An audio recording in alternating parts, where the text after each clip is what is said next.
Adventures of Sherlock Holmes. By A. Conan Doyle. Adventure 1. A Scandal in Bohemia. 1. To Sherlock Holmes she is always the woman.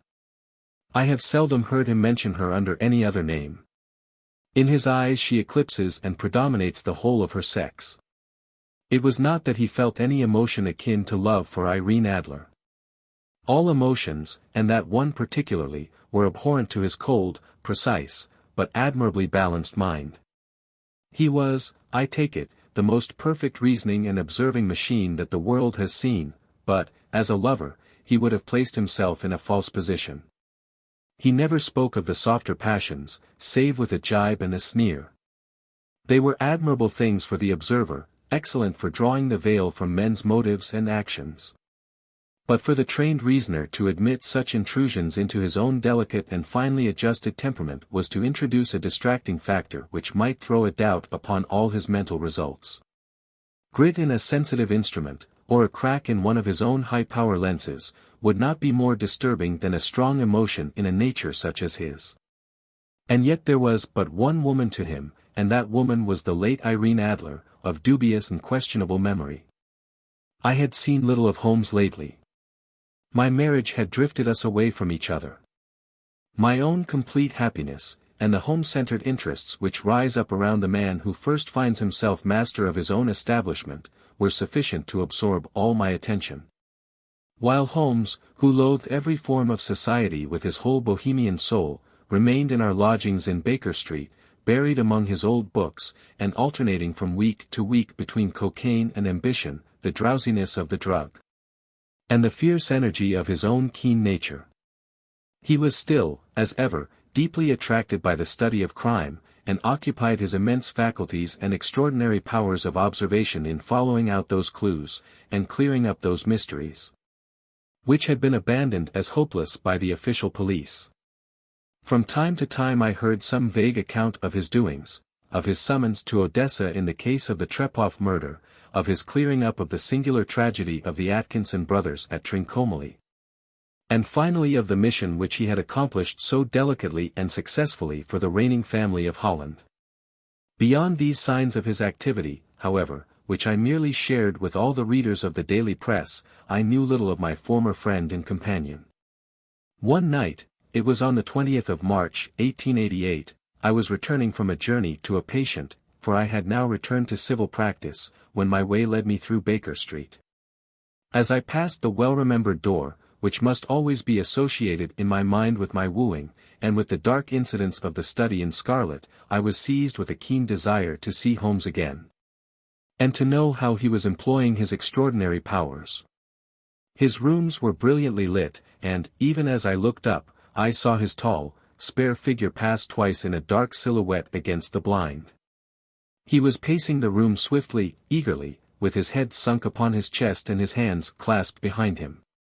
To me, who knew his every mood and habit, his attitude and manner told their own story. He was at work again.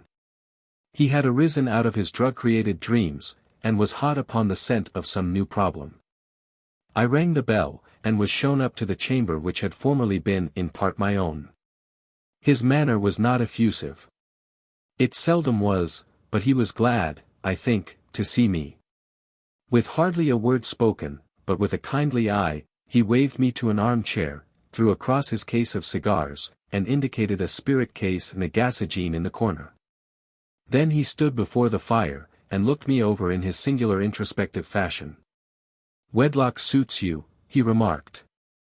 "I think, Watson, that you have put on 7.5 pounds since I saw you." 7. I answered. "Indeed, I should have thought a little more." "Just a trifle more, I fancy, Watson." "And in practice again, I observe. You did not tell me that you intended to go into harness." "Then, how do you know?" "I see it, I deduce it." "How do I know that you have been getting yourself very wet lately, and that you have a most clumsy and careless servant girl?" "My dear Holmes," said I, "this is too much.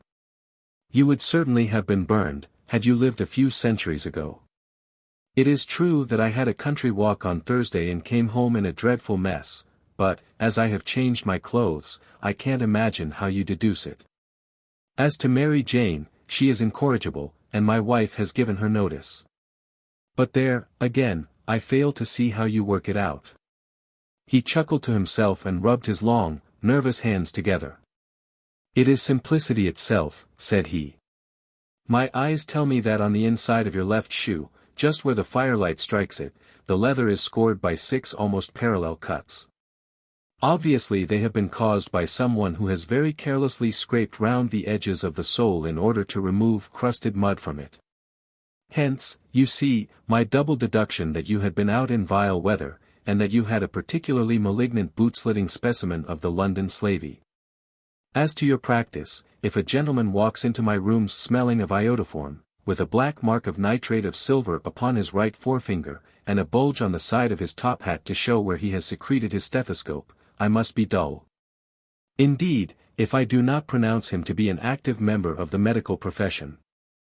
I could not help laughing at the ease with which he explained his process of deduction. "When I hear you give your reasons," I remarked, "the thing always appears to me to be so ridiculously simple that I could easily do it myself, though at each successive instance of your reasoning I am baffled, until you explain your process. And yet I believe that my eyes are as good as yours." "Quite so," he answered, lighting a cigarette, and throwing himself down into an armchair. "You see, but you do not observe. The distinction is clear. For example, you have frequently seen the steps which lead up from the hall to this room." "Frequently." "How often?" "Well, some hundreds of times." "Then how many are there?" "How many?" "I don't know." "Quite so. You have not observed.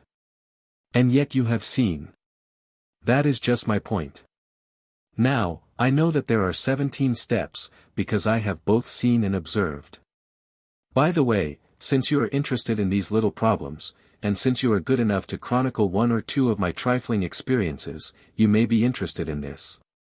He threw over a sheet of thick, pink-tinted note-paper which had been lying open upon the table.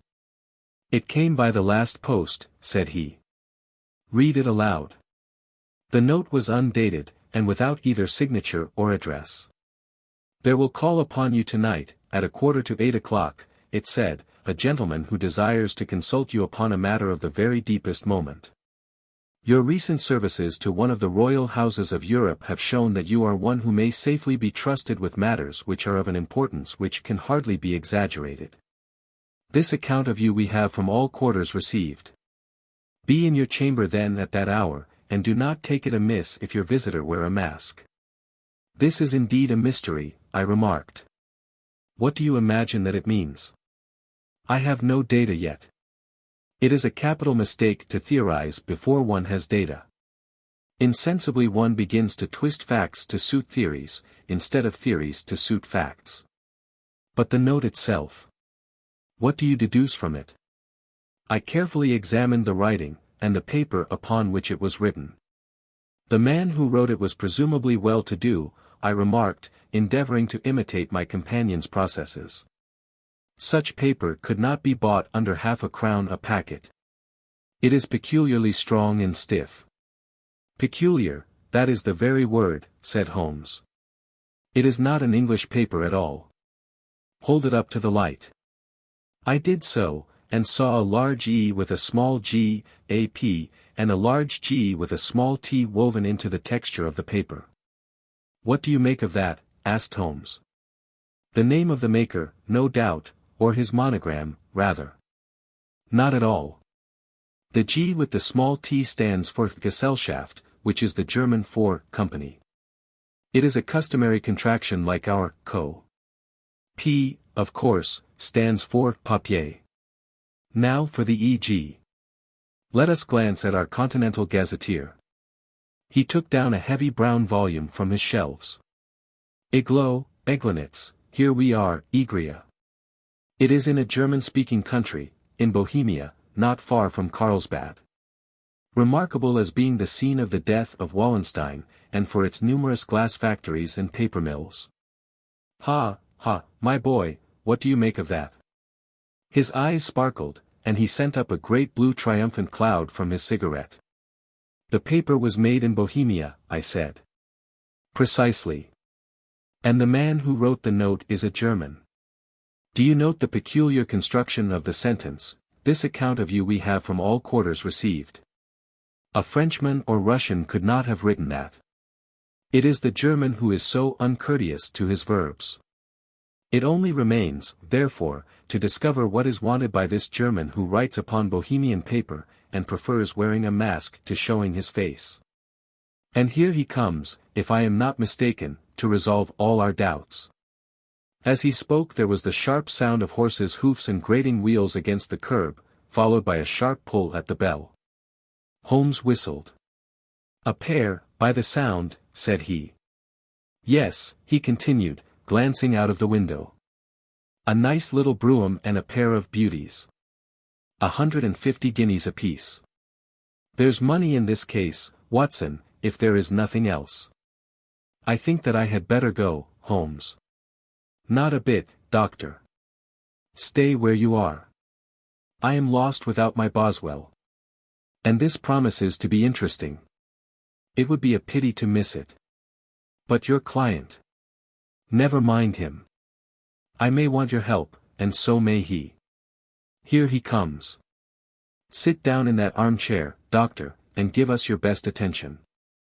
A slow and heavy step, which had been heard upon the stairs and in the passage, paused immediately outside the door. Then there was a loud and authoritative tap.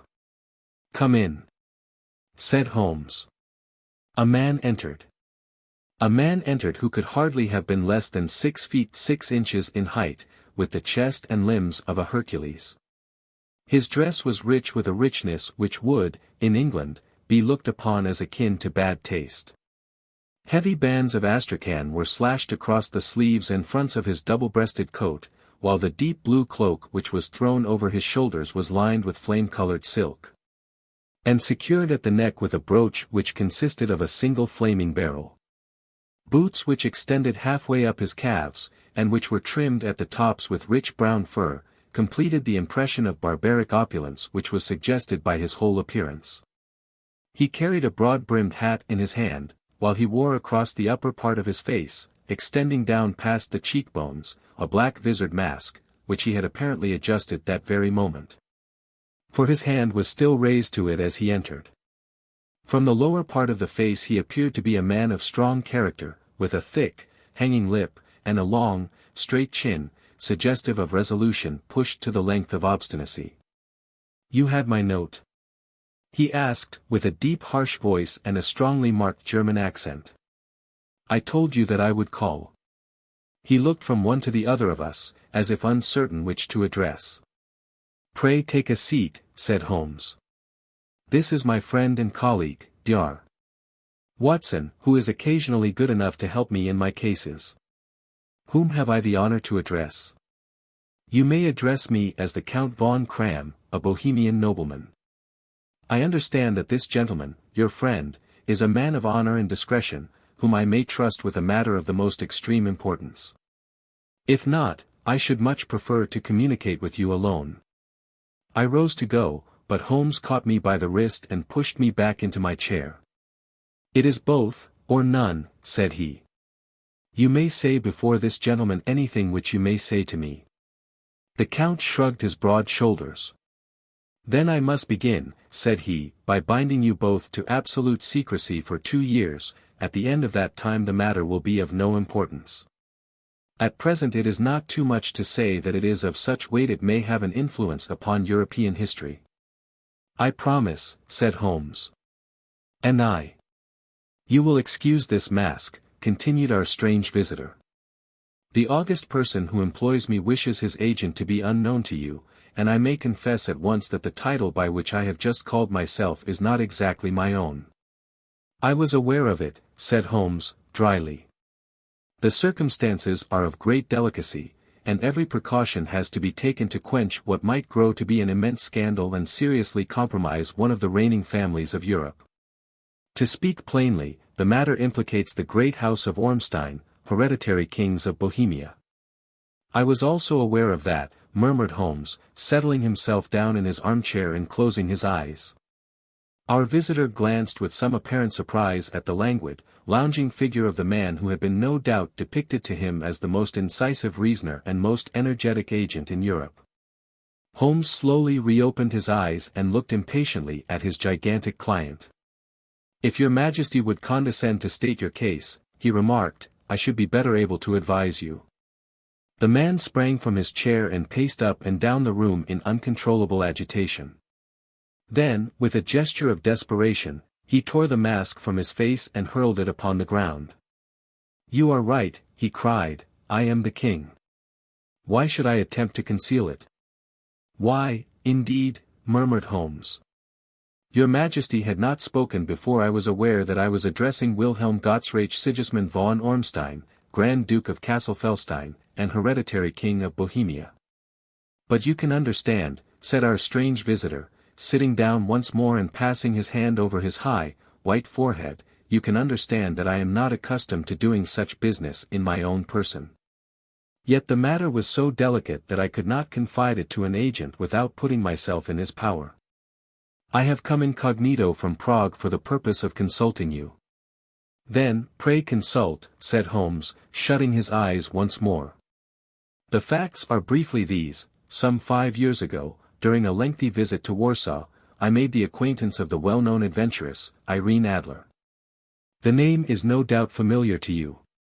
Kindly look her up in my index, Doctor," murmured Holmes, without opening his eyes. For many years he had adopted a system of docketing all paragraphs concerning men and things, so that it was difficult to name a subject or a person on which he could not at once furnish information. In this case I found her biography sandwiched in between that of a Hebrew rabbi and that of a staff commander who had written a monograph upon the deep-sea fishes. "Let me see," said Holmes. Born in New Jersey in the year 1858. Contralto, La Scala, Prima donna Imperial Opera of Warsaw, yes. Retired from operatic stage, Living in London, quite so. Your Majesty, as I understand, became entangled with this young person, wrote her some compromising letters, and is now desirous of getting those letters back. Precisely so. But how? Was there a secret marriage? None.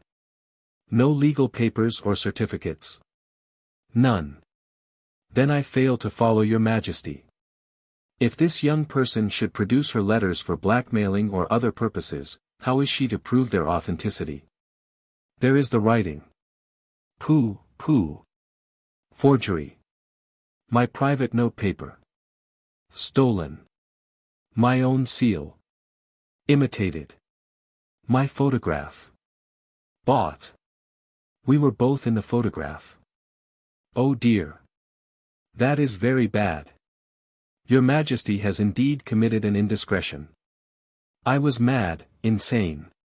You have compromised yourself seriously. I was only Crown Prince then. I was young. I am but 30 now. It must be recovered. We have tried and failed. Your Majesty must pay. It must be bought. She will not sell. Stolen, then. 5 attempts have been made. Twice burglars in my pay ransacked her house. Once we diverted her luggage when she traveled. Twice she has been waylaid. There has been no result. No sign of it. Absolutely none. Holmes laughed. It is quite a pretty little problem, said he. But a very serious one to me, returned the king, reproachfully. Very, indeed. And what does she propose to do with the photograph? To ruin me. But how? I am about to be married. So I have heard. To Clotilde Lothman von Saxe-Meiningen, second daughter of the King of Scandinavia. You may know the strict principles of her family. She is herself the very soul of delicacy. A shadow of a doubt as to my conduct would bring the matter to an end. And Irene Adler threatens to send them the photograph. And she will do it. I know that she will do it. You do not know her, but she has a soul of steel. She has the face of the most beautiful of women, and the mind of the most resolute of men. Rather than I should marry another woman, there are no lengths to which she would not go, none. You are sure that she has not sent it yet? I am sure. And why? Because she has said that she would send it on the day when the betrothal was publicly proclaimed. That will be next Monday. Oh, then, we have 3 days yet, said Holmes, with a yawn. That is very fortunate, as I have 1 or 2 matters of importance to look into just at present. Your Majesty will, of course, stay in London for the present?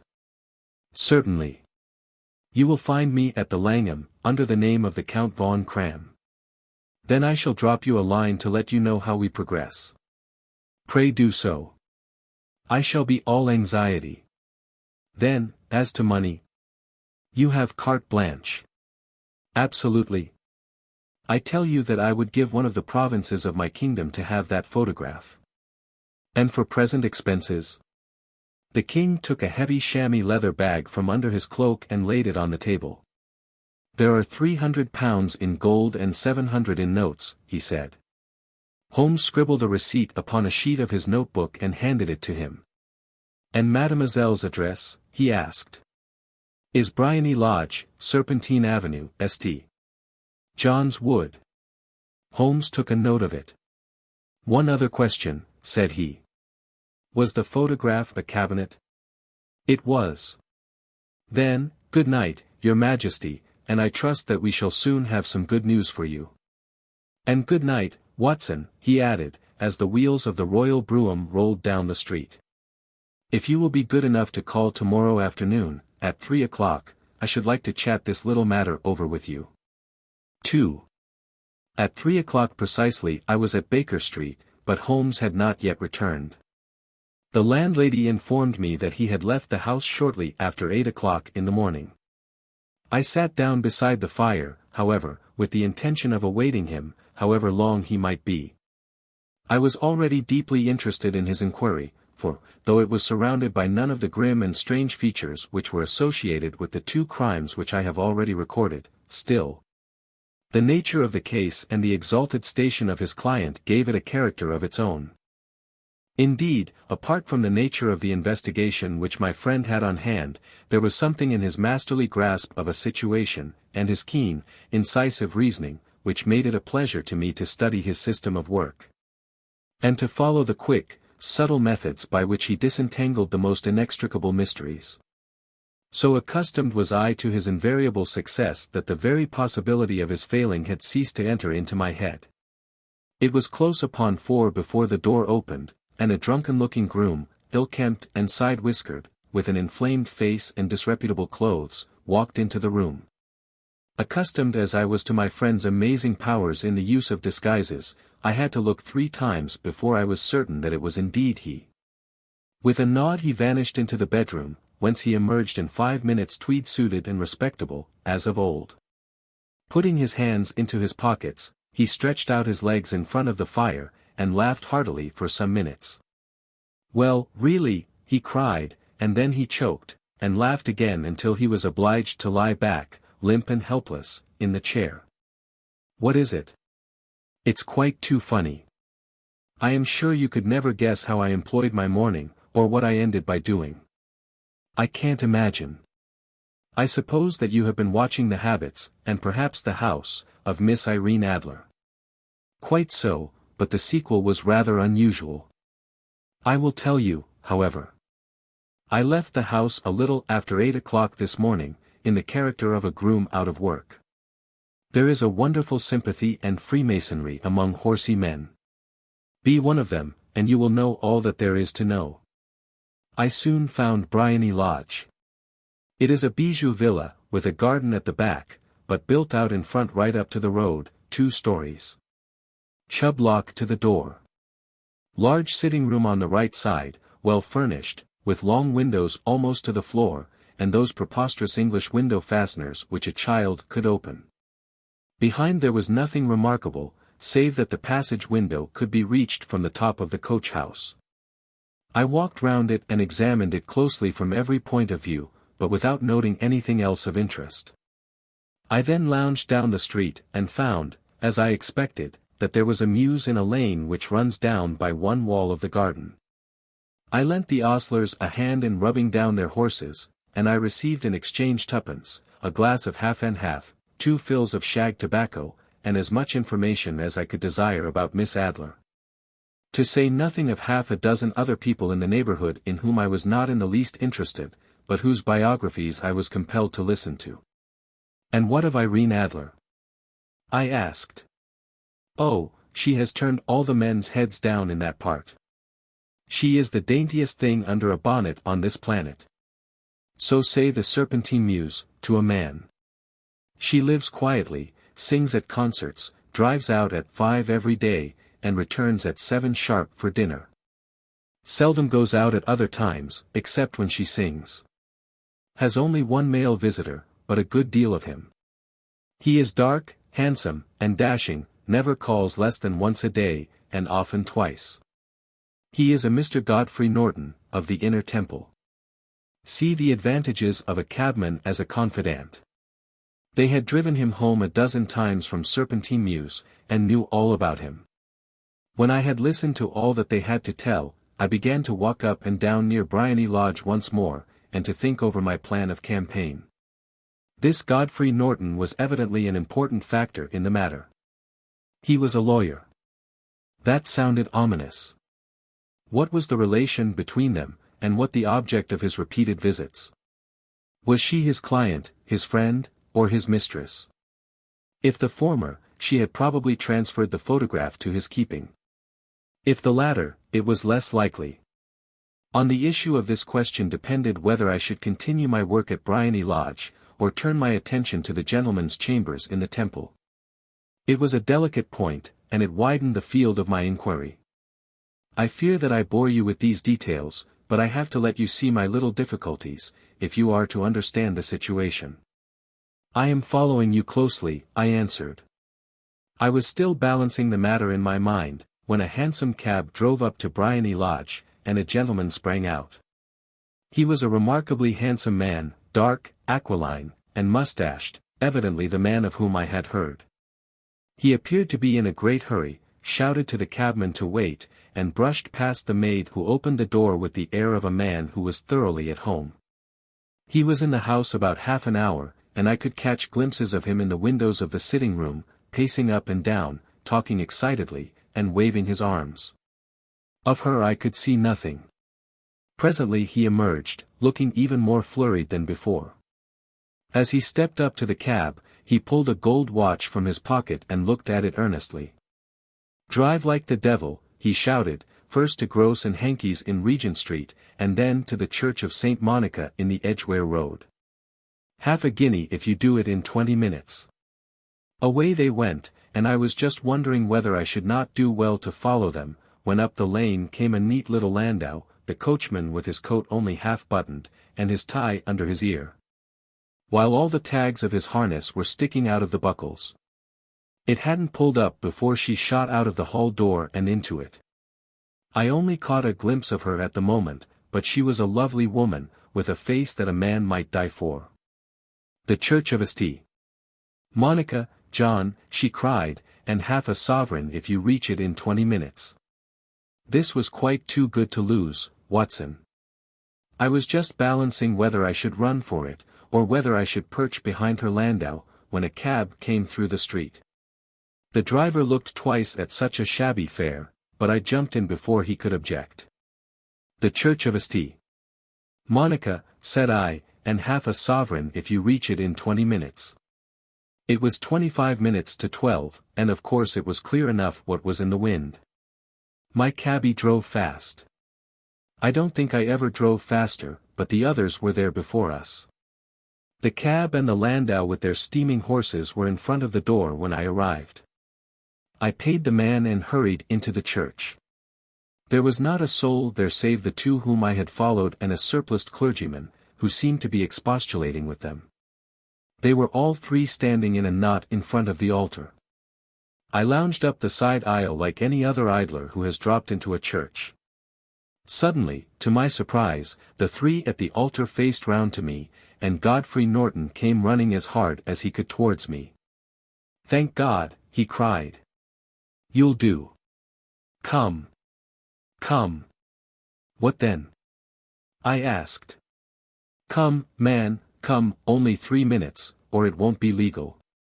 I was half dragged up to the altar, and, before I knew where I was, I found myself mumbling responses which were whispered in my ear, and vouching for things of which I knew nothing, and generally assisting in the secure tying up of Irene Adler, spinster, to Godfrey Norton, bachelor.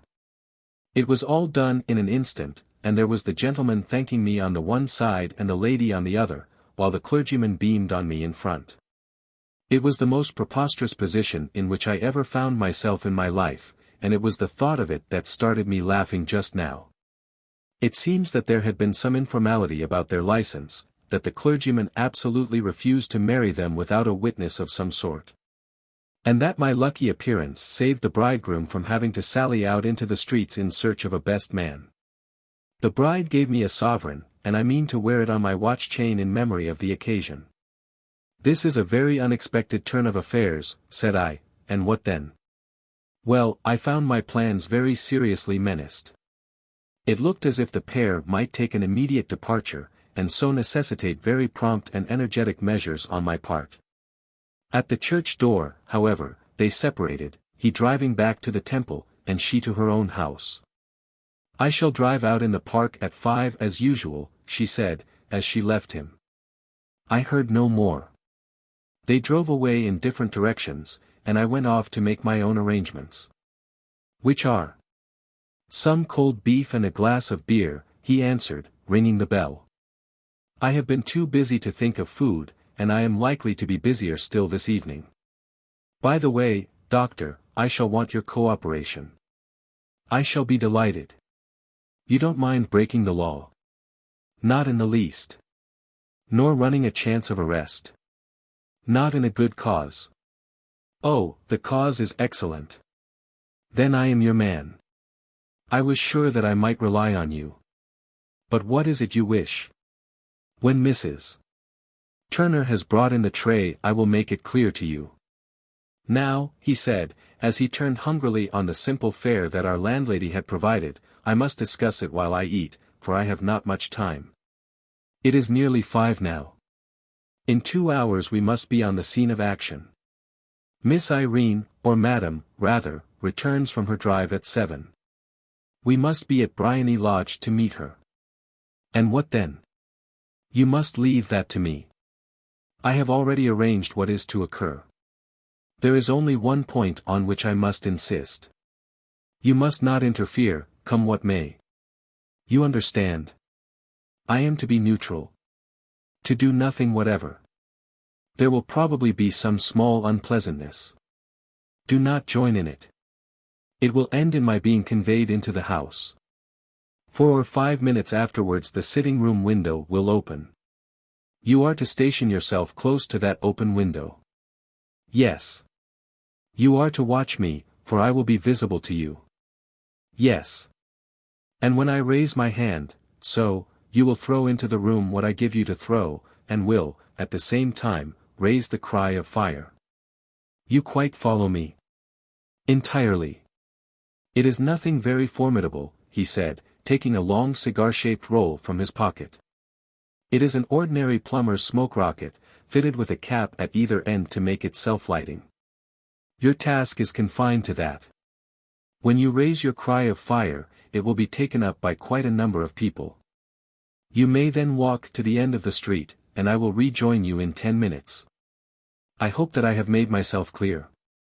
I am to remain neutral, to get near the window, to watch you, and, at the signal, to throw in this object, then to raise the cry of fire, and to wait you at the corner of the street." "Precisely. Then you may entirely rely on me." "That is excellent. I think, perhaps, it is almost time that I prepare for the new role I have to play." He disappeared into his bedroom, and returned in a few minutes in the character of an amiable and simple-minded nonconformist clergyman. His broad black hat, his baggy trousers, his white tie, his sympathetic smile, and general look of peering and benevolent curiosity were such as Mr. John Hare alone could have equalled. It was not merely that Holmes changed his costume. His expression, his manner, his very soul seemed to vary with every fresh part that he assumed. The stage lost a fine actor, even as science lost an acute reasoner, when he became a specialist in crime. It was 6:15 when we left Baker Street, and it still wanted 10 minutes to the hour when we found ourselves in Serpentine Avenue. It was already dusk, and the lamps were just being lighted as we paced up and down in front of Briony Lodge, waiting for the coming of its occupant. The house was just such as I had pictured it from Sherlock Holmes's succinct description, but the locality appeared to be less private than I expected. On the contrary, for a small street in a quiet neighborhood, it was remarkably animated. There was a group of shabbily dressed men smoking and laughing in a corner, a scissors grinder with his wheel, 2 guardsmen who were flirting with a nurse girl, and several well-dressed young men who were lounging up and down with cigars in their mouths. "You see," remarked Holmes, as we paced to and fro in front of the house, "this marriage rather simplifies matters. The photograph becomes a double-edged weapon now. The chances are that she would be as averse to its being seen by Mr. Godfrey Norton, as our client is to its coming to the eyes of his princess. Now the question is, where are we to find the photograph? Where, indeed? It is most unlikely that she carries it about with her. It is cabinet size. Too large for easy concealment about a woman's dress. She knows that the king is capable of having her waylaid and searched. 2 attempts of the sort have already been made. We may take it, then, that she does not carry it about with her. Where, then? Her banker or her lawyer? There is that double possibility. But I am inclined to think neither. Women are naturally secretive, and they like to do their own secreting. Why should she hand it over to anyone else? She could trust her own guardianship, but she could not tell what indirect or political influence might be brought to bear upon a businessman. Besides, remember that she had resolved to use it within a few days. It must be where she can lay her hands upon it. It must be in her own house. But it has twice been burgled. Pshaw! They did not know how to look. But how will you look? I will not look. What then? I will get her to show me. But she will refuse. She will not be able to. But I hear the rumble of wheels. It is her carriage. Now carry out my orders to the letter. As he spoke, the gleam of the side lights of a carriage came round the curve of the avenue. It was a smart little landau which rattled up to the door of Briony Lodge. As it pulled up, one of the loafing men at the corner dashed forward to open the door in the hope of earning a copper, but was elbowed away by another loafer, who had rushed up with the same intention. A fierce quarrel broke out, which was increased by the 2 guardsmen, who took sides with one of the loungers, and by the scissors grinder, who was equally hot upon the other side. A blow was struck, and in an instant the lady, who had stepped from her carriage, was the center of a little knot of flushed and struggling men, who struck savagely at each other with their fists and sticks. Holmes dashed into the crowd to protect the lady, but just as he reached her he gave a cry and dropped to the ground, with the blood running freely down his face. At his fall the guardsmen took to their heels in one direction and the loungers in the other, while a number of better-dressed people, who had watched the scuffle without taking part in it, crowded in to help the lady and to attend to the injured man. Irene Adler, as I will still call her, had hurried up the steps, but she stood at the top with her superb figure outlined against the lights of the hall, looking back into the street. "Is the poor gentleman much hurt?" she asked. "He is dead," cried several voices. "No, no, there's life in him," shouted another. "But he'll be gone before you can get him to hospital." "He's a brave fellow," said a woman. "They would have had the lady's purse and watch if it hadn't been for him. They were a gang, and a rough one, too. Ah, he's breathing now. He can't lie in the street. May we bring him in, marm?" "Surely. Bring him into the sitting room. There is a comfortable sofa. This way, please." Slowly and solemnly he was borne into Briony Lodge and laid out in the principal room, while I still observed the proceedings from my post by the window. The lamps had been lit, but the blinds had not been drawn, so that I could see Holmes as he lay upon the couch. I do not know whether he was seized with compunction at that moment for the part he was playing, but I know that I never felt more heartily ashamed of myself in my life than when I saw the beautiful creature against whom I was conspiring. Or the grace and kindliness with which she waited upon the injured man. And yet it would be the blackest treachery to Holmes to draw back now from the part which he had entrusted to me. I hardened my heart, and took the smoke rocket from under my ulster. After all, I thought, we are not injuring her. We are but preventing her from injuring another. Holmes had sat up upon the couch, and I saw him motion like a man who is in need of air. A maid rushed across and threw open the window. At the same instant I saw him raise his hand, and at the signal I tossed my rocket into the room with a cry of "Fire!" The word was no sooner out of my mouth than the whole crowd of spectators, well-dressed and ill, gentlemen, ostlers, and servant-maids, joined in a general shriek of "Fire!" Thick clouds of smoke curled through the room and out at the open window. I caught a glimpse of rushing figures, and a moment later the voice of Holmes from within assuring them that it was a false alarm.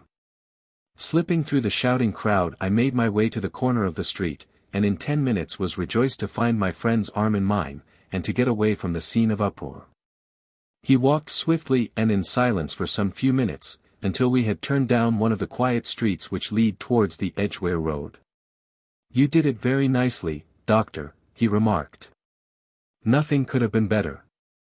It is all right. You have the photograph? I know where it is. And how did you find out?" "She showed me, as I told you that she would. I am still in the dark." "I do not wish to make a mystery," said he, laughing. "The matter was perfectly simple. You, of course, saw that every one in the street was an accomplice. They were all engaged for the evening. I guessed as much. Then, when the row broke out, I had a little moist red paint in the palm of my hand. I rushed forward, fell down, clapped my hand to my face, and became a piteous spectacle. It is an old trick. That also I could fathom. Then they carried me in. She was bound to have me in. What else could she do? And into her sitting room, which was the very room which I suspected. It lay between that and her bedroom, and I was determined to see which. They laid me on a couch, I motioned for air, they were compelled to open the window, and you had your chance. How did that help you? It was all important. When a woman thinks that her house is on fire, her instinct is at once to rush to the thing which she values most. It is a perfectly overpowering impulse, and I have more than once taken advantage of it. In the case of the Darlington substitution scandal it was of use to me, and also in the Arnsworth Castle business.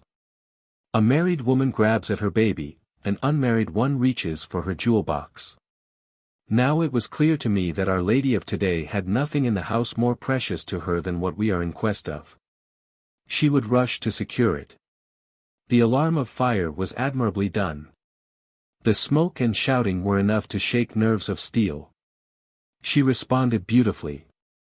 The photograph is in a recess behind a sliding panel just above the right bell pull.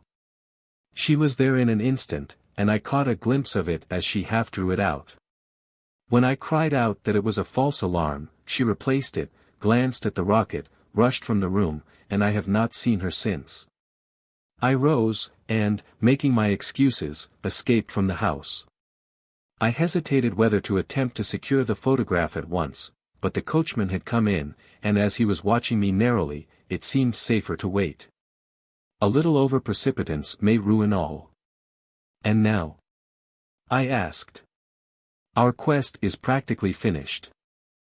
I shall call with the king tomorrow, and with you, if you care to come with us. We will be shown into the sitting room to wait for the lady, but it is probable that when she comes she may find neither us nor the photograph. It might be a satisfaction to His Majesty to regain it with his own hands. And when will you call? At 8 in the morning. She will not be up, so that we shall have a clear field. Besides, we must be prompt, for this marriage may mean a complete change in her life and habits. I must wire to the king without delay. We had reached Baker Street, and had stopped at the door. He was searching his pockets for the key, when someone passing said, "Good night, Mr. Sherlock Holmes." There were several people on the pavement at the time, but the greeting appeared to come from a slim youth in an ulster who had hurried by. "I've heard that voice before," said Holmes, staring down the dimly lit street. "Now, I wonder who the deuce that could have been." 3. I slept at Baker Street that night, and we were engaged upon our toast and coffee in the morning when the King of Bohemia rushed into the room. "You have really got it," he cried, grasping Sherlock Holmes by either shoulder, and looking eagerly into his face. "Not yet. But you have hopes." "I have hopes." "Then, come. I am all impatience to be gone." "We must have a cab." "No, my brougham is waiting." "Then that will simplify matters." We descended, and started off once more for Briony Lodge. "Irene Adler is married," remarked Holmes. "Married? When?" "Yesterday." "But to whom?" "To an English lawyer named Norton." "But she could not love him." "I am in hopes that she does." "And why in hopes?" "Because it would spare your Majesty all fear of future annoyance.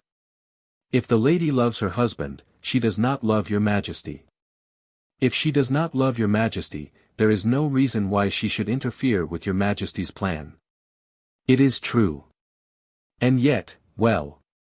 I wish she had been of my own station. What a queen she would have made." He relapsed into a moody silence, which was not broken until we drew up in Serpentine Avenue. The door of Briony Lodge was open, and an elderly woman stood upon the steps. She watched us with a sardonic eye as we stepped from the brougham. "Mr. Sherlock Holmes, I believe," said she. "I am Mr. Holmes," answered my companion, looking at her with a questioning and rather startled gaze. "Indeed. My mistress told me that you were likely to call. She left this morning with her husband by the 5:15 train from Charing Cross for the Continent." "What?" Sherlock Holmes staggered back, white with chagrin and surprise. "Do you mean that she has left England? Never to return?" "And the papers?" asked the king, hoarsely.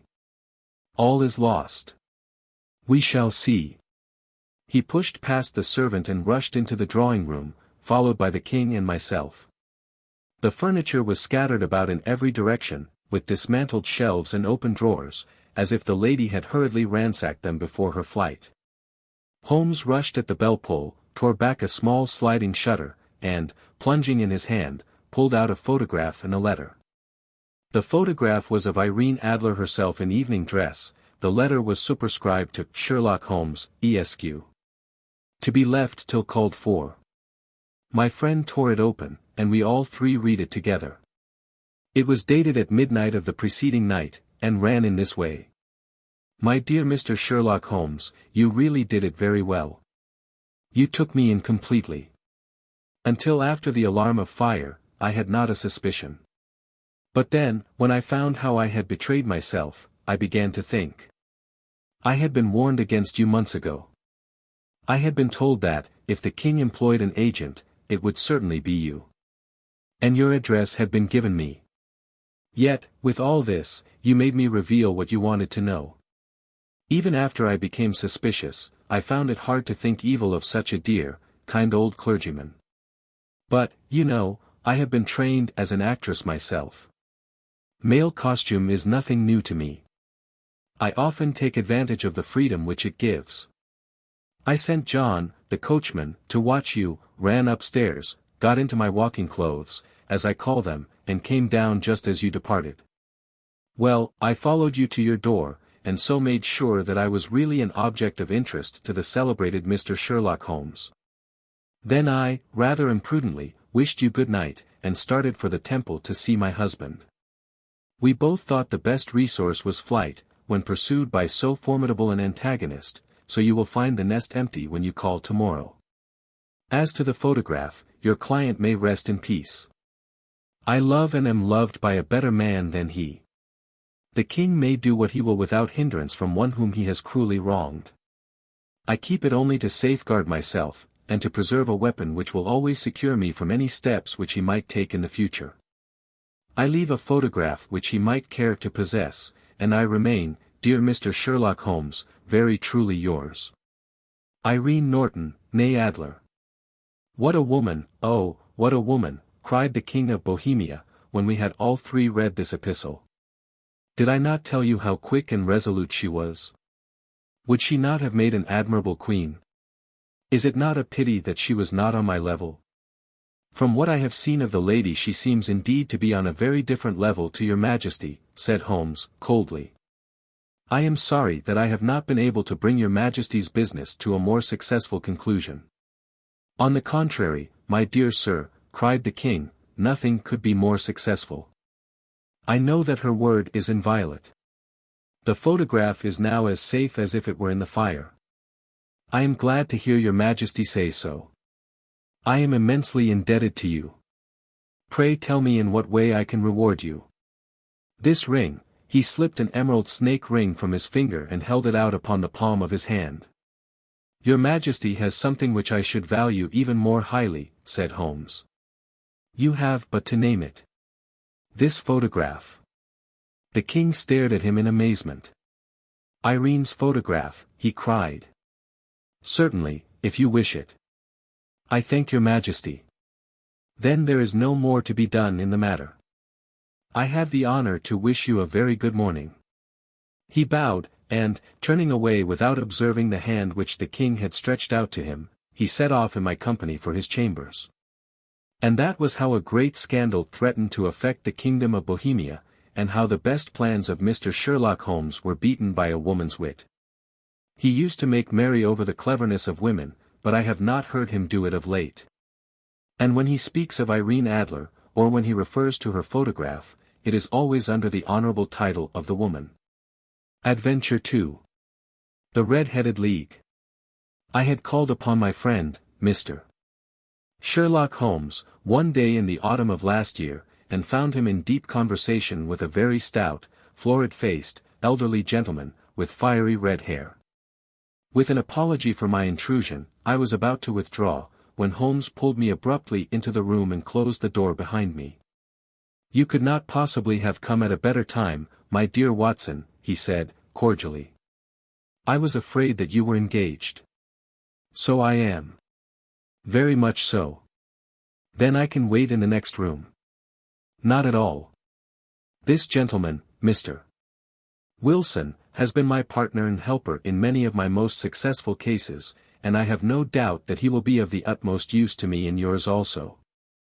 The stout gentleman half rose from his chair and gave a bob of greeting, with a quick, little, questioning glance from his small, fat encircled eyes. Try the settee, said Holmes, relapsing into his armchair and putting his fingertips together, as was his custom when in judicial moods. I know, my dear Watson, that you share my love of all that is bizarre and outside the conventions and humdrum routine of everyday life. You have shown your relish for it by the enthusiasm which has prompted you to chronicle, and, if you will excuse my saying so, somewhat to embellish so many of my own little adventures. Your cases have indeed been of the greatest interest to me, I observed. You will remember that I remarked the other day, just before we went into the very simple problem presented by Miss Mary Sutherland, that for strange effects and extraordinary combinations we must go to life itself. Which is always far more daring than any effort of the imagination. A proposition which I took the liberty of doubting. You did, Doctor, but none the less you must come round to my view, for otherwise I shall keep on piling fact upon fact on you, until your reason breaks down under them and acknowledges me to be right. Now, Mr. Jabez Wilson here has been good enough to call upon me this morning, and to begin a narrative which promises to be one of the most singular which I have listened to for some time. You have heard me remark that the strangest and most unique things are very often connected not with the larger but with the smaller crimes, and occasionally, indeed, where there is room for doubt whether any positive crime has been committed. As far as I have heard, it is impossible for me to say whether the present case is an instance of crime or not, but the course of events is certainly among the most singular that I have ever listened to. Perhaps, Mr. Wilson, you would have the great kindness to recommence your narrative. I ask you, not merely because my friend Dr. Watson has not heard the opening part, but also because the peculiar nature of the story makes me anxious to have every possible detail from your lips. As a rule, when I have heard some slight indication of the course of events, I am able to guide myself by the thousands of other similar cases which occur to my memory. In the present instance I am forced to admit that the facts are, to the best of my belief, unique. The portly client puffed out his chest with an appearance of some little pride, and pulled a dirty and wrinkled newspaper from the inside pocket of his greatcoat. As he glanced down the advertisement column, with his head thrust forward, and the paper flattened out upon his knee, I took a good look at the man, and endeavored, after the fashion of my companion, to read the indications which might be presented by his dress or appearance. I did not gain very much, however, by my inspection. Our visitor bore every mark of being an average commonplace British tradesman, obese, pompous, and slow. He wore rather baggy grey shepherd's check trousers, a not over-clean black frock coat, unbuttoned in the front, and a drab waistcoat with a heavy brassy Albert chain, and a square pierced bit of metal dangling down as an ornament. A frayed top hat and a faded brown overcoat with a wrinkled velvet collar lay upon a chair beside him. Altogether, look as I would, there was nothing remarkable about the man save his blazing red head, and the expression of extreme chagrin and discontent upon his features. Sherlock Holmes's quick eye took in my occupation, and he shook his head with a smile as he noticed my questioning glances. Beyond the obvious facts that he has at some time done manual labor, that he takes snuff, that he is a Freemason, that he has been in China, and that he has done a considerable amount of writing lately, I can deduce nothing else. Mr.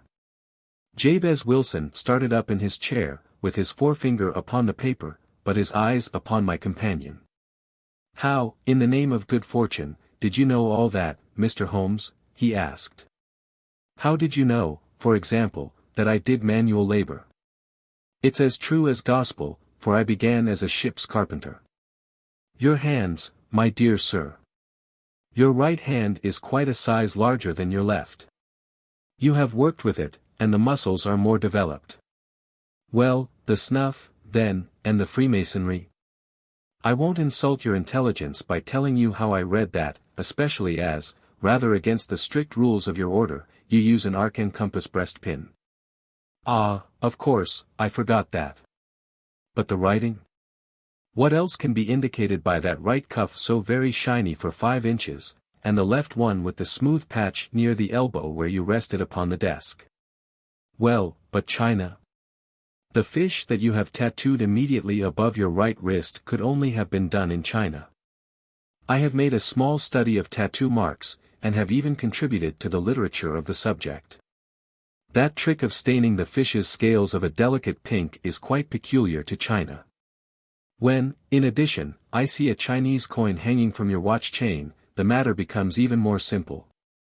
Mr. Jabez Wilson laughed heavily. Well, I never, said he. I thought at first that you had done something clever, but I see that there was nothing in it, after all. I begin to think, Watson, said Holmes, that I make a mistake in explaining. Omni ignotum pro magnifico, you know, and my poor little reputation, such as it is, will suffer shipwreck if I am so candid. Can you not find the advertisement, Mr. Wilson? Yes, I have got it now, he answered, with his thick, red finger planted halfway down the column. Here it is. This is what began it all. You just read it for yourself, sir. I took the paper from him, and read as follows. To the Red-Headed League, on account of the bequest of the late Ezekiah Hopkins, of Lebanon, Pennsylvania, USA. There is now another vacancy open which entitles a member of the League to a salary of £4 a week for purely nominal services. All red-headed men who are sound in body and mind, and above the age of 21 years, are eligible. Apply in person on Monday, at 11 o'clock, to Duncan Ross, at the offices of the League, 7 Pope's Court, Fleet Street. What on earth does this mean? I ejaculated, after I had twice read over the extraordinary announcement. Holmes chuckled, and wriggled in his chair, as was his habit when in high spirits. "It is a little off the beaten track, isn't it?" said he. "And now, Mr. Wilson, off you go at scratch, and tell us all about yourself, your household, and the effect which this advertisement had upon your fortunes. You will first make a note, Doctor, of the paper and the date. It is the Morning Chronicle, of April 27, 1890. Just 2 months ago. Very good. Now, Mr. Wilson." "Well, it is just as I have been telling you, Mr. Sherlock Holmes," said Jabez Wilson, mopping his forehead. "I have a small pawnbroker's business at Coburg Square, near the city. It's not a very large affair, and of late years it has not done more than just give me a living. I used to be able to keep 2 assistants, but now I only keep 1. And I would have a job to pay him, but that he is willing to come for half wages, so as to learn the business." "What is the name of this obliging youth?" asked Sherlock Holmes. "His name is Vincent Spaulding, and he's not such a youth, either. It's hard to say his age. I should not wish a smarter assistant, Mr. Holmes, and I know very well that he could better himself, and earn twice what I am able to give him.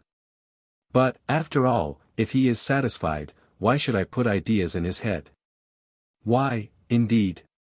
You seem most fortunate in having an employee who comes under the full market price. It is not a common experience among employers in this age. I don't know that your assistant is not as remarkable as your advertisement." "Oh, he has his faults, too," said Mr. Wilson. "Never was such a fellow for photography. Snapping away with a camera when he ought to be improving his mind, and then diving down into the cellar like a rabbit into its hole to develop his pictures. That is his main fault, but, on the whole, he's a good worker. There's no vice in him. He is still with you, I presume?" "Yes, sir. He and a girl of 14, who does a bit of simple cooking, and keeps the place clean. That's all I have in the house, for I am a widower, and never had any family. We live very quietly, sir, the 3 of us. And we keep a roof over our heads, and pay our debts, if we do nothing more. The first thing that put us out was that advertisement. Spaulding, he came down into the office just this day 8 weeks, with this very paper in his hand, and he says, 'I wish to the Lord, Mr. Wilson, that I was a red-headed man.' 'Why that?' I asks.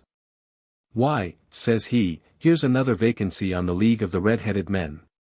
It's worth quite a little fortune to any man who gets it, and I understand that there are more vacancies than there are men, so that the trustees are at their wits' end what to do with the money. If my hair would only change color, here's a nice little crib all ready for me to step into.' 'Why, what is it, then?' I asked. 'You see, Mr. Holmes, I am a very stay-at-home man, and as my business came to me instead of my having to go to it, I was often weeks on end without putting my foot over the doormat. In that way I didn't know much of what was going on outside, and I was always glad of a bit of news.' 'Have you never heard of the League of the Red-Headed Men?' he asked, with his eyes open. 'Never.' 'Why, I wonder at that, for you are eligible yourself for one of the vacancies.' 'And what are they worth?' I asked. 'Oh, merely a couple of hundred a year, but the work is slight, and it need not interfere very much with one's other occupations.' Well, you can easily think that made me prick up my ears, for the business has not been over good for some years, and an extra couple of hundred would have been very handy. 'Tell me all about it,' said I. 'Well,' said he, showing me the advertisement, 'you can see for yourself that the League has a vacancy, and there is the address where you should apply for particulars. As far as I can make out, the League was founded by an American millionaire, Ezekiah Hopkins, who was very peculiar in his ways. He was himself red-headed, and he had a great sympathy for all red-headed men. So, when he died, it was found that he had left his enormous fortune in the hands of trustees, with instructions to apply the interest to the providing of easy berths to men whose hair is of that color. From all I hear it is splendid pay, and very little to do. But, said I, there would be millions of red-headed men who would apply. Not so many as you might think, he answered. You see, it is really confined to Londoners, and to grown men.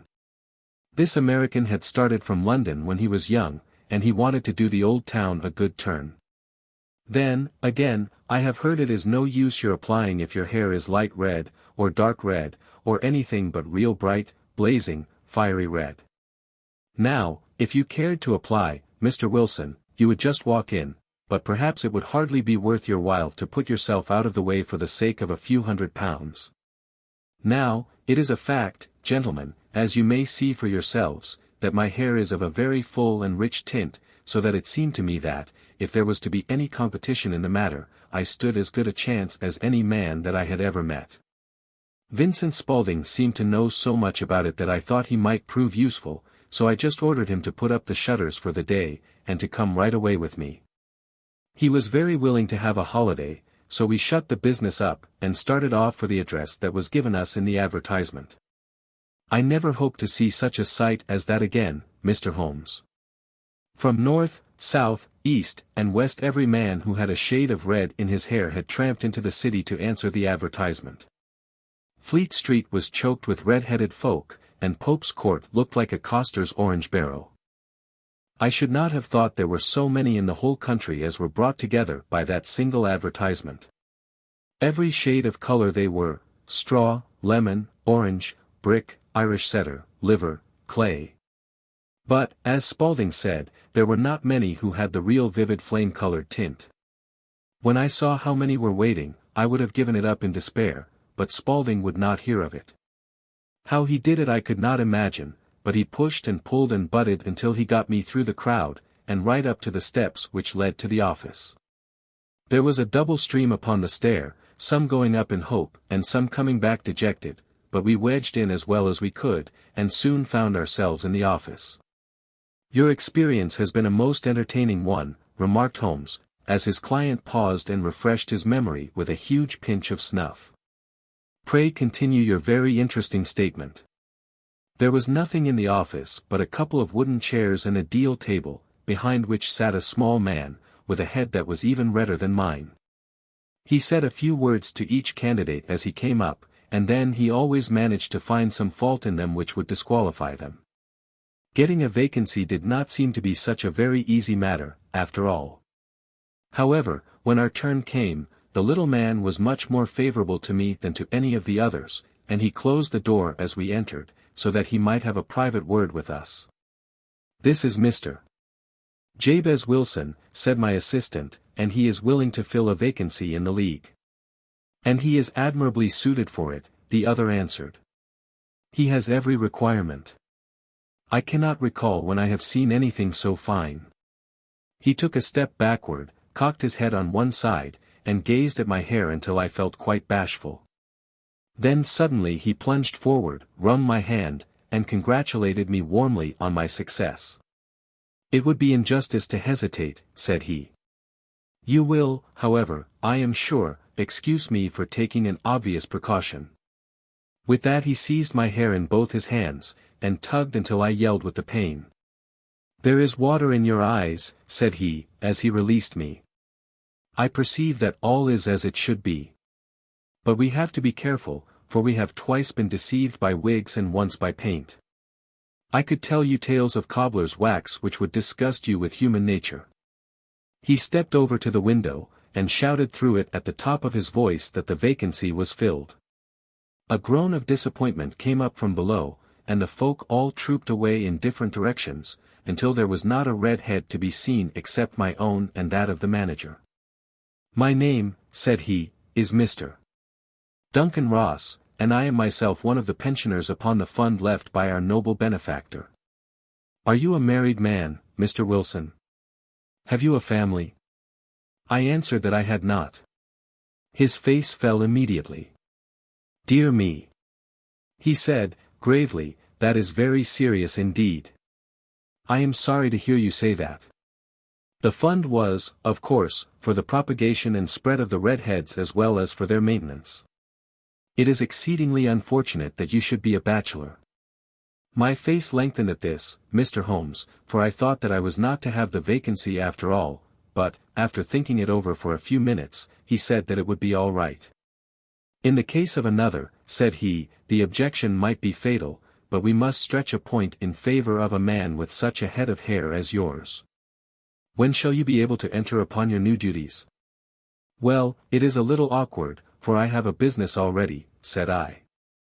Oh, never mind about that, Mr. Wilson, said Vincent Spaulding. I shall be able to look after that for you. What would be the hours? I asked. 10 to 2. Now a pawnbroker's business is mostly done of an evening, Mr. Holmes, especially Thursday and Friday evening, which is just before payday, so it would suit me very well to earn a little in the mornings. Besides, I knew that my assistant was a good man, and that he would see to anything that turned up. That would suit me very well, said I. And the pay? Is £4 a week. And the work? Is purely nominal. What do you call purely nominal? Well, you have to be in the office, or at least in the building, the whole time. If you leave, you forfeit your whole position forever. The will is very clear upon that point. You don't comply with the conditions if you budge from the office during that time. It's only 4 hours a day, and I should not think of leaving, said I. No excuse will avail, said Mr. Duncan Ross, neither sickness nor business nor anything else. There you must stay, or you lose your billet. And the work? Is to copy out the Encyclopaedia Britannica. There is the first volume of it in that press. You must find your own ink, pens, and blotting paper, but we provide this table and chair. Will you be ready tomorrow? Certainly, I answered. Then, goodbye, Mr. Jabez Wilson, and let me congratulate you once more on the important position which you have been fortunate enough to gain. He bowed me out of the room, and I went home with my assistant, hardly knowing what to say or do, I was so pleased at my own good fortune. Well, I thought over the matter all day, and by evening I was in low spirits again. For I had quite persuaded myself that the whole affair must be some great hoax or fraud, though what its object might be I could not imagine. It seemed altogether past belief that any one could make such a will, or that they would pay such a sum for doing anything so simple as copying out the Encyclopaedia Britannica. Vincent Spaulding did what he could to cheer me up, but by bedtime I had reasoned myself out of the whole thing. However, in the morning I determined to have a look at it anyhow, so I bought a penny bottle of ink, and with a quill pen, and 7 sheets of foolscap paper, I started off for Pope's Court. Well, to my surprise and delight, everything was as right as possible. The table was set out ready for me, and Mr. Duncan Ross was there to see that I got fairly to work. He started me off upon the letter A, and then he left me. But he would drop in from time to time to see that all was right with me. At 2 o'clock he bade me good day, complimented me upon the amount that I had written, and locked the door of the office after me. This went on day after day, Mr. Holmes, and on Saturday the manager came in and planked down 4 golden sovereigns for my week's work. It was the same next week, and the same the week after. Every morning I was there at 10, and every afternoon I left at 2. By degrees Mr. Duncan Ross took to coming in only once of a morning, and then, after a time, he did not come in at all. Still, of course, I never dared to leave the room for an instant, for I was not sure when he might come, and the billet was such a good one, and suited me so well, that I would not risk the loss of it. 8 weeks passed away like this, and I had written about abbots and archery and armor and architecture in Attica, and hoped with diligence that I might get on to the bees before very long. It cost me something in foolscap, and I had pretty nearly filled a shelf with my writings. And then suddenly the whole business came to an end. To an end? Yes, sir. And no later than this morning. I went to my work as usual at 10 o'clock, but the door was shut and locked, with a little square of cardboard hammered on to the middle of the panel with a tack. Here it is, and you can read for yourself." He held up a piece of white cardboard about the size of a sheet of notepaper. It read in this fashion: "The Red-Headed League. I.S. Dissolved. October 9, 1890. Sherlock Holmes and I surveyed this curt announcement and the rueful face behind it, until the comical side of the affair so completely overtopped every other consideration that we both burst out into a roar of laughter. "I cannot see that there is anything very funny," cried our client, flushing up to the roots of his flaming head. "If you can do nothing better than laugh at me, I can go elsewhere." "No, no," cried Holmes, shoving him back into the chair from which he had half risen. "I really wouldn't miss your case for the world. It is most refreshingly unusual. But there is, if you will excuse my saying so, something just a little funny about it. Pray what steps did you take when you found the card upon the door?" "I was staggered, sir. I did not know what to do. Then I called at the offices round, but none of them seemed to know anything about it. Finally, I went to the landlord, who is an accountant living on the ground floor, and I asked him if he could tell me what had become of the Red-Headed League. He said that he had never heard of any such body. Then I asked him who Mr. Duncan Ross was. He answered that the name was new to him. The door was shut and locked. "Well," said I, "the gentleman at number 4. "What, the red-headed man?" "Yes." "Oh," said he, "his name was William Morris. He was a solicitor, and was using my room as a temporary convenience until his new premises were ready. He moved out yesterday." "Where could I find him?" "Oh, at his new offices. He did tell me the address." "Yes, 17, King Edward Street, near St. Paul's. I started off, Mr. Holmes, but when I got to that address it was a manufactory of artificial kneecaps, and no one in it had ever heard of either Mr. William Morris or Mr. Duncan Ross." "And what did you do then?" asked Holmes. "I went home to Saxe-Coburg Square, and I took the advice of my assistant. But he could not help me in any way. He could only say that if I waited I should hear by post. But that was not quite good enough, Mr. Holmes. I did not wish to lose such a place without a struggle, so, as I had heard that you were good enough to give advice to poor folk who were in need of it, I came right away to you." "And you did very wisely," said Holmes. "Your case is an exceedingly remarkable one, and I shall be happy to look into it. From what you have told me I think that it is possible that graver issues hang from it than might at first sight appear." "Grave enough," said Mr. Jabez Wilson. "Why, I have lost £4 a week." "As far as you are personally concerned," remarked Holmes, "I do not see that you have any grievance against this extraordinary league. On the contrary, you are, as I understand, richer by some £30, to say nothing of the minute knowledge which you have gained on every subject which comes under the letter A. You have lost nothing by them." "No, sir. But I want to find out about them, and who they are, and what their object was in playing this prank, if it was a prank, upon me. It was a pretty expensive joke for them, for it cost them £32. We shall endeavour to clear up these points for you. And, first, 1 or 2 questions, Mr. Wilson.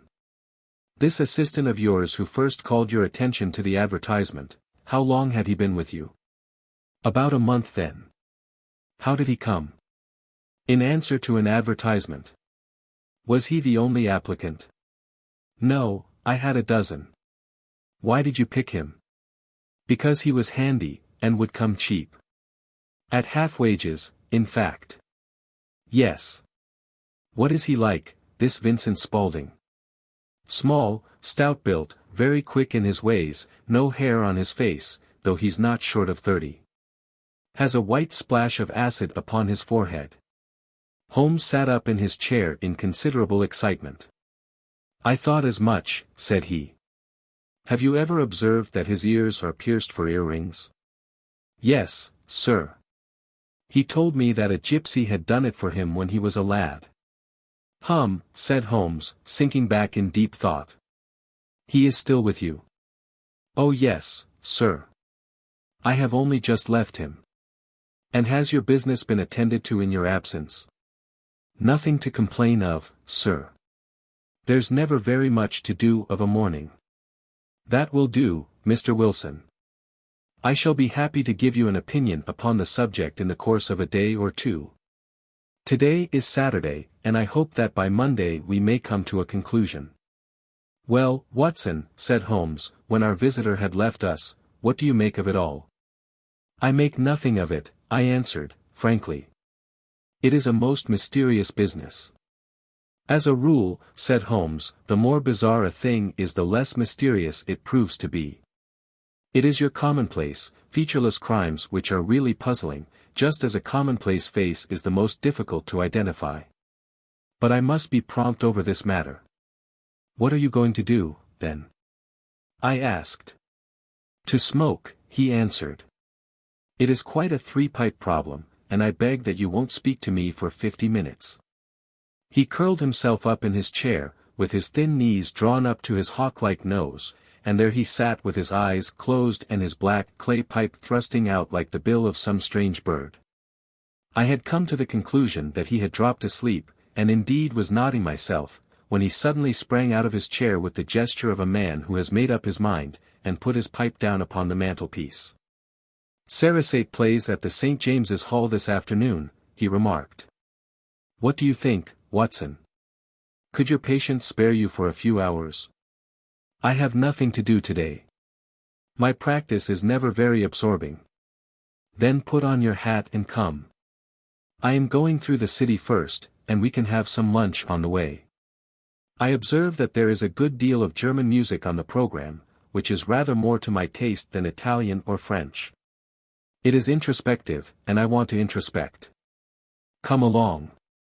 We travelled by the Underground as far as Aldersgate, and a short walk took us to Saxe-Coburg Square, the scene of the singular story which we had listened to in the morning. It was a poky, little, shabby-genteel place, where 4 lines of dingy 2-storied brick houses looked out into a small railed-in enclosure, where a lawn of weedy grass and a few clumps of faded laurel bushes made a hard fight against a smoke-laden and uncongenial atmosphere. 3 gilt balls and a brown board with Jabez Wilson, in white letters, upon a corner house, announced the place where our red-headed client carried on his business.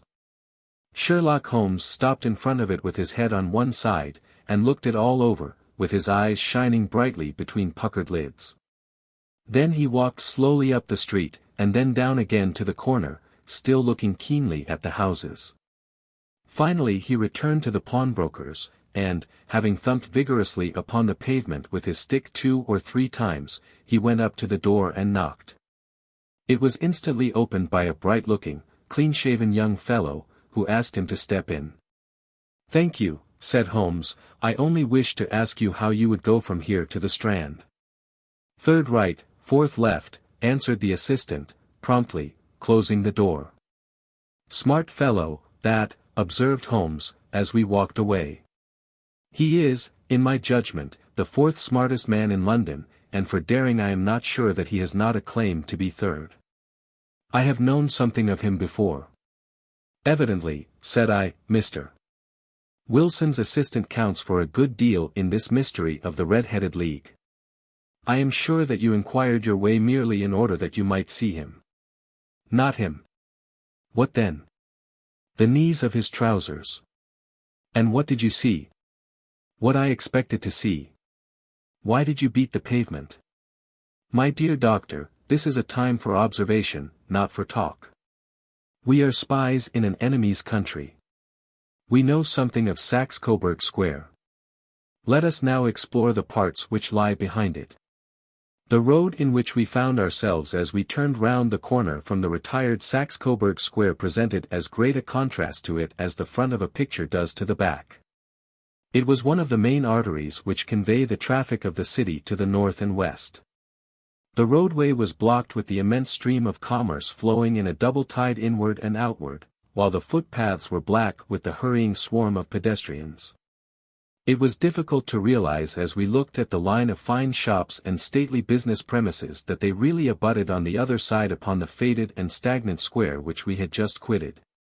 "Let me see," said Holmes, standing at the corner, and glancing along the line. "I should like just to remember the order of the houses here. It is a hobby of mine to have an exact knowledge of London. There is Mortimer's, the tobacconist, the little newspaper shop, the Coburg branch of the City and Suburban Bank, the vegetarian restaurant, and McFarlane's carriage building depot. That carries us right on to the other block.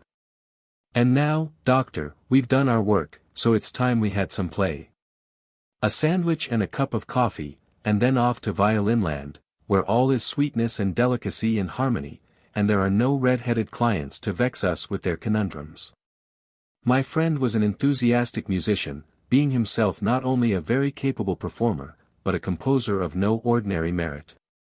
All the afternoon he sat in the stalls wrapped in the most perfect happiness, gently waving his long, thin fingers in time to the music, while his gently smiling face and his languid, dreamy eyes were as unlike those of Holmes, the sleuth-hound. Holmes the relentless, keen-witted, ready-handed criminal agent, as it was possible to conceive. In his singular character the dual nature alternately asserted itself, and his extreme exactness and astuteness represented, as I have often thought, the reaction against the poetic and contemplative mood which occasionally predominated in him. The swing of his nature took him from extreme languor to devouring energy, and, as I knew well, he was never so truly formidable as when, for days on end, he had been lounging in his armchair amid his improvisations and his black-letter editions. Then it was that the lust of the chase would suddenly come upon him, and that his brilliant reasoning power would rise to the level of intuition. Until those who were unacquainted with his methods would look askance at him as on a man whose knowledge was not that of other mortals. When I saw him that afternoon so enwrapped in the music at St. James's Hall I felt that an evil time might be coming upon those whom he had set himself to hunt down. "You want to go home, no doubt, Doctor," he remarked, as we emerged. "Yes, it would be as well. And I have some business to do which will take some hours. This business at Coburg Square is serious." "Why serious?" "A considerable crime is in contemplation.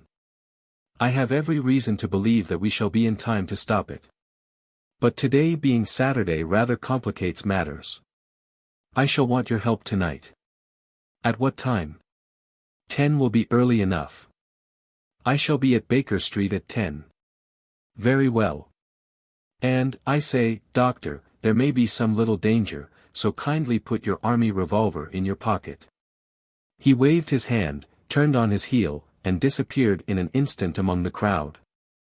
All afternoon he sat in the stalls. I trust that I am not more dense than my neighbors, but I was always oppressed with a sense of my own stupidity in my dealings with Sherlock Holmes.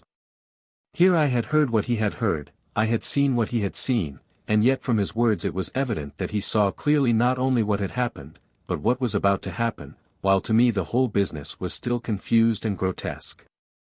As I drove home to my house in Kensington I thought over it all, from the extraordinary story of the red-headed copier of the Encyclopedia, down to the visit to Saxe-Coburg Square, and the ominous words with which he had parted from me. What was this nocturnal expedition, and why should I go armed? Where were we going, and what were we to do? I had the hint from Holmes that this smooth-faced pawnbroker's assistant was a formidable man, a man who might play a deep game. I tried to puzzle it out, but gave it up in despair, and set the matter aside until night should bring an explanation. It was 9:15 when I started from home and made my way across the park, and so through Oxford Street to Baker Street. 2 hansoms were standing at the door, and, as I entered the passage, I heard the sound of voices from above. On entering his room I found Holmes in animated conversation with 2 men, one of whom I recognized as Peter Jones, the official police agent, while the other was a long, thin, sad-faced man, with a very shiny hat and oppressively respectable frock coat. "Ha!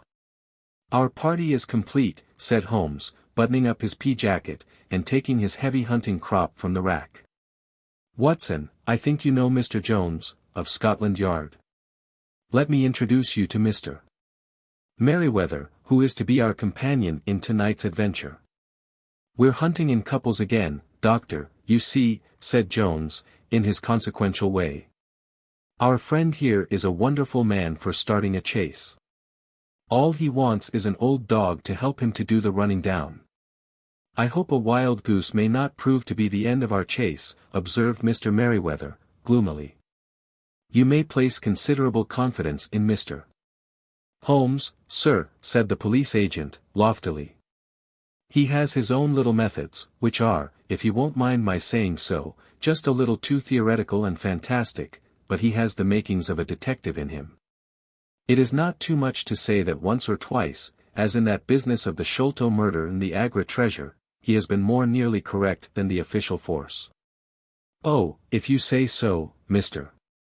Jones, it is all right, said the stranger, with deference. Still, I confess that I miss my rubber. It is the first Saturday night for 27 years that I have not had my rubber. I think you will find, said Sherlock Holmes, that you will play for a higher stake tonight than you have ever done yet, and that the play will be more exciting. For you, Mr. Merryweather, the stake will be some £30,000. And for you, Jones, it will be the man upon whom you wish to lay your hands. John Clay, the murderer, thief, smasher, and forger. He's a young man, Mr. Merryweather, but he is at the head of his profession, and I would rather have my bracelets on him than on any criminal in London. He's a remarkable man, is young John Clay. His grandfather was a royal duke, and he himself has been to Eton and Oxford. His brain is as cunning as his fingers, and though we meet signs of him at every turn, we never know where to find the man himself. He'll crack a crib in Scotland one week, and be raising money to build an orphanage in Cornwall the next. I've been on his track for years, and have never set eyes on him yet. I hope that I may have the pleasure of introducing you tonight. I've had one or two little turns also with Mr. John Clay, and I agree with you that he is at the head of his profession. It is past 10, however, and quite time that we started. If you two will take the first hansom, Watson and I will follow in the second. Sherlock Holmes was not very communicative during the long drive, and lay back in the cab humming the tunes which he had heard in the afternoon. We rattled through an endless labyrinth of gas-lit streets until we emerged into Farringdon Street. We are close there now, my friend remarked.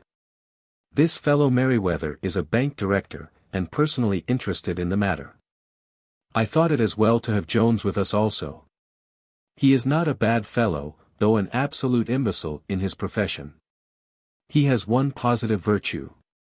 He is as brave as a bulldog, and as tenacious as a lobster if he gets his claws upon any one. Here we are, and they are waiting for us.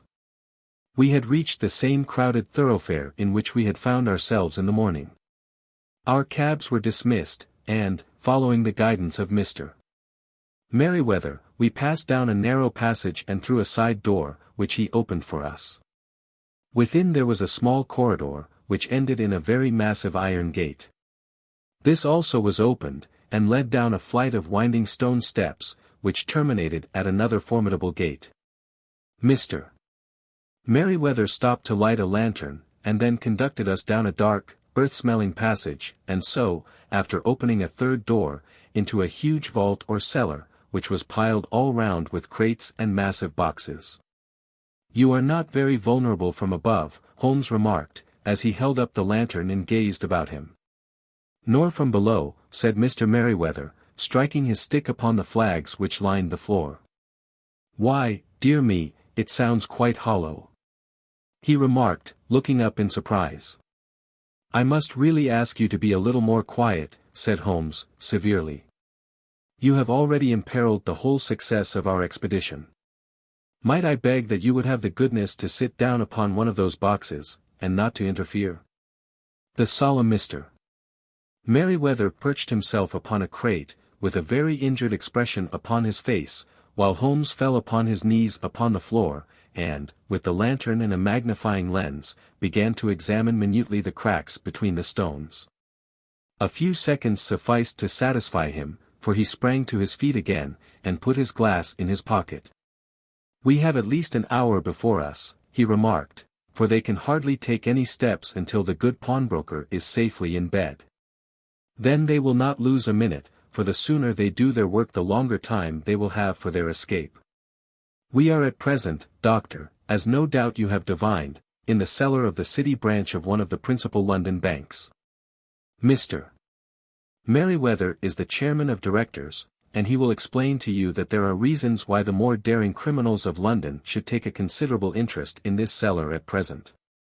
It is our French gold, whispered the director. We have had several warnings that an attempt might be made upon it. Your French gold? Yes. We had occasion some months ago to strengthen our resources, and borrowed, for that purpose, 30,000 Napoleons from the Bank of France. It has become known that we have never had occasion to unpack the money, and that it is still lying in our cellar. The crate upon which I sit contains 2,000 Napoleons packed between layers of lead foil. Our reserve of bullion is much larger at present than is usually kept in a single branch office, and the directors have had misgivings upon the subject. Which were very well justified, observed Holmes. And now it is time that we arranged our little plans. I expect that within an hour matters will come to a head. In the meantime, Mr. Merryweather, we must put the screen over that dark lantern. And sit in the dark. I am afraid so. I had brought a pack of cards in my pocket, and I thought that, as we were a party carry, you might have your rubber after all. But I see that the enemy's preparations have gone so far that we cannot risk the presence of a light. And, first of all, we must choose our positions. These are daring men, and though we shall take them at a disadvantage, they may do us some harm unless we are careful. I shall stand behind this crate, and do you conceal yourselves behind those. Then, when I flash a light upon them, close in swiftly. If they fire, Watson, have no compunction about shooting them down.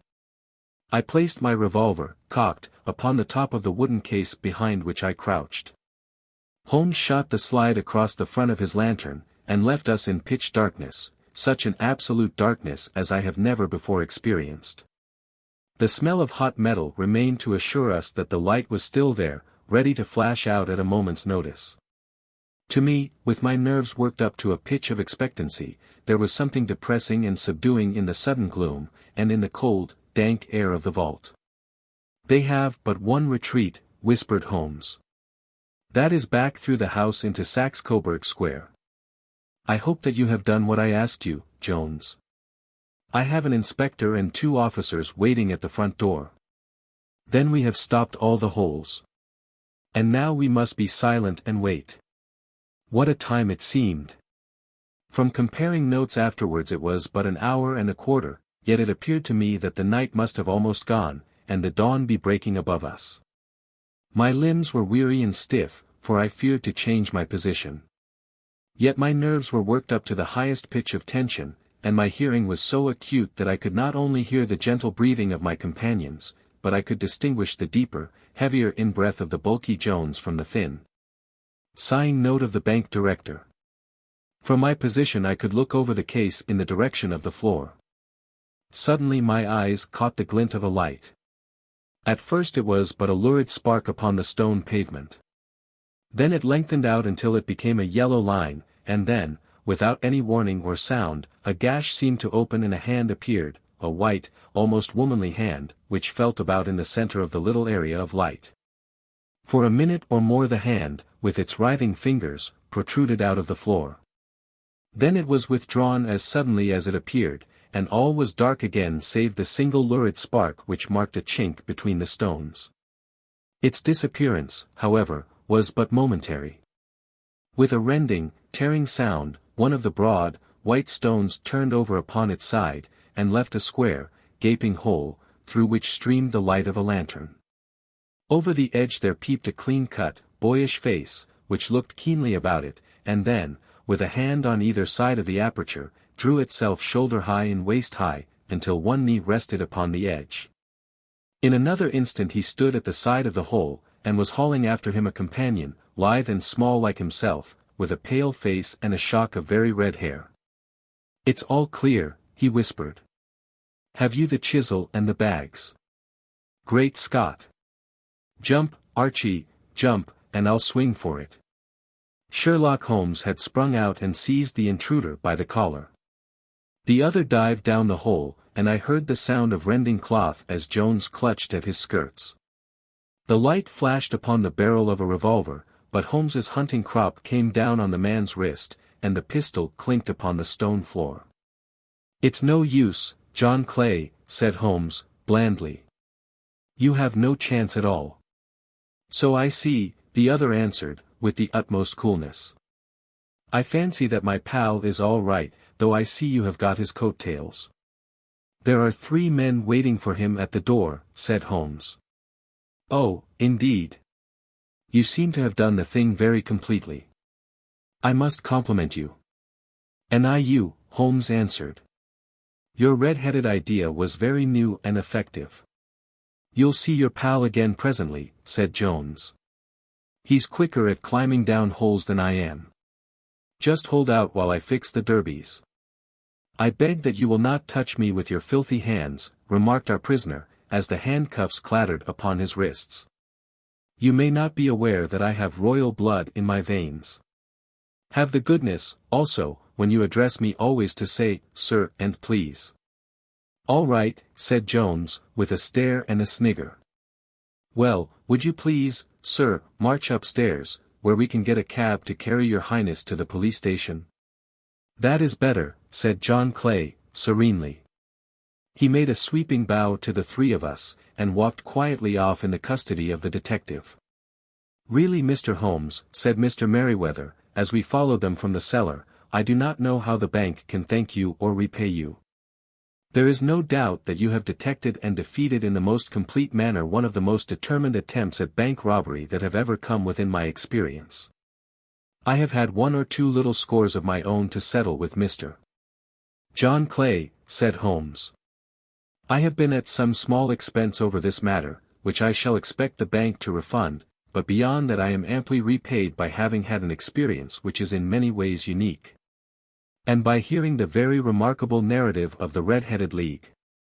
You see, Watson," he explained, in the early hours of the morning, as we sat over a glass of whiskey and soda in Baker Street. "It was perfectly obvious from the first that the only possible object of this rather fantastic business of the advertisement of the League, and the copying of the Encyclopedia, must be to get this not over-bright pawnbroker out of the way for a number of hours every day. It was a curious way of managing it, but, really, it would be difficult to suggest a better. The method was no doubt suggested to Clay's ingenious mind by the color of his accomplice's hair. The £4 a week was a lure which must draw him, and what was it to them, who were playing for thousands? They put in the advertisement, one rogue has the temporary office, the other rogue incites the man to apply for it, and together they manage to secure his absence every morning in the week. From the time that I heard of the assistant having come for half wages, it was obvious to me that he had some strong motive for securing the situation. But how could you guess what the motive was? Had there been women in the house, I should have suspected a mere vulgar intrigue. That, however, was out of the question. The man's business was a small one, and there was nothing in his house which could account for such elaborate preparations, and such an expenditure as they were at. It must, then, be something out of the house. What could it be? I thought of the assistant's fondness for photography, and his trick of vanishing into the cellar. The cellar. There was the end of this tangled clue. Then I made inquiries as to this mysterious assistant, and found that I had to deal with one of the coolest and most daring criminals in London. He was doing something in the cellar, something which took many hours a day for months on end. What could it be, once more? I could think of nothing save that he was running a tunnel to some other building. So far I had got when we went to visit the scene of action. I surprised you by beating upon the pavement with my stick. I was ascertaining whether the cellar stretched out in front or behind. It was not in front. Then I rang the bell, and, as I hoped, the assistant answered it. We have had some skirmishes, but we had never set eyes upon each other before. I hardly looked at his face. His knees were what I wished to see. You must yourself have remarked how worn, wrinkled, and stained they were. They spoke of those hours of burrowing. The only remaining point was what they were burrowing for. I walked round the corner, saw that the City and Suburban Bank abutted on our friend's premises, and felt that I had solved my problem. When you drove home after the concert I called upon Scotland Yard, and upon the chairman of the bank directors, with the result that you have seen. And how could you tell that they would make their attempt tonight? I asked. Well, when they closed their league offices that was a sign that they cared no longer about Mr. Jabez Wilson's presence, in other words, that they had completed their tunnel. But it was essential that they should use it soon, as it might be discovered, or the bullion might be removed. Saturday would suit them better than any other day, as it would give them 2 days for their escape. For all these reasons I expected them to come tonight. You reasoned it out beautifully, I exclaimed, in unfeigned admiration. It is so long a chain, and yet every link rings true. It saved me from ennui, he answered, yawning. Alas! I already feel it closing in upon me. My life is spent in one long effort to escape from the commonplaces of existence. These little problems help me to do so. And you are a benefactor of the race, said I. He shrugged his shoulders. Well, perhaps, after all, it is of some little use, he remarked. L'homme c'est rien, à l'ouvre c'est tout, as Gustave Flaubert wrote to Georges Sand. Adventure 3. A Case of Identity. My dear fellow, said Sherlock Holmes, as we sat on either side of the fire in his lodgings at Baker Street, life is infinitely stranger than anything which the mind of man could invent. We would not dare to conceive the things which are really mere commonplaces of existence. If we could fly out of that window hand in hand, hover over this great city, gently remove the roofs, and peep in at the queer things which are going on, the strange coincidences, the plannings, the cross-purposes, the wonderful chains of events. Working through generations, and leading to the most outré results, it would make all fiction with its conventionalities and foreseen conclusions most stale and unprofitable. And yet I am not convinced of it, I answered. The cases which come to light in the papers are, as a rule, bald enough, and vulgar enough. We have in our police reports realism pushed to its extreme limits, and yet the result is, it must be confessed, neither fascinating nor artistic. A certain selection and discretion must be used in producing a realistic effect, remarked Holmes. This is wanting in the police report, where more stress is laid, perhaps, upon the platitudes of the magistrate than upon the details, which to an observer contain the vital essence of the whole matter. Depend upon it, there is nothing so unnatural as the commonplace. I smiled and shook my head. I can quite understand you thinking so, I said. Of course, in your position of unofficial advisor and helper to everybody who is absolutely puzzled, throughout 3 continents, you are brought in contact with all that is strange and bizarre. But here, I picked up the morning paper from the ground, let us put it to a practical test. Here is the first heading upon which I come. A husband's cruelty to his wife. There is half a column of print, but I know without reading it that it is all perfectly familiar to me. There is, of course, the other woman, the drink, the push, the blow, the bruise, the sympathetic sister or landlady. The crudest of writers could invent nothing more crude. Indeed, your example is an unfortunate one for your argument, said Holmes, taking the paper and glancing his eye down it. This is the Dundas separation case, and, as it happens, I was engaged in clearing up some small points in connection with it. The husband was a teetotaler, there was no other woman, and the conduct complained of was that he had drifted into the habit of winding up every meal by taking out his false teeth and hurling them at his wife, which, you will allow, is not an action likely to occur to the imagination of the average storyteller. Take a pinch of snuff, doctor, and acknowledge that I have scored over you in your example. He held out his snuff-box of old gold, with a great amethyst in the center of the lid. Its splendor was in such contrast to his homely ways and simple life that I could not help commenting upon it. Ah, said he, I forgot that I had not seen you for some weeks. It is a little souvenir from the King of Bohemia in return for my assistance in the case of the Irene Adler papers. And the ring? I asked, glancing at a remarkable brilliant which sparkled upon his finger. It was from the reigning family of Holland, though the matter in which I served them was of such delicacy that I cannot confide it even to you, who have been good enough to chronicle one or two of my little problems. And have you any on hand just now? I asked, with interest. Some 10 or 12, but none which present any feature of interest. They are important, you understand, without being interesting. Indeed, I have found that it is usually in unimportant matters that there is a field for the observation, and for the quick analysis of cause and effect which gives the charm to an investigation. The larger crimes are apt to be the simpler, for the bigger the crime, the more obvious, as a rule, is the motive. In these cases, save for one rather intricate matter which has been referred to me from Marseilles, there is nothing which presents any features of interest. It is possible, however, that I may have something better before very many minutes are over, for this is one of my clients, or I am much mistaken. He had risen from his chair, and was standing between the parted blinds, gazing down into the dull, neutral-tinted London street. Looking over his shoulder, I saw that on the pavement opposite there stood a large woman with a heavy fur boa around her neck, and a large curling red feather in a broad-brimmed hat which was tilted in a coquettish Duchess of Devonshire fashion over her ear. From under this great panoply she peeped up in a nervous, hesitating fashion at our windows, while her body oscillated backward and forward, and her fingers fidgeted with her glove buttons. Suddenly, with a plunge, as of the swimmer who leaves the bank, she hurried across the road, and we heard the sharp clang of the bell. "I have seen those symptoms before," said Holmes, throwing his cigarette into the fire. "Oscillation upon the pavement always means an affaire de cœur.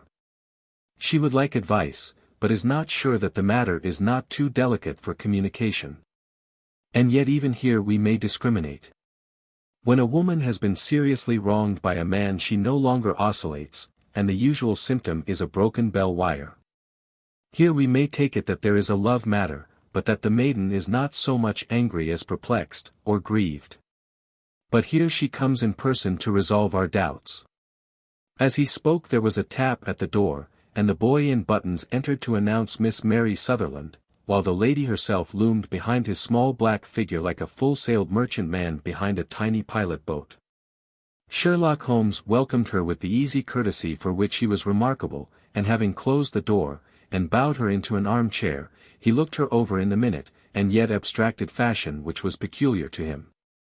"Do you not find," he said, "that with your short sight it is a little trying to do so much typewriting?" "I did at first," she answered, "but now I know where the letters are without looking." Then, suddenly realizing the full purport of his words, she gave a violent start and looked up, with fear and astonishment upon her broad, good-humored face. "You've heard about me, Mr. Holmes," she cried, "else how could you know all that?" "Never mind," said Holmes, laughing, "it is my business to know things. Perhaps I have trained myself to see what others overlook. If not, why should you come to consult me?" "I came to you, sir, because I heard of you from Mrs. Etheridge, whose husband you found so easy when the police and every one had given him up for dead. Oh, Mr. Holmes, I wish you would do as much for me.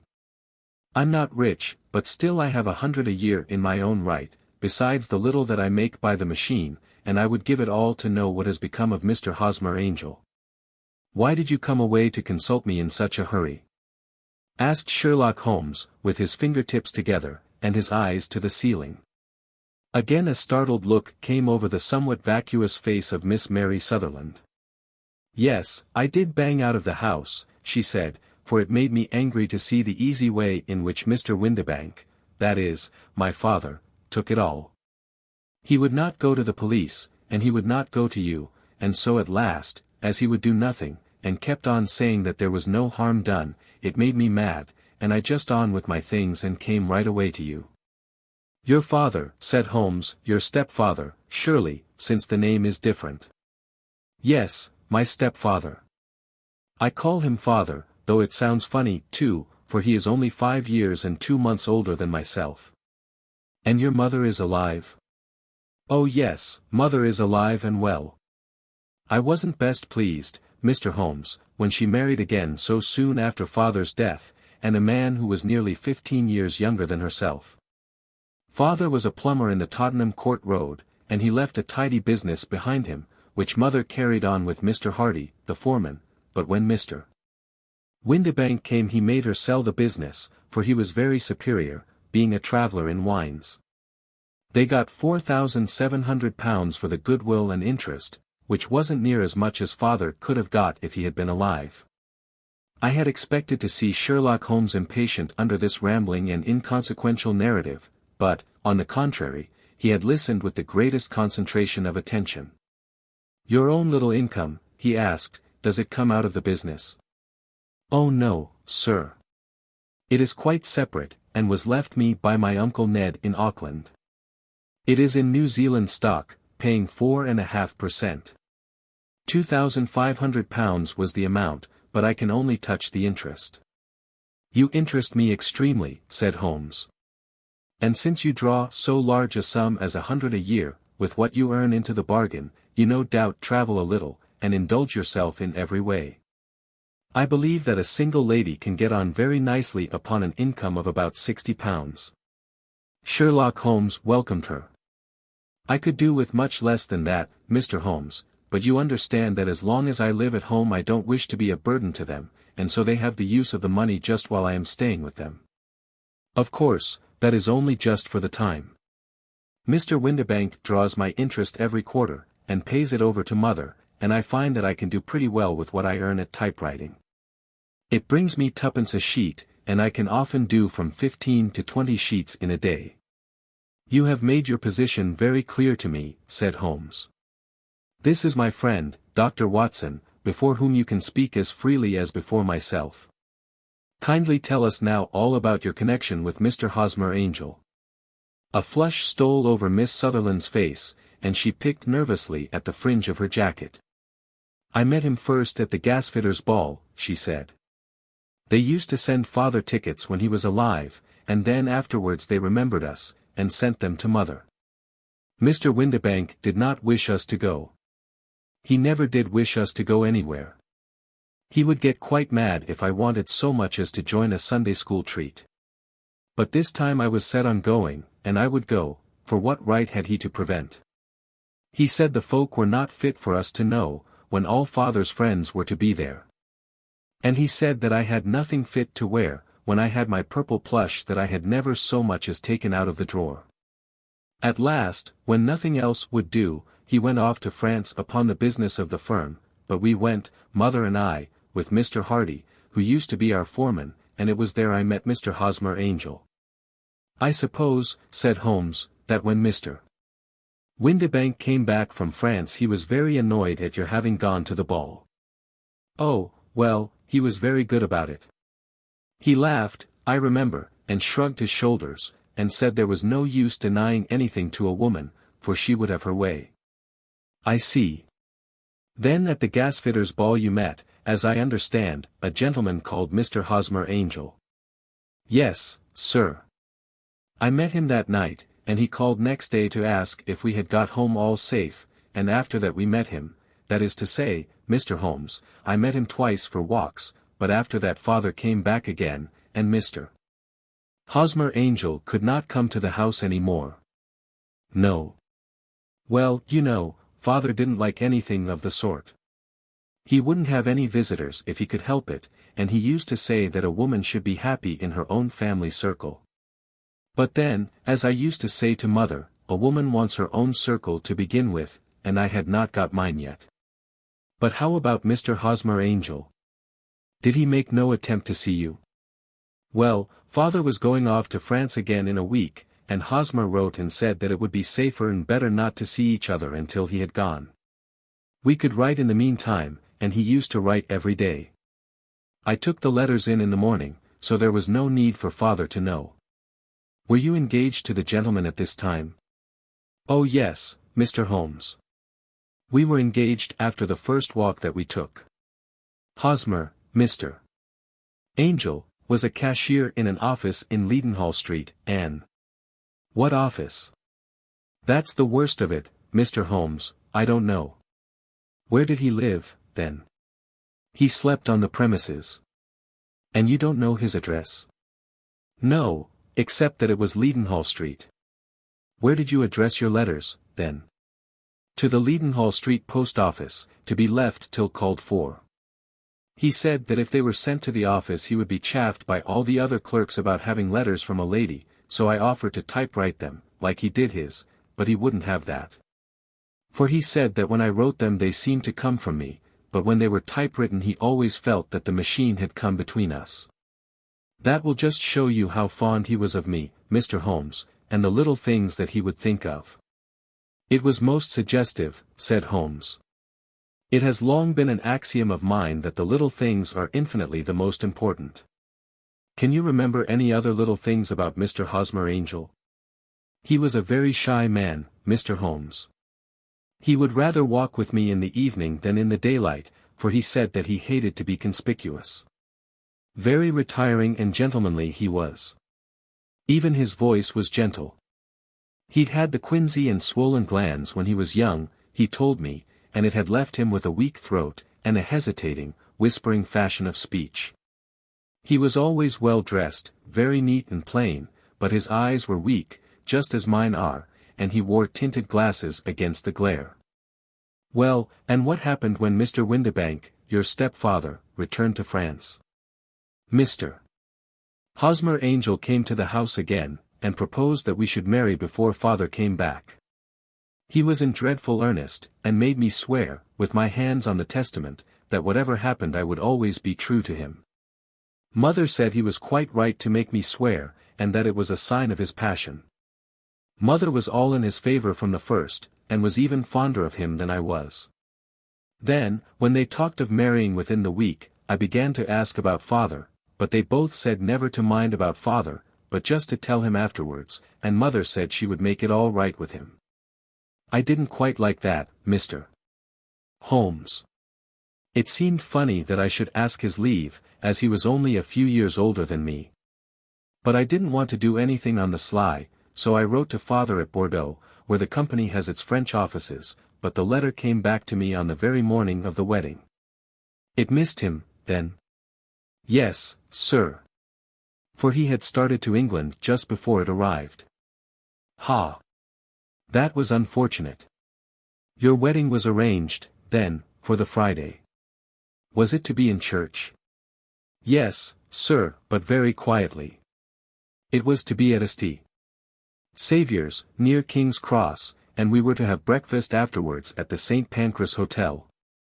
Hosmer came for us in a hansom, but as there were two of us, he put us both into it, and stepped himself into a four-wheeler, which happened to be the only other cab in the street.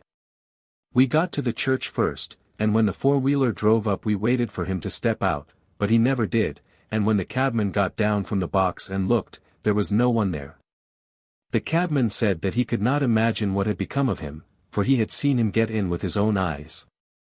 That was last Friday, Mr. Holmes, and I have never seen or heard anything since then to throw any light upon what became of him.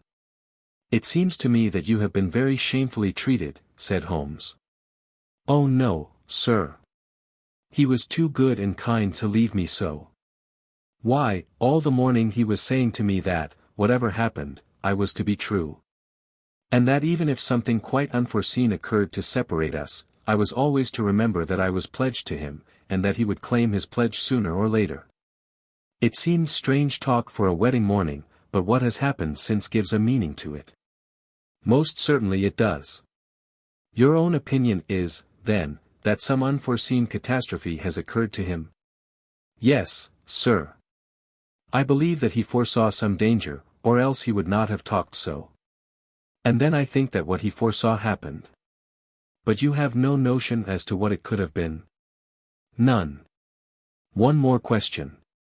How did your mother take the matter? She was angry, and said that I was never to speak of the matter again. And your father? Did you tell him? Yes, and he seemed to think, with me, that something had happened, and that I should hear of Hosmer again. As he said, what interest could any one have in bringing me to the doors of the church, and then leaving me? Now, if he had borrowed my money, or if he had married me and got my money settled on him, there might be some reason. But Hosmer was very independent about money, and never would look at a shilling of mine. And yet, what could have happened? And why could he not write? Oh, it drives me half mad to think of. And I can't sleep a wink at night. She pulled a little handkerchief out of her muff, and began to sob heavily into it. I shall glance into the case for you, said Holmes, rising, and I have no doubt that we shall reach some definite result. Let the weight of the matter rest upon me now, and do not let your mind dwell upon it further. Above all, try to let Mr. Hosmer Angel vanish from your memory, as he has done from your life. Then you don't think I'll see him again? I fear not. Then what has happened to him? You will leave that question in my hands. I should like an accurate description of him, and any letters of his which you can spare. I advertised for him in last Saturday's Chronicle, said she. Here is the slip, and here are 4 letters from him. Thank you. And your address? Number 31 Leon Place, Camberwell. Mr. Angel's address you never had, I understand. Where is your father's place of business? He travels for Westhouse and Marbank, the great claret importers of Fenchurch Street. Thank you. You have made your statement very clearly. You will leave the papers here, and remember the advice which I have given you. Let the whole incident be a sealed book, and do not allow it to affect your life. You are very kind, Mr. Holmes, but I cannot do that. I shall be true to Hosmer. He shall find me ready when he comes back. For all the preposterous hat and the vacuous face, there was something noble in the simple faith of our visitor which compelled our respect.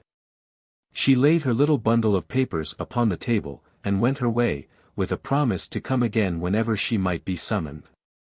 Sherlock Holmes sat silent for a few minutes with his fingertips still pressed together, his legs stretched out in front of him, and his gaze directed upward to the ceiling. Then he took down from the rack the old and oily clay pipe, which was to him as a counselor, and, having lit it, he leaned back in his chair, with the thick blue cloud wreaths spinning up from him, and a look of infinite languor in his face. Quite an interesting study, that maiden, he observed.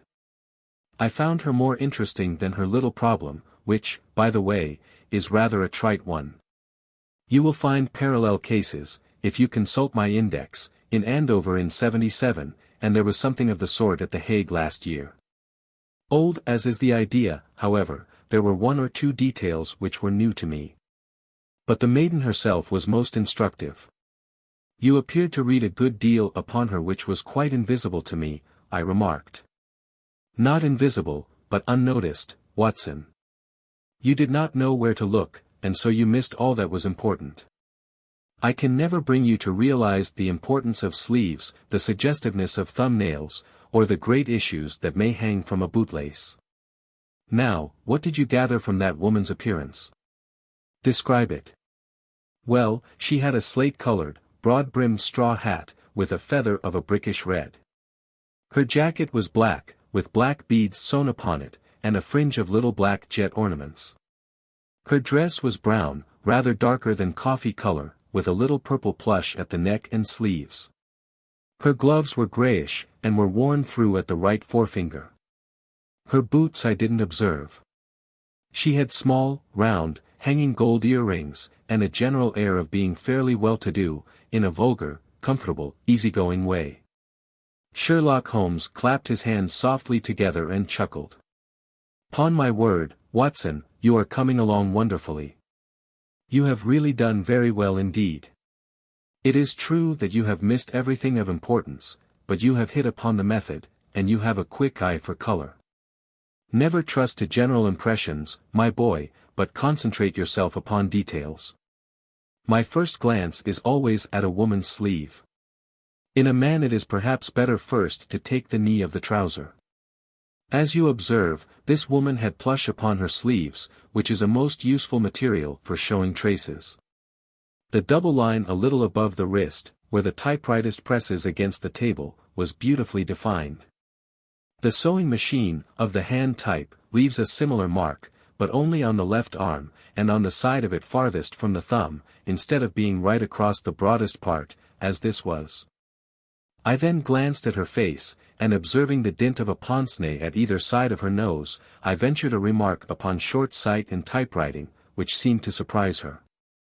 It surprised me. But, surely, it was very obvious.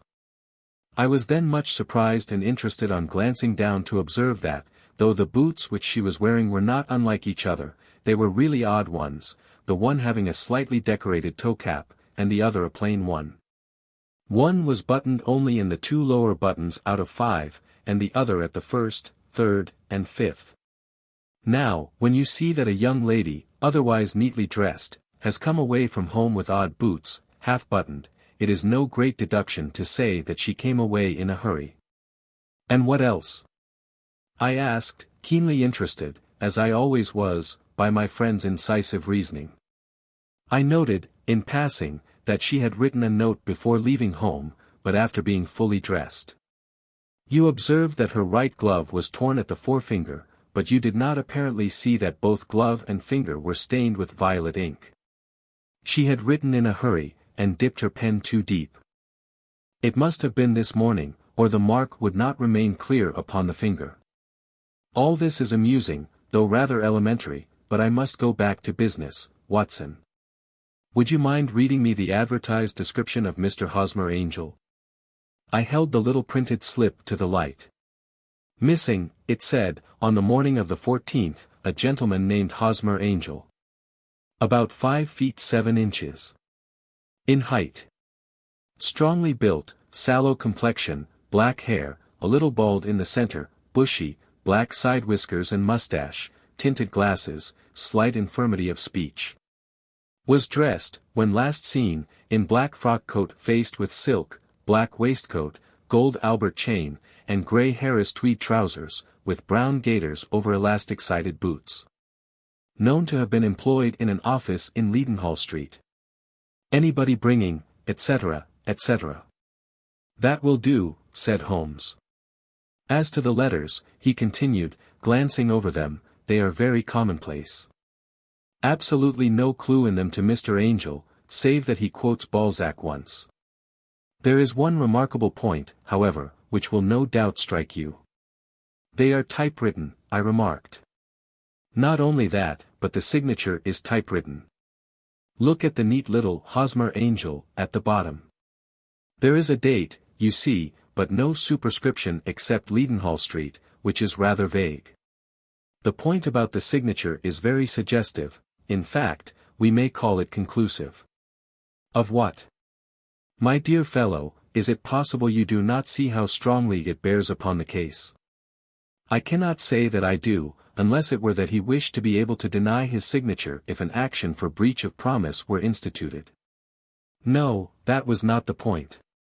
However, I shall write 2 letters, which should settle the matter. One is to a firm in the city, the other is to the young lady's stepfather, Mr. Windibank, asking him whether he could meet us here at 6 o'clock tomorrow evening. It is just as well that we should do business with the male relatives. And now, Doctor, we can do nothing until the answers to those letters come, so we may put our little problem upon the shelf for the interim.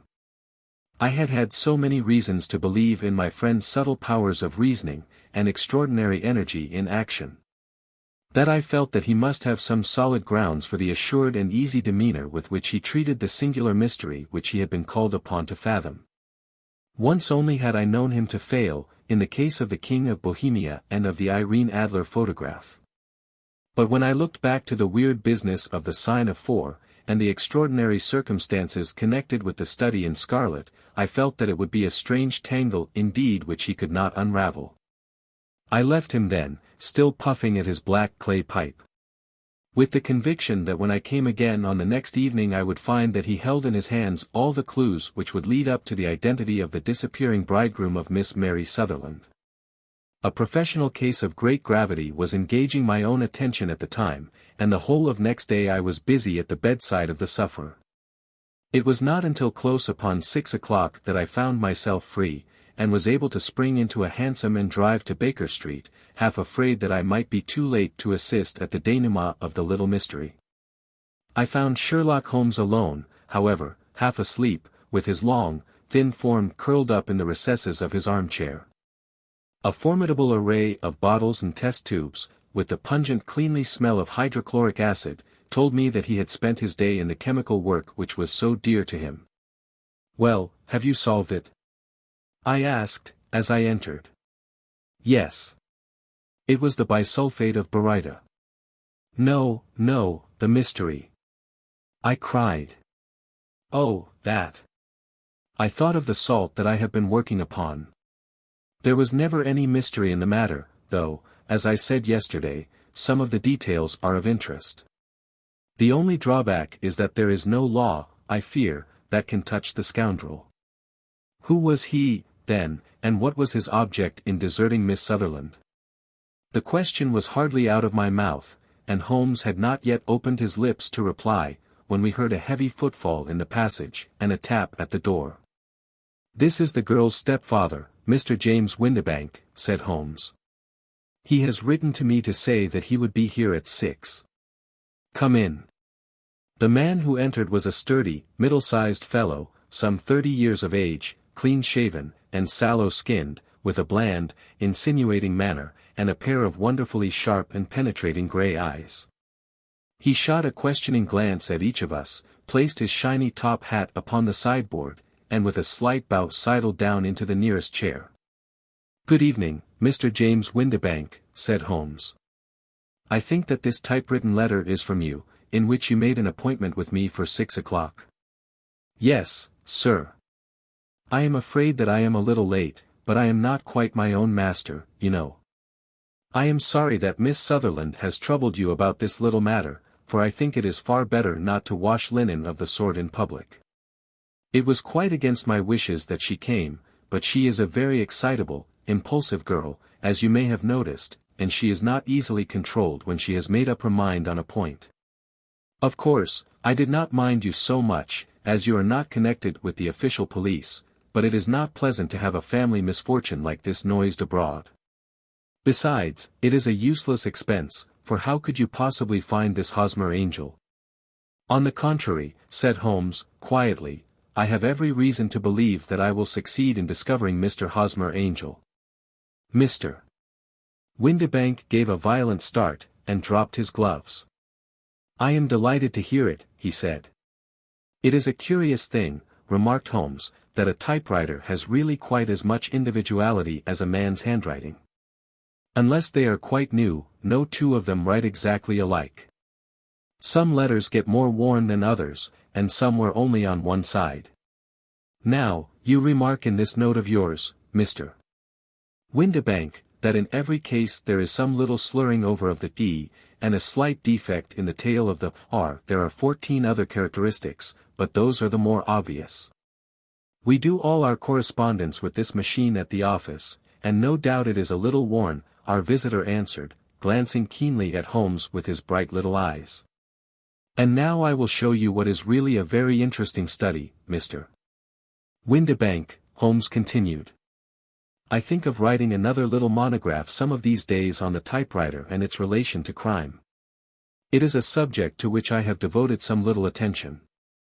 I have here 4 letters which purport to come from the missing man. They are all typewritten. In each case, not only are the D's slurred and the R's tailless, but you will observe, if you care to use my magnifying lens, that the 14 other characteristics to which I have alluded are there as well." Mr. Windibank sprang out of his chair, and picked up his hat. "I cannot waste time over this sort of fantastic talk, Mr. Holmes," he said. "If you can catch the man, catch him, and let me know when you have done it." "Certainly," said Holmes, stepping over and turning the key in the door. "I let you know, then, that I have caught him." "What? Where?" shouted Mr. Windibank, turning white to his lips, and glancing about him like a rat in a trap. "Oh, it won't do, really it won't," said Holmes, suavely. "There is no possible getting out of it, Mr. Windibank. It is quite too transparent, and it was a very bad compliment when you said that it was impossible for me to solve so simple a question. That's right. Sit down, and let us talk it over." Our visitor collapsed into a chair, with a ghastly face, and a glitter of moisture on his brow. It's not actionable," he stammered. "I am very much afraid that it is not. But between ourselves, Windibank, it was as cruel and selfish and heartless a trick in a petty way as ever came before me. Now, let me just run over the course of events, and you will contradict me if I go wrong." The man sat huddled up in his chair, with his head sunk upon his breast, like one who is utterly crushed. Holmes stuck his feet up on the corner of the mantelpiece, and, leaning back with his hands in his pockets, began talking, rather to himself, as it seemed, than to us.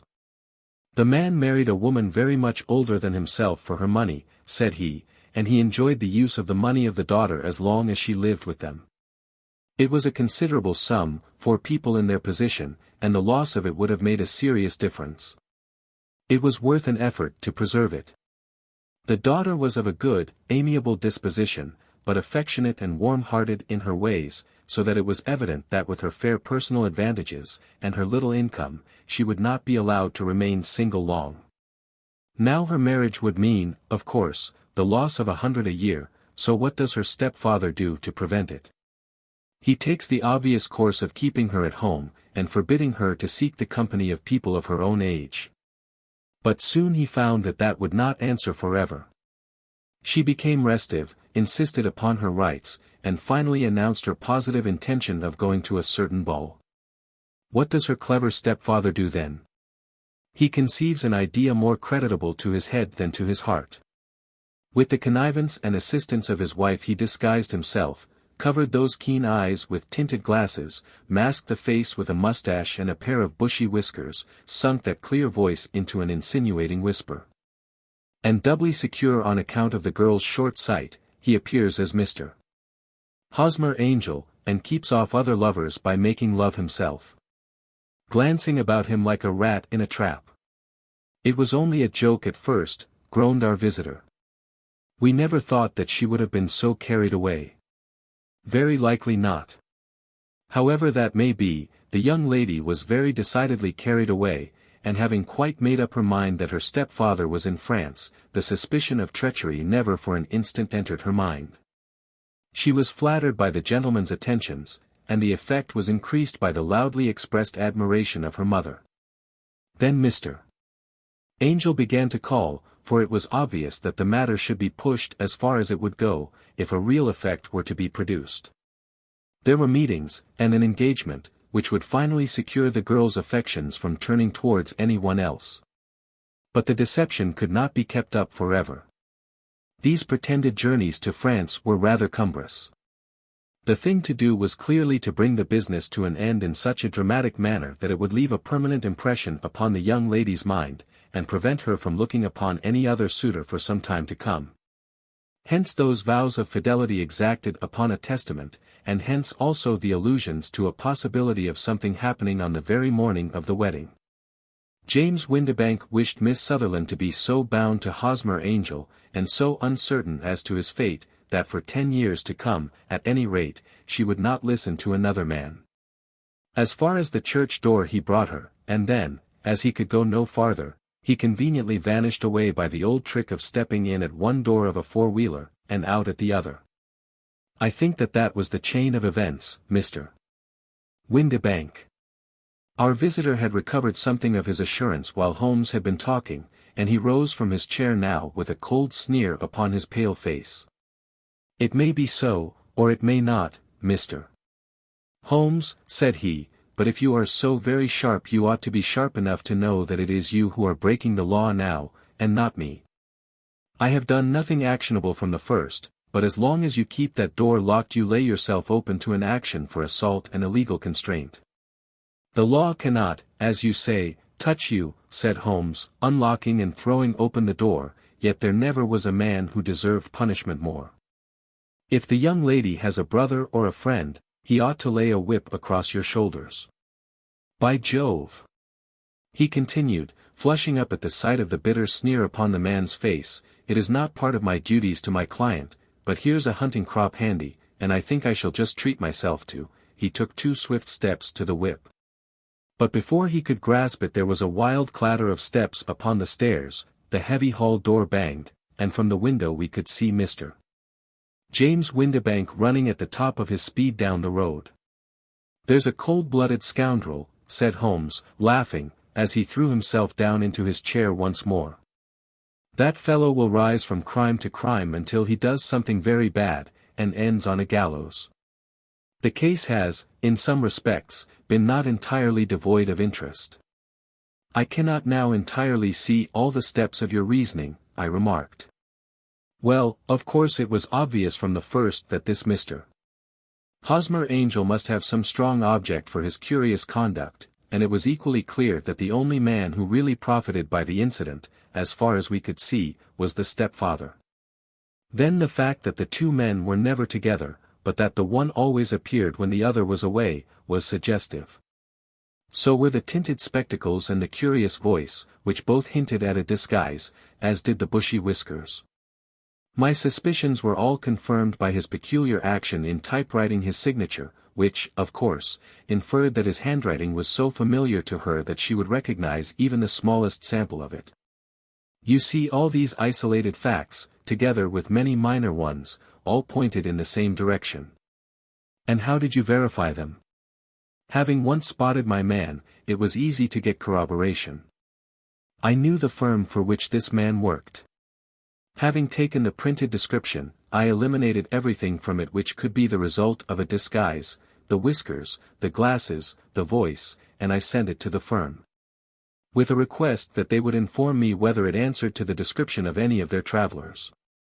I had already noticed the peculiarities of the typewriter, and I wrote to the man himself at his business address, asking him if he would come here.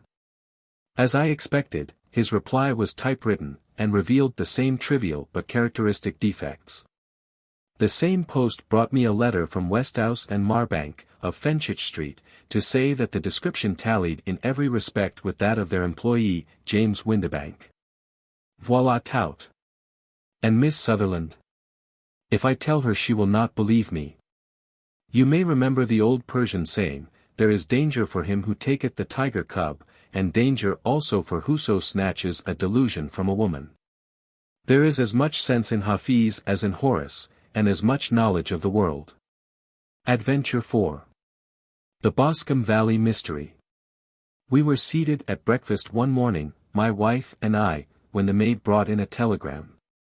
It was from Sherlock Holmes, and ran in this way. "Have you a couple of days to spare? Have just been wired for from the west of England in connection with Boscombe Valley tragedy. Shall be glad if you will come with me. Air and scenery perfect. Leave Paddington by the 11:15. What do you say, dear?" said my wife, looking across at me. "Will you go?" "I really don't know what to say. I have a fairly long list at present." "Oh, Anstruther would do your work for you. You have been looking a little pale lately. I think that the change would do you good, and you are always so interested in Mr. Sherlock Holmes's cases." "I should be ungrateful if I were not, seeing what I gained through one of them," I answered. "But if I am to go, I must pack at once, for I have only half an hour." My experience of camp life in Afghanistan had at least had the effect of making me a prompt and ready traveler. My wants were few and simple, so that in less than the time stated I was in a cab with my valise, rattling away to Paddington Station. Sherlock Holmes was pacing up and down the platform, his tall, gaunt figure made even gaunter and taller by his long grey travelling cloak and close-fitting cloth cap. "It is really very good of you to come, Watson," said he. "It makes a considerable difference to me, having someone with me on whom I can thoroughly rely. Local aid is always either worthless or else biased. If you will keep the two corner seats, I shall get the tickets." We had the carriage to ourselves save for an immense litter of papers which Holmes had brought with him. Among these he rummaged and read, with intervals of note-taking and of meditation, until we were past reading. Then he suddenly rolled them all into a gigantic ball, and tossed them up onto the rack. "Have you heard anything of the case?" he asked. "Not a word. I have not seen a paper for some days. The London press has not had very full accounts. I have just been looking through all the recent papers in order to master the particulars. It seems, from what I gather, to be one of those simple cases which are so extremely difficult. That sounds a little paradoxical. But it is profoundly true. Singularity is almost invariably a clue. The more featureless and commonplace a crime is, the more difficult is it to bring it home.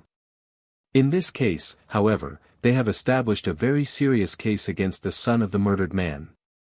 It is a murder, then. Well, it is conjectured to be so.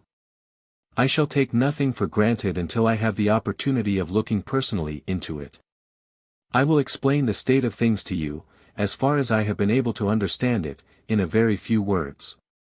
Boscombe Valley is a country district not very far from Ross, in Herefordshire. The largest landed proprietor in that part is a Mr. John Turner, who made his money in Australia, and returned some years ago to the old country. One of the farms which he held, that of Hatherley, was let to Mr. Charles McCarthy, who was also an ex-Australian. The men had known each other in the colonies, so that it was not unnatural that when they came to settle down they should do so as near each other as possible. Turner was apparently the richer man, so McCarthy became his tenant, but still remained, it seems, upon terms of perfect equality, as they were frequently together. McCarthy had one son, a lad of 18, and Turner had an only daughter of the same age, but neither of them had wives living. They appear to have avoided the society of the neighboring English families, and to have led retired lives, though both the McCarthys were fond of sport, and were frequently seen at the race meetings of the neighborhood. McCarthy kept 2 servants, a man and a girl. Turner had a considerable household, some half-dozen at the least. That is as much as I have been able to gather about the families. Now for the facts. On June 3rd, that is, on Monday last, McCarthy left his house at Hatherley about 3 in the afternoon, and walked down to the Boscombe Pool, which is a small lake formed by the spreading out of the stream which runs down the Boscombe Valley. He had been out with his serving man in the morning at Ross, and he had told the man that he must hurry, as he had an appointment of importance to keep at 3. From that appointment he never came back alive. From Hatherley farmhouse to the Boscombe Pool is 1/4 of a mile, and 2 people saw him as he passed over this ground. One was an old woman, whose name is not mentioned, and the other was William Crowder, a gamekeeper in the employ of Mr. Turner. Both these witnesses deposed that Mr. McCarthy was walking alone. The gamekeeper adds that within a few minutes of his seeing Mr. McCarthy pass he had seen his son, Mr. James McCarthy, going the same way with a gun under his arm. To the best of his belief, the father was actually in sight at the time, and the son was following him. He thought no more of the matter until he heard in the evening of the tragedy that had occurred. The 2 McCarthys were seen after the time when William Crowder, the gamekeeper, lost sight of them. The Boscombe Pool is thickly wooded round, with just a fringe of grass and of reeds round the edge. A girl of 14, Patience Moran, who is the daughter of the lodge-keeper of the Boscombe Valley estate, was in one of the woods picking flowers. She states that while she was there she saw, at the border of the wood and close by the lake, Mr. McCarthy and his son, and that they appeared to be having a violent quarrel. She heard Mr. McCarthy the elder using very strong language to his son, and she saw the latter raise up his hand as if to strike his father. She was so frightened by their violence that she ran away, and told her mother when she reached home that she had left the 2 McCarthys quarreling near Boscombe Pool, and that she was afraid that they were going to fight. She had hardly said the words when young Mr. McCarthy came running up to the lodge to say that he had found his father dead in the wood, and to ask for the help of the lodge-keeper.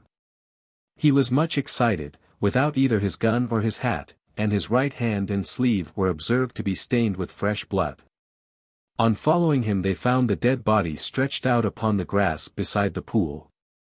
The head had been beaten in by repeated blows of some heavy and blunt weapon. The injuries were such as might very well have been inflicted by the butt end of his son's gun, which was found lying on the grass within a few paces of the body.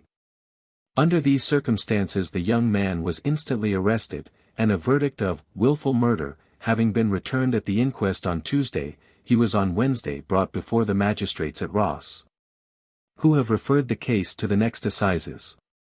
Those are the main facts of the case as they came out before the coroner and at the police court.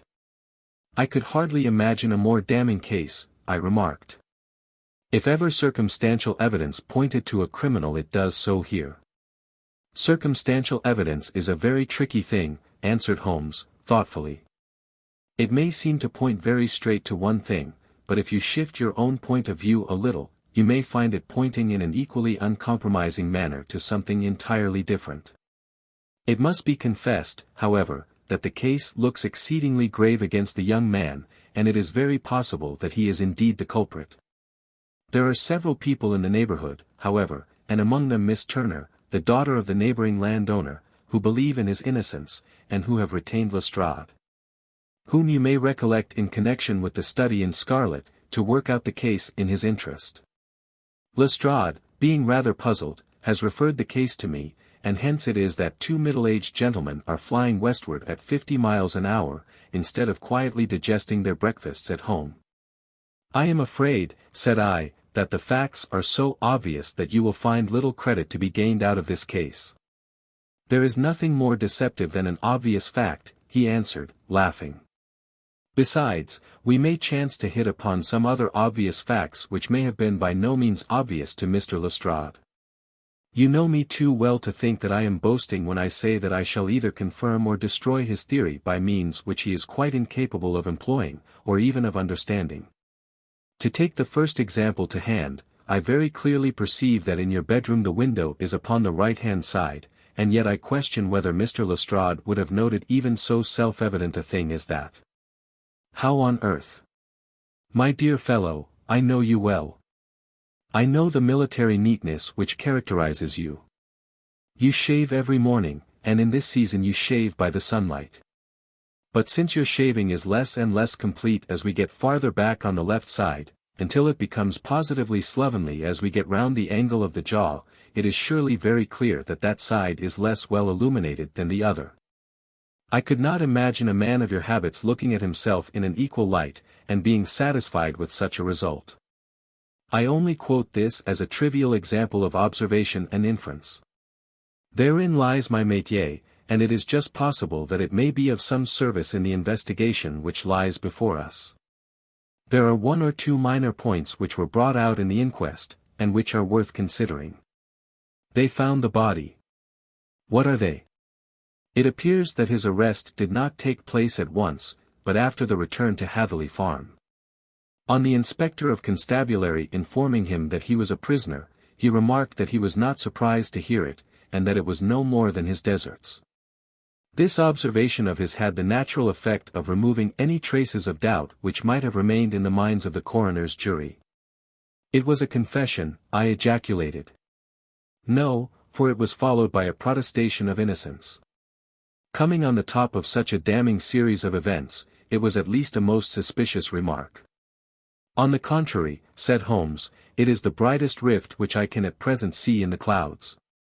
However innocent he might be, he could not be such an absolute imbecile as not to see that the circumstances were very black against him.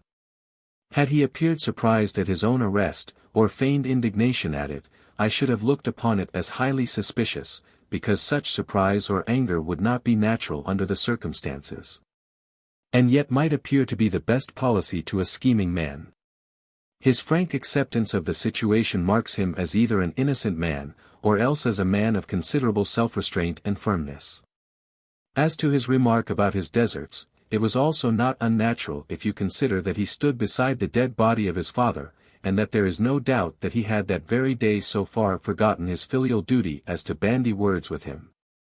And even, according to the little girl whose evidence is so important, to raise his hand as if to strike him. The self-reproach and contrition which are displayed in his remark appear to me to be the signs of a healthy mind, rather than of a guilty one. I shook my head. Many men have been hanged on far slighter evidence, I remarked. So they have. And many men have been wrongfully hanged. What is the young man's own account of the matter? It is, I am afraid, not very encouraging to his supporters, though there are one or two points in it which are suggestive. You will find it here, and may read it for yourself. He picked out from his bundle a copy of the local Herefordshire paper, and having turned down the sheet, he pointed out the paragraph in which the unfortunate young man had given his own statement of what had occurred. I settled myself down in the corner of the carriage, and read it very carefully. It ran in this way. Mr. James McCarthy, the only son of the deceased, was then called, and gave evidence as follows: I had been away from home for 3 days at Bristol, and had only just returned upon the morning of last Monday, the 3rd. My father was absent from home at the time of my arrival, and I was informed by the maid that he had driven over to Ross with John Cobb, the groom. Shortly after my return I heard the wheels of his trap in the yard, and, looking out of my window, I saw him get out and walk rapidly out of the yard, though I was not aware in which direction he was going. I then took my gun, and strolled out in the direction of the Boscombe Pool, with the intention of visiting the rabbit warren which is upon the other side. On my way I saw William Crowder, the gamekeeper, as he had stated in his evidence. But he is mistaken in thinking that I was following my father. I had no idea that he was in front of me. When about 100 yards from the pool I heard a cry of "cooey," which was a usual signal between my father and myself. I then hurried forward, and found him standing by the pool. He appeared to be much surprised at seeing me, and asked me rather roughly what I was doing there. A conversation ensued which led to high words, and almost to blows, for my father was a man of a very violent temper. Seeing that his passion was becoming ungovernable, I left him, and returned towards Hatherley Farm. I had not gone more than 150 yards, however, when I heard a hideous outcry behind me, which caused me to run back again.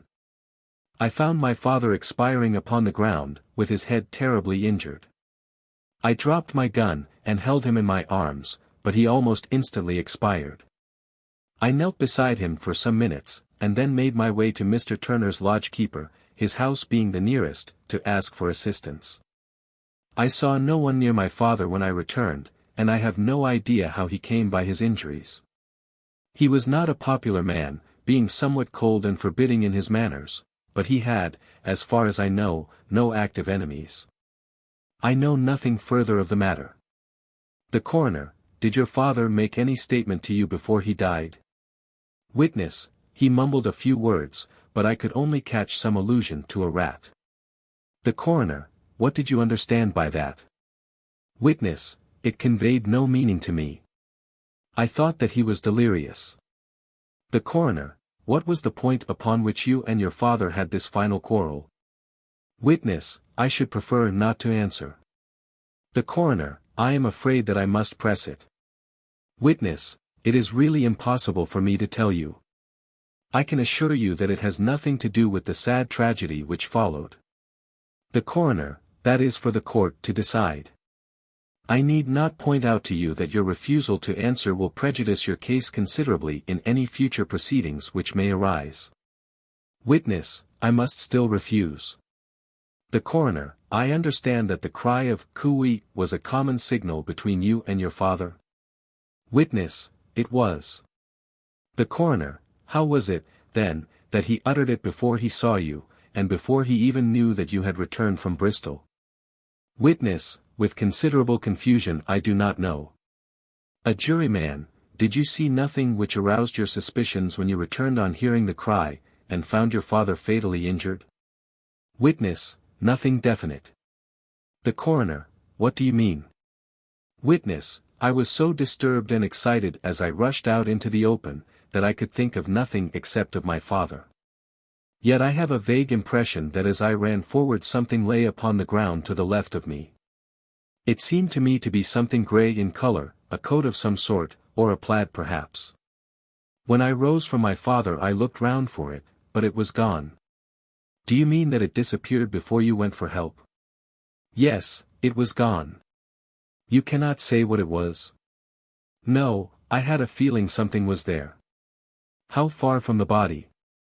12 yards or so. And how far from the edge of the wood? About the same. Then if it was removed it was while you were within 12 yards of it?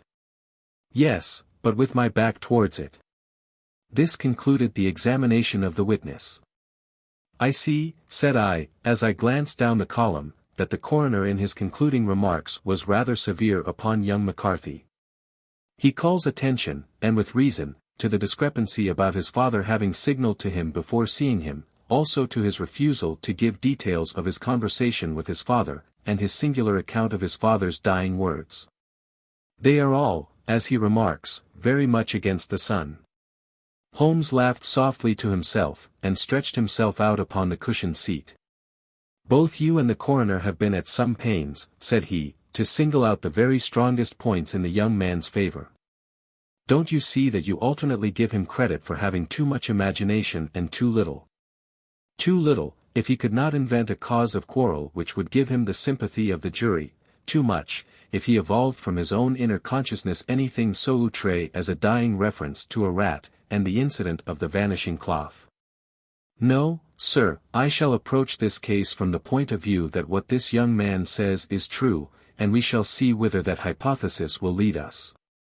And now here is my pocket Petrarch, and not another word shall I say of this case until we are on the scene of action. We lunch at Swindon, and I see that we shall be there in 20 minutes. It was nearly 4 o'clock when we at last, after passing through the beautiful Stroud Valley, and over the broad gleaming Severn, found ourselves at the pretty little country town of Ross. A lean, ferret-like man, furtive and sly-looking, was waiting for us upon the platform. In spite of the light brown dust coat and leather leggings which he wore in deference to his rustic surroundings, I had no difficulty in recognizing Lestrade, of Scotland Yard. With him we drove to the Hereford Arms, where a room had already been engaged for us. I have ordered a carriage, said Lestrade, as we sat over a cup of tea.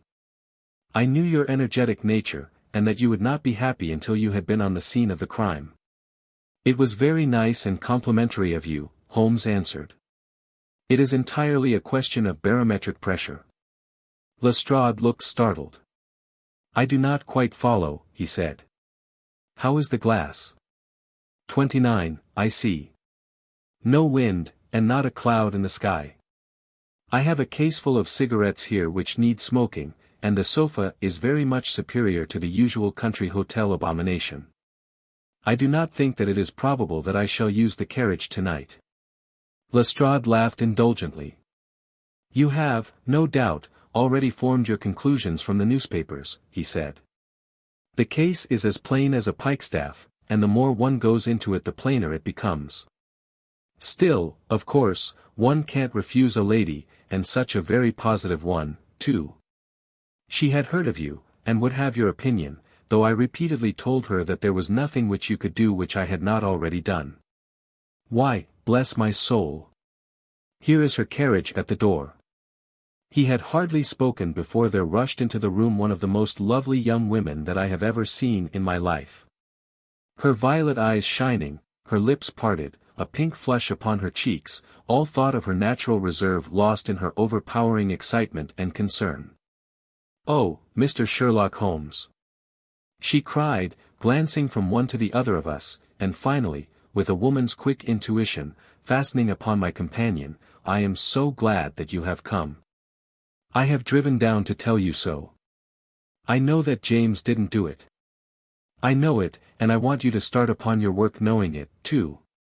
Never let yourself doubt upon that point. We have known each other since we were little children, and I know his faults as no one else does. But he is too tender-hearted to hurt a fly.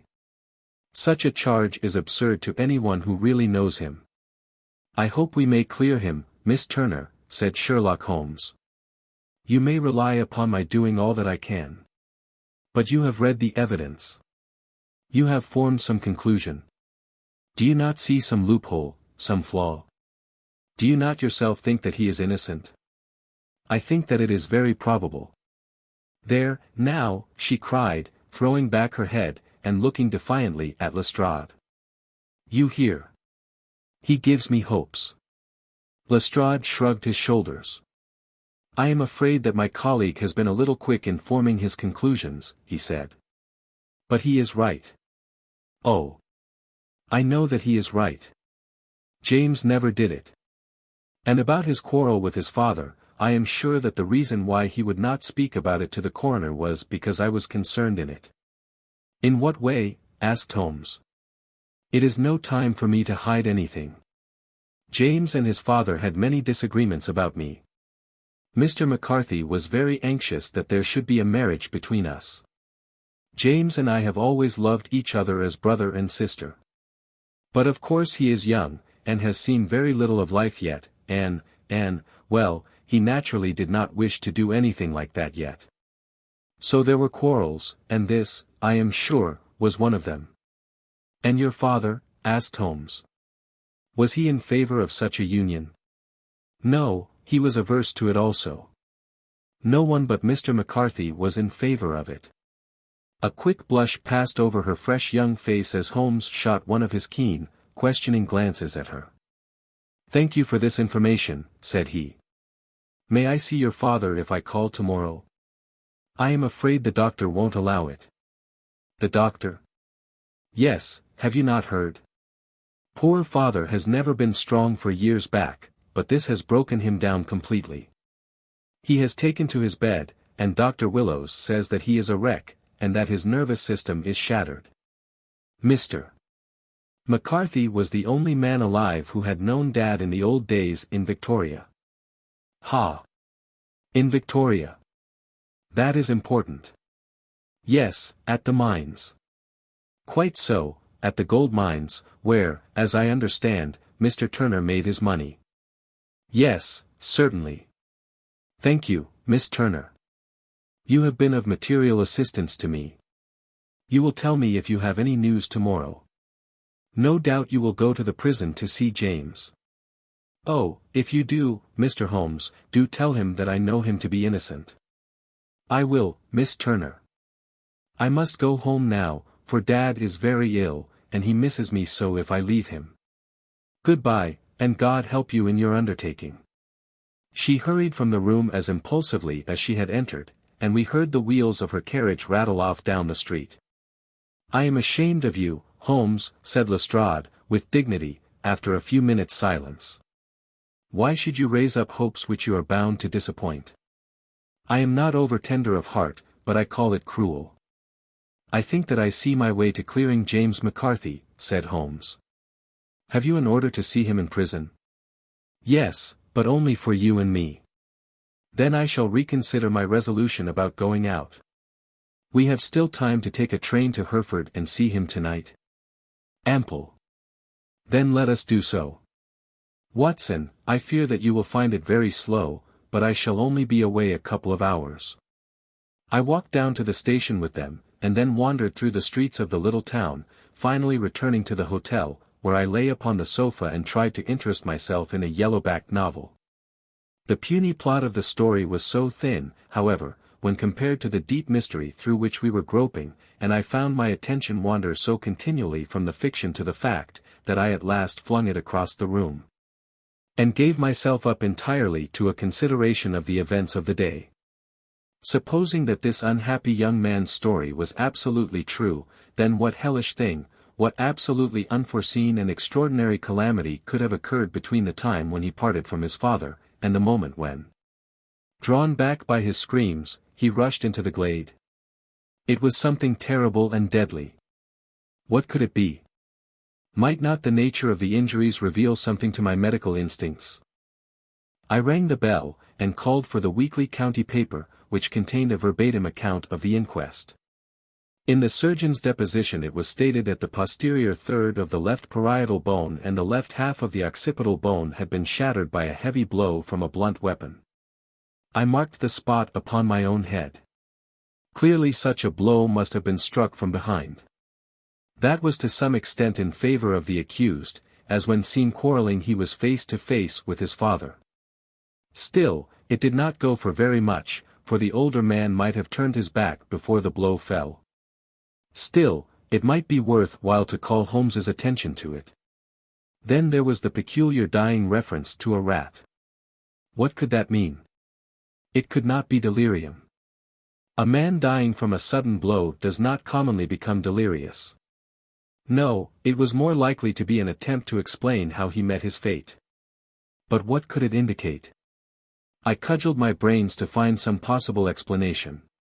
And then the incident of the grey cloth, seen by young McCarthy. If that were true, the murderer must have dropped some part of his dress, presumably his overcoat, in his flight. And must have had the hardihood to return and to carry it away at the instant when the son was kneeling with his back turned not a dozen paces off. What a tissue of mysteries and improbabilities the whole thing was.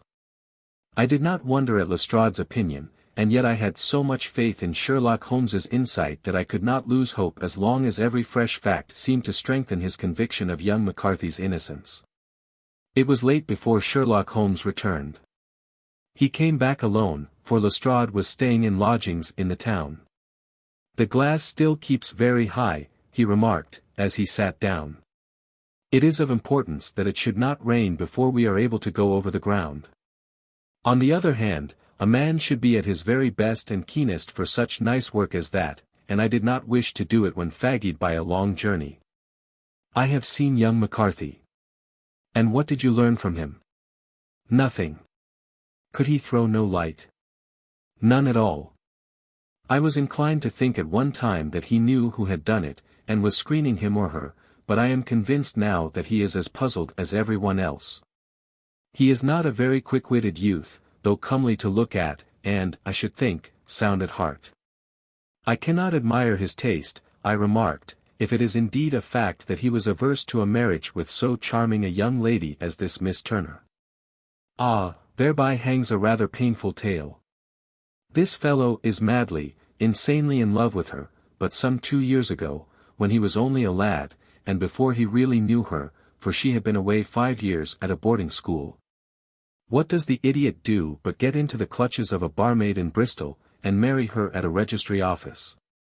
No one knows a word of the matter, but you can imagine how maddening it must be to him to be upbraided for not doing what he would give his very eyes to do, but what he knows to be absolutely impossible. It was sheer frenzy of this sort which made him throw his hands up into the air when his father, at their last interview, was goading him on to propose to Miss Turner. On the other hand, he had no means of supporting himself, and his father, who was by all accounts a very hard man, would have thrown him over utterly had he known the truth. It was with his barmaid wife that he had spent the last 3 days in Bristol, and his father did not know where he was. Mark that point. It is of importance. Good has come out of evil, however, for the barmaid, finding from the papers that he is in serious trouble, and likely to be hanged, has thrown him over utterly, and has written to him to say that she has a husband already in the Bermuda dockyard. So that there is really no tie between them. I think that that bit of news has consoled young McCarthy for all that he has suffered. But if he is innocent, who has done it? Ah! Who? I would call your attention very particularly to 2 points. One is that the murdered man had an appointment with someone at the pool, and that the someone could not have been his son, for his son was away, and he did not know when he would return. The second is that the murdered man was heard to cry "Cooey" before he knew that his son had returned. Those are the crucial points upon which the case depends. And now let us talk about George Meredith, if you please, and we shall leave all minor matters until tomorrow. There was no rain, as Holmes had foretold, and the morning broke bright and cloudless. At 9 o'clock Lestrade called for us with the carriage, and we set off for Hatherley Farm and the Boscombe Pool. "There is serious news this morning," Lestrade observed. "It is said that Mr. Turner, of the Hall, is so ill that his life is despaired of." "An elderly man, I presume," said Holmes. "About 60, but his constitution has been shattered by his life abroad, and he has been in failing health for some time. This business has had a very bad effect upon him. He was an old friend of McCarthy's, and, I may add, a great benefactor to him, for I have learned that he gave him Hatherley Farm rent-free." "Indeed. That is interesting," said Holmes. "Oh yes. In 100 other ways he has helped him. Everybody about here speaks of his kindness to him." "Really? Does it not strike you as a little singular that this McCarthy, who appears to have had little of his own, and to have been under such obligations to Turner, should still talk of marrying his son to Turner's daughter, who is, presumably. Heiress to the estate, and that in such a very cocksure manner, as if it were merely a case of a proposal and all else would follow. It is the more strange, since we know that Turner himself was averse to the idea. The daughter told us as much. Do you not deduce something from that? We have got to the deductions and the inferences, said Lestrade, winking at me. I find it hard enough to tackle facts, Holmes, without flying away after theories and fancies. You are right, said Holmes, demurely, you do find it very hard to tackle the facts. Anyhow, I have grasped one fact which you seem to find it difficult to get hold of, replied Lestrade, with some warmth. And that is that McCarthy, Sr., met his death from McCarthy, Jr., and that all theories to the contrary are the merest moonshine. Well, moonshine is a brighter thing than fog, said Holmes, laughing. But I am very much mistaken if this is not Hatherley Farm upon the left. Yes, that is it. It was a widespread, comfortable-looking building, two-storied, slate-roofed, with great yellow blotches of lichen upon the grey walls.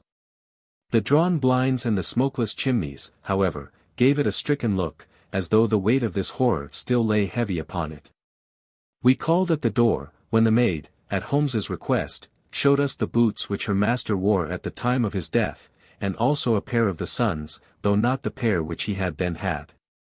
Having measured these very carefully from 7 or 8 different points, Holmes desired to be led to the courtyard, from which we all followed the winding track which led to Boscombe Pool. The maid showed us the boots. Sherlock Holmes was transformed when he was hot upon such a scent as this. Men who had only known the quiet thinker and logician of Baker Street would have failed to recognize him. His face flushed and darkened.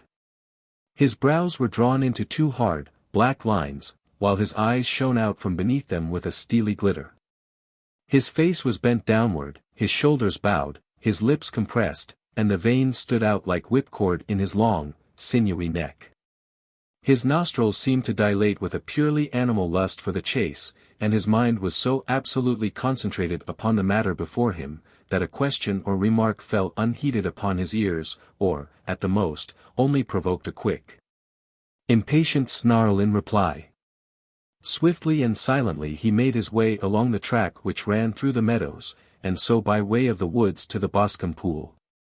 It was damp, marshy ground, as is all that district, and there were marks of many feet, both upon the path and amid the short grass which bounded it on either side. Sometimes Holmes would hurry on, sometimes stop dead, and once he made quite a little detour into the meadow. Lestrade and I walked behind him, the detective indifferent and contemptuous, while I watched my friend with the interest which sprang from the conviction that every one of his actions was directed towards a definite end. The Boscombe Pool, which is a little reed-girt sheet of water some 50 yards across, is situated at the boundary between the Hatherley Farm and the private park of the wealthy Mr. Turner.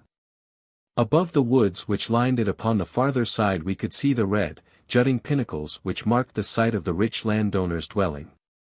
On the Hatherley side of the pool the woods grew very thick, and there was a narrow belt of sodden grass 20 paces across between the edge of the trees and the reeds which lined the lake.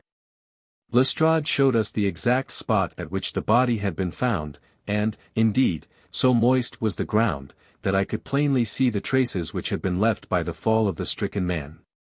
To Holmes, as I could see by his eager face and peering eyes, very many other things were to be read upon the trampled grass. He ran round, like a dog who is picking up a scent, and then turned upon my companion. "What did you go into the pool for?" he asked. "I fished about with a rake. I thought there might be some weapon or other trace." "But how on earth?" "Oh, tut, tut. I have no time. That left foot of yours with its inward twist is all over the place. A mole could trace it, and there it vanishes among the reeds.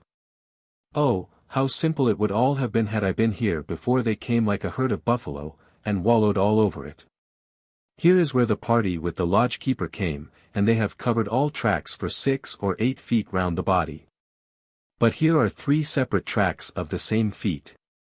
He drew out a lens, and lay down upon his waterproof to have a better view, talking all the time rather to himself than to us. These are young McCarthy's feet. Twice he was walking, and once he ran swiftly so that the soles are deeply marked, and the heels hardly visible. That bears out his story. He ran when he saw his father on the ground. Then here are the father's feet as he paced up and down. What is this, then? It is the butt end of the gun as the son stood listening. And this? Ha, ha. What have we here? Tiptoes. Tiptoes. Square, too, quite unusual boots. They come, they go, they come again, of course that was for the cloak. Now where did they come from? He ran up and down, sometimes losing, sometimes finding the track until we were well within the edge of the wood, and under the shadow of a great beech, the largest tree in the neighborhood. Holmes traced his way to the farther side of this, and lay down once more upon his face with a little cry of satisfaction. For a long time he remained there, turning over the leaves and dried sticks, gathering up what seemed to me to be dust into an envelope, and examining with his lens not only the ground, but even the bark of the tree as far as he could reach. A jagged stone was lying among the moss, and this also he carefully examined and retained.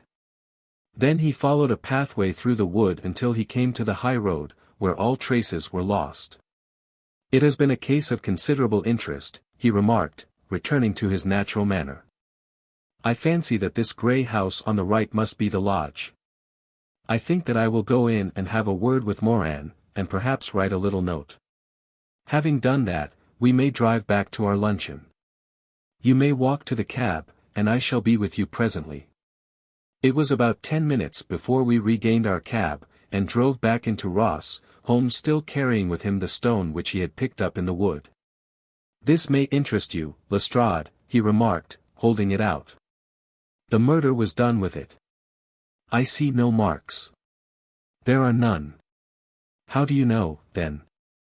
The grass was growing under it. It had only lain there a few days. There was no sign of a place whence it had been taken.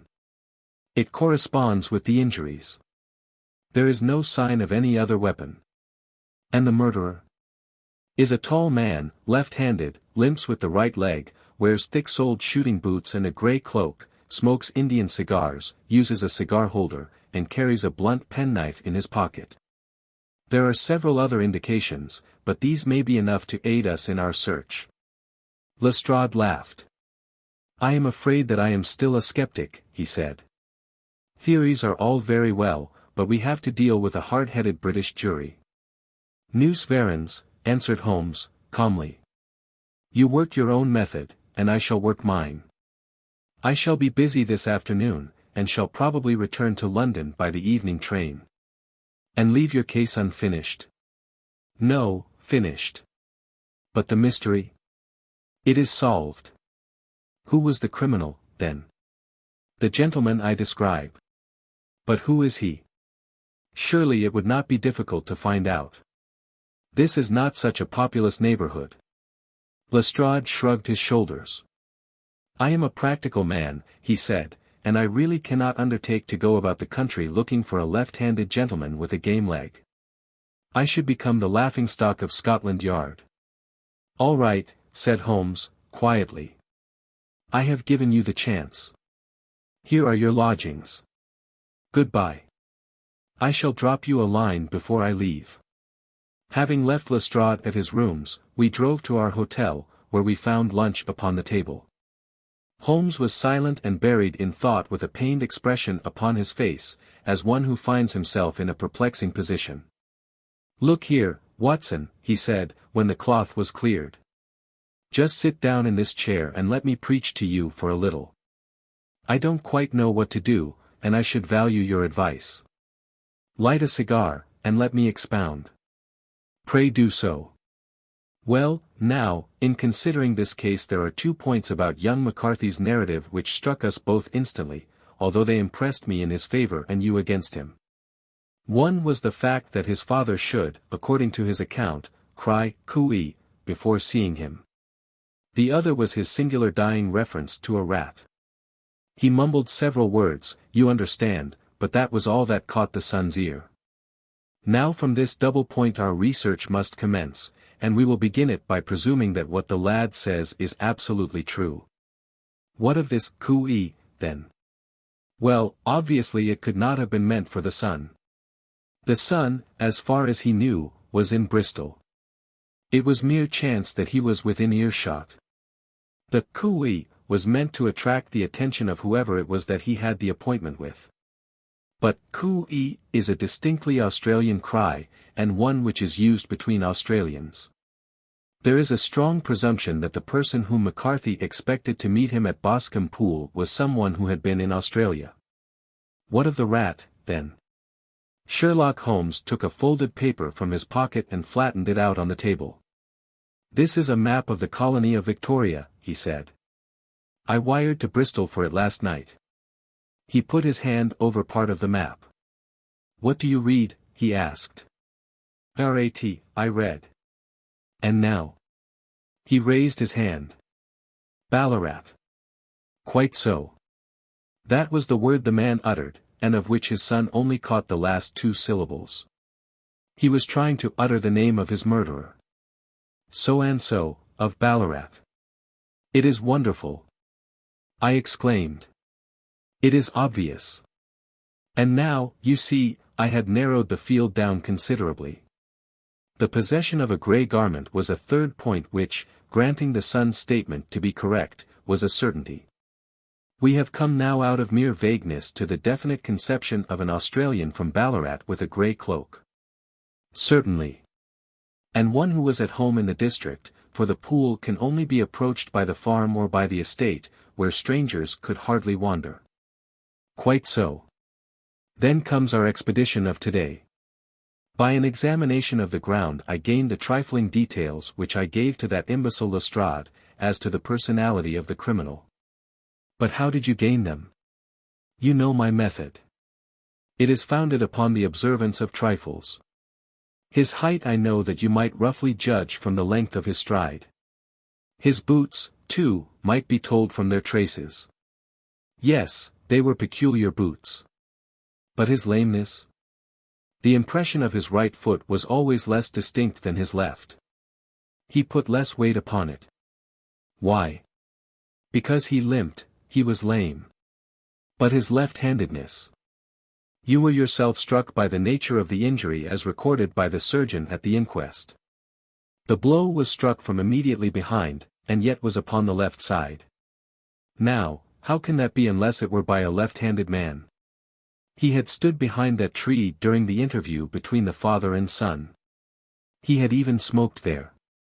I found the ash of a cigar, which my special knowledge of tobacco ashes enabled me to pronounce as an Indian cigar. I have, as you know, devoted some attention to this, and written a little monograph on the ashes of 140 different varieties of pipe, cigar, and cigarette tobacco. Having found the ash, I then looked round and discovered the stump among the moss where he had tossed it. It was an Indian cigar, of the variety which are rolled in Rotterdam. And the cigar holder? I could see that the end had not been in his mouth. Therefore he used a holder. The tip had been cut off, not bitten off, but the cut was not a clean one, so I deduced a blunt penknife. Holmes, I said, you have drawn a net round this man from which he cannot escape, and you have saved an innocent human life as truly as if you had cut the cord which was hanging him. I see the direction in which all this points. The culprit is Mr. John Turner, cried the hotel waiter, opening the door of our sitting-room, and ushering in a visitor. The man who entered was a strange and impressive figure. His slow, limping step and bowed shoulders gave the appearance of decrepitude, and yet his hard, deep-lined, craggy features, and his enormous limbs showed that he was possessed of unusual strength of body and of character. His tangled beard, grizzled hair, and outstanding, drooping eyebrows combined to give an air of dignity and power to his appearance, but his face was of an ashen white, while his lips and the corners of his nostrils were tinged with a shade of blue. It was clear to me at a glance that he was in the grip of some deadly and chronic disease. "Pray sit down on the sofa," said Holmes, gently. "You had my note?" "Yes, the lodge-keeper brought it up. You said that you wished to see me here to avoid scandal." I thought people would talk if I went to the hall. And why did you wish to see me? He looked across at my companion with despair in his weary eyes, as though his question was already answered. Yes, said Holmes, answering the look rather than the words. It is so. I know all about McCarthy. The old man sank his face in his hands. God help me, he cried. But I would not have let the young man come to harm. I give you my word that I would have spoken out if it went against him at the assizes. I am glad to hear you say so, said Holmes, gravely. I would have spoken now had it not been for my dear girl. It would break her heart, it will break her heart when she hears that I am arrested. It may not come to that, said Holmes. What? I am no official agent. I understand that it was your daughter who required my presence here, and I am acting in her interests. Young McCarthy must be got off, however. I am a dying man, said old Turner.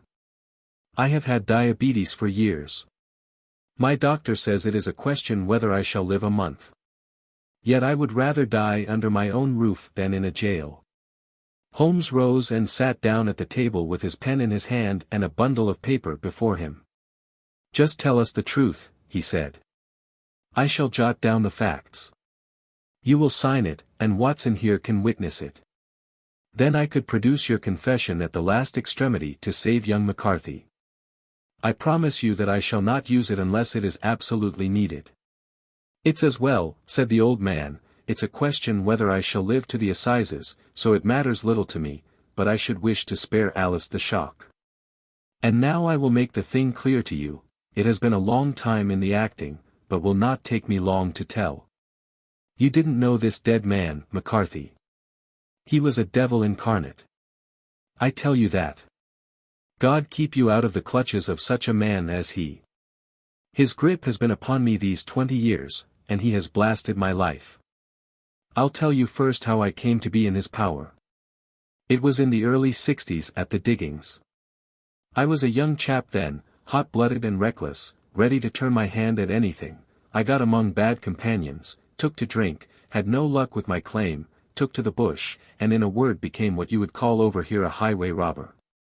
There were 6 of us, and we had a wild, free life of it, sticking up a station from time to time, or stopping the wagons on the road to the diggings. Black Jack of Ballarat was the name I went under, and our party is still remembered in the colony as the Ballarat Gang. One day a gold convoy came down from Ballarat to Melbourne, and we lay in wait for it and attacked it. There were 6 troopers and 6 of us, so it was a close thing, but we emptied 4 of their saddles at the first volley. 3 of our boys were killed, however, before we got the swag. I put my pistol to the head of the wagon driver, who was this very man McCarthy. I wish to the Lord that I had shot him then, but I spared him, though I saw his wicked little eyes fixed on my face, as though to remember every feature. We got away with the gold, became wealthy men, and made our way over to England without being suspected. There I parted from my old pals, and determined to settle down to a quiet and respectable life. I bought this estate, which chanced to be in the market, and I set myself to do a little good with my money, to make up for the way in which I had earned it. I married, too, and though my wife died young, she left me my dear little Alice. Even when she was just a baby her wee hand seemed to lead me down the right path as nothing else had ever done. In a word, I turned over a new leaf, and did my best to make up for the past. All was going well when McCarthy laid his grip upon me. I had gone up to town about an investment, and I met him in Regent Street with hardly a coat to his back or a boot to his foot. Here we are, Jack, says he, touching me on the arm, we'll be as good as a family to you. There's 2 of us, me and my son, and you can have the keeping of us. If you don't, it's a fine, law-abiding country is England, and there's always a policeman within hail. Well, down they came to the West Country, there was no shaking them off, and there they have lived rent-free on my best land ever since. There was no rest for me, no peace, no forgetfulness. Turn where I would, there was his cunning, grinning face at my elbow. It grew worse as Alice grew up, for he soon saw I was more afraid of her knowing my past than of the police. Whatever he wanted he must have, and whatever it was I gave him without question, land, money, houses, until at last he asked a thing which I could not give. He asked for Alice. His son, you see, had grown up, and so had my girl, and as I was known to be in weak health, it seemed a fine stroke to him that his lad should step into the whole property. But there I was firm. I would not have his cursed stock mixed with mine. Not that I had any dislike to the lad, but his blood was in him, and that was enough. I stood firm. McCarthy threatened. I braved him to do his worst. We were to meet at the pool midway between our houses to talk it over. When I went down there I found him talking with his son, so I smoked a cigar, and waited behind a tree until he should be alone. But as I listened to his talk all that was black and bitter in me seemed to come uppermost. He was urging his son to marry my daughter with as little regard for what she might think as if she were a slut from off the streets. It drove me mad to think that I and all that I held most dear should be in the power of such a man as this. Could I not snap the bond? I was already a dying and a desperate man. Though clear of mind and fairly strong of limb, I knew that my own fate was sealed. But my memory and my girl. Both could be saved, if I could but silence that foul tongue. I did it, Mr. Holmes. I would do it again. Deeply as I have sinned, I have led a life of martyrdom to atone for it. But that my girl should be entangled in the same meshes which held me was more than I could suffer. I struck him down with no more compunction than if he had been some foul and venomous beast.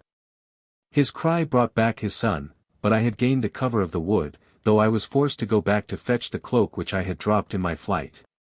That is the true story, gentlemen, of all that occurred. Well, it is not for me to judge you, said Holmes, as the old man signed the statement which had been drawn out. I pray that we may never be exposed to such a temptation. I pray not, sir. And what do you intend to do? In view of your health, nothing. You are yourself aware that you will soon have to answer for your deed at a higher court than the assizes. I will keep your confession, and, if McCarthy is condemned, I shall be forced to use it. If not, it shall never be seen by mortal eye, and your secret, whether you be alive or dead, shall be safe with us. Farewell, then, said the old man, solemnly. Your own deathbeds, when they come, will be the easier for the thought of the peace which you have given to mine. Tottering and shaking in all his giant frame, he stumbled slowly from the room. God help us, said Holmes, after a long silence. Why does fate play such tricks with poor, helpless worms? I never hear of such a case as this that I do not think of Baxter's words, and say, there, but for the grace of God, goes Sherlock Holmes. James McCarthy was acquitted at the assizes, on the strength of a number of objections which had been drawn out by Holmes, and submitted to the defending counsel. Old Turner lived for 7 months after our interview, but he is now dead. And there is every prospect that the son and daughter may come to live happily together, in ignorance of the black cloud which rests upon their past. Adventure v. The 5 Orange Pips. When I glance over my notes and records of the Sherlock Holmes cases between the years 82 and 90, I am faced by so many which present strange and interesting features that it is no easy matter to know which to choose and which to leave. Some, however, have already gained publicity through the papers, and others have not offered a field for those peculiar qualities which my friend possessed in so high a degree, and which it is the object of these papers to illustrate. Some, too, have baffled his analytical skill, and would be, as narratives, beginnings without an ending, while others have been but partially cleared up, and have their explanations founded rather upon conjecture and surmise than on that absolute logical proof which was so dear to him. There is, however, one of these last which was so remarkable in its details and so startling in its results that I am tempted to give some account of it, in spite of the fact that there are points in connection with it which never have been, and probably never will be, entirely cleared up. The year 87 furnished us with a long series of cases of greater or less interest, of which I retain the records. Among my headings under this 112 months I find an account of the adventure of the Paradol Chamber, of the Amateur Mendicant Society, who held a luxurious club in the lower vault of a furniture warehouse. Of the facts connected with the loss of the British bark Sophie Anderson, of the singular adventures of the Grice Pattersons in the island of Uffa, and finally of the Camberwell poisoning case. In the latter, as may be remembered, Sherlock Holmes was able, by winding up the dead man's watch, to prove that it had been wound up 2 hours before. And that therefore the deceased had gone to bed within that time, a deduction which was of the greatest importance in clearing up the case. All these I may sketch out at some future date, but none of them present such singular features as the strange train of circumstances which I have now taken up my pen to describe. It was in the latter days of September, and the equinoctial gales had set in with exceptional violence. All day the wind had screamed and the rain had beaten against the windows, so that even here in the heart of great, handmade London we were forced to raise our minds for the instant from the routine of life, and to recognize the presence of those great elemental forces which shriek at mankind through the bars of his civilization, like untamed beasts in a cage. As evening drew in, the storm grew higher and louder, and the wind cried and sobbed like a child in the chimney. Sherlock Holmes sat moodily at one side of the fireplace cross-indexing his records of crime, while I at the other was deep in one of Clark Russell's fine sea stories, until the howl of the gale from without seemed to blend with the text, and the splash of the rain to lengthen out into the long swash of the sea waves. My wife was on a visit to her mother's, and for a few days I was a dweller once more in my old quarters at Baker Street. "Why," said I, glancing up at my companion, "that was surely the bell. Who could come tonight?" "Some friend of yours, perhaps." "Except yourself I have none," he answered. "I do not encourage visitors." "A client, then?" "If so, it is a serious case. Nothing less would bring a man out on such a day and at such an hour. But I take it that it is more likely to be some crony of the landlady's." Sherlock Holmes was wrong in his conjecture, however, for there came a step in the passage and a tapping at the door. He stretched out his long arm to turn the lamp away from himself and towards the vacant chair upon which a newcomer must sit. "Come in," said he. The man who entered was young, some 22 at the outside, well-groomed and trimly clad, with something of refinement and delicacy in his bearing. The steaming umbrella which he held in his hand, and his long shining waterproof told of the fierce weather through which he had come. He looked about him anxiously in the glare of the lamp, and I could see that his face was pale and his eyes heavy, like those of a man who is weighed down with some great anxiety. "I owe you an apology," he said, raising his golden pince-nez to his eyes. "I trust that I am not intruding. I fear that I have brought some traces of the storm and rain into your snug chamber." "Give me your coat and umbrella," said Holmes. "They may rest here on the hook, and will be dry presently. You have come up from the southwest, I see." "Yes, from Horsham. That clay and chalk mixture which I see upon your toe-caps is quite distinctive. I have come for advice." "That is easily got." "And help." "That is not always so easy." "I have heard of you, Mr. Holmes. I heard from Major Prendergast how you saved him in the Tankerville Club scandal." "Ah, of course. He was wrongfully accused of cheating at cards. He said that you could solve anything. He said too much. That you are never beaten." "I have been beaten 4 times, 3 times by men, and once by a woman. But what is that compared with the number of your successes? It is true that I have been generally successful. Then you may be so with me. I beg that you will draw your chair up to the fire, and favor me with some details as to your case. It is no ordinary one. None of those which come to me are. I am the last court of appeal. And yet I question, sir, whether, in all your experience, you have ever listened to a more mysterious and inexplicable chain of events than those which have happened in my own family." "You fill me with interest," said Holmes. "Pray give us the essential facts from the commencement, and I can afterwards question you as to those details which seem to me to be most important." The young man pulled his chair up, and pushed his wet feet out towards the blaze. "My name," said he, "is John Openshaw, but my own affairs have, as far as I can understand it, little to do with this awful business. It is an hereditary matter. So in order to give you an idea of the facts, I must go back to the commencement of the affair. You must know that my grandfather had 2 sons, my uncle Elias and my father Joseph. My father had a small factory at Coventry, which he enlarged at the time of the invention of bicycling. He was the patentee of the Openshaw unbreakable tire, and his business met with such success that he was able to sell it, and to retire upon a handsome competence. My uncle Elias emigrated to America when he was a young man, and became a planter in Florida, where he was reported to have done very well.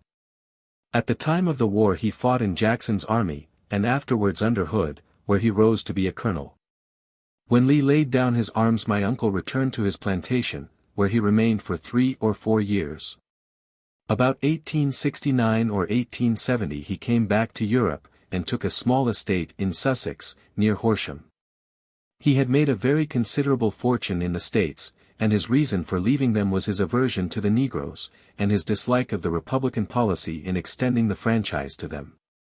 He was a singular man, fierce and quick-tempered, very foul-mouthed when he was angry, and of a most retiring disposition.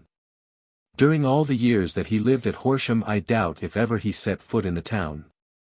He had a garden and 2 or 3 fields round his house, and there he would take his exercise, though very often for weeks on end he would never leave his room.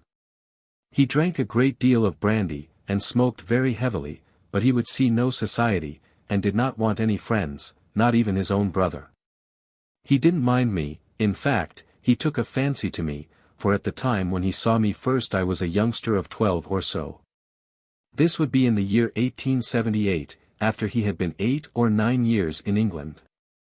He begged my father to let me live with him, and he was very kind to me in his way. When he was sober he used to be fond of playing backgammon and draughts with me, and he would make me his representative both with the servants and with the tradespeople, so that by the time that I was 16 I was quite master of the house. I kept all the keys, and could go where I liked and do what I liked, so long as I did not disturb him in his privacy. There was one singular exception, however, for he had a single room, a lumber room up among the attics, which was invariably locked, and which he would never permit either me or anyone else to enter.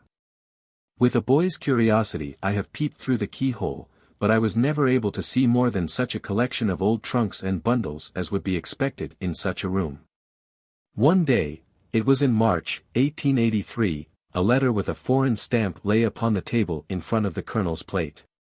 It was not a common thing for him to receive letters, for his bills were all paid in ready money, and he had no friends of any sort. "From India," said he, as he took it up, Pondicherry postmark. "What can this be?" Opening it hurriedly, out there jumped 5 little dried orange pips, which pattered down upon his plate. I began to laugh at this, but the laugh was struck from my lips at the sight of his face. His lip had fallen, his eyes were protruding, his skin the color of putty, and he glared at the envelope which he still held in his trembling hand. K. He shrieked, and then, my God, my sins have overtaken me." "What is it, uncle?" I cried. "Death," said he, and rising from the table he retired to his room, leaving me palpitating with horror. I took up the envelope, and saw scrawled in red ink upon the inner flap, just above the gum, the letter K 3 times repeated. There was nothing else save the 5 dried pips. What could be the reason of his overpowering terror? I left the breakfast table, and as I ascended the stair I met him coming down with an old rusty key, which must have belonged to the attic, in one hand, and a small brass box, like a cash-box, in the other. "They may do what they like, but I'll checkmate them still," said he, with an oath. "Tell Mary that I shall want a fire in my room today, and send down to Fordham, the Horsham lawyer." I did as he ordered, and when the lawyer arrived I was asked to step up to the room. The fire was burning brightly, and in the grate there was a mass of black, fluffy ashes, as of burned paper, while the brass box stood open and empty beside it. As I glanced at the box I noticed, with a start, that upon the lid were printed the treble K which I had read in the morning upon the envelope. "I wish you, John," said my uncle, "to witness my will. I leave my estate, with all its advantages and all its disadvantages to my brother, your father, whence it will, no doubt, descend to you. If you can enjoy it in peace, well and good. If you find you cannot, take my advice, my boy, and leave it to your deadliest enemy. I am sorry to give you such a two-edged thing, but I can't say what turn things are going to take. Kindly sign the paper where Mr. Fordham shows you." I signed the paper as directed, and the lawyer took it away with him. The singular incident made, as you may think, the deepest impression upon me, and I pondered over it, and turned it every way in my mind without being able to make anything of it. Yet I could not shake off the vague feeling of dread which it left behind, though the sensation grew less keen as the weeks passed, and nothing happened to disturb the usual routine of our lives. I could see a change in my uncle, however. He drank more than ever, and he was less inclined for any sort of society. Most of his time he would spend in his room, with the door locked upon the inside, but sometimes he would emerge in a sort of drunken frenzy, and would burst out of the house and tear about the garden with a revolver in his hand, screaming out that he was afraid of no man, and that he was not to be cooped up, like a sheep in a pen, by man or devil. When these hot fits were over, however, he would rush tumultuously in at the door, and lock and bar it behind him, like a man who can brazen it out no longer against the terror which lies at the roots of his soul. At such times I have seen his face, even on a cold day, glisten with moisture, as though it were new raised from a basin. Well, to come to an end of the matter, Mr. Holmes, and not to abuse your patience, there came a night when he made one of those drunken sallies from which he never came back. We found him, when we went to search for him, face downward in a little green-scummed pool, which lay at the foot of the garden. There was no sign of any violence, and the water was but 2 feet deep, so that the jury, having regard to his known eccentricity, brought in a verdict of suicide. But I, who knew how he winced from the very thought of death, had much ado to persuade myself that he had gone out of his way to meet it. The matter passed, however, and my father entered into possession of the estate, and of some £14,000, which lay to his credit at the bank. "One moment," Holmes interposed. "Your statement is, I foresee, one of the most remarkable to which I have ever listened. Let me have the date of the reception by your uncle of the letter, and the date of his supposed suicide." The latter arrived on March 10, 1883. His death was 7 weeks later, upon the night of May 2d. "Thank you. Pray proceed." "When my father took over the Horsham property, he, at my request, made a careful examination of the attic, which had been always locked up. We found the brass box there, although its contents had been destroyed. On the inside of the cover was a paper label, with the initials of K. repeated upon it, and letters, memoranda, receipts, and a register written beneath. These, we presume, indicated the nature of the papers which had been destroyed by Colonel Openshaw. For the rest, there was nothing of much importance in the attic, save a great many scattered papers and notebooks bearing upon my uncle's life in America. Some of them were of the war time, and showed that he had done his duty well, and had borne the repute of a brave soldier. Others were of a date during the reconstruction of the Southern States, and were mostly concerned with politics, for he had evidently taken a strong part in opposing the carpet-bag politicians who had been sent down from the North. Well, it was the beginning of '84 when my father came to live at Horsham, and all went as well as possible with us until the January of '85. On the 4th day after the New Year I heard my father give a sharp cry of surprise as we sat together at the breakfast table. There he was, sitting with a newly opened envelope in one hand and 5 dried orange pips in the outstretched palm of the other one. He had always laughed at what he called my cock and a bull story about the colonel, but he looked very scared and puzzled now that the same thing had come upon himself. "Why, what on earth does this mean, John?" he stammered. My heart had turned to lead. "It is K, said I. He looked inside the envelope. "So it is," he cried. "Here are the very letters. But what is this written above them?" "Put the papers on the sundial," I read, peeping over his shoulder. "What papers? What sundial?" he asked. "The sundial in the garden." "There is no other," said I, "but the papers must be those that are destroyed." "Pooh," said he, gripping hard at his courage. "We are in a civilized land here, and we can't have tomfoolery of this kind. Where does the thing come from?" "From Dundee," I answered, glancing at the postmark. "Some preposterous practical joke," said he. "What have I to do with sundials and papers? I shall take no notice of such nonsense." "I should certainly speak to the police," I said. "And be laughed at for my pains." "Nothing of the sort." "Then let me do so." "No, I forbid you. I won't have a fuss made about such nonsense." It was in vain to argue with him, for he was a very obstinate man. I went about, however, with a heart which was full of forebodings.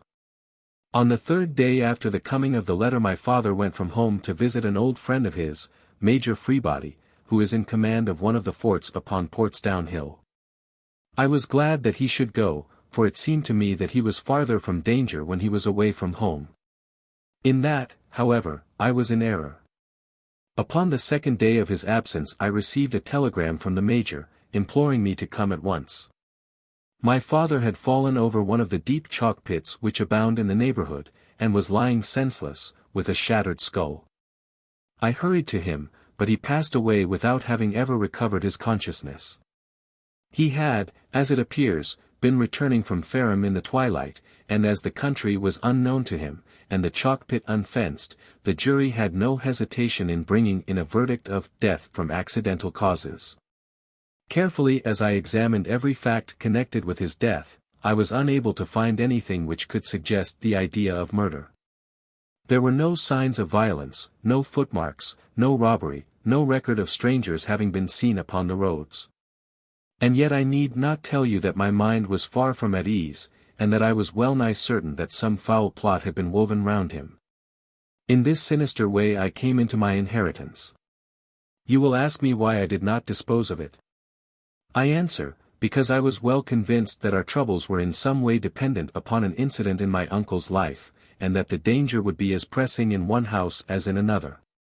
It was in January, '85, that my poor father met his end, and 2 years and 8 months have elapsed since then.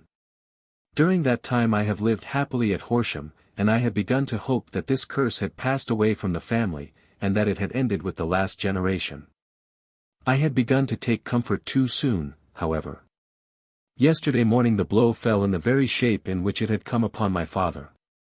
The young man took from his waistcoat a crumpled envelope, and, turning to the table, he shook out upon it 5 little dried orange pips. "This is the envelope," he continued. "The postmark is London, Eastern Division. Within are the very words which were upon my father's last message, K, and then, put the papers on the sundial." "What have you done?" asked Holmes. "Nothing. Nothing." To tell the truth, he sank his face into his thin, white hands. I have felt helpless. I have felt like one of those poor rabbits when the snake is writhing towards it.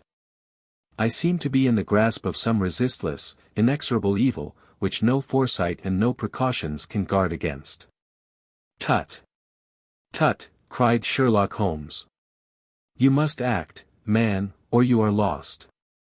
Nothing but energy can save you. This is no time for despair. I have seen the police. Ah! But they listened to my story with a smile. I am convinced that the inspector has formed the opinion that the letters are all practical jokes, and that the deaths of my relations were really accidents, as the jury stated, and were not to be connected with the warnings." Holmes shook his clenched hands in the air. "Incredible imbecility," he cried. "They have, however, allowed me a policeman, who may remain in the house with me. Has he come with you tonight?" "No. His orders were to stay in the house." Again Holmes raved in the air. "Why did you come to me?" he said, "and, above all, why did you not come at once?" "I did not know." It was only today that I spoke to Major Prendergast about my troubles, and was advised by him to come to you. It is really 2 days since you had the letter. We should have acted before this. You have no further evidence, I suppose, than that which you have placed before us, no suggestive detail which might help us.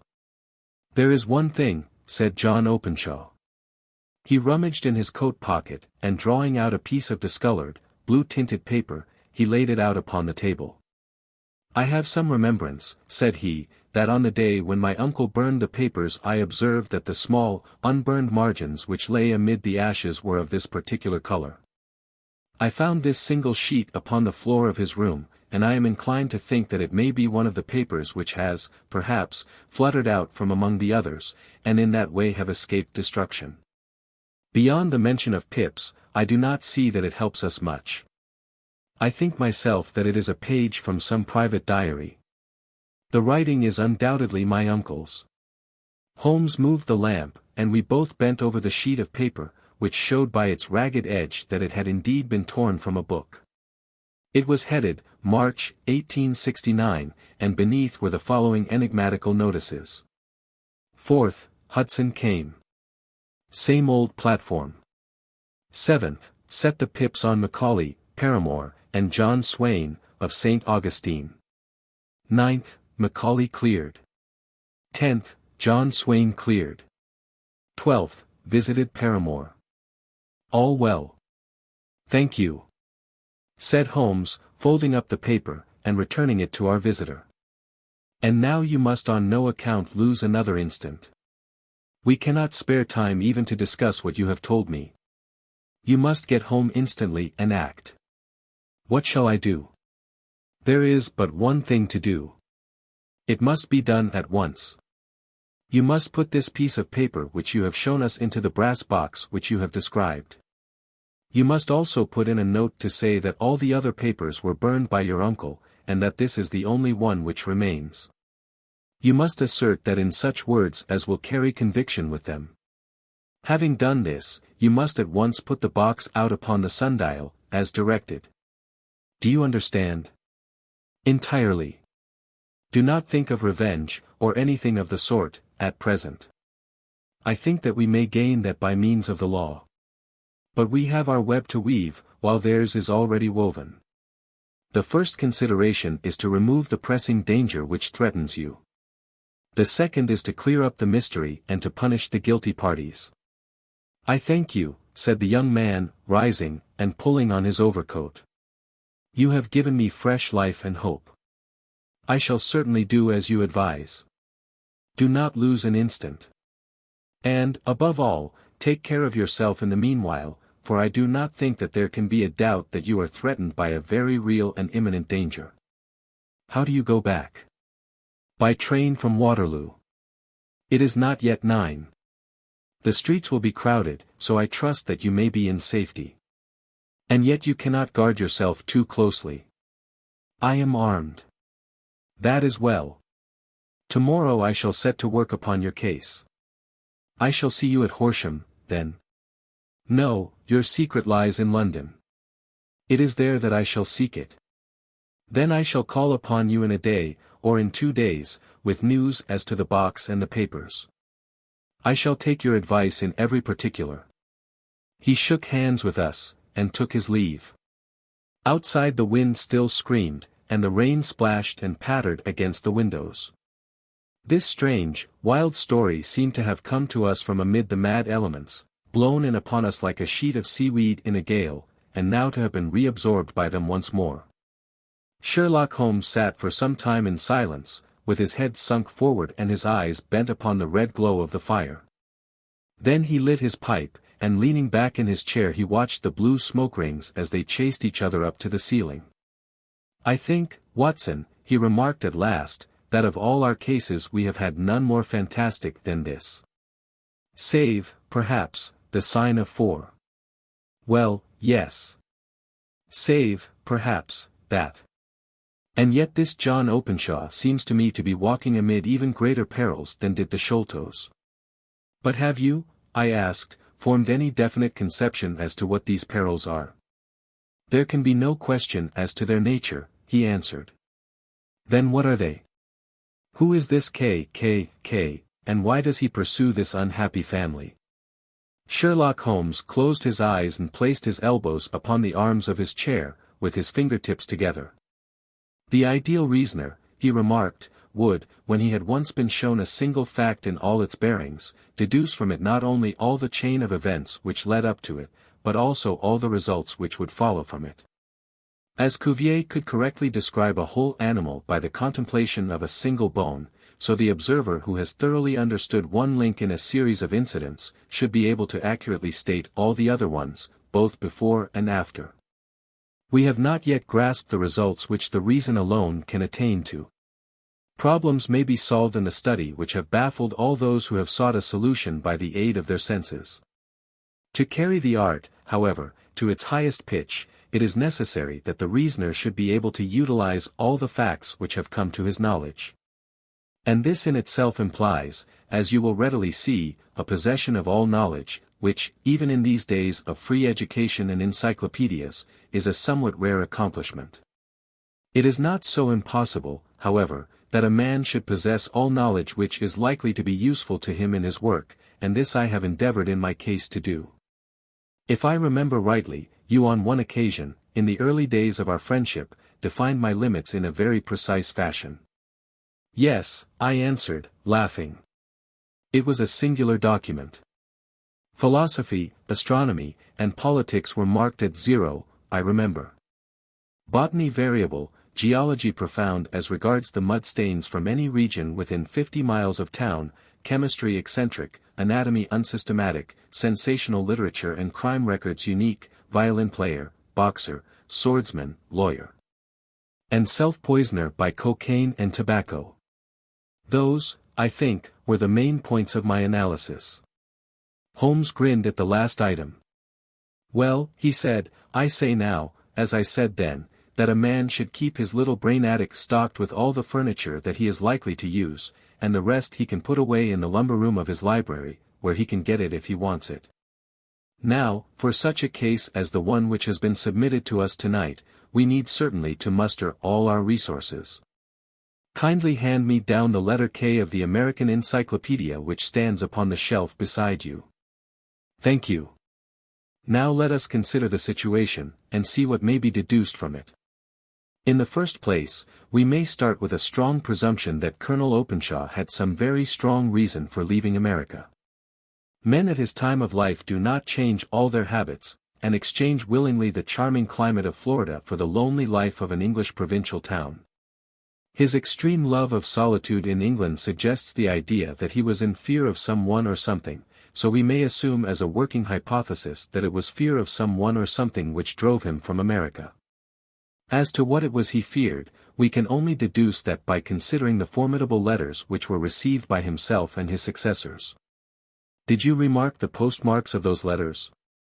The first was from Pondicherry, the second from Dundee, and the third from London. From East London. What do you deduce from that? They are all seaports. That the writer was on board of a ship. Excellent. We have already a clue. There can be no doubt that the probability, the strong probability, is that the writer was on board of a ship. And now let us consider another point. In the case of Pondicherry, 7 weeks elapsed between the threat and its fulfillment. In Dundee it was only some 3 or 4 days. Does that suggest anything? A greater distance to travel. But the letter had also a greater distance to come. Then I do not see the point. There is at least a presumption that the vessel in which the man or men are is a sailing ship.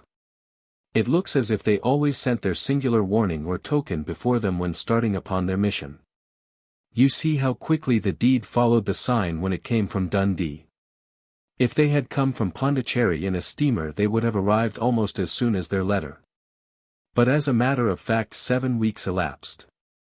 I think that those 7 weeks represented the difference between the mailboat which brought the letter, and the sailing vessel which brought the writer.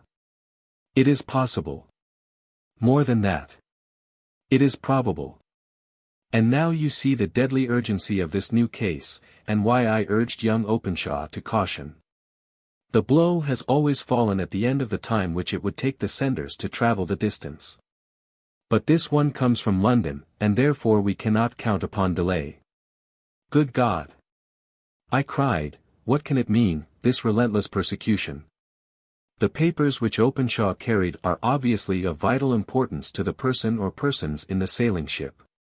I think that it is quite clear that there must be more than one of them. A single man could not have carried out 2 deaths in such a way as to deceive a coroner's jury. There must have been several in it, and they must have been men of resource and determination. Their papers they mean to have, be the holder of them who it may.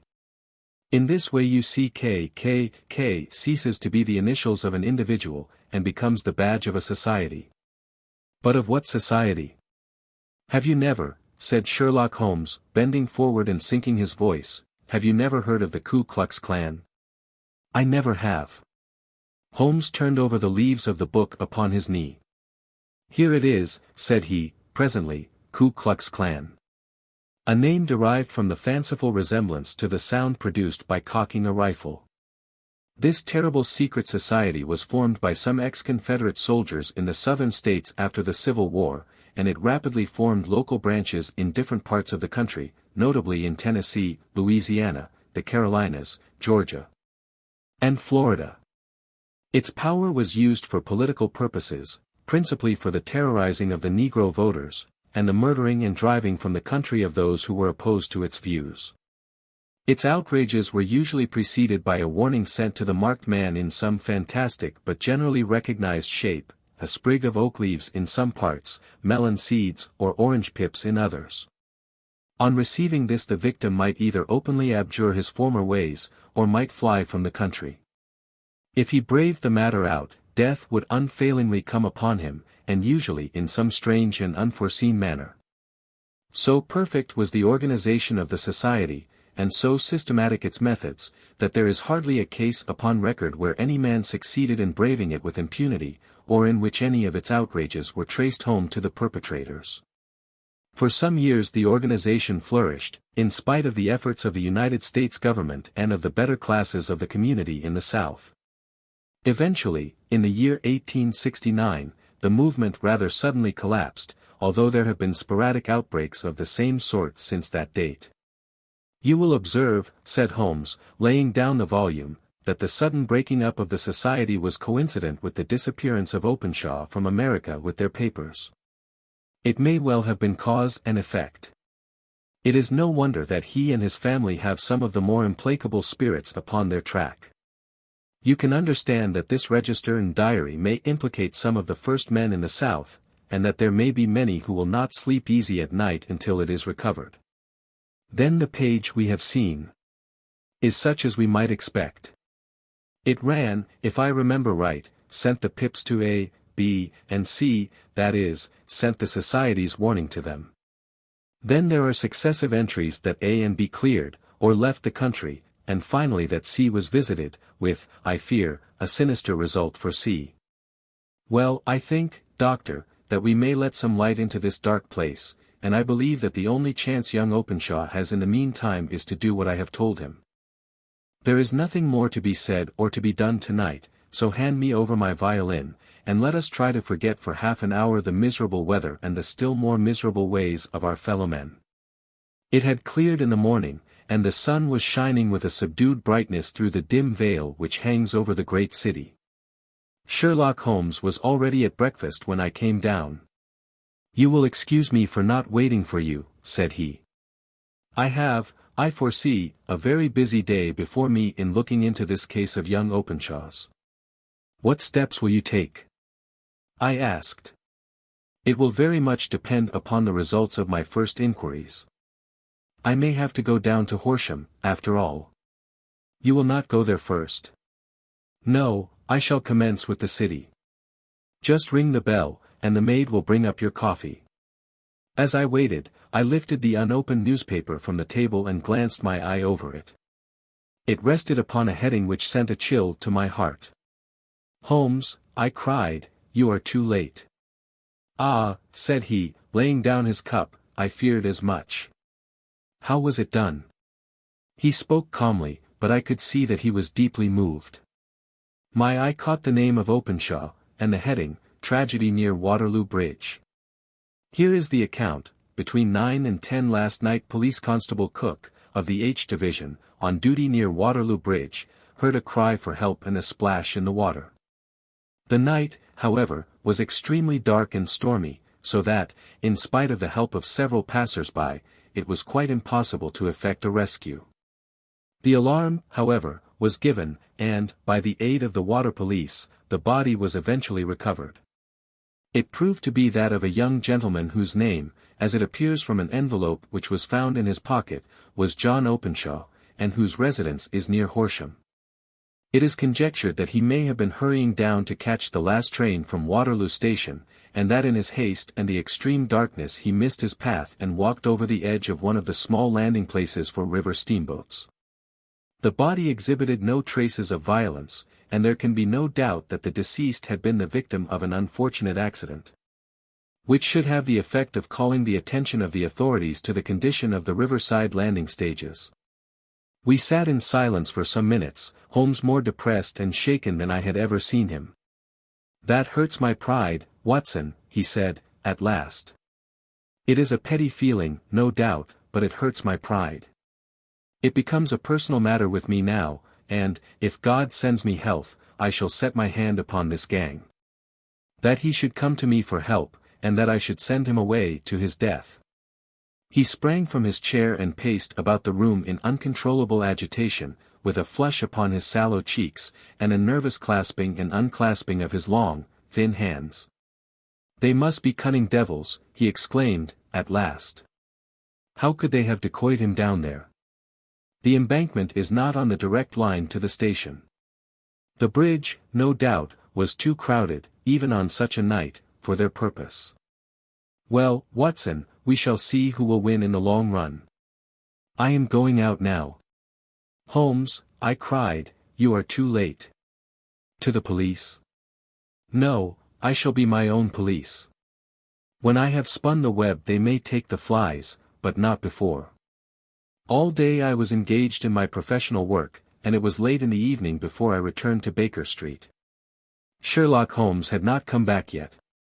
It was nearly 10 o'clock before he entered, looking pale and worn. He walked up to the sideboard, and, tearing a piece from the loaf, he devoured it voraciously, washing it down with a long draught of water. "You are hungry," I remarked. "Starving." It had escaped my memory. "I have had nothing since breakfast." "Nothing?" "Not a bite." "I had no time to think of it." "And how have you succeeded?" "Well. You have a clue?" "I have them in the hollow of my hand. Young Openshaw shall not long remain unavenged. Why, Watson, let us put their own devilish trademark upon them.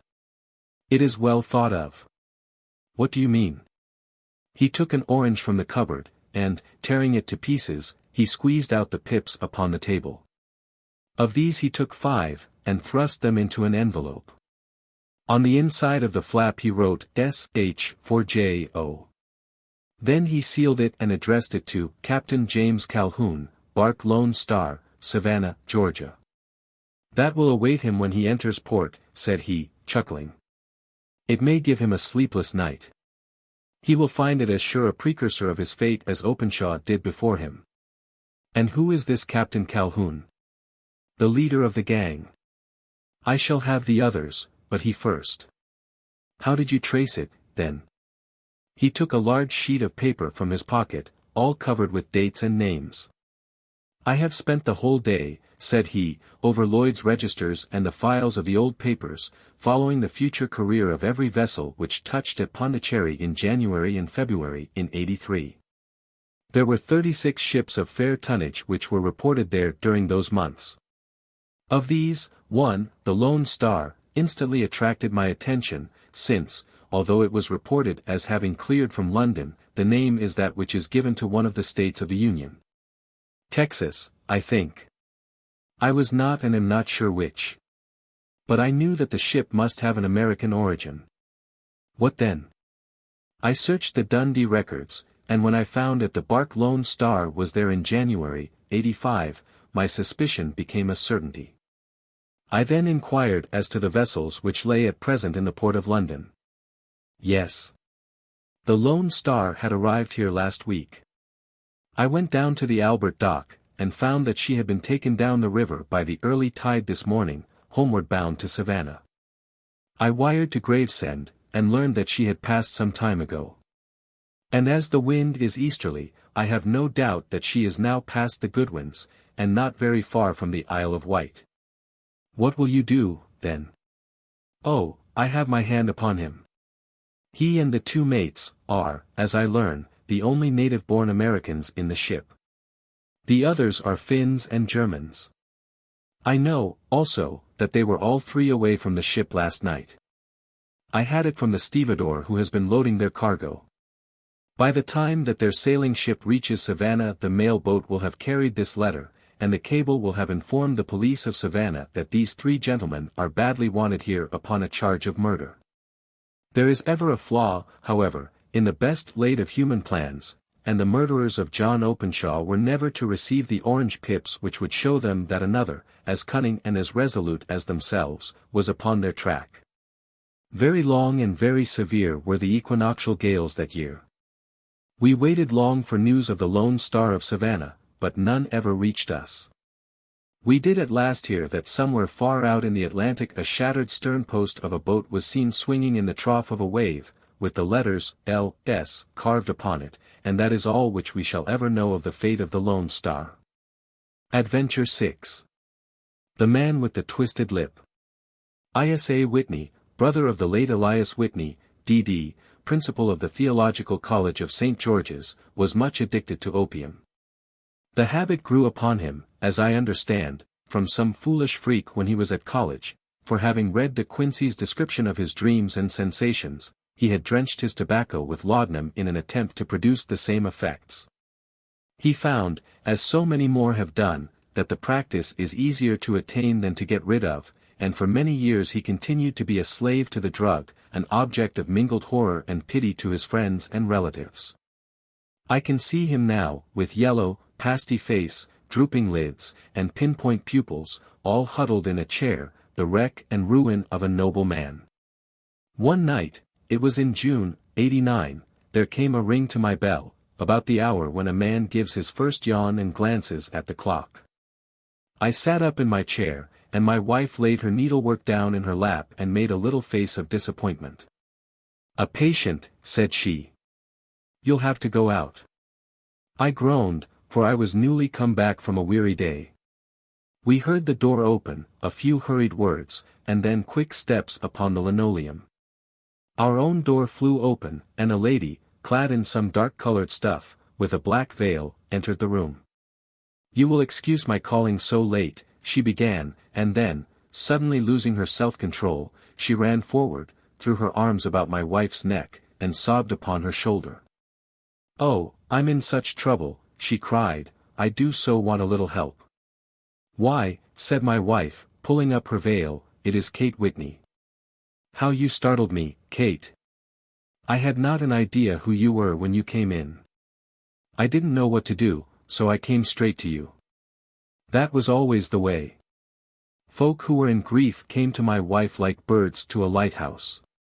"It was very sweet of you to come. Now, you must have some wine and water, and sit here comfortably and tell us all about it. Or should you rather that I sent James off to bed?" "Oh, no, no. I want the doctor's advice and help, too. It's about Isa. He has not been home for 2 days. I am so frightened about him." It was not the first time that she had spoken to us of her husband's trouble, to me as a doctor, to my wife as an old friend and school companion. We soothed and comforted her by such words as we could find.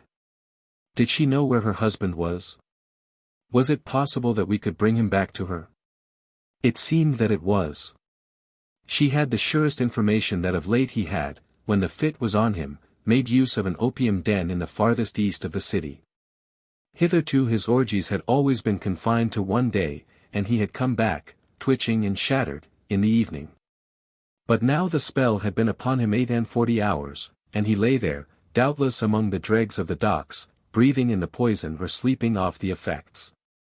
There he was to be found, she was sure of it, at the Bar of Gold, in Upper Swandam Lane. But what was she to do? How could she, a young and timid woman, make her way into such a place, and pluck her husband out from among the ruffians who surrounded him? There was the case, and of course there was but one way out of it. Might I not escort her to this place? And then, as a second thought, why should she come at all? I was Isa Whitney's medical adviser, and as such I had influence over him. I could manage it better if I were alone. I promised her on my word that I would send him home in a cab within 2 hours if he were indeed at the address which she had given me. And so in 10 minutes I had left my armchair and cheery sitting room behind me, and was speeding eastward in a hansom on a strange errand, as it seemed to me at the time, though the future only could show how strange it was to be. But there was no great difficulty in the first stage of my adventure. Upper Swandam Lane is a vile alley lurking behind the high wharves which line the north side of the river to the east of London Bridge. Between a slop shop and a gin shop, approached by a steep flight of steps leading down to a black gap like the mouth of a cave, I found the den of which I was in search. Ordering my cab to wait, I passed down the steps, worn hollow in the center by the ceaseless tread of drunken feet, and by the light of a flickering oil lamp above the door I found the latch, and made my way into a long, low room. Thick and heavy with the brown opium smoke, and terraced with wooden berths, like the forecastle of an emigrant ship. Through the gloom one could dimly catch a glimpse of bodies lying in strange fantastic poses, bowed shoulders, bent knees, heads thrown back and chins pointing upward, with here and there a dark, lackluster eye turned upon the newcomer. Out of the black shadows there glimmered little red circles of light, now bright, now faint, as the burning poison waxed or waned in the bowls of the metal pipes. The most lay silent, but some muttered to themselves, and others talked together in a strange, low, monotonous voice, their conversation coming in gushes, and then suddenly tailing off into silence, each mumbling out his own thoughts, and paying little heed to the words of his neighbor. At the farther end was a small brazier of burning charcoal, beside which on a three-legged wooden stool there sat a tall, thin old man, with his jaw resting upon his 2 fists, and his elbows upon his knees, staring into the fire. As I entered, a sallow Malay attendant had hurried up with a pipe for me and a supply of the drug, beckoning me to an empty berth. "Thank you. I have not come to stay," said I, "there is a friend of mine here, Mr. Isa Whitney, and I wish to speak with him." There was a movement and an exclamation from my right, and, peering through the gloom, I saw Whitney, pale, haggard, and unkempt, staring out at me. "My God! It's Watson," said he. He was in a pitiable state of reaction, with every nerve in a twitter. "I say, Watson, what o'clock is it?" "Nearly 11. "Of what day?" "Of Friday, June 19th. "Good heavens! I thought it was Wednesday." "It is Wednesday. What do you want to frighten a chap for?" He sank his face onto his arms, and began to sob in a high treble key. "I tell you that it is Friday, man. Your wife has been waiting this 2 days for you. You should be ashamed of yourself." "So I am. But you've got mixed, Watson, for I have only been here a few hours, 3 pipes, 4 pipes, I forget how many. But I'll go home with you. I wouldn't frighten Kate, poor little Kate. Give me your hand. Have you a cab?" "Yes, I have one waiting." "Then I shall go in it. But I must owe something." "Find what I owe, Watson. I am all off color. I can do nothing for myself." I walked down the narrow passage between the double row of sleepers, holding my breath to keep out the vile, stupefying fumes of the drug, and looking about for the manager. As I passed the tall man who sat by the brazier I felt a sudden pluck at my skirt, and a low voice whispered, "Walk past me, and then look back at me." The words fell quite distinctly upon my ear. I glanced down. They could only have come from the old man at my side, and yet he sat now as absorbed as ever, very thin, very wrinkled, bent with age, an opium pipe dangling down from between his knees, as though it had dropped in sheer lassitude from his fingers. I took 2 steps forward and looked back. It took all my self-control to prevent me from breaking out into a cry of astonishment. He had turned his back so that none could see him but I. His form had filled out, his wrinkles were gone, the dull eyes had regained their fire, and there, sitting by the fire, and grinning at my surprise, was none other than Sherlock Holmes. He made a slight motion to me to approach him, and instantly, as he turned his face half round to the company once more, subsided into a doddering, loose-lipped senility. "Holmes," I whispered, "what on earth are you doing in this den?" "As low as you can," he answered, "I have excellent ears. If you would have the great kindness to get rid of that sottish friend of yours, I should be exceedingly glad to have a little talk with you. I have a cab outside. Then pray send him home in it. You may safely trust him, for he appears to be too limp to get into any mischief. I should recommend you also to send a note by the cabman to your wife to say that you have thrown in your lot with me. If you will wait outside, I shall be with you in 5 minutes." It was difficult to refuse any of Sherlock Holmes's requests, for they were always so exceedingly definite, and put forward with such a quiet air of mastery. I felt, however, that when Whitney was once confined in a cab my mission was practically accomplished, and for the rest, I could not wish anything better than to be associated with my friend in one of those singular adventures which were the normal condition of his existence. In a few minutes I had written my note, paid Whitney's bill, led him out to the cab, and seen him driven through the darkness. In a very short time a decrepit figure had emerged from the opium den, and I was walking down the street with Sherlock Holmes. For 2 streets he shuffled along with a bent back and an uncertain foot. Then, glancing quickly round, he straightened himself out and burst into a hearty fit of laughter. "I suppose, Watson," said he, "that you imagine that I have added opium smoking to cocaine injections, and all the other little weaknesses on which you have favored me with your medical views. I was certainly surprised to find you there. But not more so than I to find you. I came to find a friend. And I to find an enemy." "An enemy?" "Yes, one of my natural enemies, or, shall I say, my natural prey. Briefly, Watson, I am in the midst of a very remarkable inquiry, and I have hoped to find a clue in the incoherent ramblings of these sots, as I have done before now. Had I been recognized in that den my life would not have been worth an hour's purchase, for I have used it before now for my own purposes, and the rascally Lasker who runs it has sworn to have vengeance upon me. There is a trap-door at the back of that building, near the corner of Paul's Wharf, which could tell some strange tales of what has passed through it upon the moonless nights." "What? You do not mean bodies?" "Aye, bodies, Watson. We should be rich men if we had £1,000 for every poor devil who has been done to death in that den. It is the vilest murder trap on the whole river side, and I fear that Neville St. Clair has entered it never to leave it more. But our trap should be here." He put his 2 forefingers between his teeth and whistled shrilly, a signal which was answered by a similar whistle from the distance, followed shortly by the rattle of wheels and the clink of horses' hoofs. "Now, Watson," said Holmes, as a tall dog-cart dashed up through the gloom, throwing out 2 golden tunnels of yellow light from its side lanterns.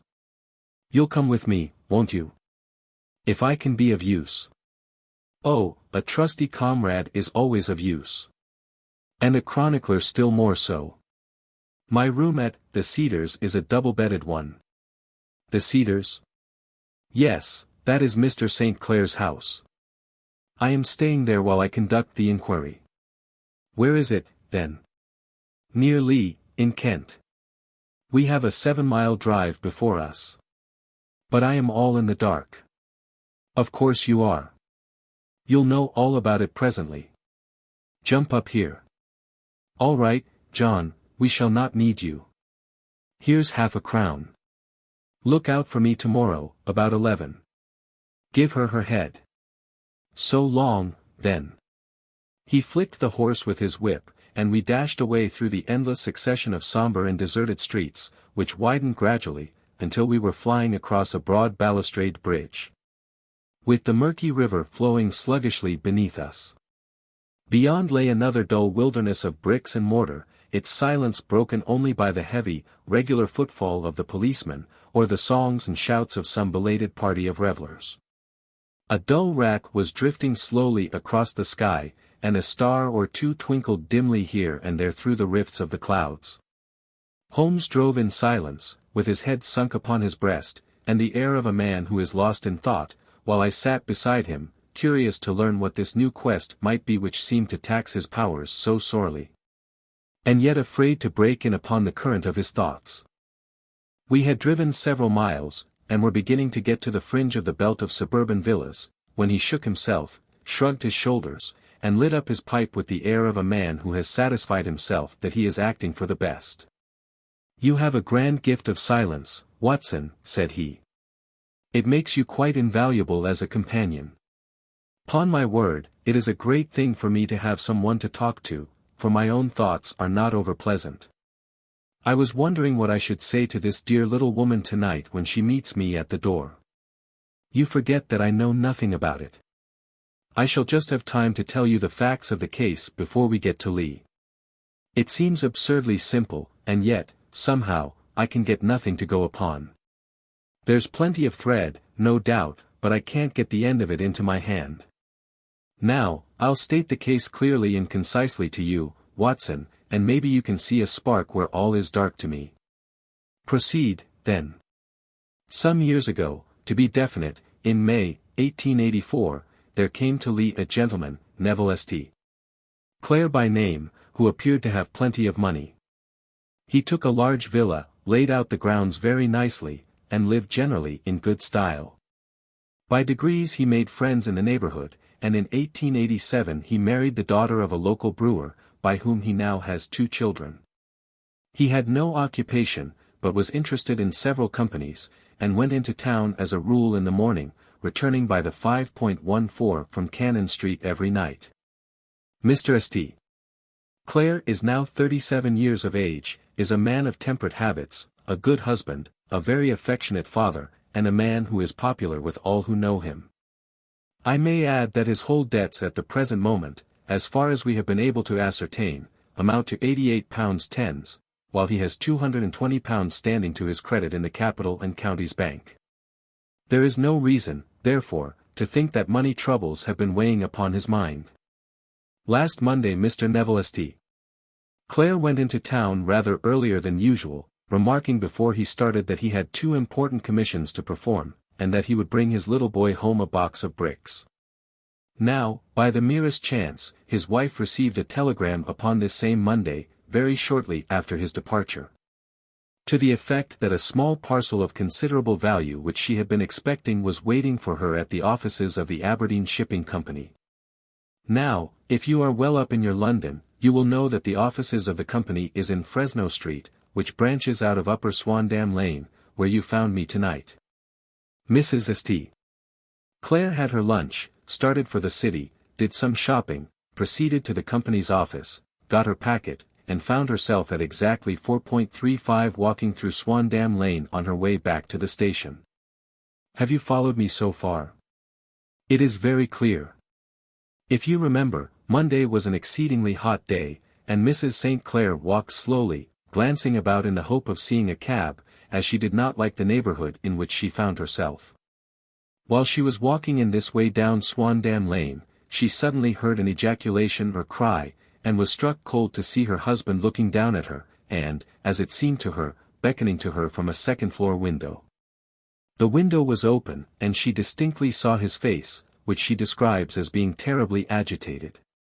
He waved his hands frantically to her, and then vanished from the window so suddenly that it seemed to her that he had been plucked back by some irresistible force from behind. One singular point which struck her quick feminine eye was that, although he wore some dark coat, such as he had started to town in, he had on neither collar nor necktie. At the foot of the stairs she met this Lascar. Scoundrel! Convinced that something was amiss with him, she rushed down the steps, for the house was none other than the opium den in which you found me tonight, and, running through the front room, she attempted to ascend the stairs which led to the first floor. At the foot of the stairs, however, she met this Lascar scoundrel of whom I have spoken, who thrust her back, and, aided by a Dane, who acts as assistant there, pushed her out into the street.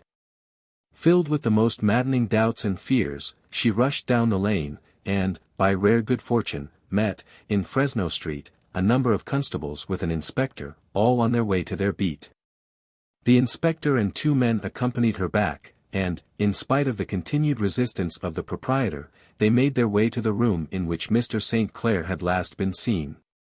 There was no sign of him there. In fact, in the whole of that floor there was no one to be found, save a crippled wretch of hideous aspect, who, it seems, made his home there. Both he and the Lascar stoutly swore that no one else had been in the front room during the afternoon. So determined was their denial that the inspector was staggered, and had almost come to believe that Mrs. St. Clair had been deluded, when, with a cry, she sprang at a small deal box which lay upon the table, and tore the lid from it. Out there fell a cascade of children's bricks. It was the toy which he had promised to bring home. This discovery, and the evident confusion which the cripple showed, made the inspector realize that the matter was serious. The rooms were carefully examined, and results all pointed to an abominable crime. The front room was plainly furnished as a sitting room, and led into a small bedroom, which looked out upon the back of one of the wharves. Between the wharf and the bedroom window is a narrow strip, which is dry at low tide, but is covered at high tide with at least 4.5 feet of water. The bedroom window was a broad one, and open from below. On examination traces of blood were to be seen upon the window-sill, and several scattered drops were visible upon the wooden floor of the bedroom. Thrust away behind a curtain in the front room were all the clothes of Mr. Neville St. Clair, with the exception of his coat. His boots, his socks, his hat, and his watch, all were there. There were no signs of violence upon any of these garments, and there were no other traces of Mr. Neville St. Clair. Out of the window he must apparently have gone, for no other exit could be discovered, and the ominous blood stains upon the sill gave little promise that he could save himself by swimming. For the tide was at its very highest at the moment of the tragedy. And now as to the villains who seemed to be immediately implicated in the matter. The Lascar was known to be a man of the vilest antecedents, but as, by Mrs. St. Clair's story, he was known to have been at the foot of the stair within a very few seconds of her husband's appearance at the window, he could hardly have been more than an accessory to the crime. His defense was one of absolute ignorance, and he protested that he had no knowledge as to the doings of Hugh Boone, his lodger, and that he could not account in any way for the presence of the missing gentleman's clothes. So much for the Lascar manager. Now for the sinister cripple who lives upon the second floor of the opium den, and who was certainly the last human being whose eyes rested upon Neville St. Clair. His name is Hugh Boone, and his hideous face is one which is familiar to every man who goes much to the city. He is a professional beggar, though, in order to avoid the police regulations, he pretends to a small trade in wax vestas. Some little distance down Threadneedle Street, upon the left-hand side, there is, as you may have remarked, a small angle in the wall. Here it is that this creature takes his daily seat, cross-legged, with his tiny stock of matches on his lap, and, as he is a piteous spectacle, a small rain of charity descends into the greasy leather cap which lies upon the pavement beside him. I have watched the fellow more than once, before ever I thought of making his professional acquaintance, and I have been surprised at the harvest which he has reaped in a short time. His appearance, you see, is so remarkable that no one can pass him without observing him. A shock of orange hair, a pale face disfigured by a horrible scar, which, by its contraction, has turned up the outer edge of his upper lip, a bulldog chin, and a pair of very penetrating dark eyes, which present a singular contrast to the color of his hair, all mark him out from amid the common crowd of mendicants, and so, too, does his wit, for he is ever ready with a reply to any piece of chaff which may be thrown at him by the passers-by. This is the man whom we now learn to have been the lodger at the opium den, and to have been the last man to see the gentleman of whom we are in quest. But a cripple, said I. What could he have done single-handed against a man in the prime of life? He is a cripple in the sense that he walks with a limp, but in other respects he appears to be a powerful and well-nurtured man. Surely your medical experience would tell you, Watson, that weakness in one limb is often compensated for by exceptional strength in the others. Pray continue your narrative. Mrs. St. Clare had fainted at the sight of the blood upon the window, and she was escorted home in a cab by the police, as her presence could be of no help to them in their investigations. Inspector Barton, who had charge of the case, made a very careful examination of the premises, but without finding anything which threw any light upon the matter. One mistake had been made in not arresting Boone instantly, as he was allowed some few minutes during which he might have communicated with his friend the Lascar, but this fault was soon remedied, and he was seized and searched, without anything being found which could incriminate him. There were, it is true, some blood stains upon his right shirt sleeve, but he pointed to his ring finger, which had been cut near the nail, and explained that the bleeding came from there, adding that he had been to the window not long before, and that the stains which had been observed there came doubtless from the same source. He denied strenuously having ever seen Mr. Neville St. Clare, and swore that the presence of the clothes in his room was as much a mystery to him as to the police. As to Mrs. St.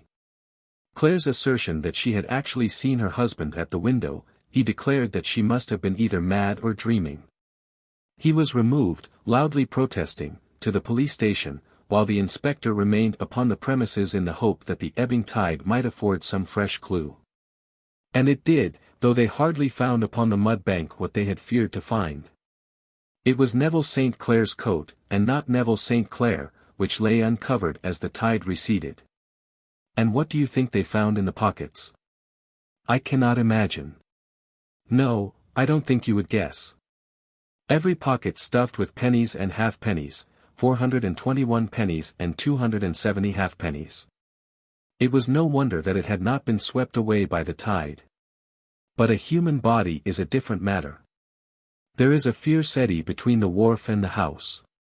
It seemed likely enough that the weighted coat had remained when the stripped body had been sucked away into the river. But I understand that all the other clothes were found in the room. Would the body be dressed in a coat alone? No, sir, but the facts might be met speciously enough. Suppose that this man Boone had thrust Neville St. Clare through the window, there is no human eye which could have seen the deed. What would he do then? It would of course instantly strike him that he must get rid of the telltale garments. He would seize the coat, then, and be in the act of throwing it out, when it would occur to him that it would swim and not sink. He has little time, for he has heard the scuffle downstairs when the wife tried to force her way up, and perhaps he has already heard from his Lascar confederate that the police are hurrying up the street. There is not an instant to be lost. He rushes to some secret hoard, where he has accumulated the fruits of his beggary, and he stuffs all the coins upon which he can lay his hands into the pockets to make sure of the coat's sinking. He throws it out, and would have done the same with the other garments had not he heard the rush of steps below, and only just had time to close the window when the police appeared. It certainly sounds feasible. Well, we will take it as a working hypothesis for want of a better. Boone, as I have told you, was arrested and taken to the station, but it could not be shown that there had ever before been anything against him. He had for years been known as a professional beggar, but his life appeared to have been a very quiet and innocent one. There the matter stands at present, and the questions which have to be solved: what Neville St. Clare was doing in the opium den, what happened to him when there, where is he now, and what Hugh Boone had to do with his disappearance, are all as far from a solution as ever. I confess that I cannot recall any case within my experience which looked at the first glance so simple, and yet which presented such difficulties. While Sherlock Holmes had been detailing this singular series of events, we had been whirling through the outskirts of the great town until the last straggling houses had been left behind. And we rattled along with a country hedge upon either side of us. Just as he finished, however, we drove through two scattered villages, where a few lights still glimmered in the windows. "We are on the outskirts of Lee," said my companion. "We have touched on 3 English counties in our short drive, starting in Middlesex, passing over an angle of Surrey, and ending in Kent. See that light among the trees? That is, the Cedars, and beside that lamp sits a woman whose anxious ears have already, I have little doubt, caught the clink of our horses' feet. But why are you not conducting the case from Baker Street? I asked. Because there are many inquiries which must be made out here. Mrs. St. Clair has most kindly put 2 rooms at my disposal, and you may rest assured that she will have nothing but a welcome from my friend and colleague. I hate to meet her, Watson, when I have no news of her husband. Here we are. Whoa, there, whoa. We had pulled up in front of a large villa which stood within its own grounds. A stable boy had run out to the horse's head, and, springing down, I followed Holmes up the small, winding gravel drive which led to the house. As we approached, the door flew open, and a little blonde woman stood in the opening, clad in some sort of light mousseline de soie, with a touch of fluffy pink chiffon at her neck and wrists. She stood with her figure outlined against the flood of light, one hand upon the door, one half raised in her eagerness, her body slightly bent, her head and face protruded, with eager eyes and parted lips, a standing question. Well? She cried, well? And then, seeing that there were 2 of us, she gave a cry of hope which sank into a groan as she saw that my companion shook his head and shrugged his shoulders. No good news? None. No bad? No. Thank God for that. But come in. You must be weary, for you have had a long day. This is my friend, Dr. Watson. He has been of most vital use to me in several of my cases, and a lucky chance has made it possible for me to bring him out and associate him with this investigation. I am delighted to see you, said she, pressing my hand warmly. You will, I am sure, forgive anything that may be wanting in our arrangements, when you consider the blow which has come so suddenly upon us. My dear madam, said I am an old campaigner, and if I were not, I can very well see that no apology is needed. If I can be of any assistance, either to you or to my friend here, I shall be indeed happy. Now, Mr. Sherlock Holmes, said the lady, as we entered a well-lit dining room, upon the table of which a cold supper had been laid out, I should very much like to ask you 1 or 2 plain questions, to which I beg that you will give a plain answer. Certainly, madam. Do not trouble about my feelings. I am not hysterical, nor given to fainting. I simply wish to hear your real opinion. Upon what point? In your heart of hearts do you think that Neville is alive? Sherlock Holmes seemed to be embarrassed by the question. Frankly, now, she repeated, standing upon the rug and looking keenly down at him as he leaned back in a basket chair. Frankly, then, madam, I do not. You think that he is dead? I do. Murdered? I don't say that. Perhaps. And on what day did he meet his death? On Monday.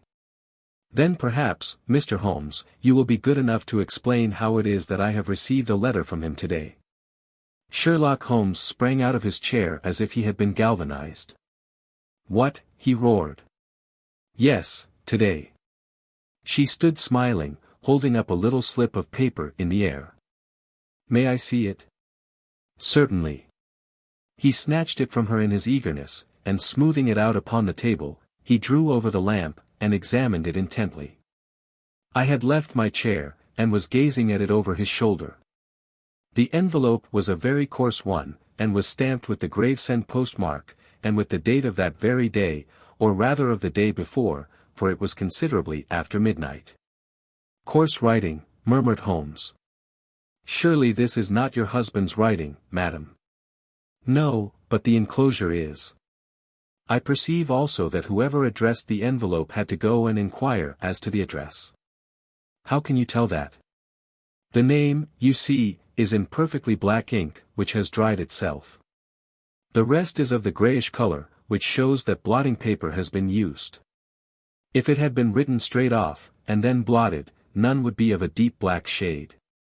This man has written the name, and there has then been a pause before he wrote the address, which can only mean that he was not familiar with it. It is, of course, a trifle, but there is nothing so important as trifles. Let us now see the letter. Ha! There has been an enclosure here. Yes, there was a ring. His signet ring. And you are sure that this is your husband's hand? One of his hands. One. His hand when he wrote hurriedly. It is very unlike his usual writing, and yet I know it well. Dearest, do not be frightened. All will come well. There is a huge error which it may take some little time to rectify. Wait in patience. Neville. Written in pencil upon the fly-leaf of a book, octavo size, no watermark. Posted today in Gravesend by a man with a dirty thumb. Ha! And the flap has been gummed, if I am not very much in error, by a person who had been chewing tobacco. And you have no doubt that it is your husband's hand, madam? None. Neville wrote those words. And they were posted today at Gravesend. Well, Mrs. St. Clair, the clouds lighten, though I should not venture to say that the danger is over. But he must be alive, Mr. Holmes. Unless this is a clever forgery to put us on the wrong scent. The ring, after all, proves nothing. It may have been taken from him. No, it is his very own writing. Very well. It may, however, have been written on Monday, and only posted today. That is possible. If so, much may have happened between. Oh, you must not discourage me, Mr. Holmes. I know that all is well with him. There is so keen a sympathy between us that I should know if evil came upon him. On the very day that I saw him last he cut himself in the bedroom, and yet I in the dining room rushed upstairs instantly with the utmost certainty that something had happened. Do you think that I would respond to such a trifle, and yet be ignorant of his death? I have seen too much not to know that the impression of a woman may be more valuable than the conclusion of an analytical reasoner. And in this letter you certainly have a very strong piece of evidence to corroborate your view. But if your husband is alive, and able to write letters, why should he remain away from you? I cannot imagine. It is unthinkable. And on Monday he made no remarks before leaving you? No.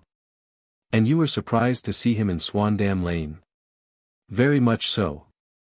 Was the window open? Yes. Then he might have called to you. He might. He only, as I understand, gave an inarticulate cry. Yes. A call for help, you thought? Yes. He waved his hands. But it might have been a cry of surprise. Astonishment at the unexpected sight of you might cause him to throw up his hands. It is possible. And you thought he was pulled back. He disappeared so suddenly. He might have leaped back. You did not see anyone else in the room? No, but this horrible man confessed to having been there, and the Lascar was at the foot of the stairs. Quite so. Your husband, as far as you could see, had his ordinary clothes on. But without his collar or tie. I distinctly saw his bare throat. Had he ever spoken of Swandam Lane? Never. Had he ever showed any signs of having taken opium? Never. Thank you, Mrs. St. Clair. Those are the principal points about which I wish to be absolutely clear. We shall now have a little supper and then retire, for we may have a very busy day tomorrow. A large and comfortable double-bedded room had been placed at our disposal, and I was quickly between the sheets, for I was weary after my night of adventure. Sherlock Holmes was a man, however, who, when he had an unsolved problem upon his mind, would go for days, and even for a week, without rest, turning it over, rearranging his facts, looking at it from every point of view. Until he had either fathomed it, or convinced himself that his data were insufficient. It was soon evident to me that he was now preparing for an all-night sitting. He took off his coat and waistcoat, put on a large blue dressing gown, and then wandered about the room collecting pillows from his bed and cushions from the sofa and armchairs. With these he constructed a sort of eastern divan, upon which he perched himself cross-legged, with an ounce of shag tobacco and a box of matches laid out in front of him. In the dim light of the lamp I saw him sitting there, an old briar pipe between his lips, his eyes fixed vacantly upon the corner of the ceiling, the blue smoke curling up from him, silent, motionless, with the light shining upon his strong-set aquiline features. So he sat as I dropped off to sleep, and so he sat when a sudden ejaculation caused me to wake up, and I found the summer sun shining into the apartment. The pipe was still between his lips, the smoke still curled upward, and the room was full of a dense tobacco haze, but nothing remained of the heap of shag which I had seen upon the previous night. "Awake, Watson?" he asked. "Yes." "Game for a morning drive?" "Certainly." "Then dress. No one is stirring yet, but I know where the stable boy sleeps, and we shall soon have the trap out." He chuckled to himself as he spoke, his eyes twinkled, and he seemed a different man to the somber thinker of the previous night. As I dressed I glanced at my watch. It was no wonder that no one was stirring. It was 25 minutes past 4. I had hardly finished when Holmes returned with the news that the boy was putting in the horse. "I want to test a little theory of mine," said he, pulling on his boots. "I think, Watson, that you are now standing in the presence of one of the most absolute fools in Europe. I deserve to be kicked from here to Charing Cross. But I think I have the key of the affair now." "And where is it?" I asked, smiling. "In the bathroom," he answered. "Oh yes, I am not joking," he continued, seeing my look of incredulity. "I have just been there, and I have taken it out, and I have got it in this Gladstone bag. Come on, my boy, and we shall see whether it will not fit the lock." We made our way downstairs as quietly as possible, and out into the bright morning sunshine. In the road stood our horse and trap, with the half-clad stable boy waiting at the head. We both sprang in, and away we dashed down the London road. A few country carts were stirring, bearing in vegetables to the metropolis, but the lines of villas on either side were as silent and lifeless as some city in a dream. "It has been in some points a singular case," said Holmes, flicking the horse on into a gallop. "I confess that I have been as blind as a mole, but it is better to learn wisdom late than never to learn it at all." In town the earliest risers were just beginning to look sleepily from their windows as we drove through the streets of the Surrey side. Passing down the Waterloo Bridge Road we crossed over the river, and dashing up Wellington Street wheeled sharply to the right, and found ourselves in Bow Street. Sherlock Holmes was well known to the force, and the two constables at the door saluted him. One of them held the horse's head while the other led us in. "Who is on duty?" asked Holmes. "Inspector Bradstreet, sir." "Ah, Bradstreet, how are you?" A tall, stout official had come down the stone-flagged passage, in a peaked cap and frog jacket. "I wish to have a quiet word with you, Bradstreet." "Certainly, Mr. Holmes. Step into my room here." It was a small, office-like room, with a huge ledger upon the table, and a telephone projecting from the wall. The inspector sat down at his desk. "What can I do for you, Mr. Holmes?" "I called about that beggar man, Boone, the one who was charged with being concerned in the disappearance of Mr. Neville St. Clair, of Lee." "Yes. He was brought up and remanded for further inquiries." "So I heard. You have him here?" "In the cells." "Is he quiet?" "Oh, he gives no trouble. But he is a dirty scoundrel." "Dirty?" "Yes, it is all we can do to make him wash his hands, and his face is as black as a tinker's. Well, when once his case has been settled, he will have a regular prison bath, and I think, if you saw him, you would agree with me that he needed it." "I should like to see him very much." "Would you?" "That is easily done. Come this way. You can leave your bag." "No, I think that I'll take it." "Very good. Come this way, if you please." He led us down a passage, opened a barred door, passed down a winding stair, and brought us to a whitewashed corridor with a line of doors on each side. "The third on the right is his," said the inspector. "Here it is." He quietly shot back a panel in the upper part of the door and glanced through. "He is asleep," said he. "You can see him very well." We both put our eyes to the grating. The prisoner lay with his face towards us, in a very deep sleep, breathing slowly and heavily. He was a middle-sized man, coarsely clad as became his calling, with a colored shirt protruding through the rent in his tattered coat. He was, as the inspector had said, extremely dirty, but the grime which covered his face could not conceal its repulsive ugliness.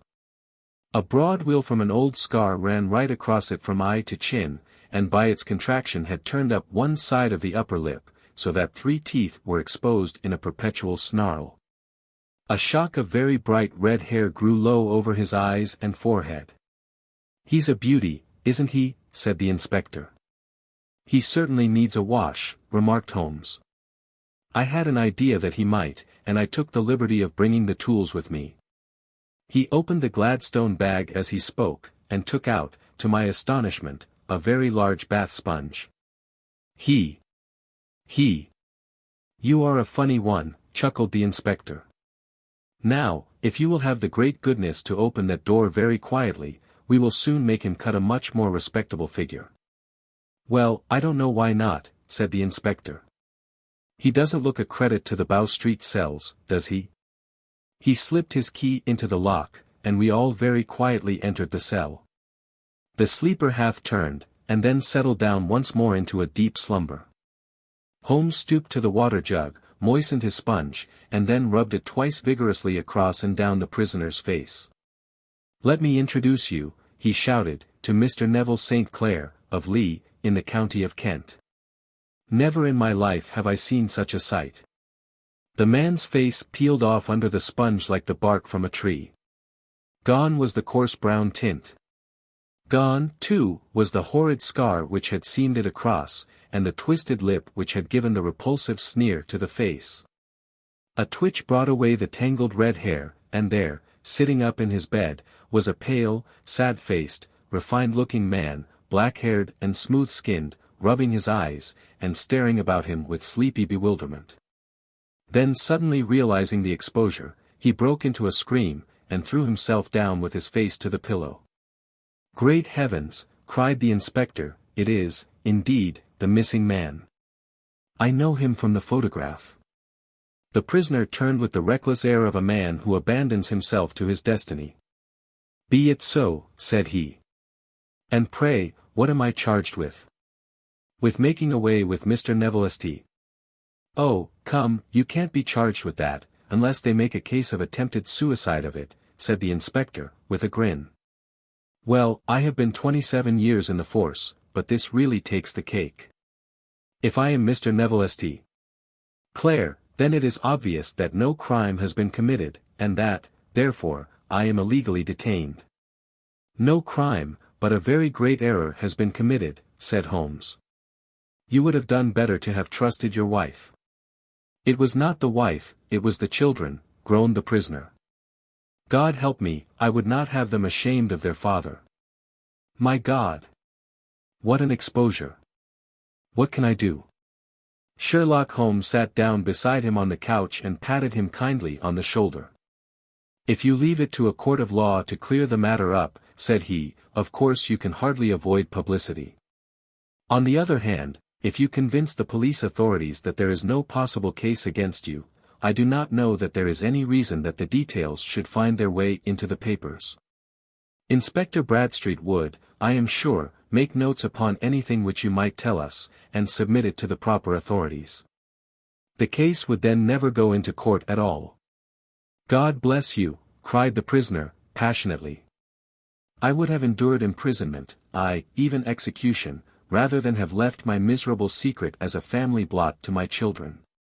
You are the first who have ever heard my story. My father was a schoolmaster in Chesterfield, where I received an excellent education. I traveled in my youth, took to the stage, and finally became a reporter on an evening paper in London. One day my editor wished to have a series of articles upon begging in the metropolis, and I volunteered to supply them. There was the point from which all my adventures started. It was only by trying begging as an amateur that I could get the facts upon which to base my articles. When an actor I had, of course, learned all the secrets of making up, and had been famous in the greenroom for my skill. I took advantage now of my attainments. I painted my face, and to make myself as pitiable as possible I made a good scar and fixed one side of my lip in a twist by the aid of a small slip of flesh-colored plaster. Then with a red head of hair, and an appropriate dress, I took my station in the busiest part of the city, ostensibly as a match seller, but really as a beggar. For 7 hours I plied my trade, and when I returned home in the evening I found, to my surprise, that I had received no less than 20 success. 4d. I wrote my articles, and thought little more of the matter until, some time later, I backed a bill for a friend, and had a writ served upon me for £25. I was at my wit's end where to get the money, but a sudden idea came to me. I begged a fortnight's grace from the creditor, asked for a holiday from my employers, and spent the time in begging in the city under my disguise. In 10 days I had the money, and had paid the debt. Well, you can imagine how hard it was to settle down to arduous work at £2 a week, when I knew that I could earn as much in a day by smearing my face with a little paint, laying my cap on the ground, and sitting still. It was a long fight between my pride and the money, but the dollars won at last, and I threw up reporting, and sat day after day in the corner which I had first chosen, inspiring pity by my ghastly face, and filling my pockets with coppers. Only one man knew my secret. He was the keeper of a low den in which I used to lodge in Swandam Lane, where I could every morning emerge as a squalid beggar, and in the evenings transform myself into a well-dressed man about town. This fellow, a Lascar, was well paid by me for his rooms, so that I knew that my secret was safe in his possession. Well, very soon I found that I was saving considerable sums of money. I do not mean that any beggar in the streets of London could earn £700 a year, which is less than my average takings, but I had exceptional advantages in my power of making up, and also in a facility of repartee, which improved by practice, and made me quite a recognized character in the city. All day a stream of pennies, varied by silver, poured in upon me, and it was a very bad day in which I failed to take £2. As I grew richer I grew more ambitious, took a house in the country, and eventually married, without anyone having a suspicion as to my real occupation. My dear wife knew that I had business in the city. She little knew what. Last Monday I had finished for the day, and was dressing in my room above the opium den, when I looked out of my window, and saw, to my horror and astonishment, that my wife was standing in the street, with her eyes fixed full upon me. I gave a cry of surprise, threw up my arms to cover my face, and, rushing to my confidant, the Lascar, entreated him to prevent anyone from coming up to me. I heard her voice downstairs, but I knew that she could not ascend. Swiftly I threw off my clothes, pulled on those of a beggar, and put on my pigments and wig. Even a wife's eyes could not pierce so complete a disguise. But then it occurred to me that there might be a search in the room, and that the clothes might betray me. I threw open the window, reopening by my violence a small cut which I had inflicted upon myself in the bedroom that morning. Then I seized my coat, which was weighted by the coppers which I had just transferred to it from the leather bag in which I carried my takings. I hurled it out of the window, and it disappeared into the Thames. The other clothes would have followed, but at that moment there was a rush of constables up the stair, and a few minutes after I found, rather, I confess, to my relief, that instead of being identified as Mr. Neville St. Clare, I was arrested as his murderer. I do not know that there is anything else for me to explain. I was determined to preserve my disguise as long as possible, and hence my preference for a dirty face. Knowing that my wife would be terribly anxious, I slipped off my ring, and confided it to the Lascar at a moment when no constable was watching me, together with a hurried scrawl, telling her that she had no cause to fear. "That note only reached her yesterday," said Holmes. "Good God! What a week she must have spent." "The police have watched this Lascar," said Inspector Bradstreet, "and I can quite understand that he might find it difficult to post a letter unobserved. Probably he handed it to some sailor customer of his, who forgot all about it for some days." "That was it," said Holmes, nodding approvingly, "I have no doubt of it. But have you never been prosecuted for begging?" "Many times, but what was a fine to me?" It must stop here, however, said Bradstreet. If the police are to hush this thing up, there must be no more of Hugh Boone. I have sworn it by the most solemn oaths which a man can take. In that case I think that it is probable that no further steps may be taken. But if you are found again, then all must come out. I am sure, Mr. Holmes, that we are very much indebted to you for having cleared the matter up. I wish I knew how you reach your results. I reached this one, said my friend, by sitting upon 5 pillows and consuming an ounce of shag.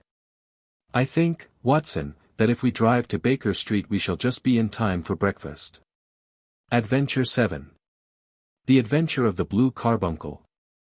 I had called upon my friend Sherlock Holmes upon the second morning after Christmas, with the intention of wishing him the compliments of the season. He was lounging upon the sofa in a purple dressing gown, a pipe rack within his reach upon the right, and a pile of crumpled morning papers, evidently newly studied, near at hand. Beside the couch was a wooden chair, and on the angle of the back hung a very seedy and disreputable hard felt hat, much the worse for wear, and cracked in several places. A lens and a forceps lying upon the seat of the chair suggested that the hat had been suspended in this manner for the purpose of examination. "You are engaged," said I, "perhaps I interrupt you." "Not at all. I am glad to have a friend with whom I can discuss my results. The matter is a perfectly trivial 1 inch, he jerked his thumb in the direction of the old hat, but there are points in connection with it which are not entirely devoid of interest and even of instruction. I seated myself in his armchair and warmed my hands before his crackling fire, for a sharp frost had set in, and the windows were thick with the ice crystals. "I suppose," I remarked, "that, homely as it looks, this thing has some deadly story linked on to it, that it is the clue which will guide you in the solution of some mystery and the punishment of some crime." "No, no. No crime," said Sherlock Holmes, laughing. "Only one of those whimsical little incidents which will happen when you have 4 million human beings all jostling each other within the space of a few square miles. Amid the action and reaction of so dense a swarm of humanity, every possible combination of events may be expected to take place, and many a little problem will be presented which may be striking and bizarre without being criminal. We have already had experience of such. So much so, I remarked, that of the last 6 cases which I have added to my notes, 3 have been entirely free of any legal crime." "Precisely. You allude to my attempt to recover the Irene Adler papers, to the singular case of Miss Mary Sutherland, and to the adventure of the man with the twisted lip. Well, I have no doubt that this small matter will fall into the same innocent category. You know Peterson, the commissionaire?" "Yes. It is to him that this trophy belongs." "It is his hat." "No, no, he found it. Its owner is unknown. I beg that you will look upon it, not as a battered billycock, but as an intellectual problem. And, first, as to how it came here. It arrived upon Christmas morning, in company with a good fat goose, which is, I have no doubt, roasting at this moment in front of Peterson's fire. The facts are these: about 4 o'clock on Christmas morning, Peterson, who, as you know, is a very honest fellow, was returning from some small jollification, and was making his way homeward down Tottenham Court Road. In front of him he saw, in the gaslight, a tallish man, walking with a slight stagger, and carrying a white goose slung over his shoulder.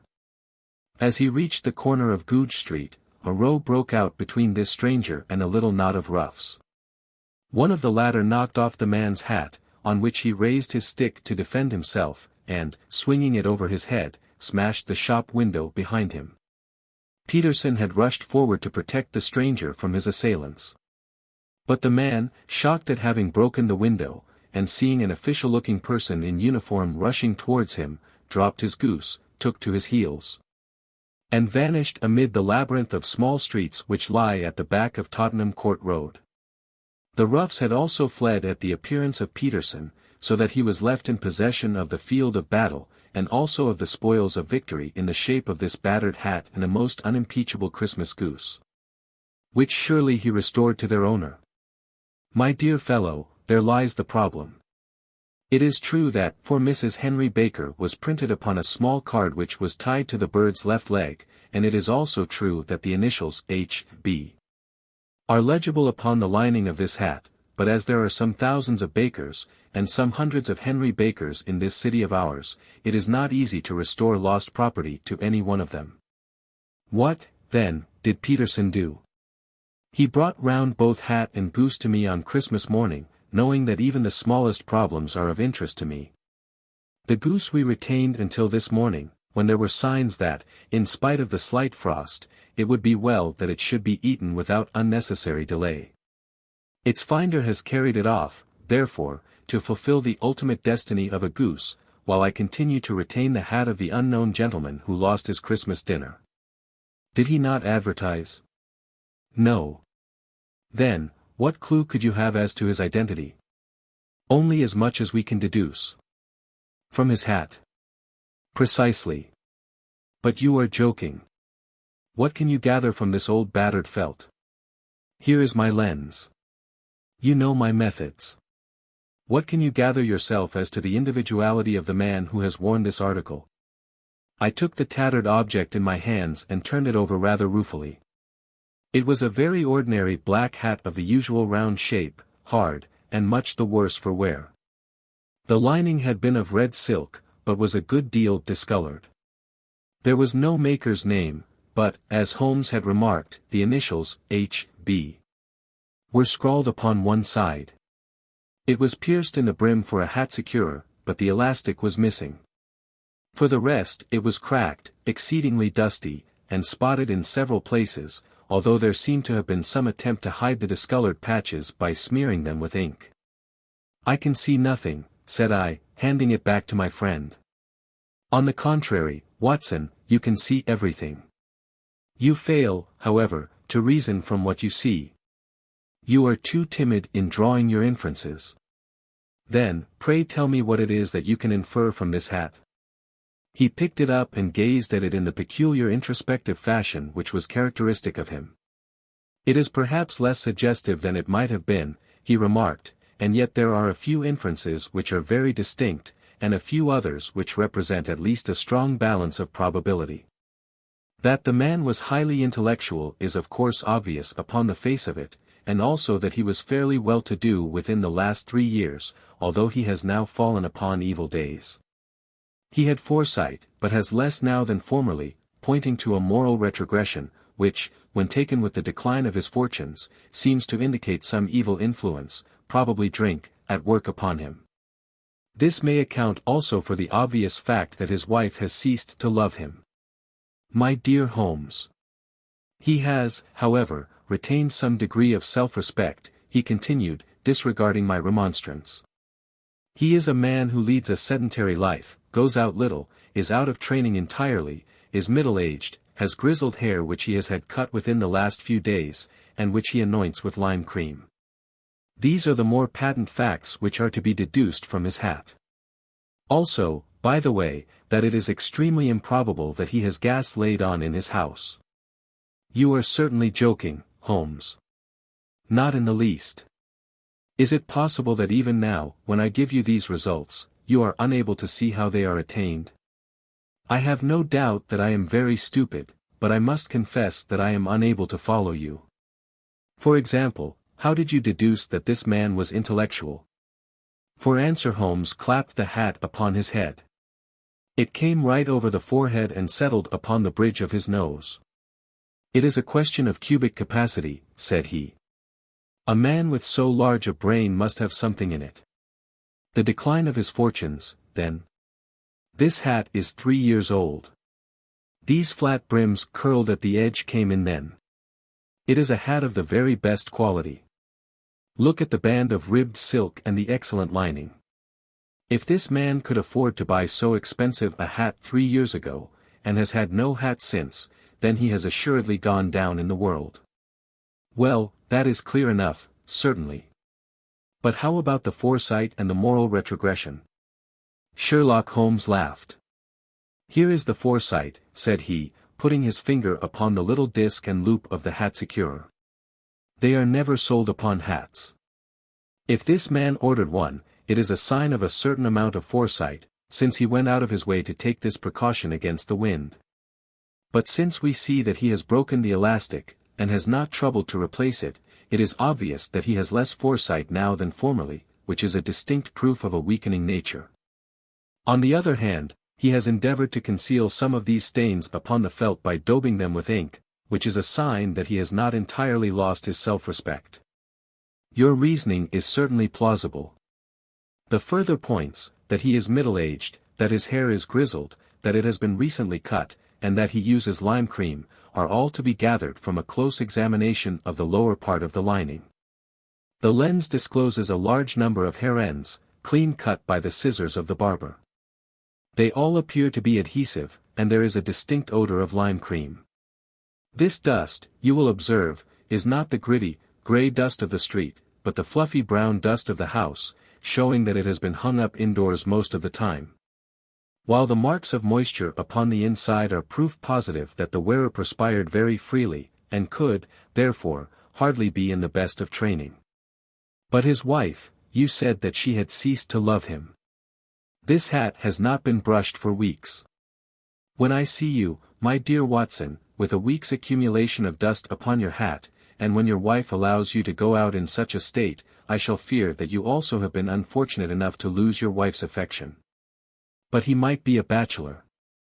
Nay, he was bringing home the goose as a peace offering to his wife. Remember the card upon the bird's leg. You have an answer to everything. But how on earth do you deduce that the gas is not laid on in his house? One tallow stain, or even two, might come by chance. But when I see no less than 5, I think that there can be little doubt that the individual must be brought into frequent contact with burning tallow, walks upstairs at night probably with his hat in one hand and a guttering candle in the other. Anyhow, he never got tallow stains from a gas jet. Are you satisfied? Well, it is very ingenious, said I, laughing. But since, as you said just now, there has been no crime committed, and no harm done, save the loss of a goose, all this seems to be rather a waste of energy. Sherlock Holmes had opened his mouth to reply, when the door flew open, and Peterson, the commissionaire, rushed into the apartment with flushed cheeks and the face of a man who is dazed with astonishment. The goose, Mr. Holmes. The goose, sir. He gasped. What of it, then? Has it returned to life and flapped off through the kitchen window? Holmes twisted himself round upon the sofa to get a fairer view of the man's excited face. See here, sir. See what my wife found in its crop. He held out his hand and displayed upon the center of the palm a brilliantly scintillating blue stone, rather smaller than a bean in size, but of such purity and radiance that it twinkled like an electric point in the dark hollow of his hand. Sherlock Holmes sat up with a whistle. By Jove, Peterson, said he, this is treasure trove indeed. I suppose you know what you have got. A diamond, sir. A precious stone. It cuts into glass as though it were putty. It's more than a precious stone. It is the precious stone. Not the Countess of Morcar's blue carbuncle. I ejaculated. Precisely so. I ought to know its size and shape, seeing that I have read the advertisement about it in the Times every day lately. It is absolutely unique, and its value can only be conjectured, but the reward offered of £1,000 is certainly not within a 20th part of the market price. £1,000. Great Lord of mercy! The commissionaire plumped down into a chair, and stared from one to the other of us. That is the reward, and I have reason to know that there are sentimental considerations in the background which would induce the Countess to part with half her fortune if she could but recover the gem. It was lost, if I remember aright, at the Hotel Cosmopolitan, I remarked. Precisely so, on December 22d, just 5 days ago. John Horner, a plumber, was accused of having abstracted it from the lady's jewel case. The evidence against him was so strong that the case has been referred to the assizes. I have some account of the matter here, I believe. He rummaged amid his newspapers, glancing over the dates, until at last he smoothed one out, doubled it over, and read the following paragraph. Hotel Cosmopolitan jewel robbery. John Horner, 26, plumber, was brought up upon the charge of having upon the 22 Dinst abstracted from the jewel case of the Countess of Morcar the valuable gem known as the Blue Carbuncle. James Ryder, upper attendant at the hotel, gave his evidence to the effect that he had shown Horner up to the dressing room of the Countess of Morcar upon the day of the robbery, in order that he might solder the second bar of the grate, which was loose. He had remained with Horner some little time, but had finally been called away.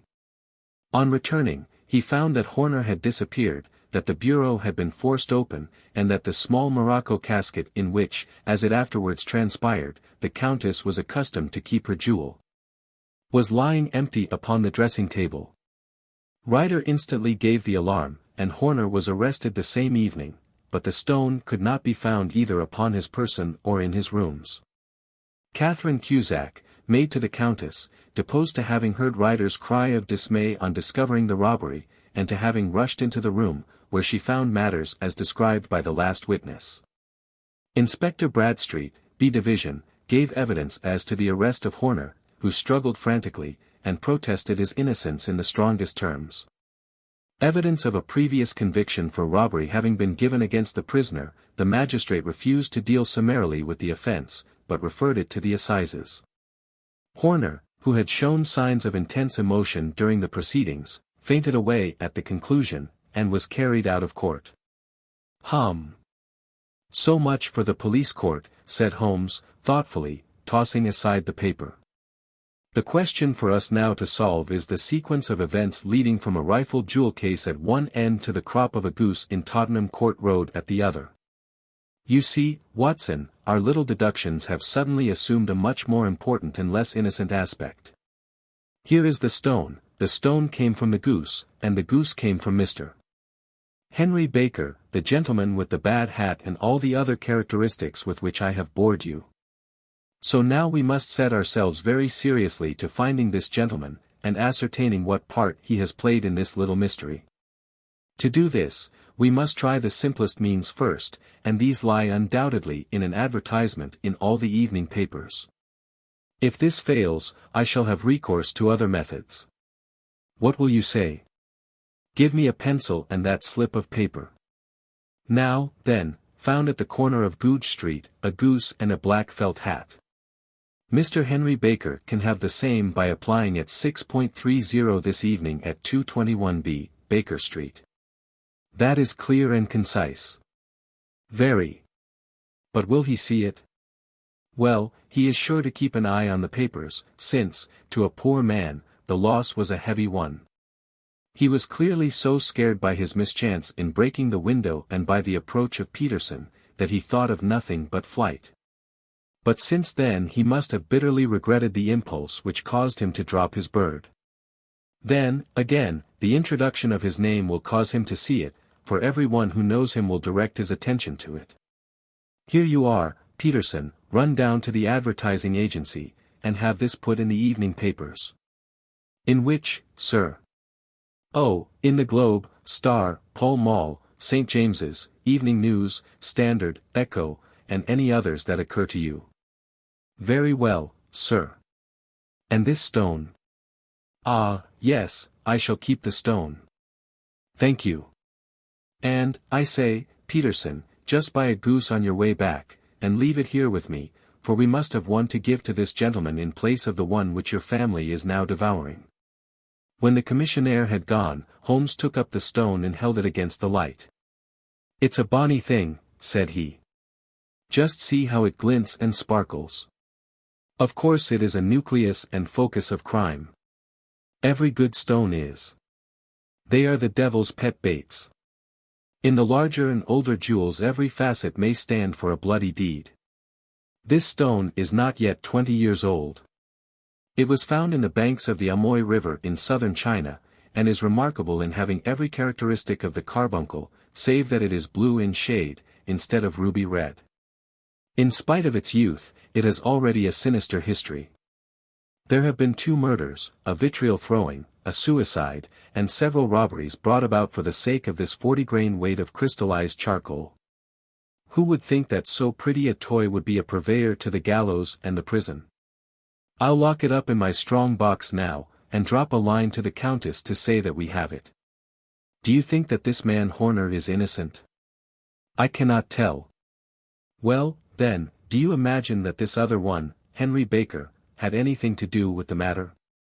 It is, I think, much more likely that Henry Baker is an absolutely innocent man, who had no idea that the bird which he was carrying was of considerably more value than if it were made of solid gold.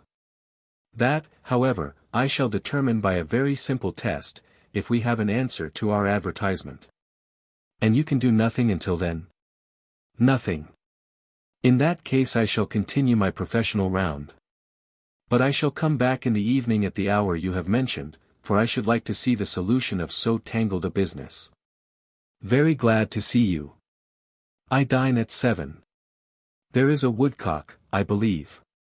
By the way, in view of recent occurrences, perhaps I ought to ask Mrs. Hudson to examine its crop. I had been delayed at a case, and it was a little after 6:30 when I found myself in Baker Street once more. As I approached the house I saw a tall man in a Scotch bonnet with a coat which was buttoned up to his chin, waiting outside in the bright semicircle which was thrown from the fanlight. Just as I arrived, the door was opened, and we were shown up together to Holmes's room. Mr. Henry Baker, I believe, said he, rising from his armchair, and greeting his visitor with the easy air of geniality which he could so readily assume. Pray take this chair by the fire, Mr. Baker. It is a cold night, and I observe that your circulation is more adapted for summer than for winter. Ah, Watson, you have just come at the right time. Is that your hat, Mr. Baker? Yes, sir, that is undoubtedly my hat. He was a large man, with rounded shoulders, a massive head, and a broad, intelligent face, sloping down to a pointed beard of grizzled brown. A touch of red in nose and cheeks, with a slight tremor of his extended hand, recalled Holmes's surmise as to his habits. His rusty black frock coat was buttoned right up in front, with the collar turned up, and his lank wrists protruded from his sleeves without a sign of cuff or shirt. He spoke in a slow staccato fashion, choosing his words with care, and gave the impression generally of a man of learning and letters who had had ill usage at the hands of fortune. We have retained these things for some days, said Holmes, because we expected to see an advertisement from you giving your address. I am at a loss to know now why you did not advertise. Our visitor gave a rather shamefaced laugh. Shillings have not been so plentiful with me as they once were, he remarked. I had no doubt that the gang of roughs who assaulted me had carried off both my hat and the bird. I did not care to spend more money in a hopeless attempt at recovering them. Very naturally. By the way, about the bird, we were compelled to eat it. To eat it. Our visitor half rose from his chair in his excitement. Yes, it would have been of no use to anyone had we not done so. But I presume that this other goose upon the sideboard, which is about the same weight and perfectly fresh, will answer your purpose equally well. Oh, certainly, certainly. Answered Mr. Baker, with a sigh of relief.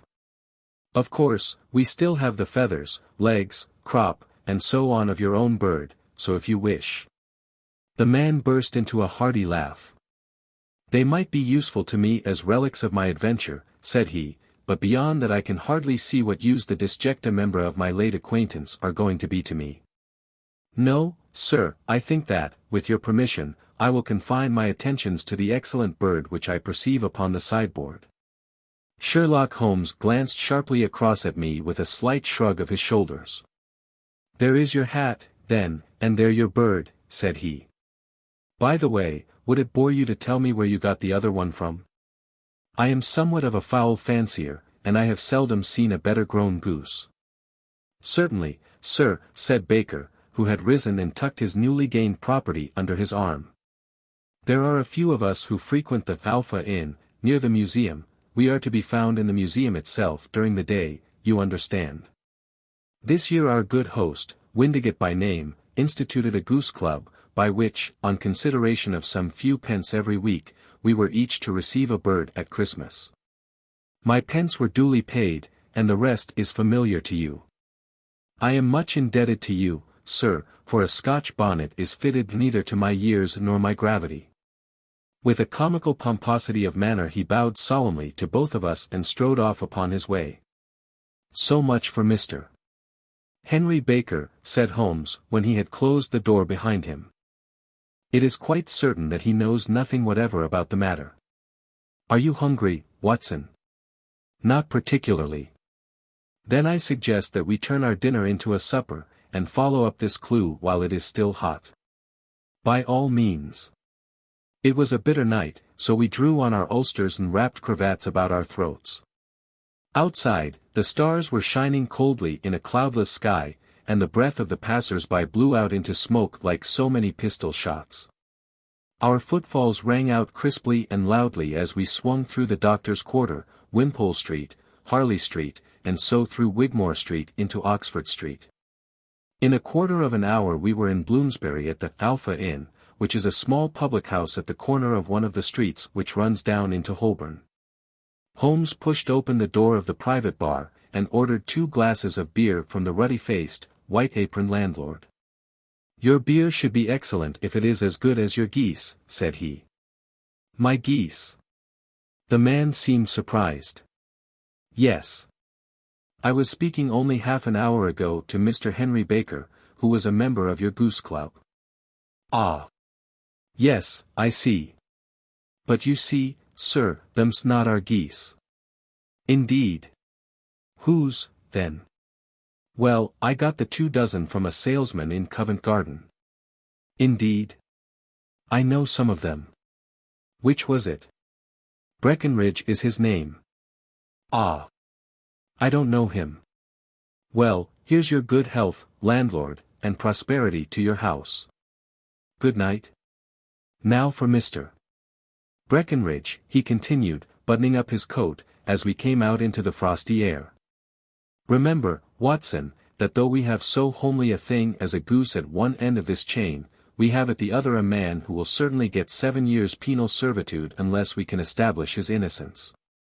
It is possible that our inquiry may but confirm his guilt, but, in any case, we have a line of investigation which has been missed by the police, and which a singular chance has placed in our hands. Let us follow it out to the bitter end. Faces to the south, then, and quick march. We passed across Holborn, down Endell Street, and so through a zigzag of slums to Covent Garden Market. One of the largest stalls bore the name of Breckenridge upon it, and the proprietor, a horsey-looking man, with a sharp face and trim side whiskers, was helping a boy to put up the shutters. Good evening. It's a cold night, said Holmes. The salesman nodded, and shot a questioning glance at my companion. Sold out of geese, I see, continued Holmes, pointing at the bare slabs of marble.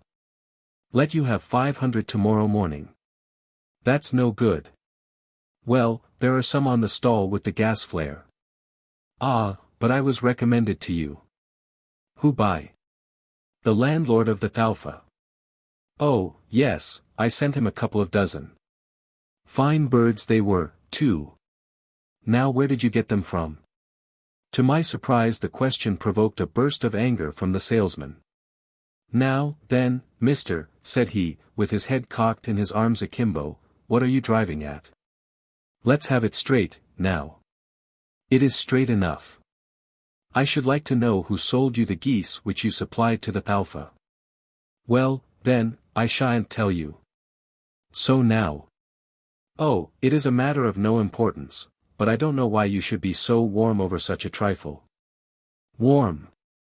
You'd be as warm, maybe, if you were as pestered as I am. When I pay good money for a good article there should be an end of the business, but it's, where are the geese, and who did you sell the geese to, and what will you take for the geese?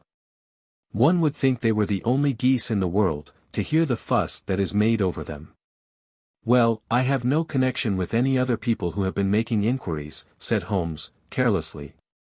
If you won't tell us the bet is off, that is all. But I'm always ready to back my opinion on a matter of fowls, and I have a fiver on it that the bird I ate is country bred. Well, then, you've lost your fiver, for it's town bred, snapped the salesman. It's nothing of the kind. I say it is. I don't believe it.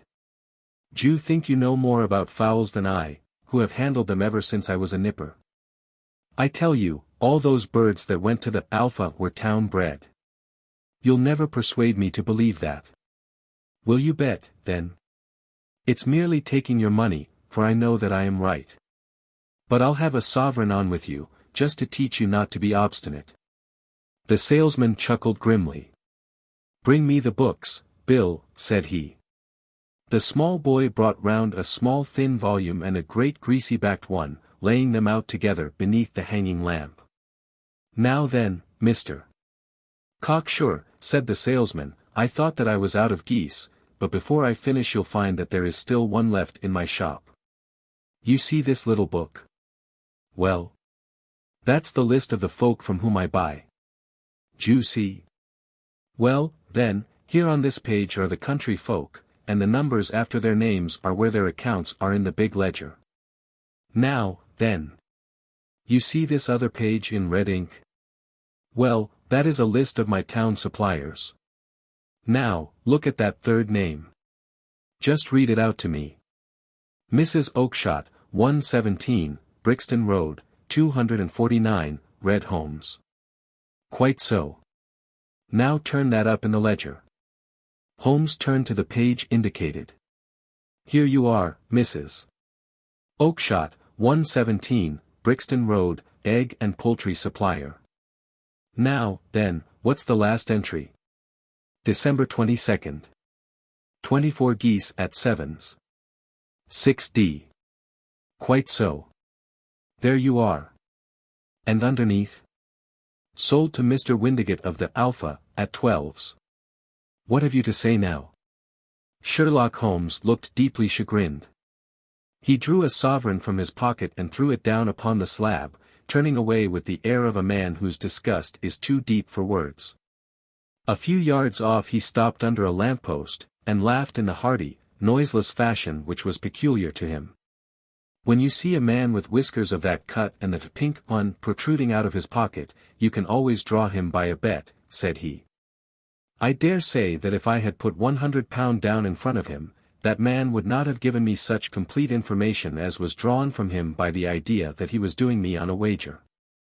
Well, Watson, we are, I fancy, nearing the end of our quest, and the only point which remains to be determined is whether we should go on to this Mrs. Oakshott tonight, or whether we should reserve it for tomorrow.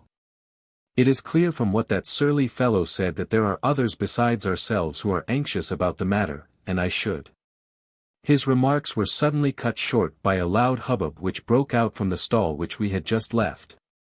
Turning round we saw a little rat-faced fellow standing in the center of the circle of yellow light which was thrown by the swinging lamp, while Breckenridge the salesman, framed in the door of his stall, was shaking his fists fiercely at the cringing figure. I've had enough of you and your geese, he shouted. I wish you were all at the devil together. If you come pestering me any more with your silly talk I'll set the dog at you. You bring Mrs. Oakshott here and I'll answer her, but what have you to do with it? Did I buy the geese off you? No, but one of them was mine all the same, whined the little man. Well, then, ask Mrs. Oakshott for it. She told me to ask you. Well, you can ask the King of Prussia, for all I care. I've had enough of it. Get out of this. He rushed fiercely forward, and the inquirer flitted away into the darkness. Ha! This may save us a visit to Brixton Road, whispered Holmes. Come with me, and we will see what is to be made of this fellow. Striding through the scattered knots of people who lounged round the flaring stalls, my companion speedily overtook the little man and touched him upon the shoulder. He sprang round, and I could see in the gaslight that every vestige of color had been driven from his face. Who are you, then? What do you want? He asked, in a quavering voice. You will excuse me, said Holmes, blandly, but I could not help overhearing the questions which you put to the salesman just now. I think that I could be of assistance to you. You? Who are you? How could you know anything of the matter? My name is Sherlock Holmes. It is my business to know what other people don't know. But you can know nothing of this. Excuse me, I know everything of it. You are endeavoring to trace some geese which were sold by Mrs. Oakshott, of Brixton Road, to a salesman named Breckenridge, by him in turn to Mr. Windigate, of the Alpha, and by him to his club, of which Mr. Henry Baker is a member. "Oh, sir, you are the very man whom I have longed to meet," cried the little fellow, with outstretched hands and quivering fingers. "I can hardly explain to you how interested I am in this matter." Sherlock Holmes hailed a four-wheeler which was passing. "In that case we had better discuss it in a cozy room rather than in this windswept marketplace," said he. "But pray tell me, before we go farther, who it is that I have the pleasure of assisting." The man hesitated for an instant. "My name is John Robinson," he answered, with a sidelong glance. "No, no, the real name," said Holmes, sweetly. "It is always awkward doing business with an alias." A flush sprang to the white cheeks of the stranger. "Well, then," said he, "my real name is James Ryder." "Precisely so. Head attendant at the Hotel Cosmopolitan. Pray step into the cab, and I shall soon be able to tell you everything which you would wish to know." The little man stood glancing from one to the other of us with half-frightened, half-hopeful eyes, as one who is not sure whether he is on the verge of a windfall or of a catastrophe. Then he stepped into the cab, and in half an hour we were back in the sitting-room at Baker Street. Nothing had been said during our drive, but the high, thin breathing of our new companion, and the claspings and unclaspings of his hands, spoke of the nervous tension within him. "Here we are," said Holmes, cheerily, as we filed into the room. "The fire looks very seasonable in this weather. You look cold, Mr. Ryder. Pray take the basket chair. I will just put on my slippers before we settle this little matter of yours. Now, then. You want to know what became of those geese?" "Yes, sir. Or rather, I fancy, of that goose. It was one bird, I imagine, in which you were interested, white, with a black bar across the tail." Ryder quivered with emotion. "Oh, sir," he cried, "can you tell me where it went to?" "It came here." "Here?" "Yes, and a most remarkable bird it proved. I don't wonder that you should take an interest in it. It laid an egg after it was dead, the bonniest, brightest little blue egg that ever was seen. I have it here in my museum." Our visitor staggered to his feet and clutched the mantelpiece with his right hand. Holmes unlocked his strongbox, and held up the blue carbuncle, which shone out like a star, with a cold, brilliant, many-pointed radiance. Ryder stood glaring with a drawn face, uncertain whether to claim or to disown it. "The game's up, Ryder," said Holmes, quietly. "Hold up, man, or you'll be into the fire. Give him an arm back into his chair, Watson. He's not got blood enough to go in for felony with impunity. Give him a dash of brandy. So. Now he looks a little more human. What a shrimp it is, to be sure." For a moment he had staggered and nearly fallen, but the brandy brought a tinge of color into his cheeks, and he sat staring with frightened eyes at his accuser. "I have almost every link in my hands, and all the proofs which I could possibly need, so there is little which you need tell me. Still, that little may as well be cleared up to make the case complete. You had heard, Ryder, of this blue stone of the Countess of Morcar's?" "It was Catherine Cusack who told me of it," said he, in a crackling voice. "I see, her ladyship's waiting maid. Well, the temptation of sudden wealth so easily acquired was too much for you, as it has been for better men before you, but you were not very scrupulous in the means you used. It seems to me, Ryder, that there is the making of a very pretty villain in you. You knew that this man Horner, the plumber, had been concerned in some such matter before, and that suspicion would rest the more readily upon him. What did you do, then? You made some small job in my lady's room, you and your confederate Cusack, and you managed that he should be the man sent for. Then, when he had left, you rifled the jewel case, raised the alarm, and had this unfortunate man arrested. You then." Ryder threw himself down suddenly upon the rug and clutched at my companion's knees. "For God's sake, have mercy," he shrieked. "Think of my father. Of my mother. It would break their hearts. I never went wrong before. I never will again. I swear it. I'll swear it on a Bible. Oh, don't bring it into court. For Christ's sake, don't. Get back into your chair, said Holmes, sternly.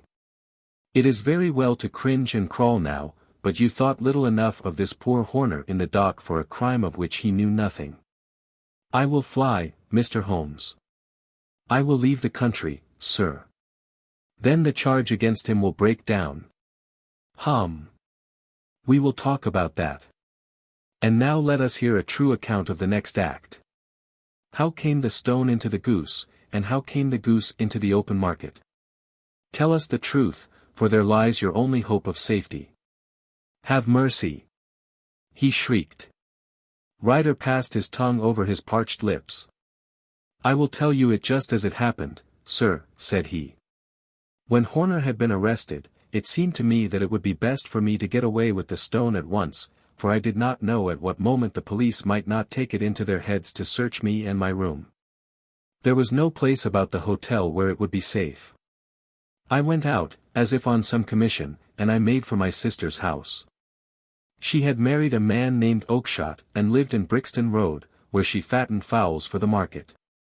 All the way there every man I met seemed to me to be a policeman or a detective, and, for all that it was a cold night, the sweat was pouring down my face before I came to the Brixton Road. My sister asked me what was the matter, and why I was so pale, but I told her that I had been upset by the jewel robbery at the hotel. Then I went into the backyard and smoked a pipe, and wondered what it would be best to do. I had a friend once called Maudsley, who went to the bad, and has just been serving his time in Pentonville. One day he had met me, and fell into talk about the ways of thieves, and how they could get rid of what they stole. I knew that he would be true to me, for I knew one or two things about him, so I made up my mind to go right on to Kilburn, where he lived, and take him into my confidence. He would show me how to turn the stone into money. But how to get to him in safety? I thought of the agonies I had gone through in coming from the hotel. I might at any moment be seized and searched, and there would be the stone in my waistcoat pocket. I was leaning against the wall at the time, and looking at the geese which were waddling about round my feet, and suddenly an idea came into my head which showed me how I could beat the best detective that ever lived. My sister had told me some weeks before that I might have the pick of her geese for a Christmas present, and I knew that she was always as good as her word. I would take my goose now, and in it I would carry my stone to Kilburn. There was a little shed in the yard, and behind this I drove one of the birds, a fine big one, white, with a barred tail. I caught it, and, prying its bill open, I thrust the stone down its throat as far as my finger could reach. The bird gave a gulp, and I felt the stone pass along its gullet and down into its crop. But the creature flapped and struggled, and out came my sister to know what was the matter. As I turned to speak to her the brute broke loose and fluttered off among the others. "Whatever were you doing with that bird, Jem?" says she. "Well," said I, "you said you'd give me one for Christmas, and I was feeling which was the fattest." "Oh," says she, "we've set yours aside for you, Jem's bird, we call it. It's the big white one over yonder. There's 26 of them, which makes one for you, and one for us, and 2 dozen for the market." "Thank you, Maggie," says I. "But if it is all the same to you, I'd rather have that one I was handling just now. The other is a good 3 pound heavier," said she, "and we fattened it expressly for you." "Never mind. I'll have the other, and I'll take it now," said I. "Oh, just as you like," said she, a little huffed. "Which is it you want, then?" "That white one with the barred tail, right in the middle of the flock." "Oh, very well. Kill it and take it with you." Well, I did what she said, Mr. Holmes, and I carried the bird all the way to Kilburn. I told my pal what I had done, for he was a man that it was easy to tell a thing like that to. He laughed until he choked, and we got a knife and opened the goose. My heart turned to water, for there was no sign of the stone, and I knew that some terrible mistake had occurred. I left the bird, rushed back to my sister's, and hurried into the backyard. There was not a bird to be seen there. "Where are they all, Maggie?" I cried. "Gone to the dealers, Jem." "Which dealers?" "Breckenridge, of Covent Garden." "But was there another with a barred tail?" I asked, "the same as the one I chose?" "Yes, Jem. There were two barred-tailed ones, and I could never tell them apart." "Well, then, of course I saw it all, and I ran off as hard as my feet would carry me to this man Breckenridge. But he had sold the lot at once, and not one word would he tell me as to where they had gone. You heard him yourselves tonight. Well, he has always answered me like that. My sister thinks that I am going mad. Sometimes I think that I am myself. And now I am myself a branded thief, without ever having touched the wealth for which I sold my character. God help me! God help me!" He burst into convulsive sobbing, with his face buried in his hands. There was a long silence, broken only by his heavy breathing, and by the measured tapping of Sherlock Holmes's fingertips upon the edge of the table. Then my friend rose and threw open the door. "Get out," said he. "What, sir?" "Oh, heaven bless you! No more words. Get out." And no more words were needed. There was a rush, a clatter upon the stairs, the bang of a door, and the crisp rattle of running footfalls from the street. "After all, Watson," said Holmes, reaching up his hand for his clay pipe, "I am not retained by the police to supply their deficiencies. If Horner were in danger it would be another thing. But this fellow will not appear against him, and the case must collapse. I suppose that I am commuting a felony, but it is just possible that I am saving a soul. This fellow will not go wrong again, he is too terribly frightened. Send him to jail now, and you make him a jailbird for life. Besides, it is the season of forgiveness. Chance has put in our way a most singular and whimsical problem, and its solution is its own reward. If you will have the goodness to touch the bell, doctor, we will begin another investigation, in which, also, a bird will be the chief feature." Adventure 8. The Adventure of the Speckled Band. On glancing over my notes of the 70-odd cases in which I have during the last 8 years studied the methods of my friend Sherlock Holmes, I find many tragic, some comic. A large number merely strange, but none commonplace. For, working as he did rather for the love of his art than for the acquirement of wealth, he refused to associate himself with any investigation which did not tend towards the unusual, and even the fantastic. Of all these varied cases, however, I cannot recall any which presented more singular features than that which was associated with the well-known Surrey family of the Roylotts of Stoke Moran. The events in question occurred in the early days of my association with Holmes, when we were sharing rooms as bachelors in Baker Street. It is possible that I might have placed them upon record before, but a promise of secrecy was made at the time, from which I have only been freed during the last month by the untimely death of the lady to whom the pledge was given. It is perhaps as well that the facts should now come to light, for I have reasons to know that there are widespread rumors as to the death of Dr. Grimsby Roylott which tend to make the matter even more terrible than the truth.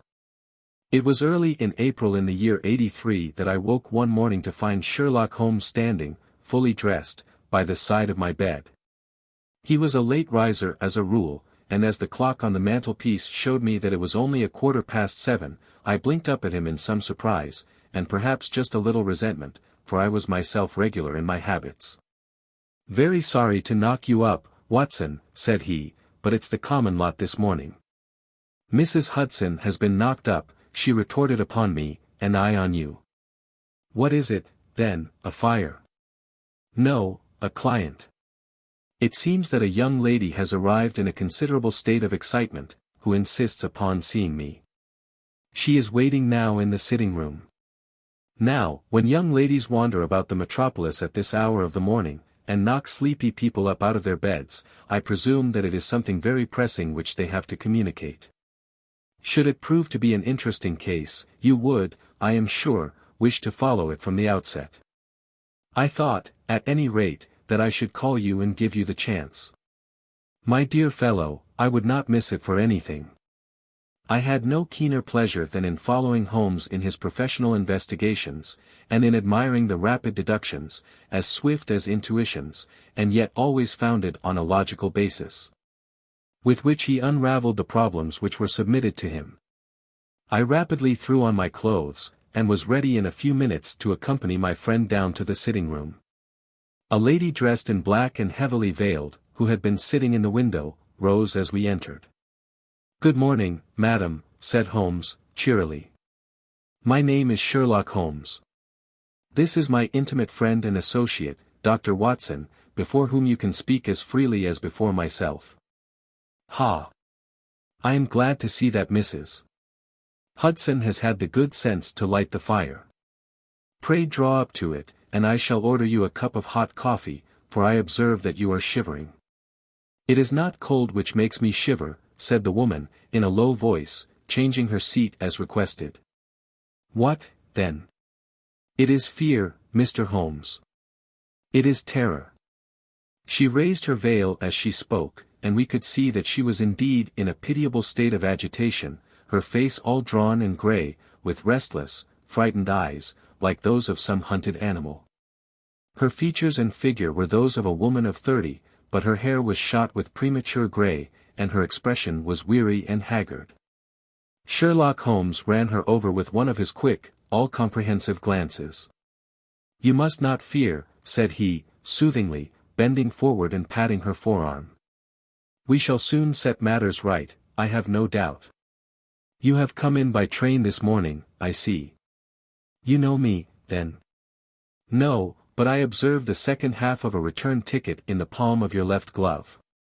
You must have started early, and yet you had a good drive in a dog-cart, along heavy roads, before you reached the station." The lady gave a violent start, and stared in bewilderment at my companion. "There is no mystery, my dear madam," said he, smiling. "The left arm of your jacket is spattered with mud in no less than 7 places. The marks are perfectly fresh. There is no vehicle save a dog-cart which throws up mud in that way, and then only when you sit on the left-hand side of the driver. Whatever your reasons may be, you are perfectly correct," said she.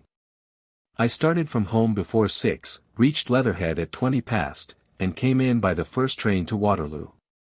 Sir, I can stand this strain no longer, I shall go mad if it continues.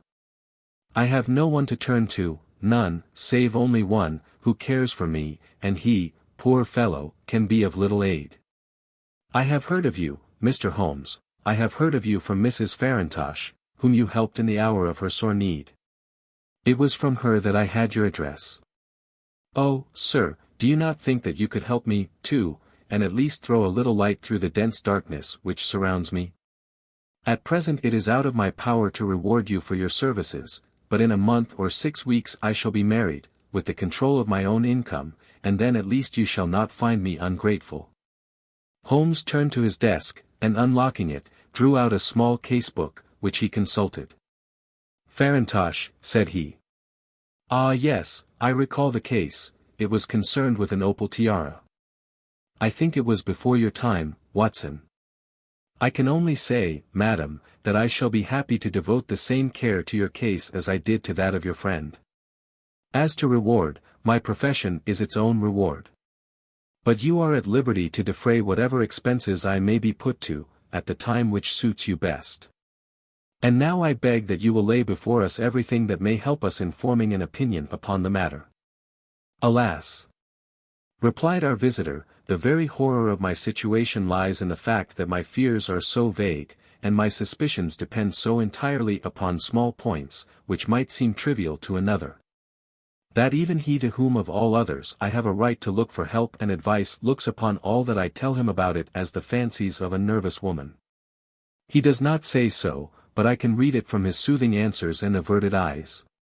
But I have heard, Mr. Holmes, that you can see deeply into the manifold wickedness of the human heart. You may advise me how to walk amid the dangers which encompass me." "I am all attention, madam. My name is Helen Stoner, and I am living with my stepfather, who is the last survivor of one of the oldest Saxon families in England, the Roylotts of Stoke Moran, on the western border of Surrey. Holmes nodded his head. "The name is familiar to me," said he. "The family was at one time among the richest in England, and the estates extended over the borders into Berkshire in the north, and Hampshire in the west. In the last century, however, for successive heirs were of a dissolute and wasteful disposition, and the family ruin was eventually completed by a gambler in the days of the Regency. Nothing was left save a few acres of ground, and the 200-year-old house, which is itself crushed under a heavy mortgage. The last squire dragged out his existence there, living the horrible life of an aristocratic pauper. But his only son, my stepfather, seeing that he must adapt himself to the new conditions, obtained an advance from a relative, which enabled him to take a medical degree, and went out to Calcutta, where, by his professional skill and his force of character, he established a large practice. In a fit of anger, however, caused by some robberies which had been perpetrated in the house, he beat his native butler to death, and narrowly escaped a capital sentence. As it was, he suffered a long term of imprisonment, and afterwards returned to England a morose and disappointed man. When Dr. Roylott was in India he married my mother, Mrs. Stoner, the young widow of Major General Stoner, of the Bengal Artillery. My sister Julia and I were twins, and we were only 2 years old at the time of my mother's remarriage. She had a considerable sum of money, not less than £1,000 a year, and this she bequeathed to Dr.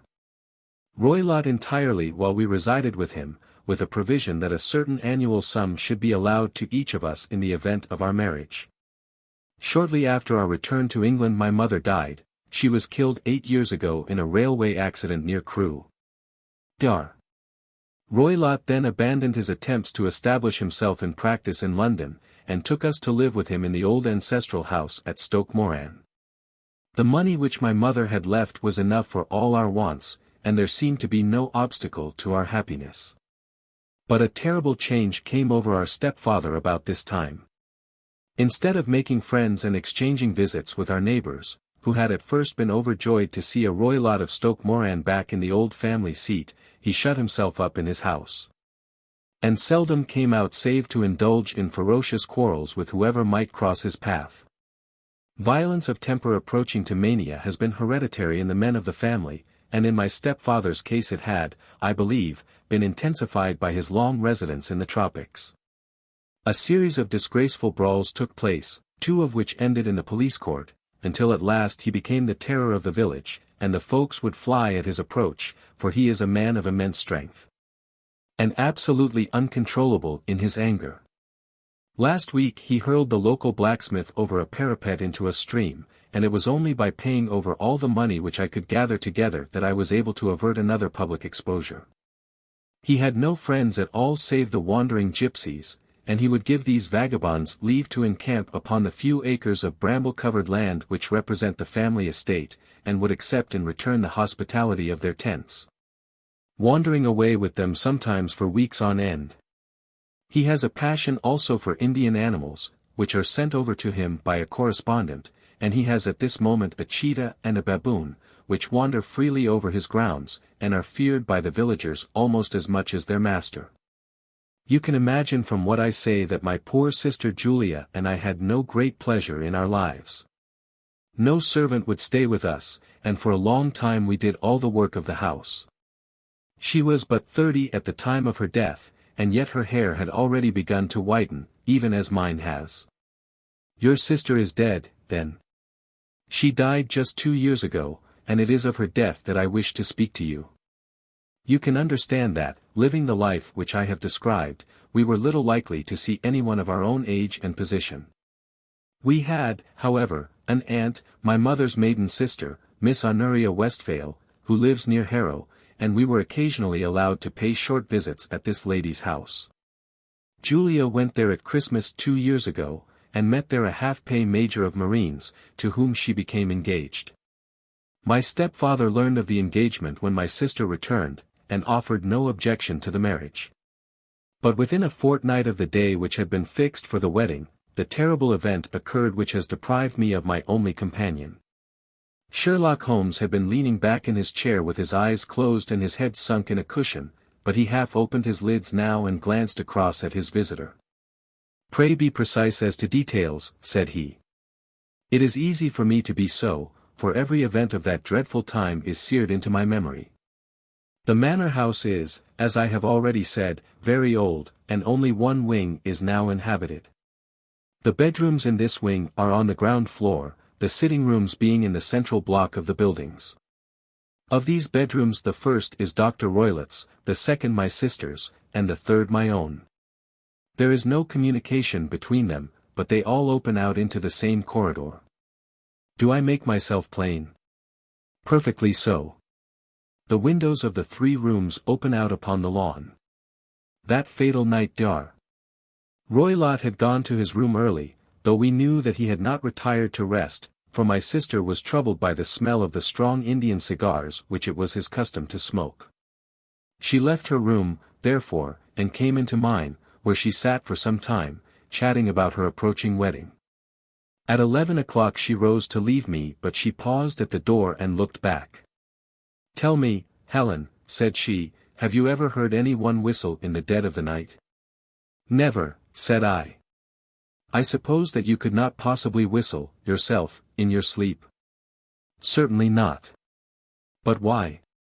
"Because during the last few nights I have always, about 3 in the morning, heard a low, clear whistle.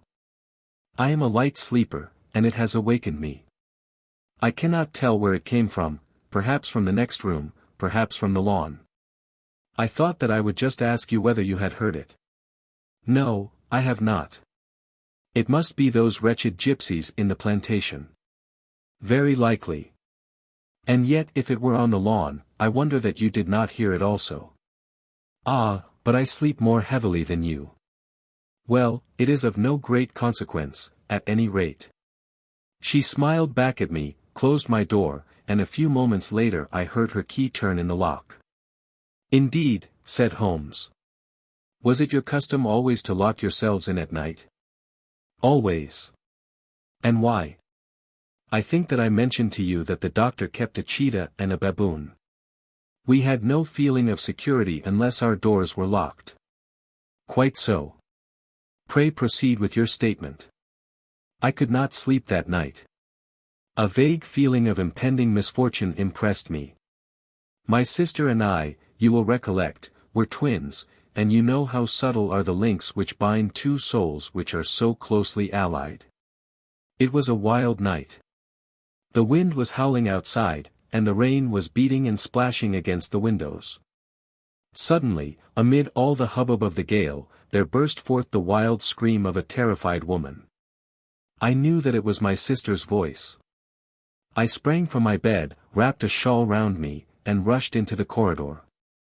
As I opened my door I seemed to hear a low whistle, such as my sister described, and a few moments later a clanging sound, as if a mass of metal had fallen. As I ran down the passage, my sister's door was unlocked, and revolved slowly upon its hinges. I stared at it horror-stricken, not knowing what was about to issue from it. By the light of the corridor lamp I saw my sister appear at the opening, her face blanched with terror, her hands groping for help, her whole figure swaying to and fro like that of a drunkard. I ran to her and threw my arms round her, but at that moment her knees seemed to give way and she fell to the ground. She writhed as one who is in terrible pain, and her limbs were dreadfully convulsed. At first I thought that she had not recognized me, but as I bent over her she suddenly shrieked out in a voice which I shall never forget, "Oh, my God! Helen!" It was the band. The speckled band. There was something else which she would fain have said, and she stabbed with her finger into the air in the direction of the doctor's room, but a fresh convulsion seized her and choked her words. I rushed out, calling loudly for my stepfather, and I met him hastening from his room in his dressing gown. When he reached my sister's side she was unconscious, and though he poured brandy down her throat and sent for medical aid from the village, all efforts were in vain, for she slowly sank and died without having recovered her consciousness. Such was the dreadful end of my beloved sister. "One moment," said Holmes, "are you sure about this whistle and metallic sound? Could you swear to it?" "That was what the county coroner asked me at the inquiry." It is my strong impression that I heard it, and yet, among the crash of the gale and the creaking of an old house, I may possibly have been deceived. Was your sister dressed? No, she was in her nightdress. In her right hand was found the charred stump of a match, and in her left a matchbox, showing that she had struck a light and looked about her when the alarm took place. That is important. And what conclusions did the coroner come to? He investigated the case with great care, for Dr. Roylott's conduct had long been notorious in the county, but he was unable to find any satisfactory cause of death. My evidence showed that the door had been fastened upon the inner side, and the windows were blocked by old-fashioned shutters with broad iron bars, which were secured every night. The walls were carefully sounded, and were shown to be quite solid all round, and the flooring was also thoroughly examined, with the same result. The chimney is wide, but is barred up by 4 large staples. It is certain, therefore, that my sister was quite alone when she met her end. Besides, there were no marks of any violence upon her. How about poison? The doctors examined her for it, but without success. What do you think that this unfortunate lady died of, then? It is my belief that she died of pure fear and nervous shock, though what it was that frightened her I cannot imagine. Were there gypsies in the plantation at the time? Yes, there are nearly always some there. Ah, and what did you gather from this allusion to a band, a speckled band? Sometimes I have thought that it was merely the wild talk of delirium, sometimes that it may have referred to some band of people, perhaps to these very gypsies in the plantation. I do not know whether the spotted handkerchiefs which so many of them wear over their heads might have suggested the strange adjective which she used. Holmes shook his head like a man who is far from being satisfied. "These are very deep waters," said he, "pray go on with your narrative." 2 years have passed since then, and my life has been until lately lonelier than ever. A month ago, however, a dear friend, whom I have known for many years, has done me the honor to ask my hand in marriage. His name is Armitage, Percy Armitage, the second son of Mr. Armitage, of Crane Water, near Reading. My stepfather has offered no opposition to the match, and we are to be married in the course of the spring.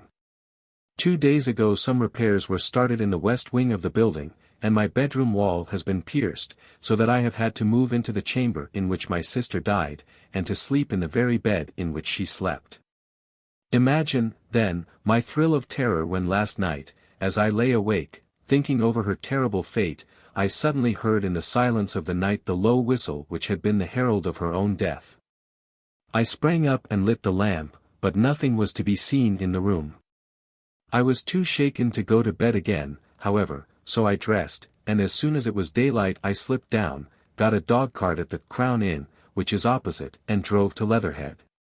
From whence I have come on this morning with the one object of seeing you and asking your advice. You have done wisely, said my friend. But have you told me all? Yes, all. Miss Roylott, you have not. You are screening your stepfather. Why, what do you mean? For answer Holmes pushed back the frill of black lace which fringed the hand that lay upon our visitor's knee. 5 little livid spots, the marks of 4 fingers and a thumb, were printed upon the white wrist. You have been cruelly used, said Holmes. The lady colored deeply and covered over her injured wrist. He is a hard man, she said, and perhaps he hardly knows his own strength. There was a long silence, during which Holmes leaned his chin upon his hands and stared into the crackling fire. This is a very deep business, he said, at last. There are 1,000 details which I should desire to know before I decide upon our course of action. Yet we have not a moment to lose. If we were to come to Stoke Moran today, would it be possible for us to see over these rooms without the knowledge of your stepfather? As it happens, he spoke of coming into town today upon some most important business. It is probable that he will be away all day, and that there would be nothing to disturb you. We have a housekeeper now, but she is old and foolish, and I could easily get her out of the way. Excellent. You are not averse to this trip, Watson? By no means.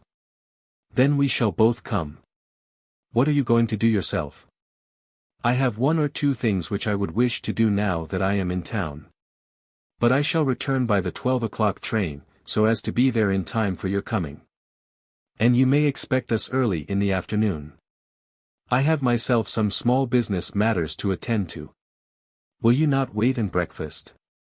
No, I must go. My heart is lightened already since I have confided my trouble to you. I shall look forward to seeing you again this afternoon. She dropped her thick black veil over her face and glided from the room. And what do you think of it all, Watson? Asked Sherlock Holmes, leaning back in his chair. It seems to me to be a most dark and sinister business. Dark enough and sinister enough. Yet if the lady is correct in saying that the flooring and walls are sound, and that the door, window, and chimney are impassable, then her sister must have been undoubtedly alone when she met her mysterious end. What becomes, then, of these nocturnal whistles, and what of the very peculiar words of the dying woman? I cannot think. When you combine the ideas of whistles at night, the presence of a band of gypsies who are on intimate terms with this old doctor, the fact that we have every reason to believe that the doctor has an interest in preventing his stepdaughter's marriage, the dying allusion to a band, and, finally, the fact that Miss Helen Stoner heard a metallic clang, which might have been caused by one of those metal bars which secured the shutters falling back into their place, I think that there is good ground to think that the mystery may be cleared along those lines. But what, then, did the gypsies do? I cannot imagine. I see many objections to any such theory. And so do I. It is precisely for that reason that we are going to Stoke Moran this day. I want to see whether the objections are fatal, or if they may be explained away. But what in the name of the devil? The ejaculation had been drawn from my companion by the fact that our door had been suddenly dashed open, and that a huge man had framed himself in the aperture. His costume was a peculiar mixture of the professional and of the agricultural, having a black top hat, a long frock coat, and a pair of high gaiters, with a hunting crop swinging in his hand. So tall was he that his hat actually brushed the cross bar of the doorway, and his breadth seemed to span it across from side to side. A large face, seared with 1,000 wrinkles, burned yellow with the sun, and marked with every evil passion, was turned from one to the other of us, while his deep-set, bile-shot eyes, and his high, thin, fleshless nose, gave him somewhat the resemblance to a fierce old bird of prey. "Which of you is Holmes?" asked this apparition. "My name, sir, but you have the advantage of me," said my companion, quietly. "I am Dr. Grimsby Roylott, of Stoke Moran." "Indeed, doctor," said Holmes, blandly. "Pray take a seat." "I will do nothing of the kind. My stepdaughter has been here. I have traced her." "What has she been saying to you?" "It is a little cold for the time of the year," said Holmes. "What has she been saying to you?" screamed the old man, furiously. "But I have heard that the crocuses promise well," continued my companion, imperturbably. "Ha! You put me off, do you?" said our new visitor, taking a step forward and shaking his hunting crop. "I know you, you scoundrel. I have heard of you before. You are Holmes, the meddler." My friend smiled. "Holmes, the busybody." His smile broadened.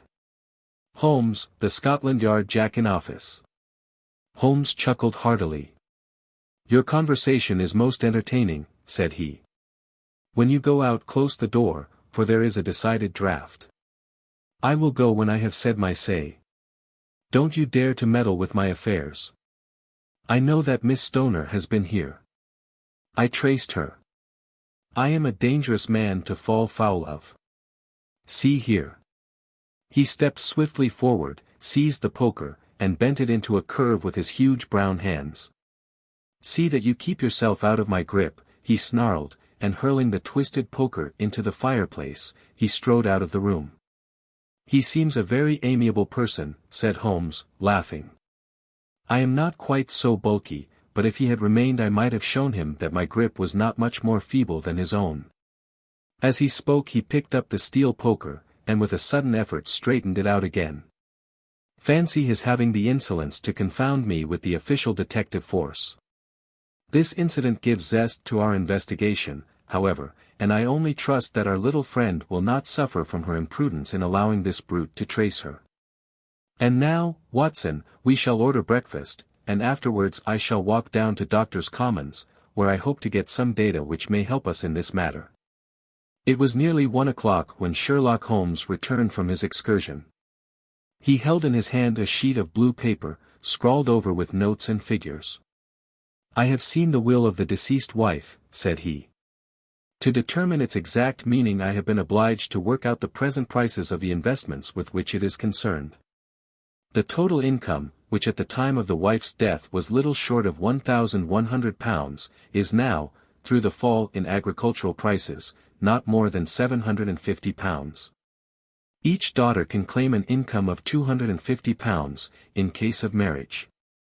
It is evident, therefore, that if both girls had married, this beauty would have had a mere pittance, while even one of them would cripple him to a very serious extent. My morning's work has not been wasted, since it has proved that he has the very strongest motives for standing in the way of anything of the sort. And now, Watson, this is too serious for dawdling, especially as the old man is aware that we are interesting ourselves in his affairs, so if you are ready, we shall call a cab and drive to Waterloo. I should be very much obliged if you would slip your revolver into your pocket. An Ely's No. 2 is an excellent argument with gentlemen who can twist steel pokers into knots. That and a toothbrush are, I think, all that we need."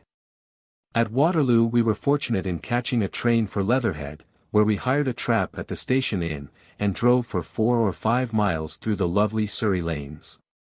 It was a perfect day, with a bright sun and a few fleecy clouds in the heavens.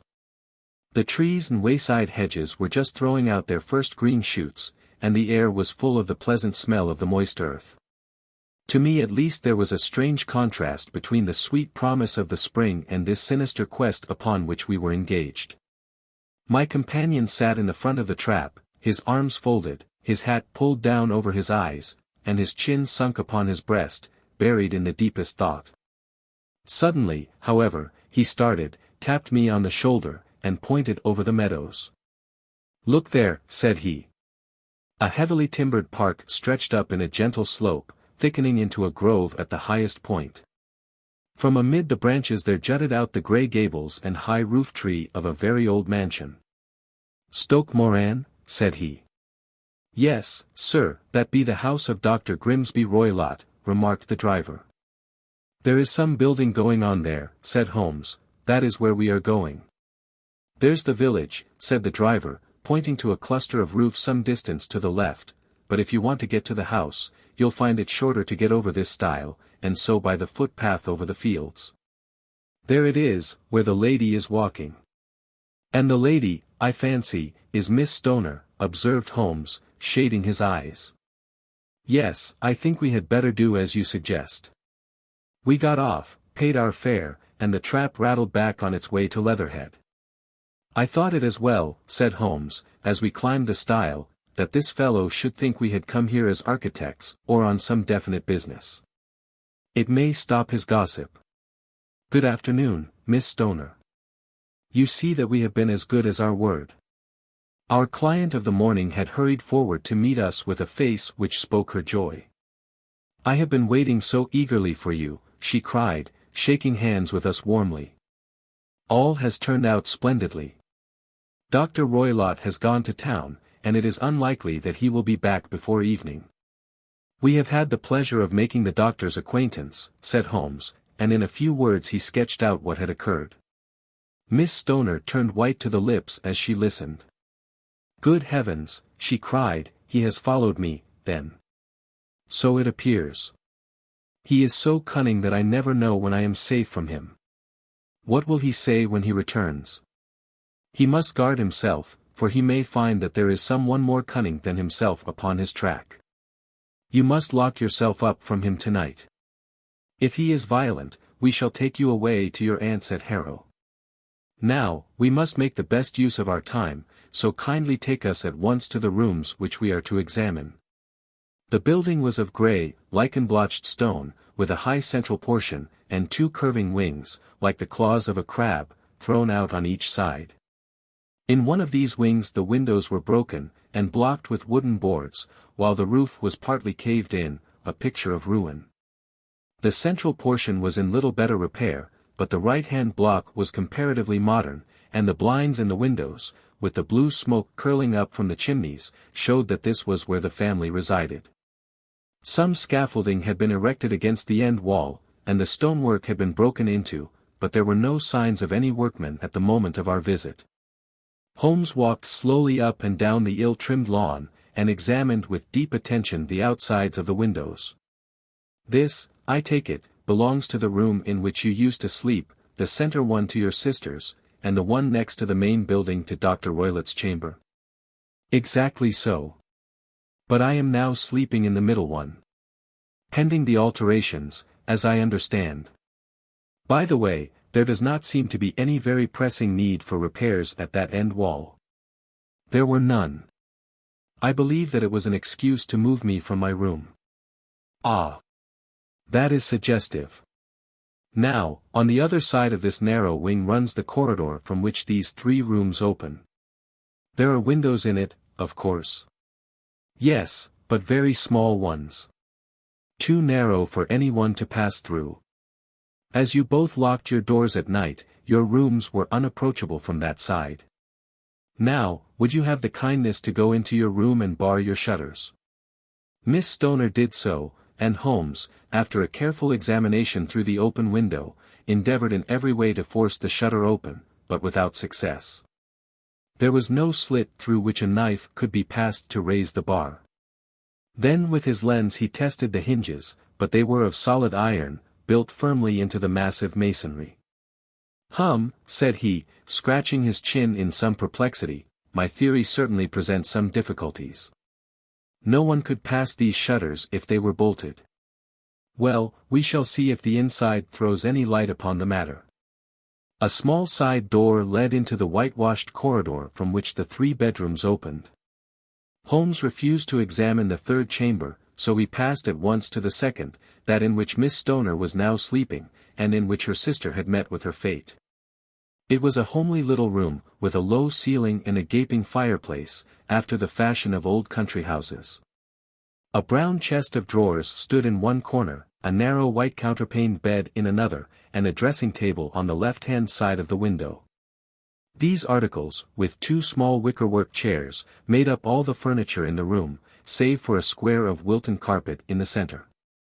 The boards round and the paneling of the walls were of brown, worm-eaten oak, so old and discolored that it may have dated from the original building of the house.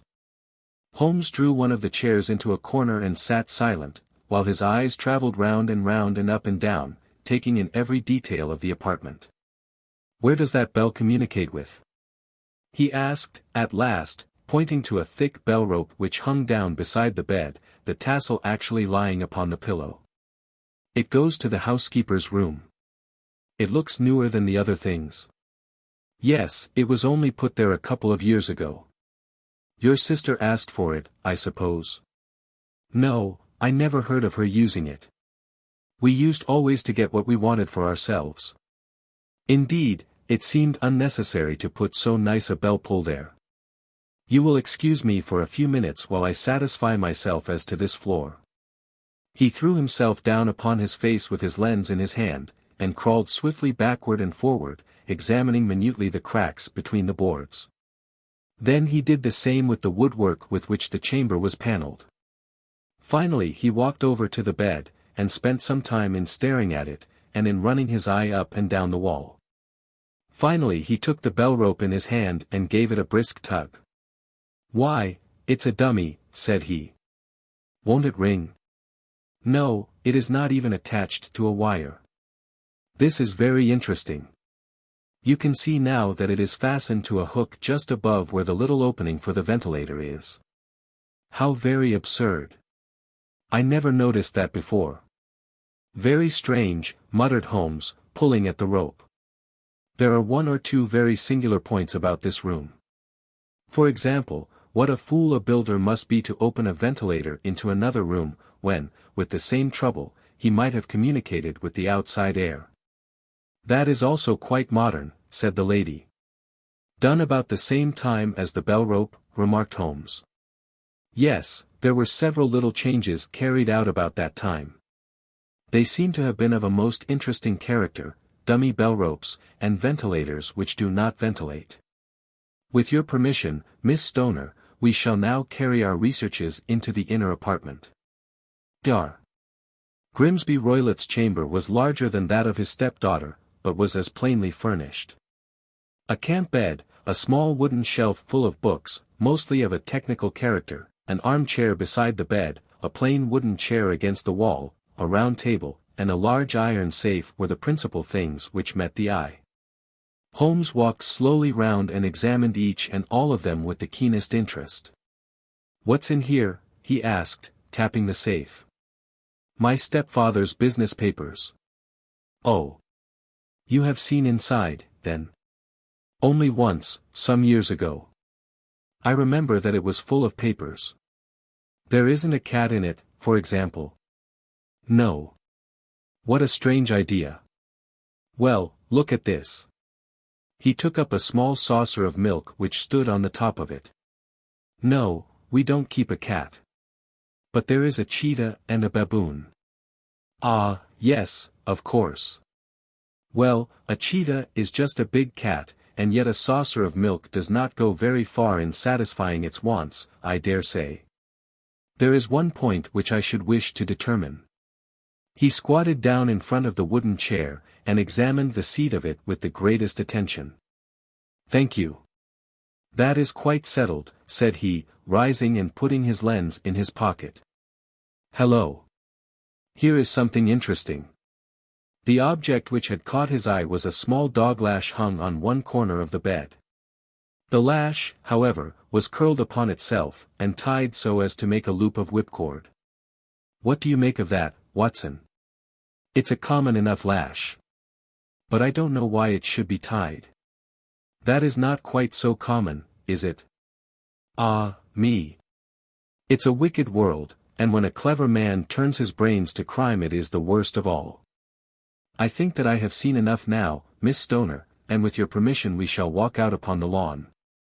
I had never seen my friend's face so grim or his brow so dark as it was when we turned from the scene of this investigation. We had walked several times up and down the lawn, neither Miss Stoner nor myself liking to break in upon his thoughts before he roused himself from his reverie. "It is very essential, Miss Stoner," said he, "that you should absolutely follow my advice in every respect." "I shall most certainly do so. The matter is too serious for any hesitation. Your life may depend upon your compliance. I assure you that I am in your hands. In the first place, both my friend and I must spend the night in your room." Both Miss Stoner and I gazed at him in astonishment. "Yes, it must be so. Let me explain. I believe that is the village inn over there." "Yes, that is the Crown." "Very good. Your windows would be visible from there?" "Certainly. You must confine yourself to your room, on pretence of a headache, when your stepfather comes back. Then when you hear him retire for the night, you must open the shutters of your window, undo the hasp, put your lamp there as a signal to us. And then withdraw quietly with everything which you are likely to want into the room which you used to occupy. I have no doubt that, in spite of the repairs, you could manage there for one night." "Oh yes, easily. The rest you will leave in our hands."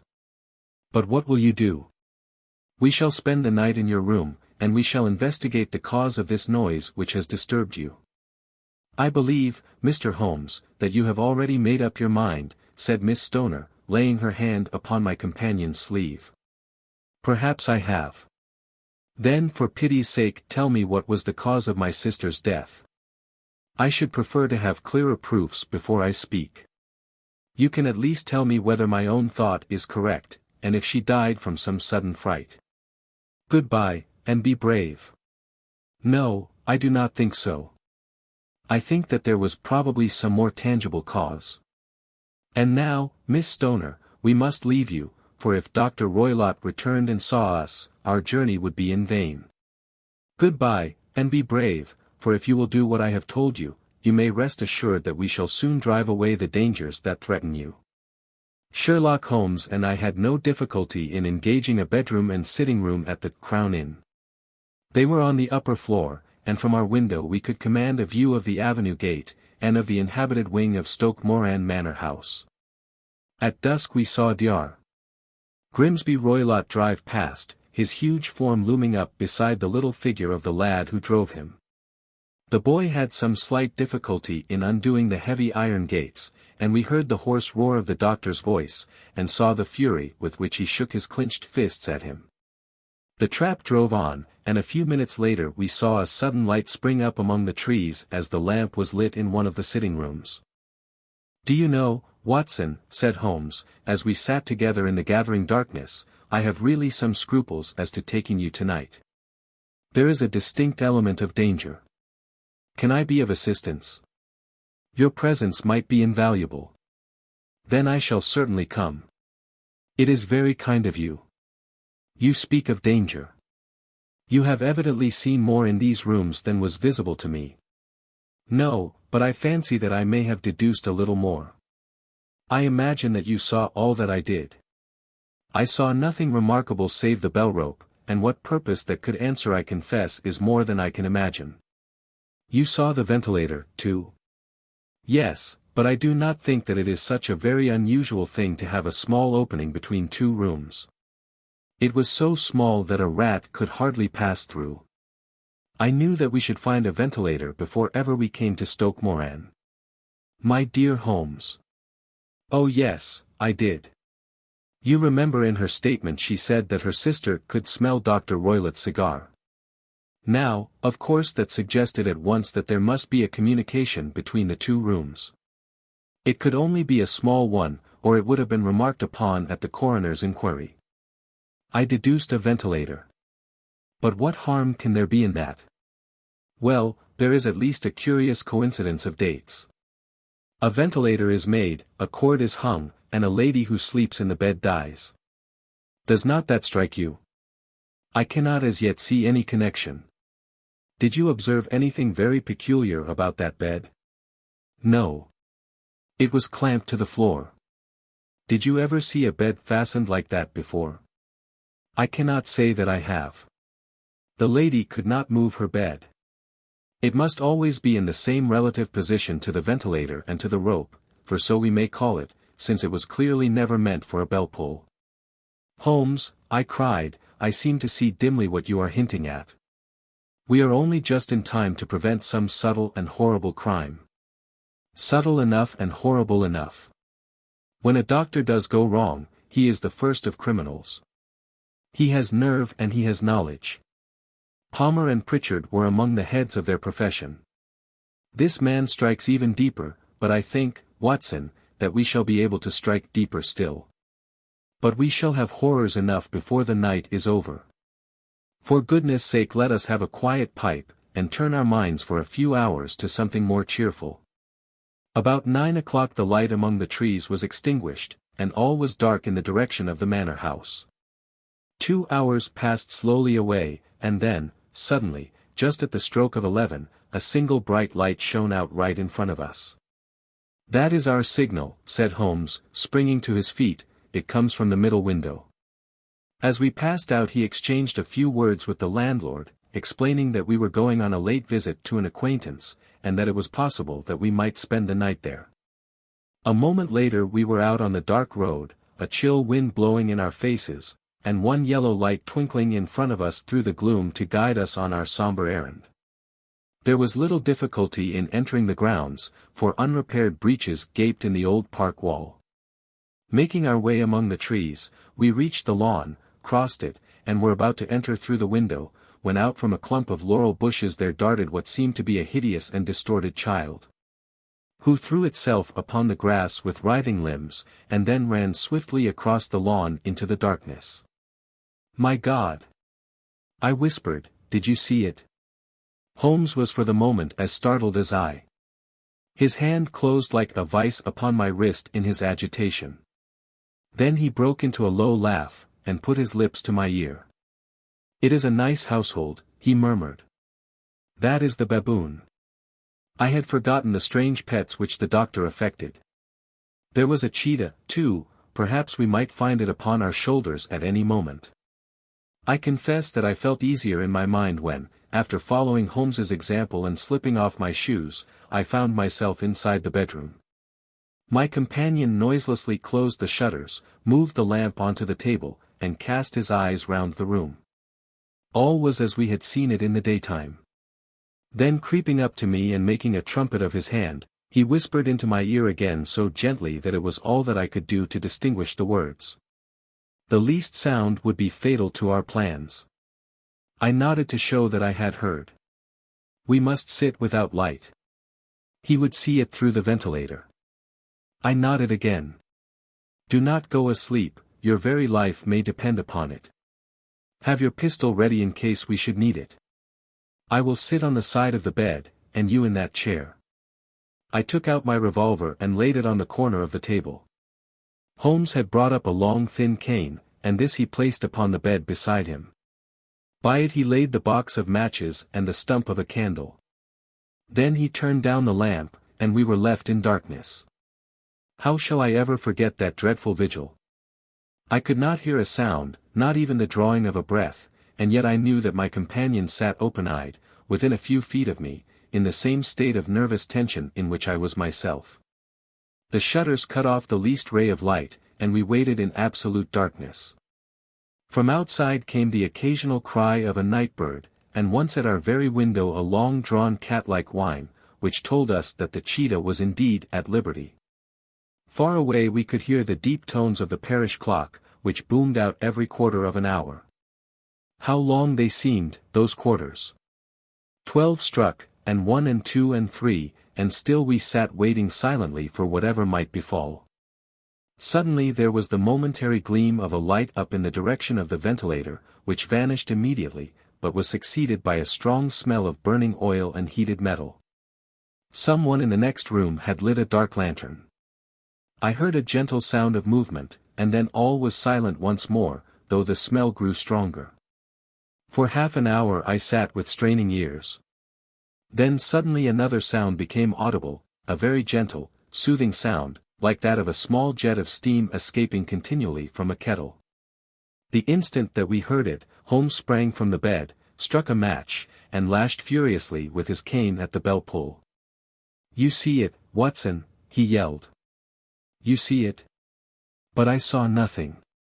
At the moment when Holmes struck the light I heard a low, clear whistle, but the sudden glare flashing into my weary eyes made it impossible for me to tell what it was at which my friend lashed so savagely. I could, however, see that his face was deadly pale, and filled with horror and loathing. He had ceased to strike, and was gazing up at the ventilator, when suddenly there broke from the silence of the night the most horrible cry to which I have ever listened. It swelled up louder and louder, a hoarse yell of pain and fear and anger all mingled in the one dreadful shriek. They say that away down in the village, and even in the distant parsonage, that cry raised the sleepers from their beds. It struck cold to our hearts, and I stood gazing at Holmes, and he at me, until the last echoes of it had died away into the silence from which it rose. "What can it mean?" I gasped. "It means that it is all over," Holmes answered. "And perhaps, after all, it is for the best. Take your pistol, and we will enter Dr. Roylott's room." With a grave face he lit the lamp and led the way down the corridor. Twice he struck at the chamber door without any reply from within. Then he turned the handle and entered, I at his heels, with the cocked pistol in my hand. It was a singular sight which met our eyes. On the table stood a dark lantern with the shutter half open, throwing a brilliant beam of light upon the iron safe, the door of which was ajar. Beside this table, on the wooden chair, sat Dr. Grimsby Roylott, clad in a long grey dressing gown, his bare ankles protruding beneath, and his feet thrust into red heelless Turkish slippers. Across his lap lay the short stock with the long lash which we had noticed during the day. His chin was cocked upward and his eyes were fixed in a dreadful, rigid stare at the corner of the ceiling. Round his brow he had a peculiar yellow band, with brownish speckles, which seemed to be bound tightly round his head. As we entered he made neither sound nor motion. "The band! The speckled band," whispered Holmes. I took a step forward. In an instant his strange headgear began to move, and there reared itself from among his hair the squat diamond-shaped head and puffed neck of a loathsome serpent. "It is a swamp adder," cried Holmes, "the deadliest snake in India. He has died within 10 seconds of being bitten. Violence does, in truth, recoil upon the violent, and the schemer falls into the pit which he digs for another. Let us thrust this creature back into its den, and we can then remove Miss Stoner to some place of shelter, and let the county police know what has happened." As he spoke he drew the dog whip swiftly from the dead man's lap, and throwing the noose round the reptile's neck, he drew it from its horrid perch, and carrying it at arm's length, threw it into the iron safe, which he closed upon it. Such are the true facts of the death of Dr. Grimsby Roylott, of Stoke Moran. It is not necessary that I should prolong a narrative which has already run to too great a length, by telling how we broke the sad news to the terrified girl, how we conveyed her by the morning train to the care of her good aunt at Harrow. Of how the slow process of official inquiry came to the conclusion that the doctor met his fate while indiscreetly playing with a dangerous pet. The little which I had yet to learn of the case was told me by Sherlock Holmes as we travelled back next day. "I had," said he, "come to an entirely erroneous conclusion, which shows, my dear Watson, how dangerous it always is to reason from insufficient data. The presence of the gypsies, and the use of the word band, which was used by the poor girl, no doubt to explain the appearance which she had caught a hurried glimpse of by the light of her match, were sufficient to put me upon an entirely wrong scent. I can only claim the merit that I instantly reconsidered my position when, however, it became clear to me that whatever danger threatened an occupant of the room could not come either from the window or the door. My attention was speedily drawn, as I have already remarked to you, to this ventilator, and to the bell rope which hung down to the bed. The discovery that this was a dummy, and that the bed was clamped to the floor, instantly gave rise to the suspicion that the rope was there as bridge for something passing through the hole, and coming to the bed. The idea of a snake instantly occurred to me, and when I coupled it with my knowledge that the doctor was furnished with a supply of creatures from India, I felt that I was probably on the right track. The idea of using a form of poison which could not possibly be discovered by any chemical test was just such a one as would occur to a clever and ruthless man who had had an Eastern training. The rapidity with which such a poison would take effect would also, from his point of view, be an advantage. It would be a sharp-eyed coroner, indeed, who could distinguish the two little dark punctures which would show where the poison fangs had done their work. Then I thought of the whistle. Of course he must recall the snake before the morning light revealed it to the victim. He had trained it, probably by the use of the milk which we saw, to return to him when summoned. He would put it through this ventilator at the hour that he thought best, with the certainty that it would crawl down the rope and land on the bed. It might or might not bite the occupant, perhaps she might escape every night for a week, but sooner or later she must fall a victim. I had come to these conclusions before ever I had entered his room. An inspection of his chair showed me that he had been in the habit of standing on it, which of course would be necessary in order that he should reach the ventilator. The sight of the safe, the saucer of milk, and the loop of whipcord were enough to finally dispel any doubts which may have remained. The metallic clang heard by Miss Stoner was obviously caused by her stepfather hastily closing the door of his safe upon its terrible occupant. Having once made up my mind, you know the steps which I took in order to put the matter to the proof. I heard the creature hiss, as I have no doubt that you did also, and I instantly lit the light and attacked it. With the result of driving it through the ventilator. And also with the result of causing it to turn upon its master at the other side. Some of the blows of my cane came home, and roused its snakish temper, so that it flew upon the first person it saw. In this way I am no doubt indirectly responsible for Dr. Grimsby Roylott's death, and I cannot say that it is likely to weigh very heavily upon my conscience. Adventure 9. The Adventure of the Engineer's Thumb. Of all the problems which have been submitted to my friend Mr. Sherlock Holmes for solution during the years of our intimacy, there were only two which I was the means of introducing to his notice, that of Mr. Hatherley's thumb, and that of Colonel Warburton's madness. Of these the latter may have afforded a finer field for an acute and original observer, but the other was so strange in its inception and so dramatic in its details, that it may be the more worthy of being placed upon record. Even if it gave my friend fewer openings for those deductive methods of reasoning by which he achieved such remarkable results. The story has, I believe, been told more than once in the newspapers, but, like all such narratives, its effect is much less striking when set forth en bloc in a single half-column of print than when the facts slowly evolve before your own eyes. And the mystery clears gradually away as each new discovery furnishes a step which leads on to the complete truth. At the time the circumstances made a deep impression upon me, and the lapse of 2 years has hardly served to weaken the effect. It was in the summer of '89, not long after my marriage, that the events occurred which I am now about to summarize. I had returned to civil practice, and had finally abandoned Holmes in his Baker Street rooms, although I continually visited him, and occasionally even persuaded him to forego his Bohemian habits so far as to come and visit us. My practice had steadily increased, and as I happened to live at no very great distance from Paddington Station, I got a few patients from among the officials.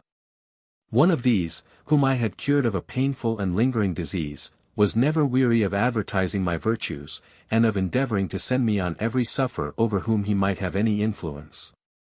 One morning, at a little before 7 o'clock, I was awakened by the maid tapping at the door, to announce that 2 men had come from Paddington, and were waiting in the consulting room.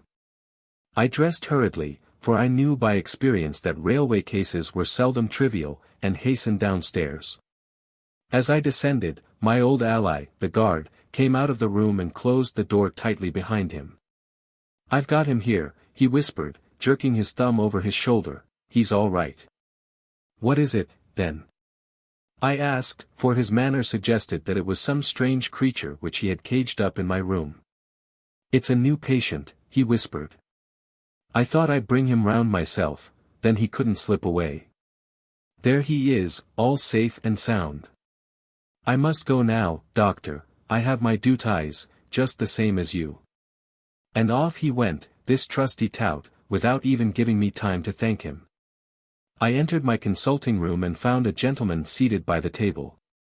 He was quietly dressed in a suit of heather tweed, with a soft cloth cap, which he had laid down upon my books. Round one of his hands he had a handkerchief wrapped, which was mottled all over with blood stains. He was young, not more than 25, I should say, with a strong, masculine face. But he was exceedingly pale, and gave me the impression of a man who was suffering from some strong agitation, which it took all his strength of mind to control.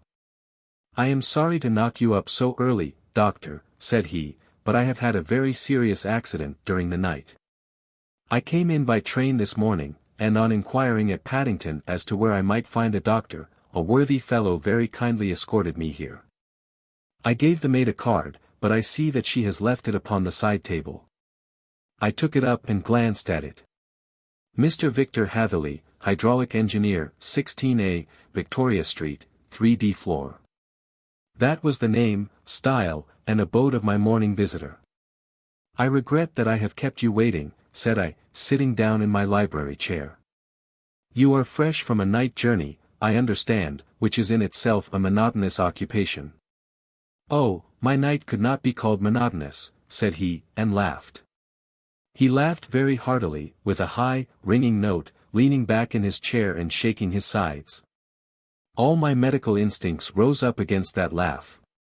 "Stop it!" I cried, "pull yourself together," and I poured out some water from a carafe.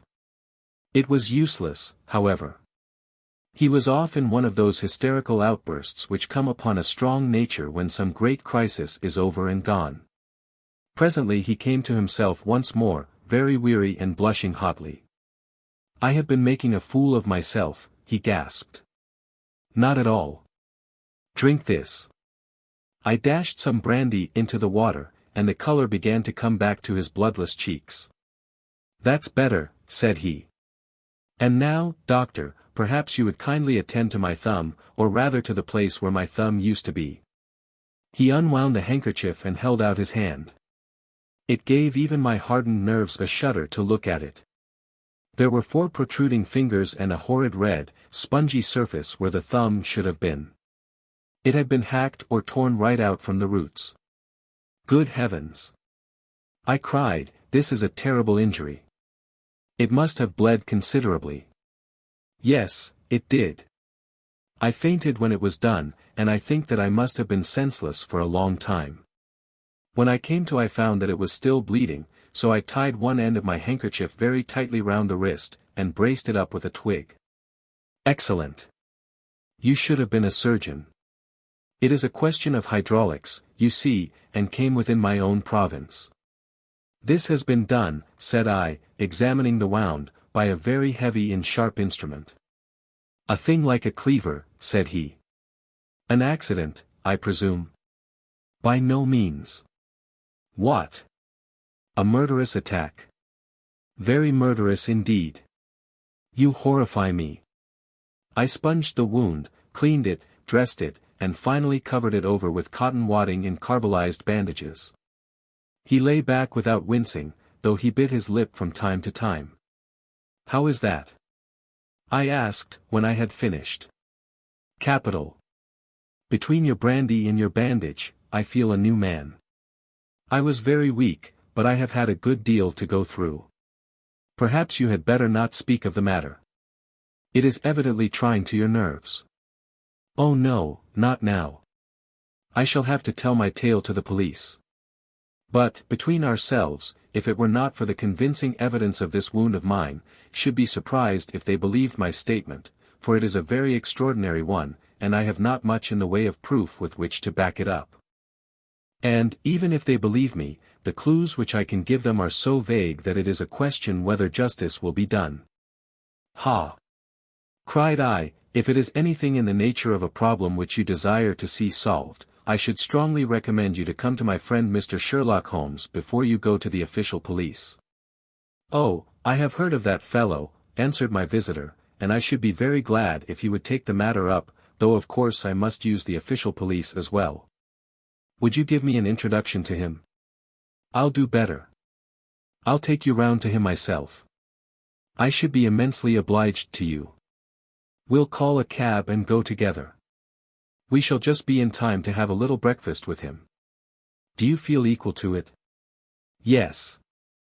I shall not feel easy until I have told my story. Then my servant will call a cab, and I shall be with you in an instant. I rushed upstairs, explained the matter shortly to my wife, and in 5 minutes was inside a hansom, driving with my new acquaintance to Baker Street. Sherlock Holmes was, as I expected, lounging about his sitting room in his dressing gown, reading the agony column of the Times, and smoking his before-breakfast pipe, which was composed of all the plugs and dawdles left from his smokes of the day before, all carefully dried and collected on the corner of the mantelpiece. He received us in his quietly genial fashion, ordered fresh rashers and eggs, and joined us in a hearty meal. When it was concluded he settled our new acquaintance upon the sofa, placed a pillow beneath his head, and laid a glass of brandy and water within his reach. It is easy to see that your experience has been no common one, Mr. Hatherley, said he. Pray, lie down there and make yourself absolutely at home. Tell us what you can, but stop when you are tired, and keep up your strength with a little stimulant. Thank you, said my patient, but I have felt another man since the doctor bandaged me, and I think that your breakfast has completed the cure. I shall take up as little of your valuable time as possible, so I shall start at once upon my peculiar experiences. Holmes sat in his big armchair with the weary, heavy-lidded expression which veiled his keen and eager nature, while I sat opposite to him, and we listened in silence to the strange story which our visitor detailed to us. You must know, said he, that I am an orphan and a bachelor, residing alone in lodgings in London. By profession I am an hydraulic engineer, and I have had considerable experience of my work during the 7 years that I was apprentice to Venner and Matheson, the well-known firm, of Greenwich. 2 years ago, having served my time, and having also come into a fair sum of money through my poor father's death, I determined to start in business for myself, and took professional chambers in Victoria Street.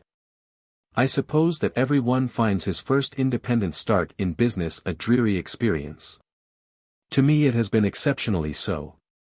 During 2 years I have had 3 consultations and 1 small job, and that is absolutely all that my profession has brought me. My gross takings amount to £27 Every day, from 9 in the morning until 4 in the afternoon, I waited in my little den, until at last my heart began to sink, and I came to believe that I should never have any practice at all. Yesterday, however, just as I was thinking of leaving the office, my clerk entered to say there was a gentleman waiting who wished to see me upon business. He brought up a card, too, with the name of Colonel Lysander Stark engraved upon it. Close at his heels came the colonel himself, a man rather over the middle size, but of an exceeding thinness. I do not think that I have ever seen so thin a man. His whole face sharpened away into nose and chin, and the skin of his cheeks was drawn quite tense over his outstanding bones. Yet this emaciation seemed to be his natural habit, and due to no disease, for his eye was bright, his step brisk, and his bearing assured. He was plainly but neatly dressed, and his age, should judge, would be nearer 40 than 30. "Mr. Hatherley," said he, with something of a German accent. "You have been recommended to me, Mr. Hatherley, as being a man who is not only proficient in his profession, but is also discreet and capable of preserving a secret." I bowed, feeling as flattered as any young man would at such an address. "May I ask who it was who gave me so good a character?" "Well, perhaps it is better that I should not tell you that just at this moment. I have it from the same source that you are both an orphan and a bachelor, and are residing alone in London." "That is quite correct," I answered, "but you will excuse me if I say that I cannot see how all this bears upon my professional qualifications." "I understood that it was on a professional matter that you wished to speak to me." "Undoubtedly so. But you will find that all I say is really to the point. I have a professional commission for you, but absolute secrecy is quite essential, absolute secrecy, you understand, and of course we may expect that more from a man who is alone than from one who lives in the bosom of his family." "If I promise to keep a secret," said I, "you may absolutely depend upon my doing so." He looked very hard at me as I spoke, and it seemed to me that I had never seen so suspicious and questioning an eye. "Do you promise, then?" said he, at last. "Yes, I promise." Absolute and complete silence before, during, and after. No reference to the matter at all, either in word or writing. "I have already given you my word." "Very good." He suddenly sprang up, and darting like lightning across the room, he flung open the door. The passage outside was empty. "That's all right," said he, coming back. "I know that clerks are sometimes curious as to their master's affairs. Now we can talk in safety." He drew up his chair very close to mine, and began to stare at me again with the same questioning and thoughtful look. A feeling of repulsion, and of something akin to fear had begun to rise within me at the strange antics of this fleshless man. Even my dread of losing a client could not restrain me from showing my impatience. "I beg that you will state your business, sir," said I, "my time is of value." Heaven forgive me for that last sentence, but the words came to my lips. "How would 50 guineas for a night's work suit you?" he asked. "Most admirably." "I say a night's work, but an hour's would be nearer the mark. I simply want your opinion about a hydraulic stamping machine which has got out of gear. If you show us what is wrong we shall soon set it right ourselves. What do you think of such a commission as that? The work appears to be light and the pay munificent." "Precisely so. We shall want you to come tonight by the last train." "Where to?" "To Ayford, in Berkshire. It is a little place near the borders of Oxfordshire, and within 7 miles of Reading. There is a train from Paddington which would bring you there at about 11:15. "Very good. I shall come down in a carriage to meet you." "There is a drive, then?" "Yes, our little place is quite out in the country. It is a good 7 miles from Ayford station. Then we can hardly get there before midnight. I suppose there would be no chance of a train back. I should be compelled to stop the night." "Yes, we could easily give you a shakedown." "That is very awkward." Could I not come at some more convenient hour? We have judged it best that you should come late. It is to recompense you for any inconvenience that we are paying to you, a young and unknown man, a fee which would buy an opinion from the very heads of your profession. Still, of course, if you would like to draw out of the business, there is plenty of time to do so. I thought of the 50 guineas, and of how very useful they would be to me. Not at all, said I shall be very happy to accommodate myself to your wishes. I should like, however, to understand a little more clearly what it is that you wish me to do. Quite so. It is very natural that the pledge of secrecy which we have exacted from you should have aroused your curiosity. I have no wish to commit you to anything without your having it all laid before you. I suppose that we are absolutely safe from eavesdroppers. Entirely. Then the matter stands thus. You are probably aware that fuller's earth is a valuable product, and that it is only found in 1 or 2 places in England. I have heard so. Some little time ago I bought a small place, a very small place, within 10 miles of Reading. I was fortunate enough to discover that there was a deposit of fuller's earth in one of my fields. On examining it, however, I found that this deposit was a comparatively small one, and that it formed a link between 2 very much larger ones upon the right and left, both of them, however, in the grounds of my neighbors. These good people were absolutely ignorant that their land contained that which was quite as valuable as a gold mine. Naturally, it was to my interest to buy their land before they discovered its true value. But, unfortunately, I had no capital by which I could do this. I took a few of my friends into the secret, however, and they suggested that we should quietly and secretly work our own little deposit, and that in this way we should earn the money which would enable us to buy the neighboring fields. This we have now been doing for some time, and in order to help us in our operations we erected an hydraulic press. This press, as I have already explained, has got out of order, and we wish your advice upon the subject. We guard our secret very jealously, however, and if it once became known that we had hydraulic engineers coming to our little house, it would soon rouse inquiry, and then, if the facts came out, it would be goodbye to any chance of getting these fields and carrying out our plans. That is why I have made you promise me that you will not tell a human being that you are going to Ayford tonight. I hope that I make it all plain. I quite follow you, said I.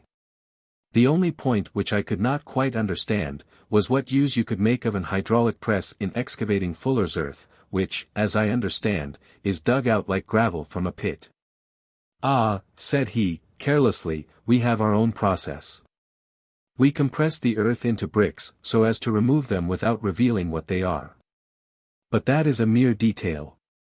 I have taken you fully into my confidence now, Mr. Hatherley, and I have shown you how I trust you. He rose as he spoke. I shall expect you, then, at Ayford at 11:15. I shall certainly be there. And not a word to a soul. He looked at me with a last, long, questioning gaze, and then, pressing my hand in a cold, dank grasp, he hurried from the room. Well, when I came to think it all over in cool blood I was very much astonished, as you may both think, at this sudden commission which had been entrusted to me. On the one hand, of course, I was glad, for the fee was at least tenfold what I should have asked had I set a price upon my own services, and it was possible that this order might lead to other ones. On the other hand, the face and manner of my patron had made an unpleasant impression upon me, and I could not think that his explanation of the fuller's earth was sufficient to explain the necessity for my coming at midnight. And his extreme anxiety lest I should tell any one of my errand. However, I threw all fears to the winds, ate a hearty supper, drove to Paddington, and started off, having obeyed to the letter the injunction as to holding my tongue. Not a word to a soul. At Reading I had to change not only my carriage, but my station. However, I was in time for the last train to Ayford, and I reached the little dim-lit station after 11 o'clock. I was the only passenger who got out there, and there was no one upon the platform save a single sleepy porter with a lantern. As I passed out through the wicket gate, however, I found my acquaintance of the morning waiting in the shadow upon the other side. Without a word he grasped my arm and hurried me into a carriage, the door of which was standing open. He drew up the windows on either side, tapped on the woodwork, and away we went as fast as the horse could go. "One horse," interjected Holmes. "Yes, only one." "Did you observe the color?" "Yes, I saw it by the sidelights when I was stepping into the carriage." "It was a chestnut." "Tired looking or fresh?" "Oh, fresh and glossy." "Thank you. I am sorry to have interrupted you. Pray continue your most interesting statement." Away we went then, and we drove for at least an hour. Colonel Lysander Stark had said that it was only 7 miles, but I should think, from the rate that we seemed to go, and from the time that we took, that it must have been nearer 12. He sat at my side in silence all the time, and I was aware, more than once when I glanced in his direction, that he was looking at me with great intensity. The country roads seemed to be not very good in that part of the world, for we lurched and jolted terribly. I tried to look out of the windows to see something of where we were, but they were made of frosted glass, and I could make out nothing save the occasional bright blur of a passing light. Now and then I hazarded some remark to break the monotony of the journey, but the colonel answered only in monosyllables, and the conversation soon flagged. At last, however, the bumping of the road was exchanged for the crisp smoothness of a gravel drive, and the carriage came to a stand. Colonel Lysander Stark sprang out, and, as I followed after him, pulled me swiftly into a porch which gaped in front of us. We stepped, as it were, right out of the carriage and into the hall, so that I failed to catch the most fleeting glance of the front of the house. The instant that I had crossed the threshold the door slammed heavily behind us, and I heard faintly the rattle of the wheels as the carriage drove away. It was pitch dark inside the house, and the colonel fumbled about looking for matches, and muttering under his breath. Suddenly a door opened at the other end of the passage, and a long, golden bar of light shot out in our direction. It grew broader, and a woman appeared with a lamp in her hand, which she held above her head, pushing her face forward and peering at us. I could see that she was pretty, and from the gloss with which the light shone upon her dark dress I knew that it was a rich material. She spoke a few words in a foreign tongue in a tone as though asking a question, and when my companion answered in a gruff monosyllable she gave such a start that the lamp nearly fell from her hand. Colonel Stark went up to her, whispered something in her ear, and then, pushing her back into the room from whence she had come, he walked towards me again with the lamp in his hand. "Perhaps you will have the kindness to wait in this room for a few minutes," said he, throwing open another door. It was a quiet, little, plainly furnished room, with a round table in the center, on which several German books were scattered. Colonel Stark laid down the lamp on the top of a harmonium beside the door. "I shall not keep you waiting an instant," said he, and vanished into the darkness. I glanced at the books upon the table, and in spite of my ignorance of German I could see that 2 of them were treatises on science, the others being volumes of poetry. Then I walked across to the window, hoping that I might catch some glimpse of the countryside, but an oak shutter, heavily barred, was folded across it. It was a wonderfully silent house. There was an old clock ticking loudly somewhere in the passage, but otherwise everything was deadly still. A vague feeling of uneasiness began to steal over me. Who were these German people, and what were they doing, living in this strange, out-of-the-way place? And where was the place? I was 10 miles or so from Eyford, that was all I knew, but whether north, south, east, or west I had no idea. For that matter, Reading, and possibly other large towns, were within that radius, so the place might not be so secluded, after all. Yet it was quite certain, from the absolute stillness, that we were in the country. I paced up and down the room, humming a tune under my breath to keep up my spirits, and feeling that I was thoroughly earning my 50-guinea fee. Suddenly, without any preliminary sound in the midst of the utter stillness, the door of my room swung slowly open. The woman was standing in the aperture, the darkness of the hall behind her, the yellow light from my lamp beating upon her eager and beautiful face. I could see at a glance that she was sick with fear, and the sight sent a chill to my own heart. She held up one shaking finger to warn me to be silent, and she shot a few whispered words of broken English at me, her eyes glancing back, like those of a frightened horse, into the gloom behind her. "I would go," said she, trying hard, as it seemed to me, to speak calmly. "I would go. I should not stay here. There is no good for you to do." "But, madam," said I have not yet done what I came for. I cannot possibly leave until I have seen the machine." "It is not worth your while to wait," she went on. "You can pass through the door, no one hinders." And then, seeing that I smiled and shook my head, she suddenly threw aside her constraint and made a step forward, with her hands wrung together. "For the love of heaven," she whispered, "get away from here before it is too late." But I am somewhat headstrong by nature, and the more ready to engage in an affair when there is some obstacle in the way. I thought of my 50-guinea fee, of my wearisome journey, and of the unpleasant night which seemed to be before me.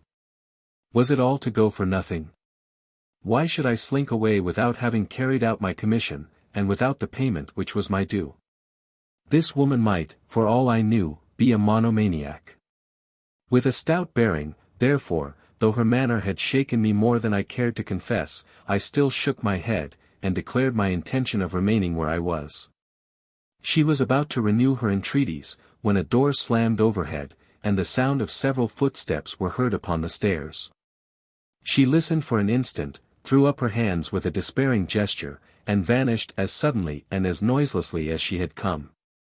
The newcomers were Colonel Lysander Stark and a short, thick man with a chinchilla beard growing out of the creases of his double chin, who was introduced to me as Mr. Ferguson. "This is my secretary and manager," said the colonel. "By the way, I was under the impression that I left this door shut just now. I fear that you have felt the draught." "On the contrary," said I opened the door myself, because I felt the room to be a little close. He shot one of his suspicious looks at me. "Perhaps we had better proceed to business, then," said he. "Mr. Ferguson and I will take you up to see the machine. I had better put my hat on, I suppose." "Oh no, it is in the house." "What, you dig fuller's earth in the house?" "No, no. This is only where we compress it. But never mind that. All we wish you to do is to examine the machine, and to let us know what is wrong with it." We went upstairs together, the colonel first with the lamp, the fat manager, and I behind him. It was a labyrinth of an old house, with corridors, passages, narrow winding staircases, and little low doors, the thresholds of which were hollowed out by the generations who had crossed them. There were no carpets and no signs of any furniture above the ground floor, while the plaster was peeling off the walls, and the damp was breaking through in green, unhealthy blotches. I tried to put on as unconcerned an air as possible, but I had not forgotten the warnings of the lady, even though I disregarded them, and I kept a keen eye upon my two companions. Ferguson appeared to be a morose and silent man, but I could see from the little that he said that he was at least a fellow countryman. Colonel Lysander Stark stopped at last before a low door, which he unlocked. Within was a small, square room, in which the three of us could hardly get at one time. Ferguson remained outside, and the colonel ushered me in. "We are now," said he, "actually within the hydraulic press, and it would be a particularly unpleasant thing for us if anyone were to turn it on. The ceiling of this small chamber is really the end of the descending piston, and it comes down with the force of many tons upon this metal floor. There are small lateral columns of water outside which receive the force, and which transmit and multiply it in the manner which is familiar to you. The machine goes readily enough, but there is some stiffness in the working of it, and it has lost a little of its force. Perhaps you will have the goodness to look it over and to show us how we can set it right." I took the lamp from him, and I examined the machine very thoroughly. It was indeed a gigantic one, and capable of exercising enormous pressure.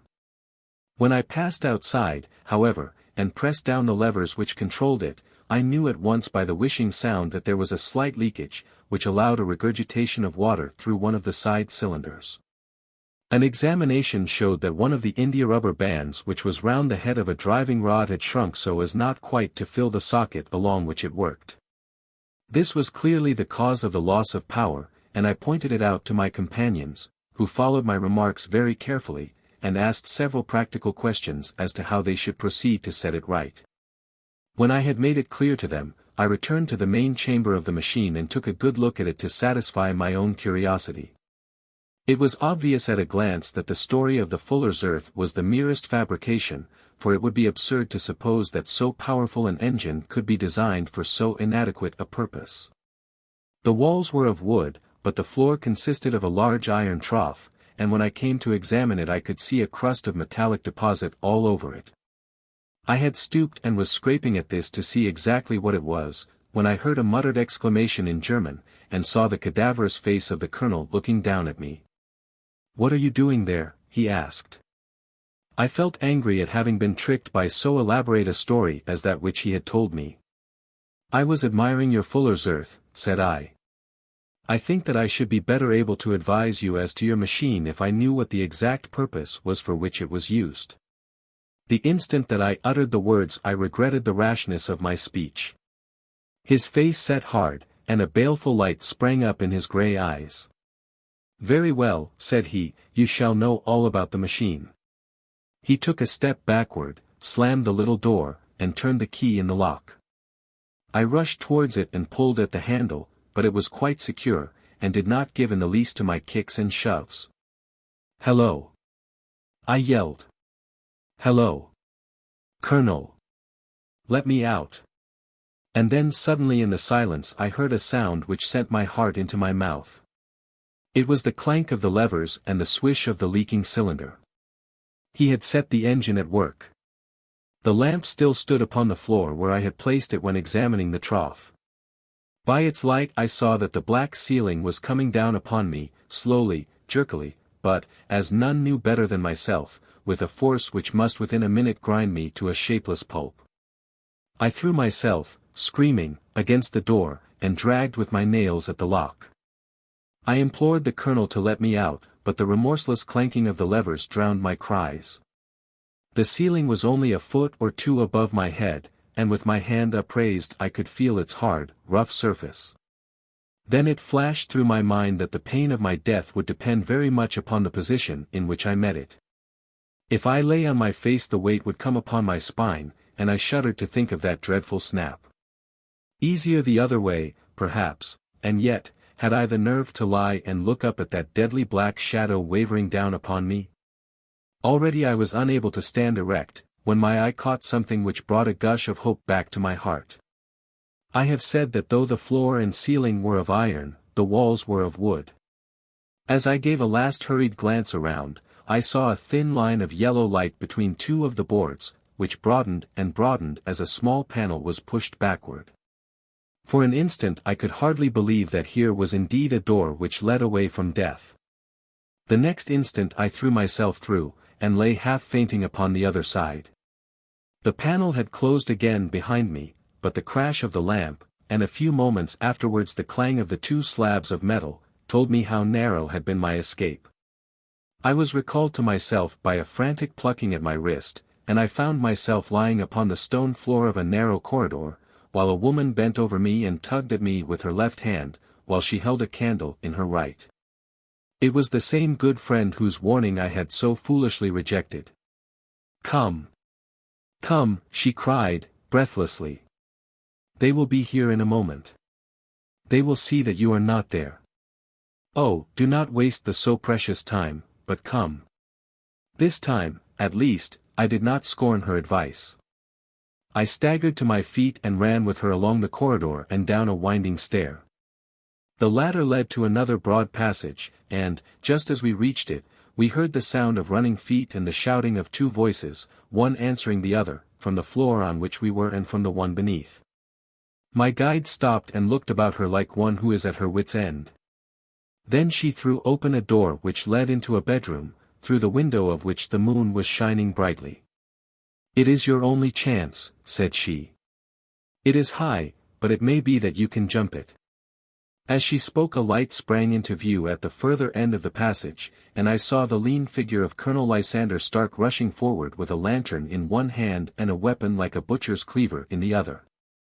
I rushed across the bedroom, flung open the window, and looked out. How quiet and sweet and wholesome the garden looked in the moonlight, and it could not be more than 30 feet down.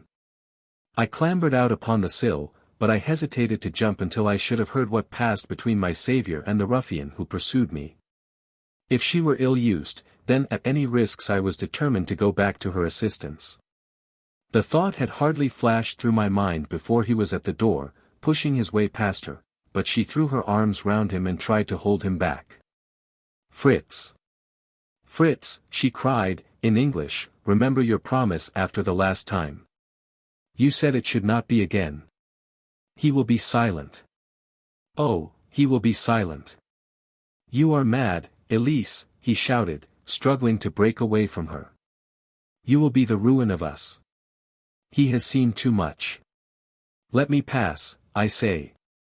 He dashed her to one side, and, rushing to the window, cut at me with his heavy weapon. I had let myself go, and was hanging by the hands to the sill, when his blow fell. I was conscious of a dull pain, my grip loosened, and I fell into the garden below. I was shaken but not hurt by the fall. So I picked myself up and rushed off among the bushes as hard as I could run, for I understood that I was far from being out of danger yet. Suddenly, however, as I ran, a deadly dizziness and sickness came over me. I glanced down at my hand, which was throbbing painfully, and then, for the first time, saw that my thumb had been cut off and that the blood was pouring from my wound. I endeavored to tie my handkerchief round it, but there came a sudden buzzing in my ears, and next moment I fell in a dead faint among the rose bushes. How long I remained unconscious I cannot tell.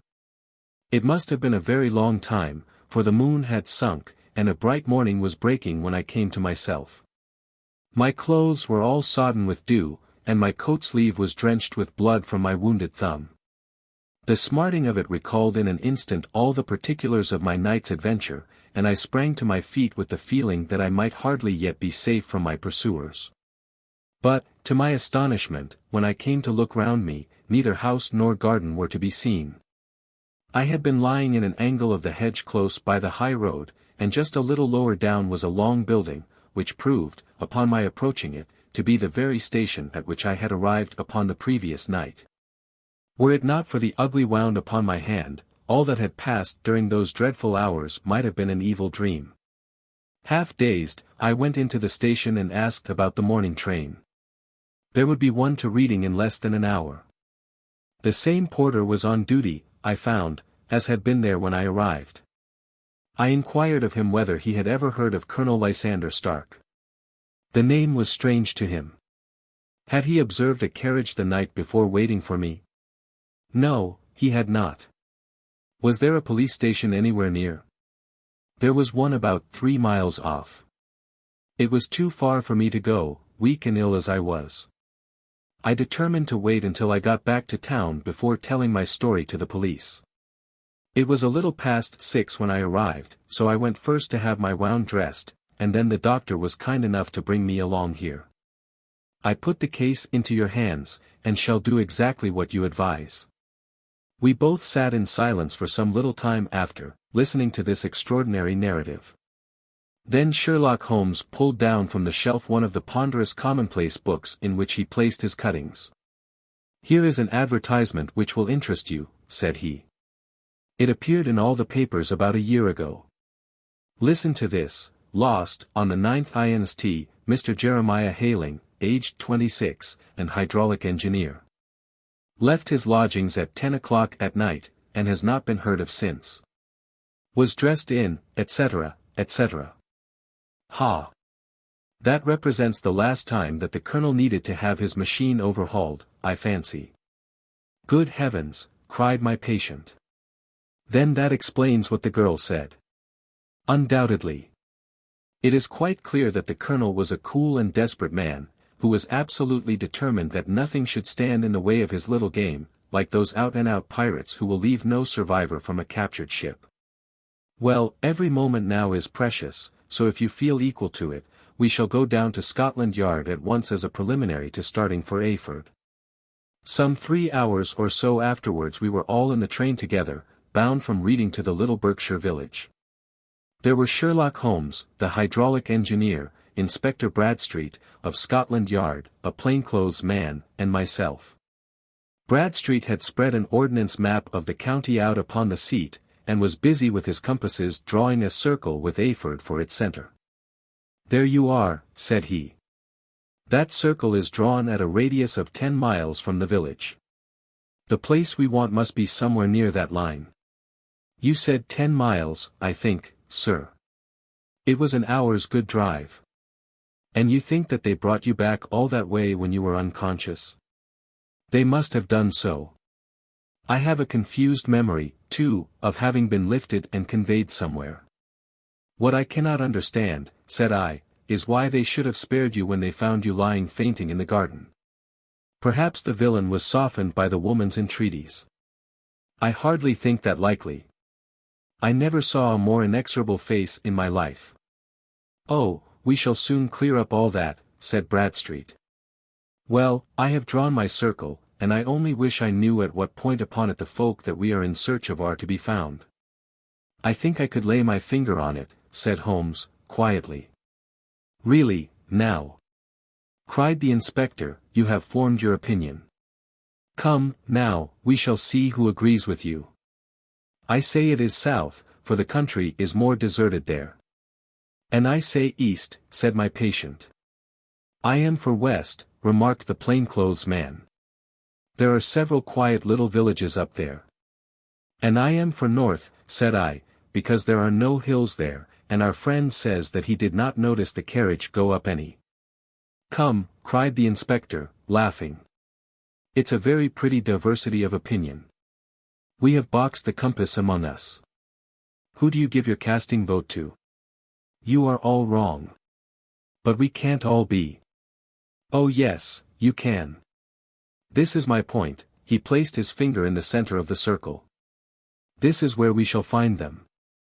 "But the 12-mile drive," gasped Hatherley. "6 out and 6 back. Nothing simpler.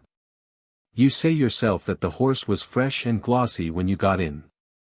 How could it be that if it had gone 12 miles over heavy roads?" "Indeed, it is a likely ruse enough," observed Bradstreet, thoughtfully. "Of course there can be no doubt as to the nature of this gang." "None at all," said Holmes. "They are coiners on a large scale, and have used the machine to form the amalgam which has taken the place of silver." "We have known for some time that a clever gang was at work," said the inspector. "They have been turning out half-crowns by the thousand. We even traced them as far as Reading, but could get no farther, for they had covered their traces in a way that showed that they were very old hands. But now, thanks to this lucky chance, I think that we have got them right enough."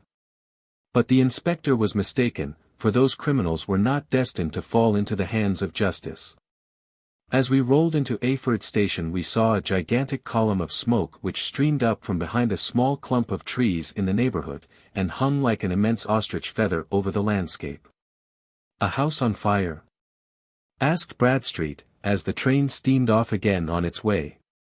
"Yes, sir," said the station master. "When did it break out?" "I hear that it was during the night, sir, but it has got worse, and the whole place is in a blaze." "Whose house is it?" "Dr. Becher's."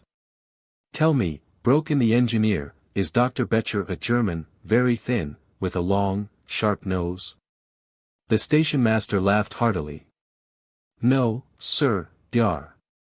Becher is an Englishman, and there isn't a man in the parish who has a better lined waistcoat.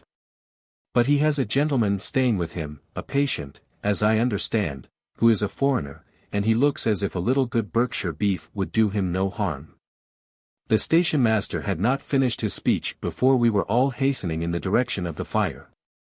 The road topped a low hill, and there was a great widespread whitewashed building in front of us, spouting fire at every chink and window, while in the garden in front 3 fire engines were vainly striving to keep the flames under. "That's it!" cried Hatherley, in intense excitement. "There is the gravel drive, and there are the rose bushes where I lay. That second window is the one that I jumped from." "Well, at least," said Holmes, "you have had your revenge upon them. There can be no question that it was your oil lamp which, when it was crushed in the press, set fire to the wooden walls, though no doubt they were too excited in the chase after you to observe it at the time. Now keep your eyes open in this crowd for your friends of last night, though I very much fear that they are a good 100 miles off by now." And Holmes's fears came to be realized, for from that day to this no word has ever been heard either of the beautiful woman, the sinister German, or the morose Englishman. Early that morning a peasant had met a cart containing several people and some very bulky boxes driving rapidly in the direction of Reading, but there all traces of the fugitives disappeared. And even Holmes's ingenuity failed ever to discover the least clue as to their whereabouts. The firemen had been much perturbed at the strange arrangements which they had found within, and still more so by discovering a newly severed human thumb upon a window-sill of the second floor. About sunset, however, their efforts were at last successful, and they subdued the flames, but not before the roof had fallen in, and the whole place been reduced to such absolute ruin that, save some twisted cylinders and iron piping, not a trace remained of the machinery which had cost our unfortunate acquaintance so dearly. Large masses of nickel and of tin were discovered stored in an outhouse, but no coins were to be found, which may have explained the presence of those bulky boxes which have been already referred to. How our hydraulic engineer had been conveyed from the garden to the spot where he recovered his senses might have remained forever a mystery were it not for the soft mold, which told us a very plain tale. He had evidently been carried down by two persons, one of whom had remarkably small feet and the other unusually large ones. On the whole, it was most probable that the silent Englishman, being less bold or less murderous than his companion, had assisted the woman to bear the unconscious man out of the way of danger. "Well," said our engineer ruefully, as we took our seats to return once more to London, "it has been a pretty business for me. I have lost my thumb and I have lost a 50-guinea fee, and what have I gained?" "Experience," said Holmes, laughing. "Indirectly it may be of value, you know. You have only to put it into words to gain the reputation of being excellent company for the remainder of your existence." Adventure X. The Adventure of the Noble Bachelor. The Lord St. Simon marriage, and its curious termination, have long ceased to be a subject of interest in those exalted circles in which the unfortunate bridegroom moves. Fresh scandals have eclipsed it, and their more piquant details have drawn the gossips away from this 4-year-old drama. As I have reason to believe, however, that the full facts have never been revealed to the general public, and as my friend Sherlock Holmes had a considerable share in clearing the matter up, I feel that no memoir of him would be complete without some little sketch of this remarkable episode. It was a few weeks before my own marriage, during the days when I was still sharing rooms with Holmes in Baker Street, that he came home from an afternoon stroll to find a letter on the table waiting for him. I had remained indoors all day, for the weather had taken a sudden turn to rain, with high autumnal winds, and the Jezile bullet which I had brought back in one of my limbs as a relic of my Afghan campaign, throbbed with dull persistency. With my body in one easy chair and my legs upon another, I had surrounded myself with a cloud of newspapers, until at last, saturated with the news of the day, I tossed them all aside and lay listless, watching the huge crest and monogram upon the envelope upon the table, and wondering lazily who my friend's noble correspondent could be. "Here is a very fashionable epistle," I remarked, as he entered. "Your morning letters, if I remember right, were from a fishmonger and a tide-waiter." "Yes, my correspondence has certainly the charm of variety," he answered, smiling, "and the humbler are usually the more interesting. This looks like one of those unwelcome social summonses which call upon a man either to be bored or to lie." He broke the seal and glanced over the contents. "Oh, come, it may prove to be something of interest after all." "Not social, then?" "No, distinctly professional." "And from a noble client?" "One of the highest in England." "My dear fellow, I congratulate you. I assure you, Watson, without affectation, that the status of my client is a matter of less moment to me than the interest of his case. It is just possible, however, that also may not be wanting in this new investigation. You have been reading the papers diligently of late, have you not?" "It looks like it," said I, ruefully, pointing to a huge bundle in the corner. "I have had nothing else to do." "It is fortunate, for you will perhaps be able to post me up." I read nothing except the criminal news and the agony column. The latter is always instructive. But if you have followed recent events so closely, you must have read about Lord Street Simon and his wedding? Oh yes, with the deepest interest. That is well. The letter which I hold in my hand is from Lord Street Simon. I will read it to you, and in return you must turn over these papers and let me have whatever bears upon the matter. This is what he says. My dear Mr. Sherlock Holmes, Lord Backwater tells me that I may place implicit reliance upon your judgment and discretion. I have determined, therefore, to call upon you, and to consult you in reference to the very painful event which has occurred in connection with my wedding. Mr. Lestrade, of Scotland Yard, is acting already in the matter, but he assures me that he sees no objection to your cooperation, and that he even thinks that it might be of some assistance. I will call at 4 o'clock in the afternoon, and, should you have any other engagement at that time, I hope that you will postpone it, as this matter is of paramount importance. Yours faithfully, St. Simon. It is dated from Grosvenor Mansions, written with a quill pen, and the noble lord has had the misfortune to get a smear of ink upon the outer side of his right little finger, remarked Holmes, as he folded up the epistle. He says 4 o'clock. It is 3 now. He will be here in an hour. Then I have just time, with your assistance, to get clear upon the subject.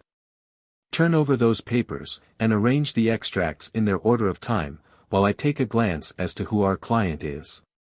He picked a red-covered volume from a line of books of reference beside the mantelpiece. Here he is, said he, sitting down and flattening it out upon his knee. Lord Robert Walsingham de Vere Street Simon, second son of the Duke of Balmoral, hum. Arms, azure, 3 caltrops in chief over a fess sable. Born in 1846. He's 41 years of age, which is mature for marriage. Was Under-Secretary for the Colonies in a late administration. The Duke, his father, was at one time Secretary for Foreign Affairs. They inherit Plantagenet blood by direct descent, and Tudor on the distaff side. Ha! Well, there is nothing very instructive in all this. I think that I must turn to you, Watson, for something more solid. I have very little difficulty in finding what I want, said I, for the facts are quite recent, and the matter struck me as remarkable. I feared to refer them to you, however, as I knew that you had an inquiry on hand, and that you disliked the intrusion of other matters. Oh, you mean the little problem of the Grosvenor Square furniture van. That is quite cleared up now, though, indeed, it was obvious from the first. Pray give me the results of your newspaper selections.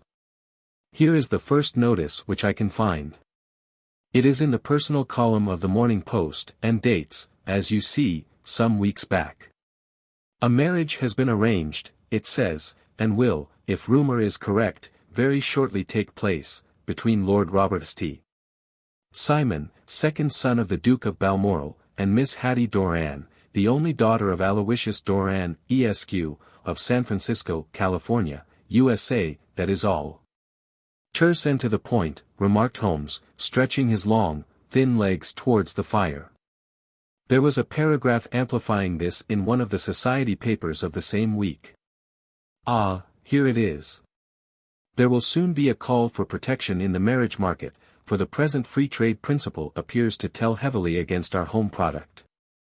One by one the management of the noble houses of Great Britain is passing into the hands of our fair cousins from across the Atlantic. An important addition has been made during the last week to the list of the prizes which have been borne away by these charming invaders. Lord St. Simon, who has shown himself for over 20 years proof against the little god's arrows, has now definitely announced his approaching marriage with Miss Hattie Doran, the fascinating daughter of a California millionaire. Miss Doran, whose graceful figure and striking face attracted much attention at the Westbury House festivities, is an only child, and it is currently reported that her dowry will run to considerably over the 6 figures. With expectancies for the future. As it is an open secret that the Duke of Balmoral has been compelled to sell his pictures within the last few years, and as Lord St. Simon has no property of his own, save the small estate of Birchmoor. It is obvious that the Californian heiress is not the only gainer by an alliance which will enable her to make the easy and common transition from a Republican lady to a British peeress. "Anything else?" asked Holmes, yawning. "Oh yes, plenty. Then there is another note in the Morning Post to say that the marriage would be an absolutely quiet one, that it would be at St. George's, Hanover Square, that only half a dozen intimate friends would be invited, and that the party would return to the furnished house at Lancaster Gate which has been taken by Mr. Aloysius Doran. 2 days later, that is, on Wednesday last, there is a curt announcement that the wedding had taken place, and that the honeymoon would be passed at Lord Backwater's place, near Petersfield. Those are all the notices which appeared before the disappearance of the bride." "Before the what?" asked Holmes, with a start. "The vanishing of the lady." "When did she vanish, then?" "At the wedding breakfast." "Indeed. This is more interesting than it promised to be, quite dramatic, in fact." "Yes, it struck me as being a little out of the common. They often vanish before the ceremony, and occasionally during the honeymoon. But I cannot call to mind anything quite so prompt as this. Pray let me have the details. I warn you that they are very incomplete. Perhaps we may make them less so. Such as they are set forth in a single article of a morning paper of yesterday, which I will read to you. It is headed, 'Singular Occurrence at a Fashionable Wedding. The family of Lord Robert St. Simon has been thrown into the greatest consternation by the strange and painful episodes which have taken place in connection with his wedding. The ceremony, as shortly announced in the papers of yesterday, occurred on the previous morning. But it is only now that it has been possible to confirm the strange rumors which have been so persistently floating about.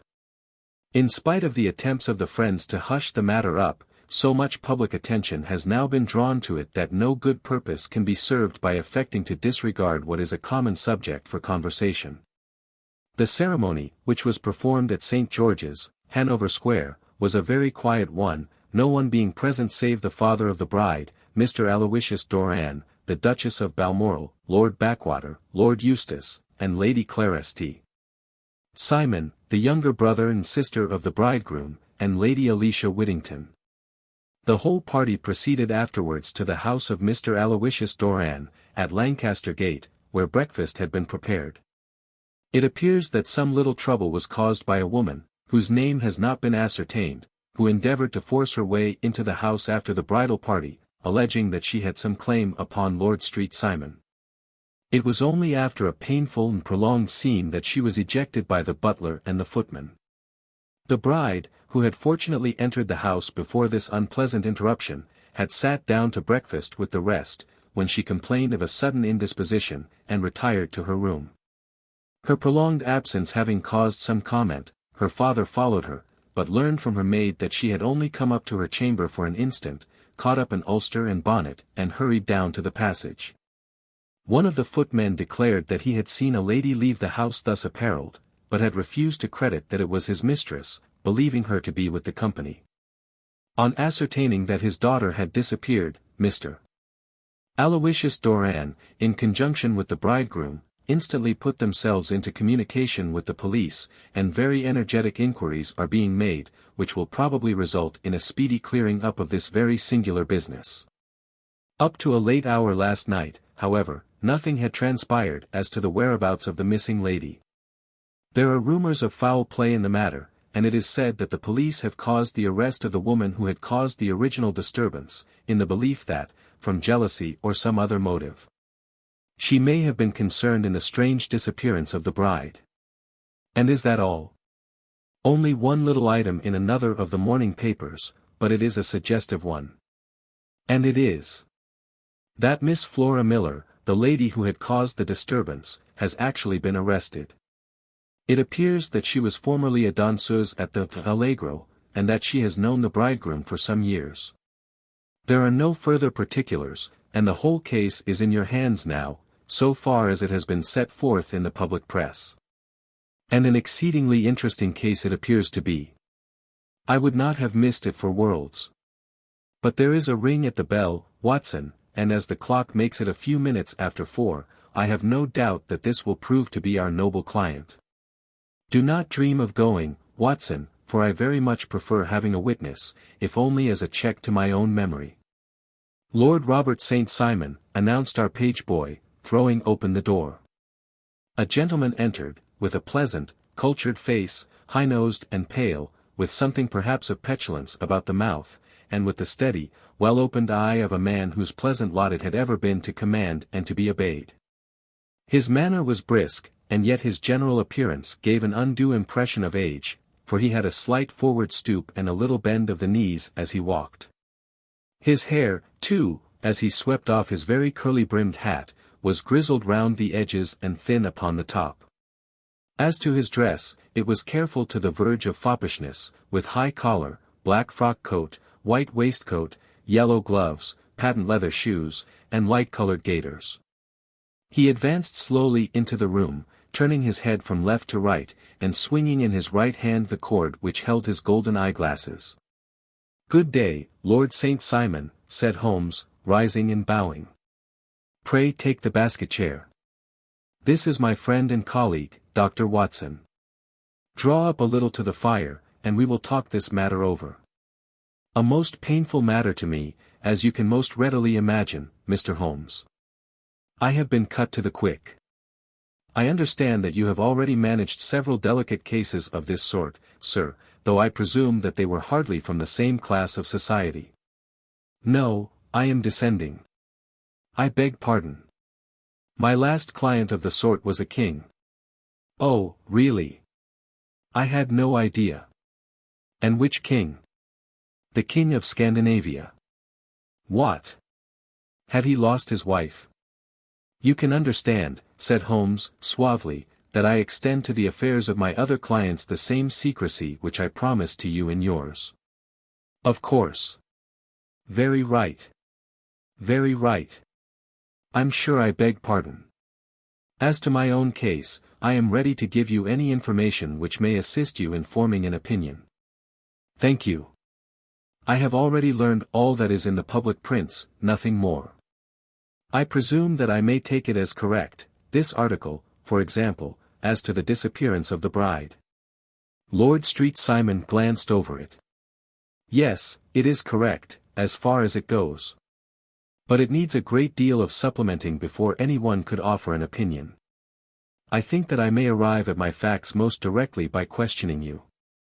"Pray do so. When did you first meet Miss Hattie Doran?" "In San Francisco, a year ago." "You were traveling in the States?" "Yes." "Did you become engaged then?" "No." "But you were on a friendly footing?" "I was amused by her society, and she could see that I was amused." "Her father is very rich?" "He is said to be the richest man on the Pacific slope." "And how did he make his money?" "In mining. He had nothing a few years ago. Then he struck gold, invested it, and came up by leaps and bounds. Now, what is your own impression as to the young lady's, your wife's character?" The nobleman swung his glasses a little faster and stared down into the fire. "You see, Mr. Holmes," said he, "my wife was 20 before her father became a rich man. During that time she ran free in a mining camp, and wandered through woods or mountains, so that her education has come from nature rather than from the schoolmaster. She is what we call in England a tomboy, with a strong nature, wild and free, unfettered by any sort of traditions. She is impetuous, volcanic, I was about to say. She is swift in making up her mind, and fearless in carrying out her resolutions. On the other hand, I would not have given her the name which I have the honor to bear," he gave a little stately cough, "had not I thought her to be at bottom a noble woman. I believe that she is capable of heroic self-sacrifice, and that anything dishonorable would be repugnant to her. Have you her photograph? I brought this with me." He opened a locket, and showed us the full face of a very lovely woman. It was not a photograph, but an ivory miniature, and the artist had brought out the full effect of the lustrous black hair, the large dark eyes, and the exquisite mouth. Holmes gazed long and earnestly at it. Then he closed the locket and handed it back to Lord St. Simon. "The young lady came to London, then," and you renewed your acquaintance. Yes, her father brought her over for this last London season. I met her several times, became engaged to her, and have now married her.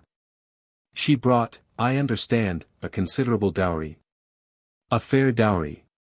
Not more than is usual in my family. And this, of course, remains to you, since the marriage is a fait accompli. I really have made no inquiries on the subject. Very naturally not. Did you see Miss Doran on the day before the wedding? Yes. Was she in good spirits? Never better. She kept talking of what we should do in our future lives. Indeed. That is very interesting. And on the morning of the wedding? She was as bright as possible, at least, until after the ceremony. And did you observe any change in her then? Well, to tell the truth, I saw then the first signs that I had ever seen that her temper was just a little sharp. The incident, however, was too trivial to relate, and can have no possible bearing upon the case. Pray let us have it, for all that. Oh, it is childish. She dropped her bouquet as we went towards the vestry. She was passing the front pew at the time, and it fell over into the pew. There was a moment's delay, but the gentleman in the pew handed it up to her again, and it did not appear to be the worse for the fall. Yet, when I spoke to her of the matter, she answered me abruptly, and in the carriage, on our way home, she seemed absurdly agitated over this trifling cause. Indeed. You say that there was a gentleman in the pew. Some of the general public were present, then? Oh yes. It is impossible to exclude them when the church is open. This gentleman was not one of your wife's friends? No, no. I call him a gentleman by courtesy, but he was quite a common-looking person. I hardly noticed his appearance. But really I think that we are wandering rather far from the point. Lady St. Simon, then, returned from the wedding in a less cheerful frame of mind than she had gone to it. What did she do on re-entering her father's house? I saw her in conversation with her maid. And who is her maid? Alice is her name. She is an American, and came from California with her. A confidential servant? A little too much so. It seemed to me that her mistress allowed her to take great liberties. Still, of course, in America they look upon these things in a different way. How long did she speak to this Alice? Oh, a few minutes. I had something else to think of. You did not overhear what they said. Lady St. Simon said something about jumping a claim. She was accustomed to use slang of the kind. I have no idea what she meant. American slang is very expressive sometimes. And what did your wife do when she finished speaking to her maid? She walked into the breakfast room. On your arm? No, alone. She was very independent in little matters like that. Then, after we had sat down for 10 minutes or so, she rose hurriedly, muttered some words of apology, and left the room. She never came back. But this maid, Alice, as I understand, deposes that she went to her room, covered her bride's dress with a long ulster, put on a bonnet, and went out. Quite so. And she was afterward seen walking into Hyde Park in company with Flora Miller, a woman who is now in custody, and who had already made a disturbance at Mr. Doran's house that morning. Ah, yes. I should like a few particulars as to this young lady, and your relations to her. Lord St. Simon shrugged his shoulders and raised his eyebrows. We have been on a friendly footing for some years, I may say on a very friendly footing. She used to be at the Allegro. I have not treated her ungenerously, and she has no just cause of complaint against me, but you know what women are, Mr. Holmes. Flora was a dear little thing, but exceedingly hot-headed, and devotedly attached to me. She wrote me dreadful letters when she heard that I was about to be married. And, to tell the truth, the reason why I had the marriage celebrated so quietly was that I feared lest there might be a scandal in the church. She came to Mr. Doran's door just after we returned, and she endeavored to push her way in, uttering very abusive expressions towards my wife, and even threatening her, but I had foreseen the possibility of something of the sort. And I had 2 police fellows there in private clothes, who soon pushed her out again. She was quiet when she saw that there was no good in making a row. Did your wife hear all this? No, thank goodness, she did not. And she was seen walking with this very woman afterwards. Yes. That is what Mr. Lestrade, of Scotland Yard, looks upon as so serious. It is thought that Flora decoyed my wife out, and laid some terrible trap for her. Well, it is a possible supposition. You think so, too? I did not say a probable one. But you do not yourself look upon this as likely? I do not think Flora would hurt a fly. Still, jealousy is a strange transformer of characters. Pray, what is your own theory as to what took place? Well, really, I came to seek a theory, not to propound one. I have given you all the facts.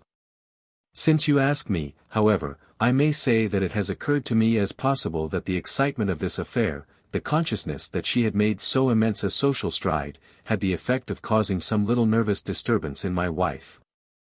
In short, that she had become suddenly deranged. Well, really, when I consider that she has turned her back, I will not say upon me, but upon so much that many have aspired to without success, I can hardly explain it in any other fashion. Well, certainly that is also a conceivable hypothesis, said Holmes, smiling. And now, Lord St. Simon, I think that I have nearly all my data. May I ask whether you were seated at the breakfast table so that you could see out of the window? We could see the other side of the road and the park. Quite so. Then I do not think that I need to detain you longer. I shall communicate with you. Should you be fortunate enough to solve this problem, said our client, rising. I have solved it. Eh? What was that?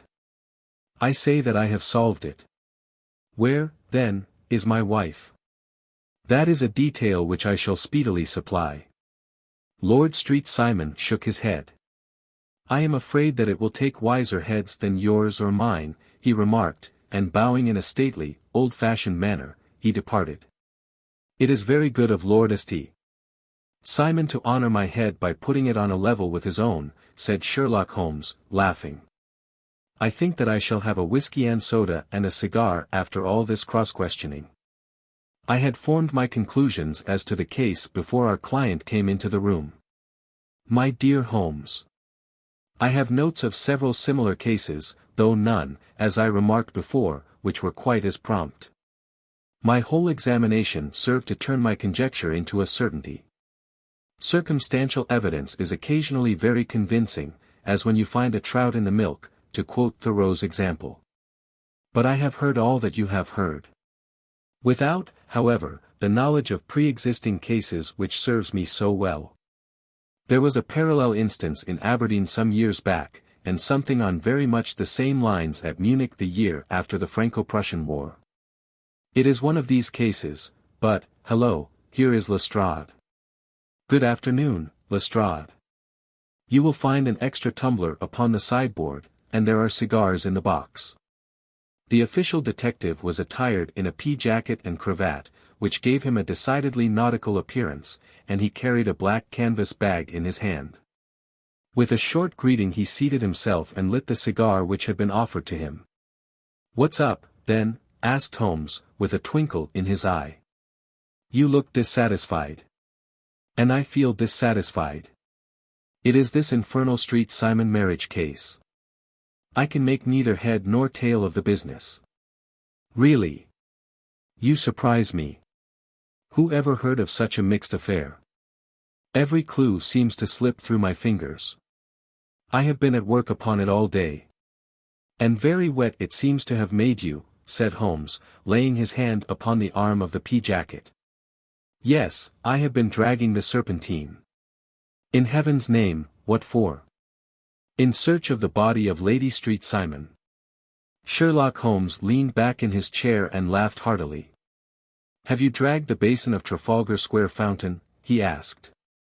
Why? What do you mean? Because you have just as good a chance of finding this lady in the one as in the other. Lestrade shot an angry glance at my companion. "I suppose you know all about it," he snarled. "Well, I have only just heard the facts, but my mind is made up." "Oh, indeed. Then you think that the Serpentine plays no part in the matter?" "I think it very unlikely." "Then perhaps you will kindly explain how it is that we found this in it." He opened his bag as he spoke, and tumbled onto the floor a wedding dress of watered silk, a pair of white satin shoes, and a bride's wreath and veil, all discolored and soaked in water. "There," said he, putting a new wedding ring upon the top of the pile. "There is a little nut for you to crack, Master Holmes." "Oh, indeed," said my friend, blowing blue rings into the air. "You dragged them from the Serpentine?" "No. They were found floating near the margin by a park keeper. They have been identified as her clothes, and it seemed to me that if the clothes were there the body would not be far off. By the same brilliant reasoning, every man's body is to be found in the neighborhood of his wardrobe. And pray what did you hope to arrive at through this?" "At some evidence implicating Flora Miller in the disappearance." "I am afraid that you will find it difficult." "Are you, indeed, now?" cried Lestrade, with some bitterness. "I am afraid, Holmes, that you are not very practical with your deductions and your inferences. You have made 2 blunders in as many minutes. This dress does implicate Miss Flora Miller." "And how?" "In the dress is a pocket. In the pocket is a card case. In the card case is a note. And here is the very note." He slapped it down upon the table in front of him. "Listen to this. You will see me when all is ready. Come at once. F.H.M. Now my theory all along has been that Lady St. Simon was decoyed away by Flora Miller, and that she, with confederates, no doubt, was responsible for her disappearance. Here, signed with her initials, is the very note which was no doubt quietly slipped into her hand at the door, and which lured her within their reach." "Very good, Lestrade," said Holmes, laughing. "You really are very fine indeed. Let me see it." He took up the paper in a listless way, but his attention instantly became riveted, and he gave a little cry of satisfaction. "This is indeed important," said he. "Ha! You find it so?" "Extremely so. I congratulate you warmly." Lestrade rose in his triumph and bent his head to look. "Why," he shrieked, "you're looking at the wrong side. On the contrary, this is the right side." "The right side? You're mad. Here is the note written in pencil over here. And over here is what appears to be the fragment of a hotel bill, which interests me deeply. There's nothing in it." "I looked at it before," said Lestrade. "October 4th, rooms 8s, breakfast 2s.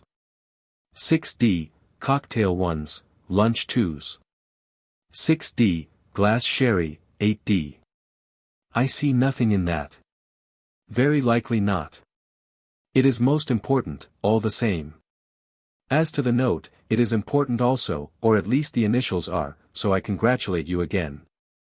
"I've wasted time enough," said Lestrade, rising. "I believe in hard work, and not in sitting by the fire spinning fine theories. Good day, Mr. Holmes, and we shall see which gets to the bottom of the matter first." He gathered up the garments, thrust them into the bag, and made for the door. "Just one hint to you, Lestrade," drawled Holmes, before his rival vanished, "I will tell you the true solution of the matter. Lady St. Simon is a myth. There is not, and there never has been, any such person." Lestrade looked sadly at my companion. Then he turned to me, tapped his forehead 3 times, shook his head solemnly, and hurried away. He had hardly shut the door behind him when Holmes rose and put on his overcoat. "There is something in what the fellow says about outdoor work," he remarked, "so I think, Watson, that I must leave you to your papers for a little."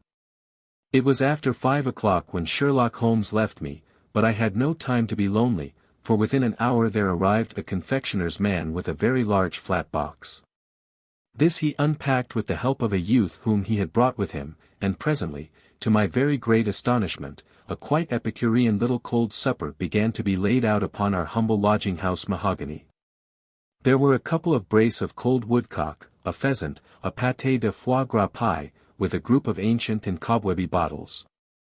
Having laid out all these luxuries, my two visitors vanished away, like the genii of the Arabian Nights, with no explanation save that the things had been paid for and were ordered to this address. Just before 9 o'clock Sherlock Holmes stepped briskly into the room. His features were gravely set, but there was a light in his eye which made me think that he had not been disappointed in his conclusions. "They have laid the supper, then," he said, rubbing his hands. "You seem to expect company." "They have laid for 5. "Yes, I fancy we may have some company dropping in," said he. "I am surprised that Lord Street Simon has not already arrived." "Ha! I fancy that I hear his step now upon the stairs." It was indeed our visitor of the morning who came bustling in, dangling his glasses more vigorously than ever, and with a very perturbed expression upon his aristocratic features. "My messenger reached you, then?" asked Holmes. "Yes, and I confess that the contents startled me beyond measure." "Have you good authority for what you say?" "The best possible." Lord Street Simon sank into a chair and passed his hand over his forehead. "What will the Duke say," he murmured, "when he hears that one of the family has been subjected to such humiliation? It is the purest accident. I cannot allow that there is any humiliation." "Ah, you look on these things from another standpoint." "I fail to see that any one is to blame. I can hardly see how the lady could have acted otherwise, though her abrupt method of doing it was undoubtedly to be regretted. Having no mother, she had no one to advise her at such a crisis." "It was a slight, sir, a public slight," said Lord St. Simon, tapping his fingers upon the table. "You must make allowance for this poor girl, placed in so unprecedented a position." "I will make no allowance. I am very angry indeed, and I have been shamefully used." "I think that I heard a ring," said Holmes. "Yes, there are steps on the landing. If I cannot persuade you to take a lenient view of the matter, Lord St. Simon, I have brought an advocate here who may be more successful." He opened the door and ushered in a lady and gentleman. "Lord Street Simon," said he, "allow me to introduce you to Mr. and Mrs. Francis Hay Moulton. The lady, I think, you have already met." At the sight of these newcomers our client had sprung from his seat and stood very erect, with his eyes cast down and his hand thrust into the breast of his frock coat, a picture of offended dignity. The lady had taken a quick step forward and had held out her hand to him, but he still refused to raise his eyes. It was as well for his resolution, perhaps, for her pleading face was one which it was hard to resist. "You're angry, Robert," said she. "Well, I guess you have every cause to be." "Pray make no apology to me," said Lord St. Simon, bitterly. "Oh yes, I know that I have treated you real bad, and that I should have spoken to you before I went. But I was kind of rattled, and from the time when I saw Frank here again I just didn't know what I was doing or saying. I only wonder I didn't fall down and do a faint right there before the altar. Perhaps, Mrs. Moulton, you would like my friend and me to leave the room while you explain this matter?" "If I may give an opinion," remarked the strange gentleman, "we've had just a little too much secrecy over this business already. For my part, I should like all Europe and America to hear the rights of it." He was a small, wiry, sunburnt man, clean-shaven, with a sharp face and alert manner. "Then I'll tell our story right away," said the lady. "Frank here and I met in '84, in McQuire's camp, near the Rockies, where Pa was working a claim. We were engaged to each other, Frank and I. But then one day Father struck a rich pocket and made a pile, while poor Frank here had a claim that petered out and came to nothing. The richer Pa grew, the poorer was Frank. So at last Pa wouldn't hear of our engagement lasting any longer, and he took me away to Frisco. Frank wouldn't throw up his hand, though, so he followed me there, and he saw me without Pa knowing anything about it. It would only have made him mad to know, so we just fixed it all up for ourselves. Frank said that he would go and make his pile, too, and never come back to claim me until he had as much as Pa. So then I promised to wait for him to the end of time, and pledged myself not to marry anyone else while he lived. "Why shouldn't we be married right away, then," said he, "and then I will feel sure of you. And I won't claim to be your husband until I come back." Well, we talked it over, and he had fixed it all up so nicely, with a clergyman already in waiting, that we just did it right there. And then Frank went off to seek his fortune, and I went back to Pa. The next I heard of Frank was that he was in Montana, and then he went prospecting in Arizona, and then I heard of him from New Mexico. After that came a long newspaper story about how a miners' camp had been attacked by Apache Indians, and there was my Frank's name among the killed. I fainted dead away, and I was very sick for months after. Pa thought I had a decline, and took me to half the doctors in Frisco. Not a word of news came for a year and more, so that I never doubted that Frank was really dead. Then Lord St. Simon came to Frisco, and we came to London, and a marriage was arranged, and Pa was very pleased, but I felt all the time that no man on this earth would ever take the place in my heart that had been given to my poor Frank. Still, if I had married Lord St. Simon, of course I'd have done my duty by him. We can't command our love, but we can our actions. I went to the altar with him with the intention to make him just as good a wife as it was in me to be. But you may imagine what I felt when, just as I came to the altar rails, I glanced back and saw Frank standing and looking at me out of the first pew. I thought it was his ghost at first. But when I looked again, there he was still, with a kind of question in his eyes as if to ask me whether I were glad or sorry to see him. I wonder I didn't drop. I know that everything was turning round, and the words of the clergyman were just like the buzz of a bee in my ear. I didn't know what to do. Should I stop the service and make a scene in the church? I glanced at him again, and he seemed to know what I was thinking, for he raised his finger to his lips to tell me to be still. Then I saw him scribble on a piece of paper, and I knew that he was writing me a note. As I passed his pew on the way out I dropped my bouquet over to him, and he slipped the note into my hand when he returned me the flowers. It was only a line asking me to join him when he made the sign to me to do so. Of course I never doubted for a moment that my first duty was now to him, and I determined to do just whatever he might direct. When I got back I told my maid, who had known him in California, and had always been his friend.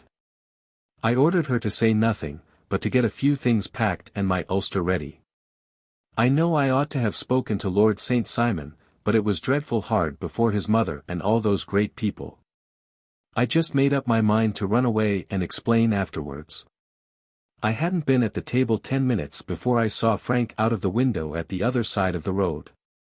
He beckoned to me, and then began walking into the park. I slipped out, put on my things, and followed him. Some woman came talking something or other about Lord St.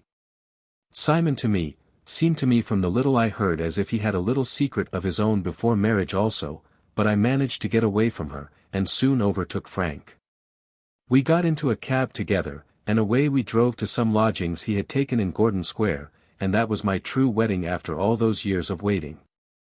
Frank had been a prisoner among the Apaches, had escaped, came on to Frisco, found that I had given him up for dead and had gone to England, followed me there, and had come upon me at last on the very morning of my second wedding. I saw it in a paper, explained the American. It gave the name and the church, but not where the lady lived. Then we had a talk as to what we should do, and Frank was all for openness, but I was so ashamed of it all that I felt as if I should like to vanish away and never see any of them again, just sending a line to Pa, perhaps, to show him that I was alive. It was awful to me to think of all those lords and ladies sitting round that breakfast table and waiting for me to come back. So Frank took my wedding clothes and things and made a bundle of them, so that I should not be traced, and dropped them away somewhere where no one could find them. It is likely that we should have gone on to Paris tomorrow, only that this good gentleman, Mr. Holmes, came round to us this evening, though how he found us is more than I can think, and he showed us very clearly and kindly that I was wrong and that Frank was right, and that we should be putting ourselves in the wrong if we were so secret. Then he offered to give us a chance of talking to Lord St. Simon alone, and so we came right away round to his rooms at once. Now, Robert, you have heard it all, and I am very sorry if I have given you pain, and I hope that you do not think very meanly of me. Lord St. Simon had by no means relaxed his rigid attitude, but had listened with a frowning brow and a compressed lip to this long narrative. "Excuse me," he said, "but it is not my custom to discuss my most intimate personal affairs in this public manner." "Then you won't forgive me? You won't shake hands before I go?" "Oh, certainly, if it would give you any pleasure." He put out his hand and coldly grasped that which she extended to him. "I had hoped," suggested Holmes, "that you would have joined us in a friendly supper." "I think that there you ask a little too much," responded his lordship. "I may be forced to acquiesce in these recent developments, but I can hardly be expected to make merry over them. I think that, with your permission, I will now wish you all a very good night." He included us all in a sweeping bow and stalked out of the room. "Then I trust that you at least will honor me with your company," said Sherlock Holmes. "It is always a joy to meet an American, Mr. Moulton.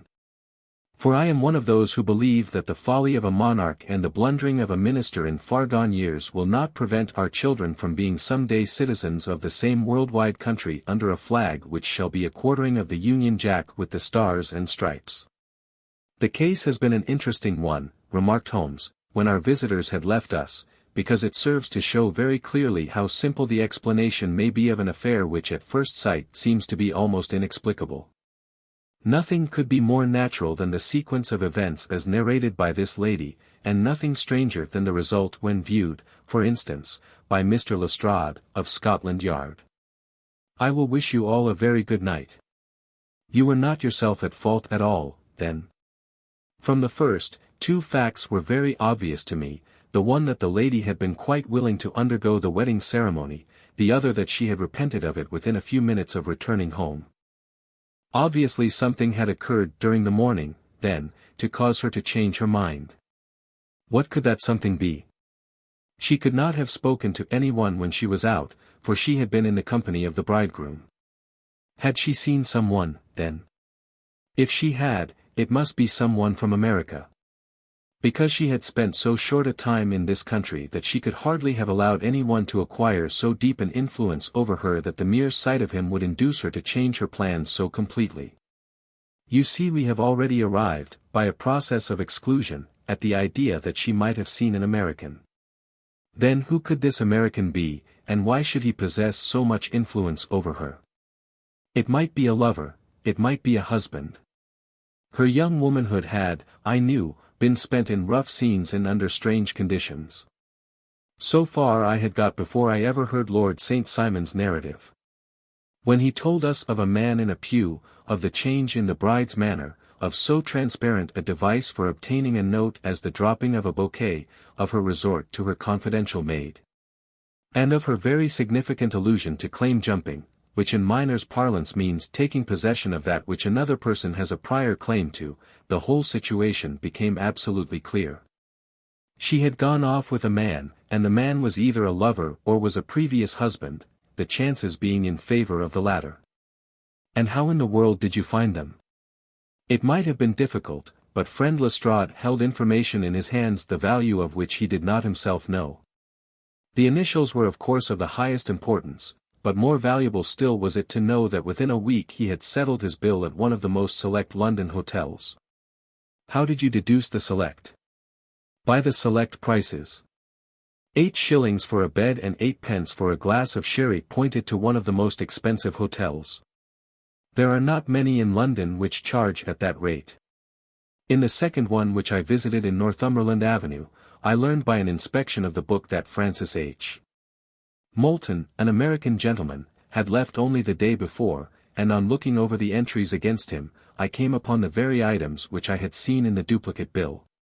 His letters were to be forwarded to 226, Gordon Square. So thither I travelled, and being fortunate enough to find the loving couple at home, I ventured to give them some paternal advice. And to point out to them that it would be better in every way that they should make their position a little clearer both to the general public and to Lord St. Simon in particular. I invited them to meet him here, and, as you see, I made him keep the appointment. But with no very good result, I remarked. His conduct was certainly not very gracious. Ah, Watson, said Holmes, smiling, perhaps you would not be very gracious either, if, after all the trouble of wooing and wedding, you found yourself deprived in an instant of wife and of fortune. I think that we may judge Lord St.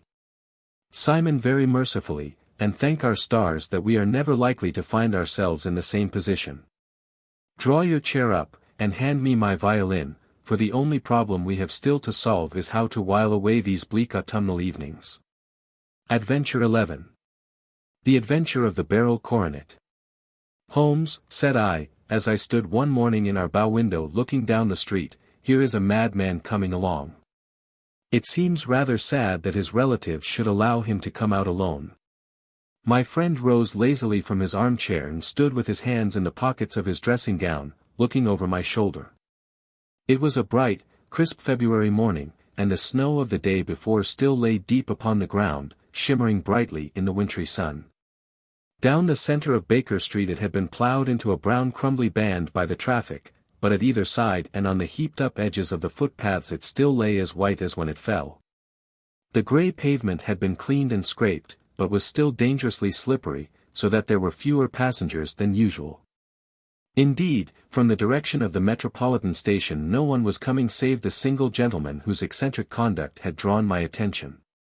He was a man of about 50, tall, portly, and imposing, with a massive, strongly marked face and a commanding figure. He was dressed in a sombre yet rich style, in black frock coat, shining hat, neat brown gaiters, and well-cut pearl-grey trousers. Yet his actions were in absurd contrast to the dignity of his dress and features, for he was running hard, with occasional little springs, such as a weary man gives who is little accustomed to set any tax upon his legs. As he ran he jerked his hands up and down, waggled his head, and writhed his face into the most extraordinary contortions. What on earth can be the matter with him? I asked. He is looking up at the numbers of the houses. I believe that he is coming here, said Holmes, rubbing his hands. Here. Yes, I rather think he is coming to consult me professionally. I think that I recognize the symptoms. Ha! Did I not tell you? As he spoke, the man, puffing and blowing, rushed at our door and pulled at our bell until the whole house resounded with the clanging. A few moments later he was in our room, still puffing, still gesticulating, but with so fixed a look of grief and despair in his eyes that our smiles were turned in an instant to horror and pity. For a while he could not get his words out, but swayed his body and plucked at his hair like one who has been driven to the extreme limits of his reason. Then, suddenly springing to his feet, he beat his head against the wall with such force that we both rushed upon him and tore him away to the center of the room. Sherlock Holmes pushed him down into the easy chair, and, sitting beside him, patted his hand, and chatted with him in the easy, soothing tones which he knew so well how to employ. "You have come to me to tell your story, have you not?" said he.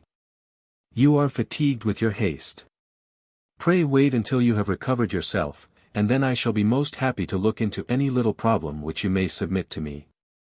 The man sat for a minute or more with a heaving chest, fighting against his emotion. Then he passed his handkerchief over his brow, set his lips tight, and turned his face towards us. "No doubt you think me mad," said he. "I see that you have had some great trouble," responded Holmes. "God knows I have, a trouble which is enough to unseat my reason, so sudden and so terrible is it. Public disgrace I might have faced, although I am a man whose character has never yet borne a stain. Private affliction also is the lot of every man, but the two coming together, and in so frightful a form, have been enough to shake my very soul. Besides, it is not I alone. The very noblest in the land may suffer, unless some way be found out of this horrible affair."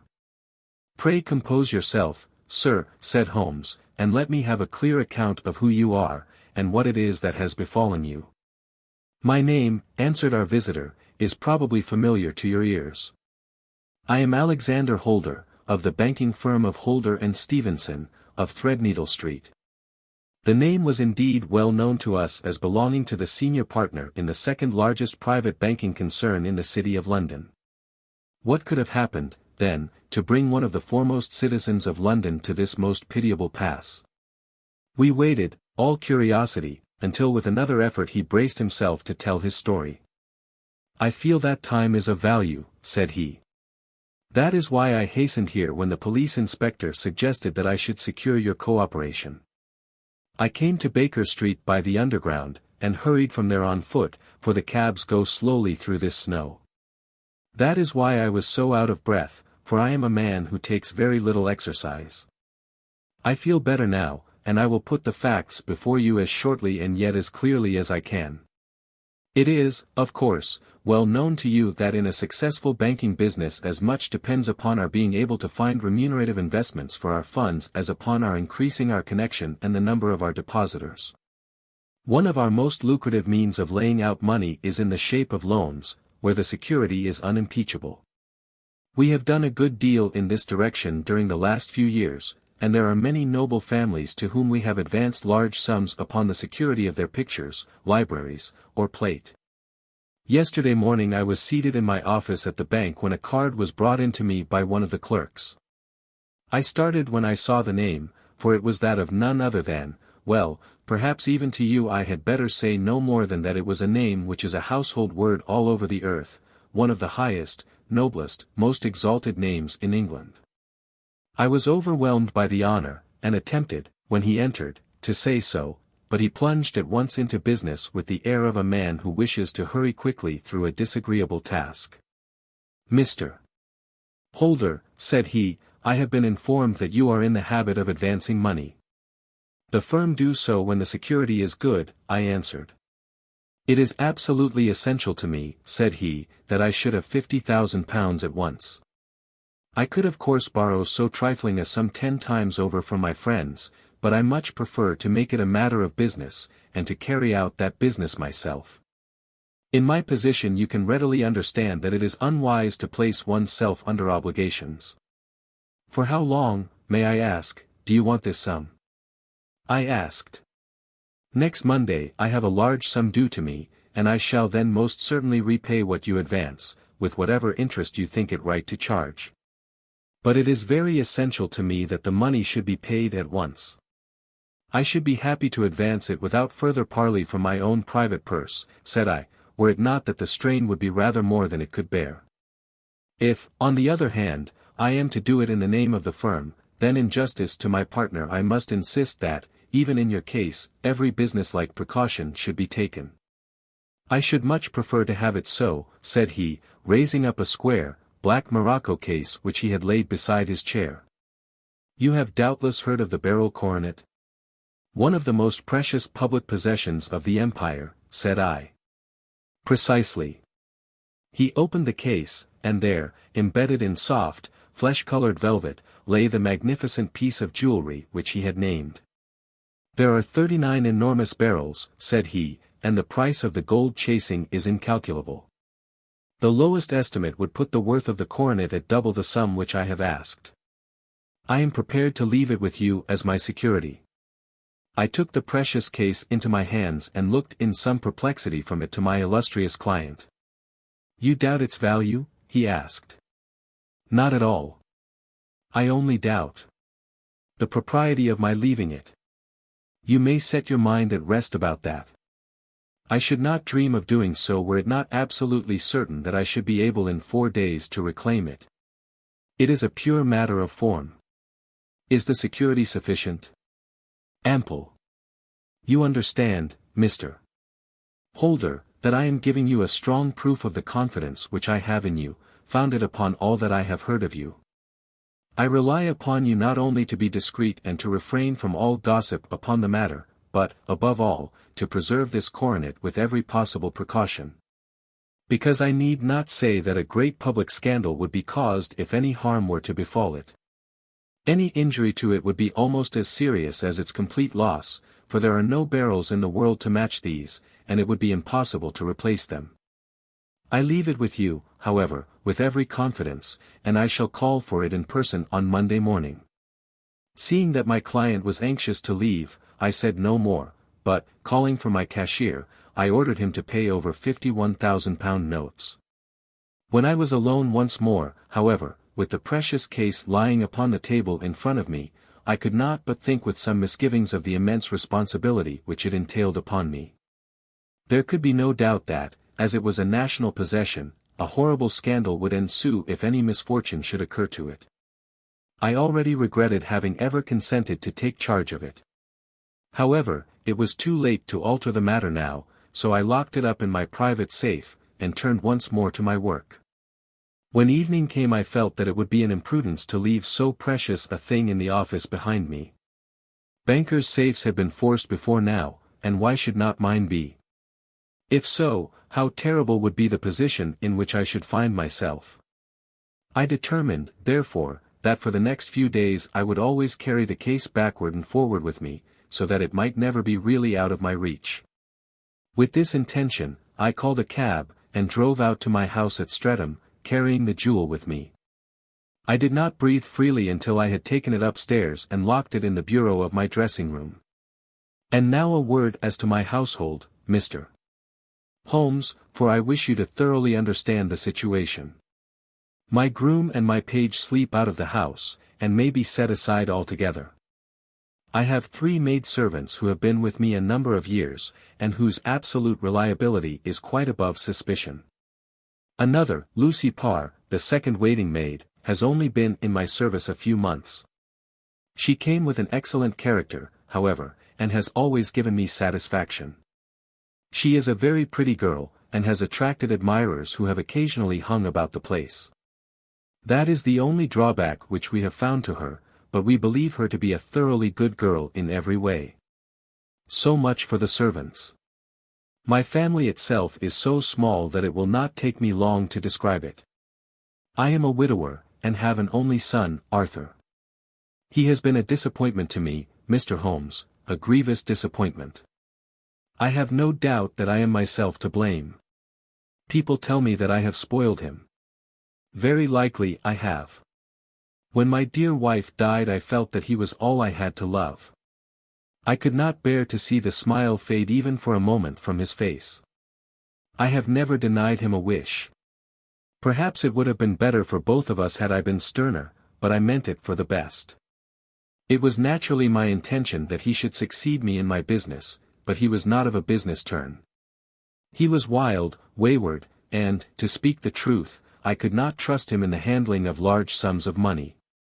When he was young he became a member of an aristocratic club, and there, having charming manners, he was soon the intimate of a number of men with long purses and expensive habits.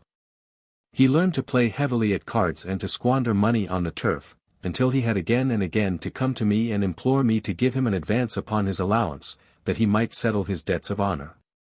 He tried more than once to break away from the dangerous company which he was keeping, but each time the influence of his friend Sir George Benwell was enough to draw him back again. And, indeed, I could not wonder that such a man as Sir George Benwell should gain an influence over him, for he has frequently brought him to my house, and I have found myself that I could hardly resist the fascination of his manner. He is older than Arthur, a man of the world to his fingertips, one who had been everywhere, seen everything, a brilliant talker, and a man of great personal beauty.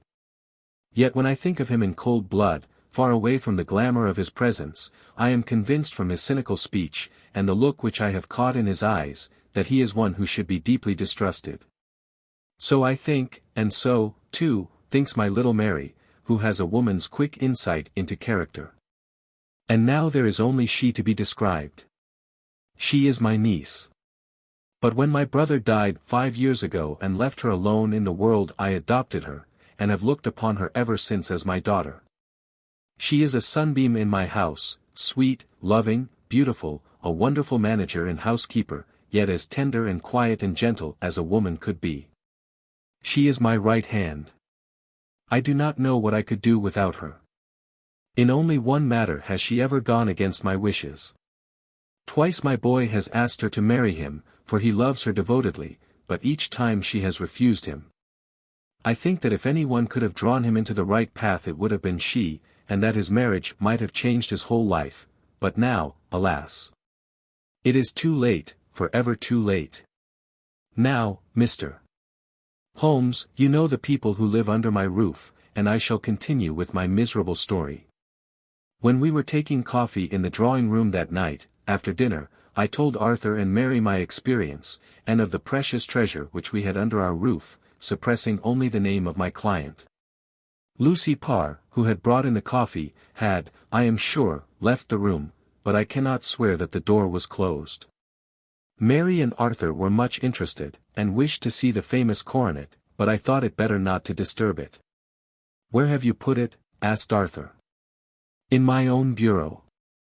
"Well, I hope to goodness the house won't be burgled during the night," said he. "It is locked up," I answered. "Oh, any old key will fit that bureau. When I was a youngster I have opened it myself with the key of the box-room cupboard." He often had a wild way of talking, so that I thought little of what he said. He followed me to my room, however, that night with a very grave face. "Look here, Dad," said he, with his eyes cast down, "can you let me have £200? "No, I cannot," I answered, sharply. "I have been far too generous with you in money matters." "You have been very kind," said he, "but I must have this money, or else I can never show my face inside the club again." "And a very good thing, too," I cried. "Yes, but you would not have me leave it a dishonored man," said he. "I could not bear the disgrace. I must raise the money in some way, and if you will not let me have it, then I must try other means." I was very angry, for this was the third demand during the month. "You shall not have a farthing from me," I cried, on which he bowed and left the room without another word. When he was gone I unlocked my bureau, made sure that my treasure was safe, and locked it again. Then I started to go round the house to see that all was secure, a duty which I usually leave to Mary, but which I thought it well to perform myself that night. As I came down the stairs I saw Mary herself at the side window of the hall, which she closed and fastened as I approached. "Tell me, Dad," said she, looking, I thought, a little disturbed, "did you give Lucy, the maid, leave to go out tonight?" "Certainly not. She came in just now by the back door. I have no doubt that she has only been to the side gate to see someone, but I think that it is hardly safe, and should be stopped. You must speak to her in the morning, or I will, if you prefer it. Are you sure that everything is fastened?" "Quite sure, Dad." "Then, good night." I kissed her, and went up to my bedroom again, where I was soon asleep. I am endeavoring to tell you everything, Mr. Holmes, which may have any bearing upon the case, but I beg that you will question me upon any point which I do not make clear. On the contrary, your statement is singularly lucid. I come to a part of my story now in which I should wish to be particularly so. I am not a very heavy sleeper, and the anxiety in my mind tended, no doubt, to make me even less so than usual. About 2 in the morning, then, I was awakened by some sound in the house. It had ceased ere I was wide awake, but it had left an impression behind it as though a window had gently closed somewhere. I lay listening with all my ears. Suddenly, to my horror, there was a distinct sound of footsteps moving softly in the next room. I slipped out of bed, all palpitating with fear, and peeped round the corner of my dressing-room door. "Arthur!" I screamed, "You villain! You thief! How dare you touch that coronet?" The gas was half up, as I had left it, and my unhappy boy, dressed only in his shirt and trousers, was standing beside the light, holding the coronet in his hands. He appeared to be wrenching at it, or bending it with all his strength. At my cry he dropped it from his grasp, and turned as pale as death. I snatched it up and examined it. One of the gold corners, with 3 of the barrels in it, was missing. "You blackguard!" I shouted, beside myself with rage. "You have destroyed it. You have dishonored me forever. Where are the jewels which you have stolen?" "Stolen!" he cried. "Yes, you thief!" I roared, shaking him by the shoulder. "There are none missing." "There cannot be any missing," said he. "There are 3 missing. And you know where they are." Must I call you a liar as well as a thief? Did I not see you trying to tear off another piece? You have called me names enough, said he, I will not stand it any longer.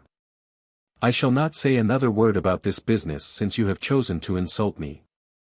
I will leave your house in the morning and make my own way in the world. You shall leave it in the hands of the police. I cried, half mad with grief and rage. I shall have this matter probed to the bottom.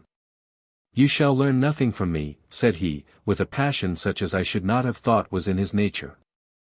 If you choose to call the police, let the police find what they can. By this time the whole house was astir, for I had raised my voice in my anger.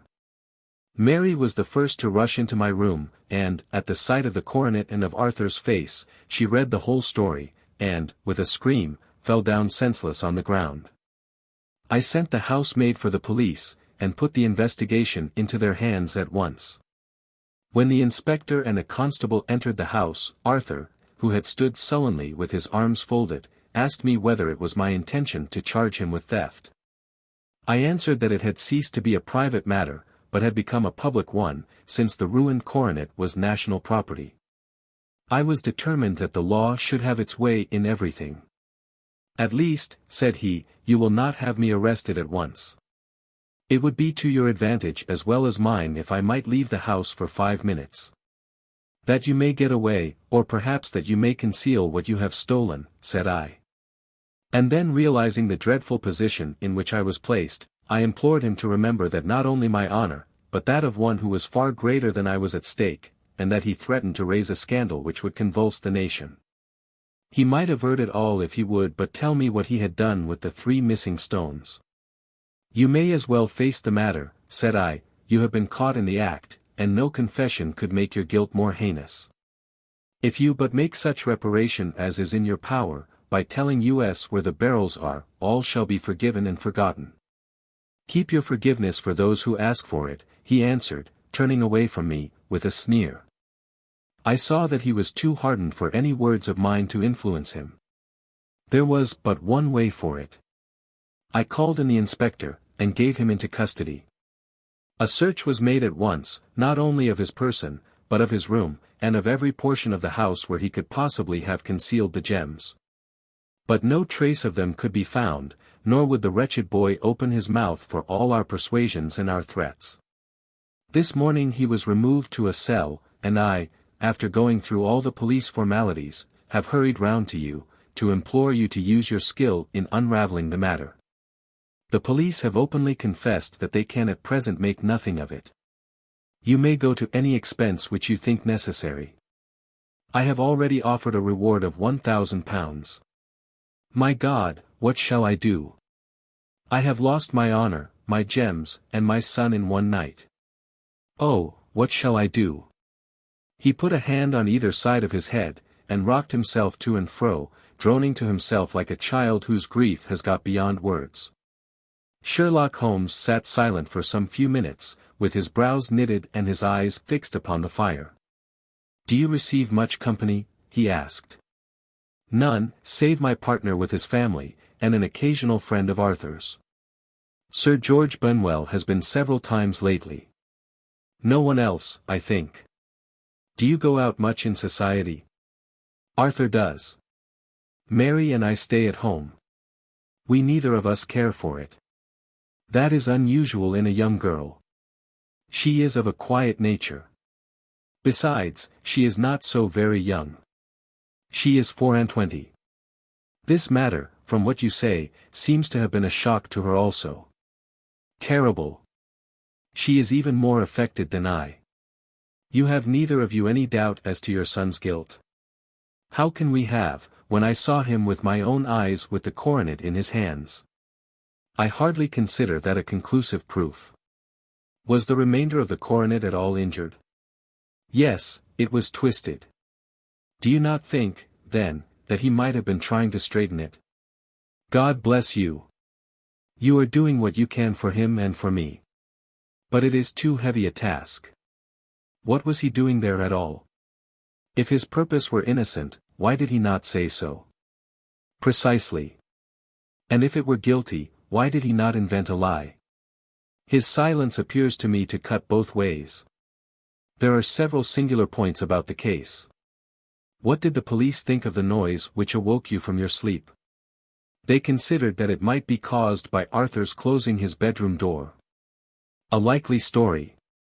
As if a man bent on felony would slam his door so as to wake a household. What did they say, then, of the disappearance of these gems? They are still sounding the planking and probing the furniture in the hope of finding them. Have they thought of looking outside the house? Yes, they have shown extraordinary energy. The whole garden has already been minutely examined. Now, my dear sir, said Holmes, is it not obvious to you now that this matter really strikes very much deeper than either you or the police were at first inclined to think?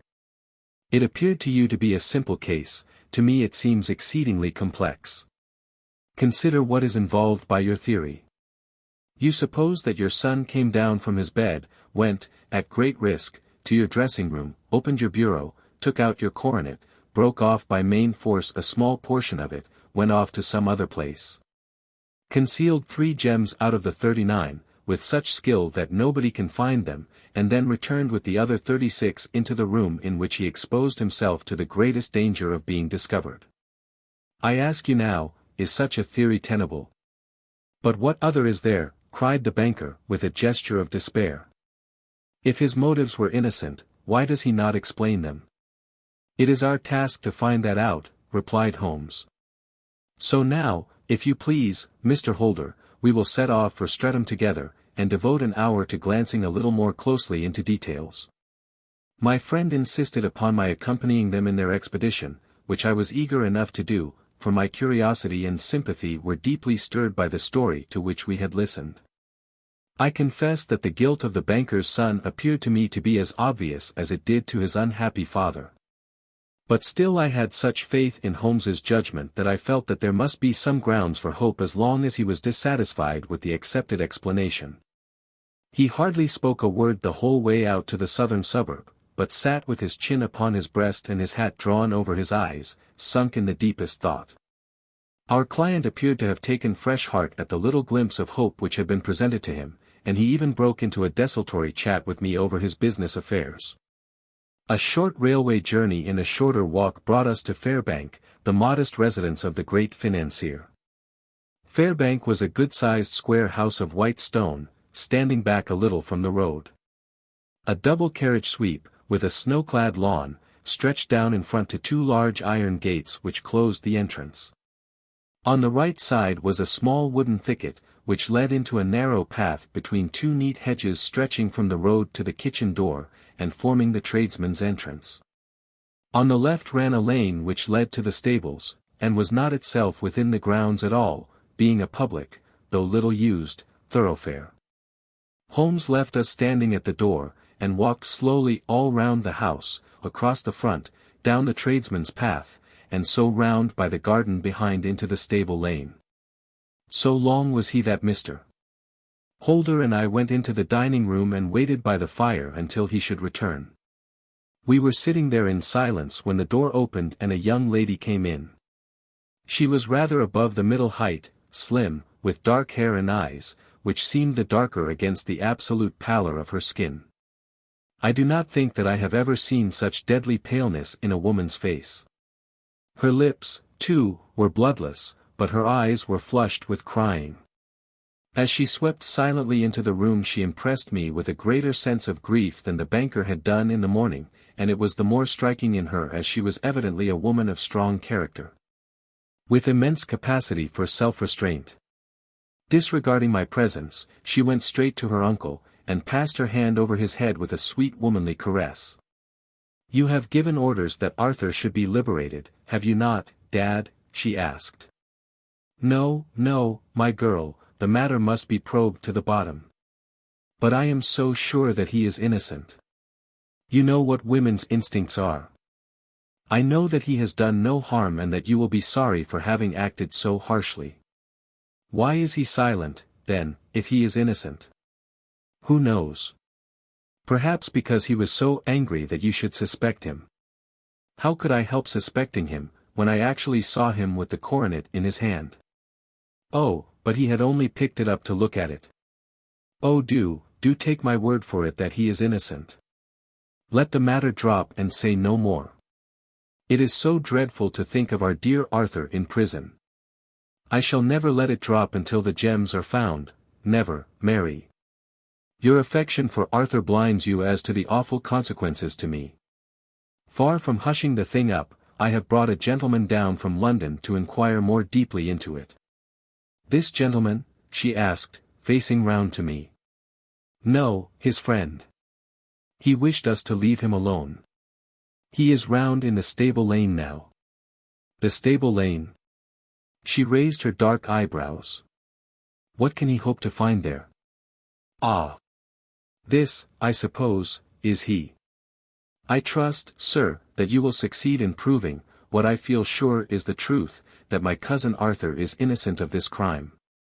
I fully share your opinion, and I trust, with you, that we may prove it," returned Holmes, going back to the mat to knock the snow from his shoes. "I believe I have the honor of addressing Miss Mary Holder. Might I ask you a question or two?" "Pray do, sir, if it may help to clear this horrible affair up." "You heard nothing yourself last night?" "Nothing, until my uncle here began to speak loudly. I heard that, and I came down."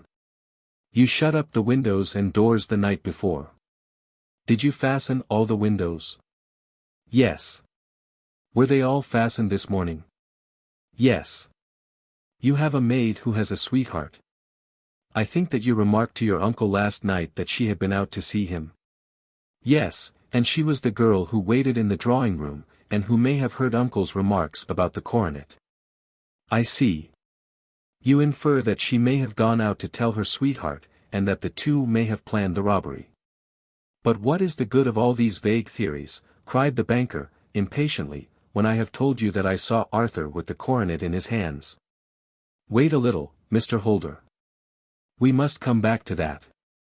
About this girl, Miss Holder. You saw her return by the kitchen door, I presume?" "Yes, when I went to see if the door was fastened for the night I met her slipping in. I saw the man, too, in the gloom." "Do you know him?" "Oh yes. He is the greengrocer who brings our vegetables round. His name is Francis Prosper." "He stood," said Holmes, "to the left of the door, that is to say, farther up the path than is necessary to reach the door."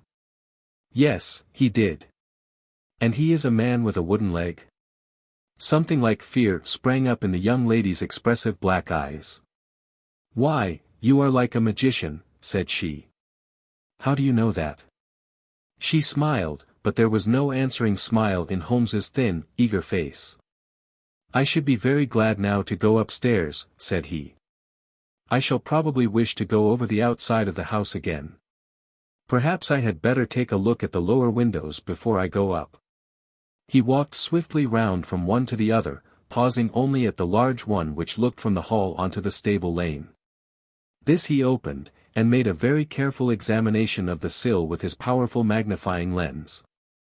"Now we shall go upstairs," said he, at last.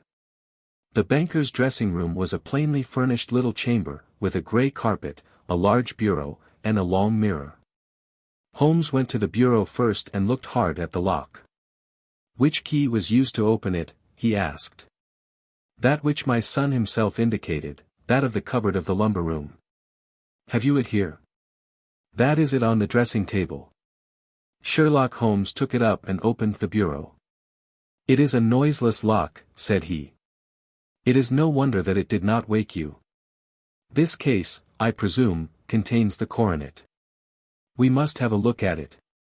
He opened the case, and, taking out the diadem, he laid it upon the table. It was a magnificent specimen of the jeweller's art, and the 36 stones were the finest that I have ever seen.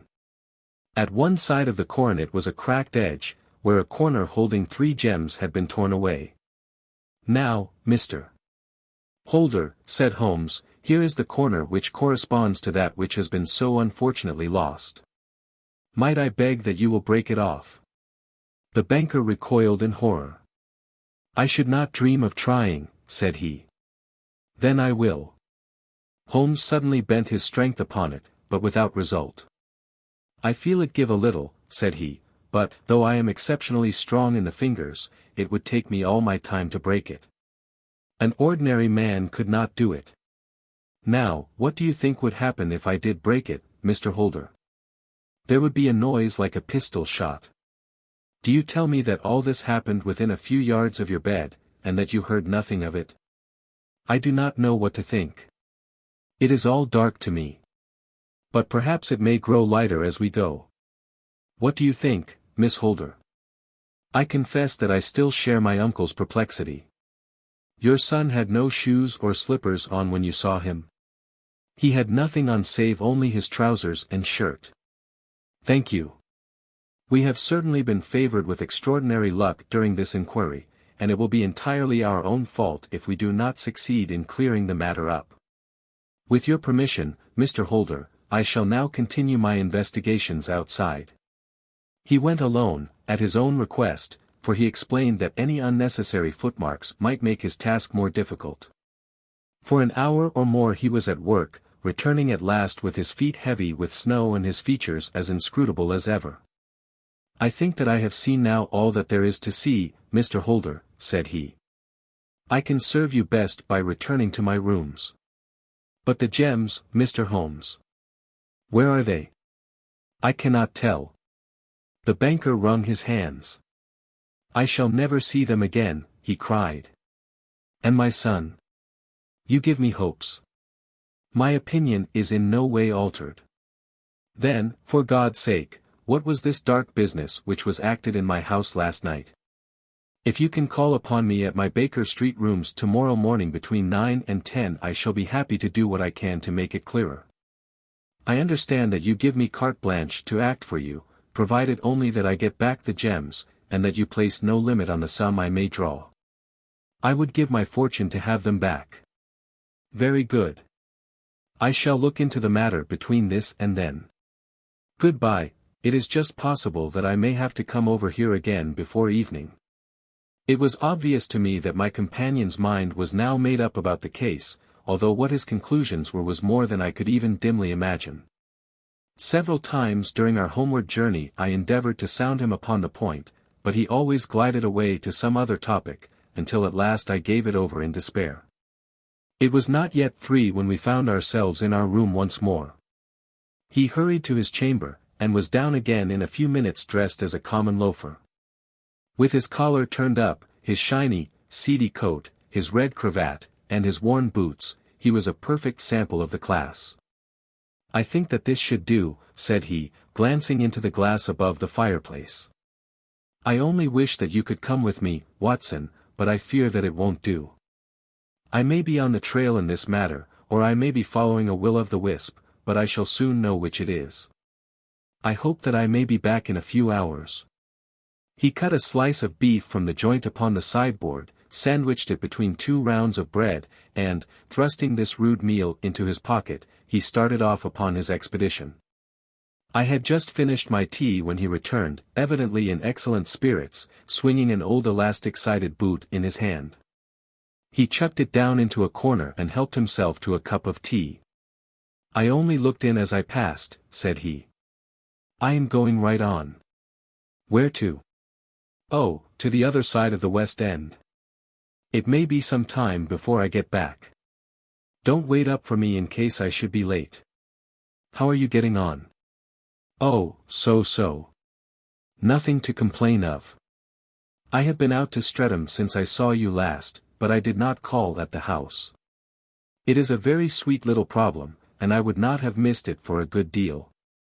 However, I must not sit gossiping here, but must get these disreputable clothes off and return to my highly respectable self."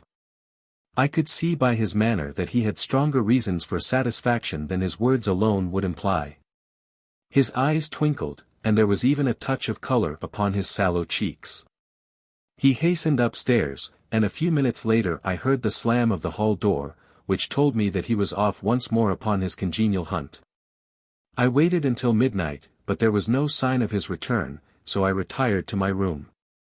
It was no uncommon thing for him to be away for days and nights on end when he was hot upon a scent, so that his lateness caused me no surprise.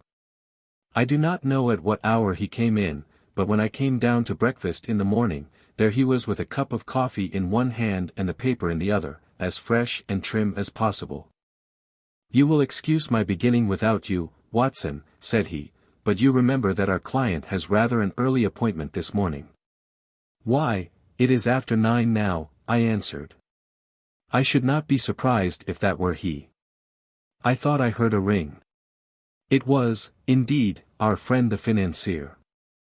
I was shocked by the change which had come over him, for his face, which was naturally of a broad and massive mold, was now pinched and fallen in, while his hair seemed to me at least a shade whiter. He entered with a weariness and lethargy which was even more painful than his violence of the morning before, and he dropped heavily into the armchair which I pushed forward for him. "I do not know what I have done to be so severely tried," said he. "Only 2 days ago I was a happy and prosperous man, without a care in the world. Now I am left to a lonely and dishonored age. One sorrow comes close upon the heels of another. My niece, Mary, has deserted me." "Deserted you?" "Yes. Her bed this morning had not been slept in, her room was empty, and a note for me lay upon the hall table. I had said to her last night, in sorrow and not in anger, that if she had married my boy all might have been well with him. Perhaps it was thoughtless of me to say so. It is to that remark that she refers in this note. My dearest uncle, I feel that I have brought trouble upon you, and that if I had acted differently this terrible misfortune might never have occurred. I cannot, with this thought in my mind, ever again be happy under your roof, and I feel that I must leave you forever. Do not worry about my future, for that is provided for. And, above all, do not search for me, for it will be fruitless labor and an ill service to me. In life or in death, I am ever your loving Mary." What could she mean by that note, Mr. Holmes? Do you think it points to suicide? No, no, nothing of the kind. It is perhaps the best possible solution. I trust, Mr. Holder, that you are nearing the end of your troubles. Ha! You say so. You have heard something, Mr. Holmes, you have learned something. Where are the gems? You would not think £1,000 apiece an excessive sum for them? I would pay 10. That would be unnecessary. 3,000 will cover the matter. And there is a little reward, I fancy. Have you your cheque-book? Here is a pen. Better make it out for £4,000 With a dazed face the banker made out the required cheque. Holmes walked over to his desk, took out a little triangular piece of gold with 3 gems in it, and threw it down upon the table. With a shriek of joy our client clutched it up. "You have it," he gasped. "I am saved. I am saved." The reaction of joy was as passionate as his grief had been, and he hugged his recovered gems to his bosom. "There is one other thing you owe, Mr. Holder," said Sherlock Holmes, rather sternly. "Oh." He caught up a pen. "Name the sum, and I will pay it." "No, the debt is not to me. You owe a very humble apology to that noble lad, your son, who has carried himself in this matter as I should be proud to see my own son do, should I ever chance to have one." "Then it was not Arthur who took them?" "I told you yesterday, and I repeat today, that it was not." "You are sure of it? Then let us hurry to him at once, to let him know that the truth is known." "He knows it already. When I had cleared it all up I had an interview with him, and, finding that he would not tell me the story, I told it to him, on which he had to confess that I was right, and to add the very few details which were not yet quite clear to me. Your news of this morning, however, may open his lips. For heaven's sake, tell me, then, what is this extraordinary mystery?" "I will do so, and I will show you the steps by which I reached it. And let me say to you, first, that which it is hardest for me to say and for you to hear, there has been an understanding between Sir George Benwell and your niece Mary. They have now fled together." "My Mary?" "Impossible." "It is, unfortunately, more than possible, it is certain." Neither you nor your son knew the true character of this man when you admitted him into your family circle. He is one of the most dangerous men in England, a ruined gambler, an absolutely desperate villain, a man without heart or conscience. Your niece knew nothing of such men. When he breathed his vows to her, as he had done to 100 before her, she flattered herself that she alone had touched his heart. The devil knows best what he said, but at least she became his tool, and was in the habit of seeing him nearly every evening. I cannot, and I will not, believe it, cried the banker, with an ashen face. I will tell you, then, what occurred in your house last night. Your niece, when you had, as she thought, gone to your room, slipped down and talked to her lover through the window which leads into the stable lane. His footmarks had pressed right through the snow, so long had he stood there. She told him of the coronet. His wicked lust for gold kindled at the news, and he bent her to his will. I have no doubt that she loved you, but there are women in whom the love of a lover extinguishes all other loves, and I think that she must have been one. She had hardly listened to his instructions when she saw you coming downstairs, on which she closed the window rapidly, and told you about one of the servants' escapade with her wooden-legged lover, which was all perfectly true. Your boy, Arthur, went to bed after his interview with you, but he slept badly on account of his uneasiness about his club debts. In the middle of the night he heard a soft tread pass his door, so he rose, and looking out, was surprised to see his cousin walking very stealthily along the passage, until she disappeared into your dressing-room. Petrified with astonishment, the lad slipped on some clothes, and waited there in the dark to see what would come of this strange affair. Presently she emerged from the room again, and in the light of the passage lamp your son saw that she carried the precious coronet in her hands. She passed down the stairs, and he, thrilling with horror, ran along and slipped behind the curtain near your door, whence he could see what passed in the hall beneath.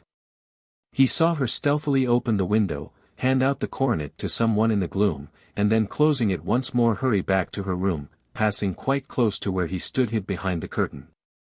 As long as she was on the scene he could not take any action without a horrible exposure of the woman whom he loved. But the instant that she was gone he realized how crushing a misfortune this would be for you, and how all-important it was to set it right. He rushed down, just as he was, in his bare feet, opened the window, sprang out into the snow, and ran down the lane, where he could see a dark figure in the moonlight. Sir George Benwell tried to get away, but Arthur caught him, and there was a struggle between them, your lad tugging at one side of the coronet and his opponent at the other. In the scuffle, your son struck Sir George, and cut him over the eye. Then something suddenly snapped, and your son, finding that he had the coronet in his hands, rushed back, closed the window, ascended to your room, and had just observed that the coronet had been twisted in the struggle, and was endeavoring to straighten it when you appeared upon the scene. Is it possible? Gasped the banker. You then roused his anger by calling him names at a moment when he felt that he had deserved your warmest thanks. He could not explain the true state of affairs without betraying one who certainly deserved little enough consideration at his hands. He took the more chivalrous view, however, and preserved her secret. And that was why she shrieked and fainted when she saw the coronet, cried Mr. Holder. Oh, my God! What a blind fool I have been! And his asking to be allowed to go out for 5 minutes. The dear fellow wanted to see if the missing piece were at the scene of the struggle. How cruelly I have misjudged him! When I arrived at the house, continued Holmes, I at once went very carefully round it to observe if there were any traces in the snow which might help me. I knew that none had fallen since the evening before, and also that there had been a strong frost to preserve impressions. I passed along the tradesman's path, but found it all trampled down and indistinguishable. Just beyond it, however, at the far side of the kitchen door, a woman had stood and talked with a man, whose round impressions on one side showed that he had a wooden leg. I could even tell that they had been disturbed, for the woman had run back swiftly to the door, as was shown by the deep toe and light heel marks, while Woodenleg had waited a little, and then had gone away.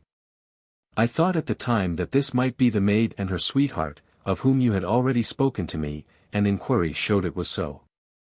I passed round the garden without seeing anything more than random tracks, which I took to be the police.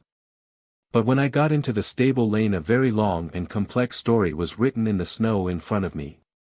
There was a double line of tracks of a booted man, and a second double line which I saw with delight belonged to a man with naked feet. I was at once convinced from what you had told me that the latter was your son.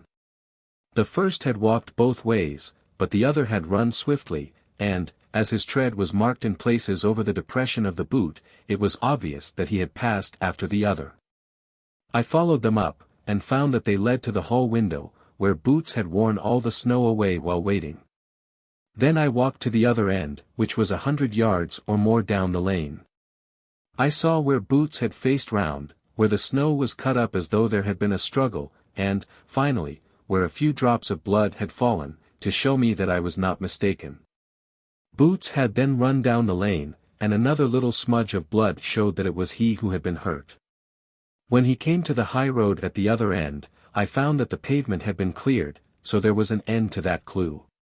On entering the house, however, I examined, as you remember, the sill and framework of the hall window with my lens, and I could at once see that someone had passed out. I could distinguish the outline of an instep where the wet foot had been placed in coming in. I was then beginning to be able to form an opinion as to what had occurred. A man had waited outside the window, someone had brought the gems. The deed had been overseen by your son, he had pursued the thief, had struggled with him, they had each tugged at the coronet, their united strength causing injuries which neither alone could have effected. He had returned with the prize, but had left a fragment in the grasp of his opponent. So far I was clear. The question now was, who was the man, and who was it brought him the coronet? It is an old maxim of mine that when you have excluded the impossible, whatever remains, however improbable, must be the truth. Now, I knew that it was not you who had brought it down, so there only remained your niece and the maids. But if it were the maids, why should your son allow himself to be accused in their place? There could be no possible reason. As he loved his cousin, however, there was an excellent explanation why he should retain her secret, the more so as the secret was a disgraceful one. When I remembered that you had seen her at that window, and how she had fainted on seeing the coronet again, my conjecture became a certainty. And who could it be who was her confederate? A lover evidently, for who else could outweigh the love and gratitude which she must feel to you? I knew that you went out little, and that your circle of friends was a very limited one. But among them was Sir George Benwell. I had heard of him before as being a man of evil reputation among women. It must have been he who wore those boots and retained the missing gems. Even though he knew that Arthur had discovered him, he might still flatter himself that he was safe, for the lad could not say a word without compromising his own family. Well, your own good sense will suggest what measures I took next. I went in the shape of a loafer to Sir George's house, managed to pick up an acquaintance with his valet, learned that his master had cut his head the night before, and, finally, at the expense of 6 shillings. Made all sure by buying a pair of his cast-off shoes. With these I journeyed down to Streatham, and saw that they exactly fitted the tracks. I clapped a pistol to his head. I saw an ill-dressed vagabond in the lane yesterday evening, said Mr. Holder. Precisely. It was I. I found that I had my man, so I came home and changed my clothes.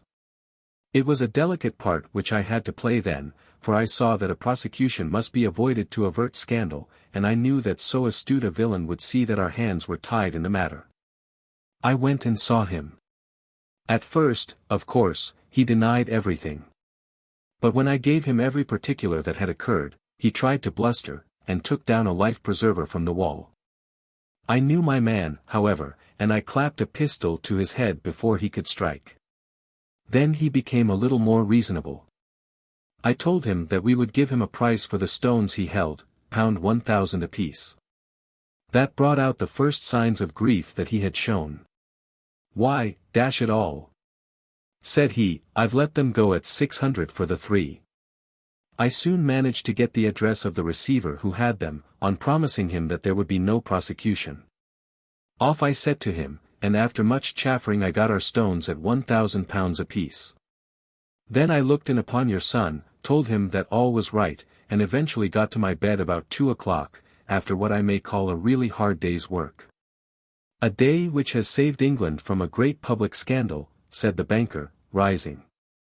Sir, I cannot find words to thank you, but you shall not find me ungrateful for what you have done. Your skill has indeed exceeded all that I have heard of it. And now I must fly to my dear boy to apologize to him for the wrong which I have done him. As to what you tell me of poor Mary, it goes to my very heart.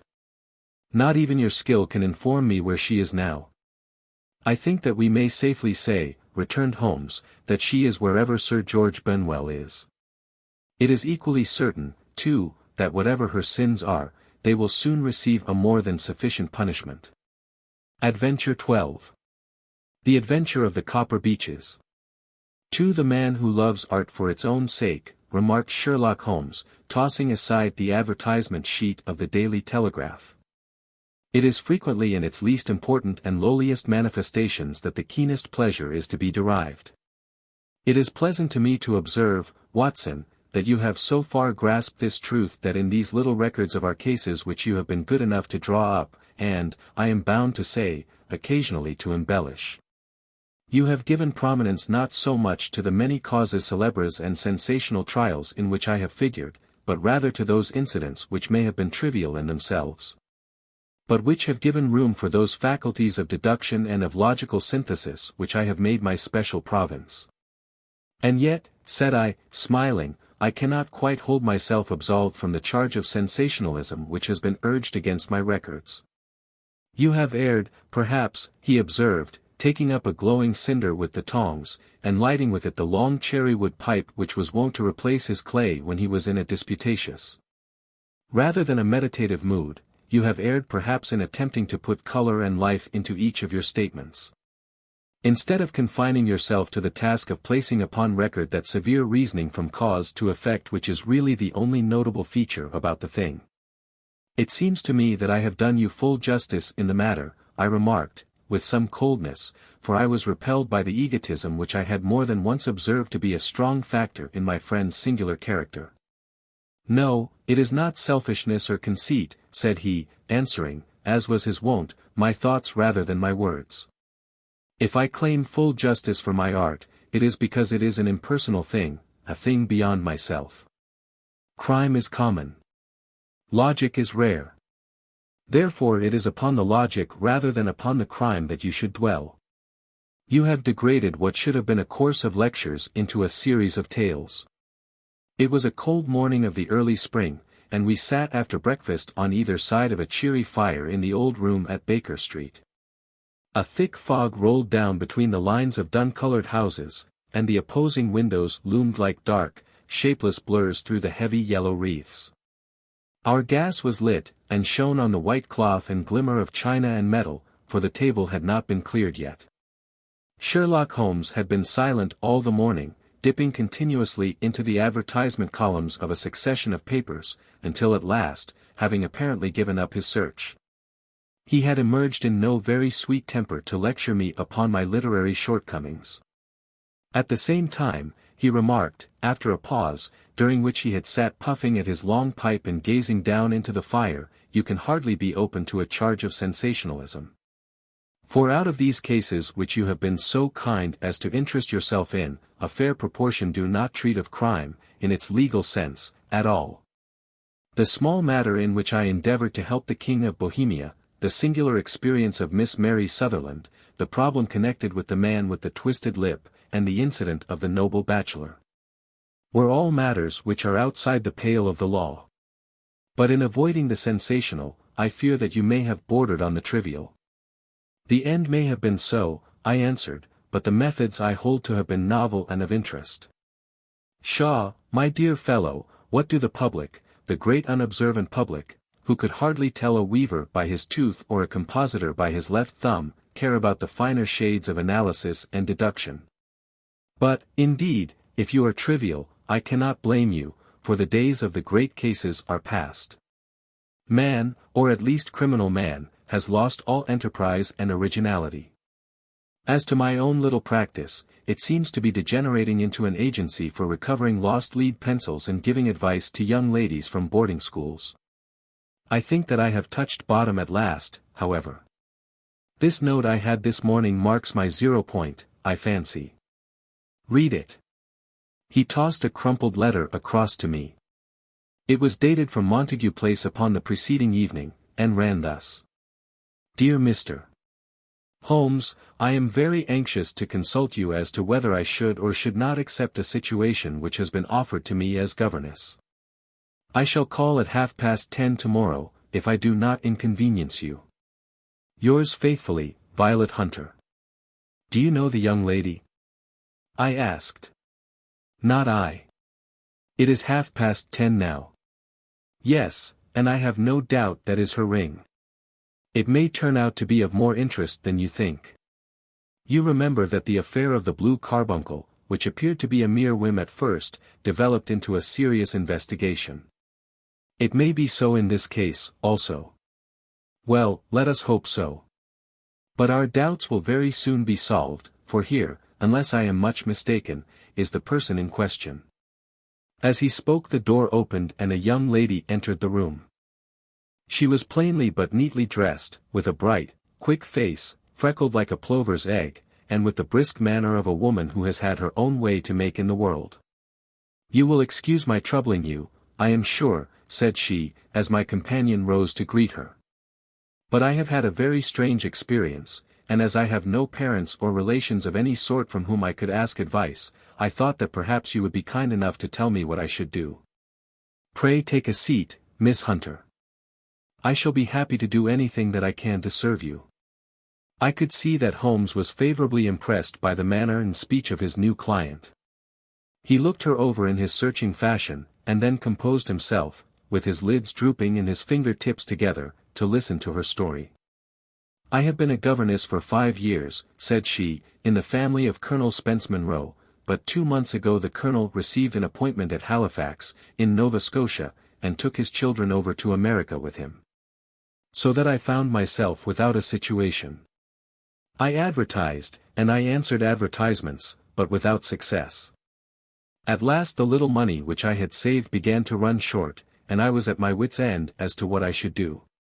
There is a well-known agency for governesses in the West End called Westways, and there I used to call about once a week in order to see whether anything had turned up which might suit me.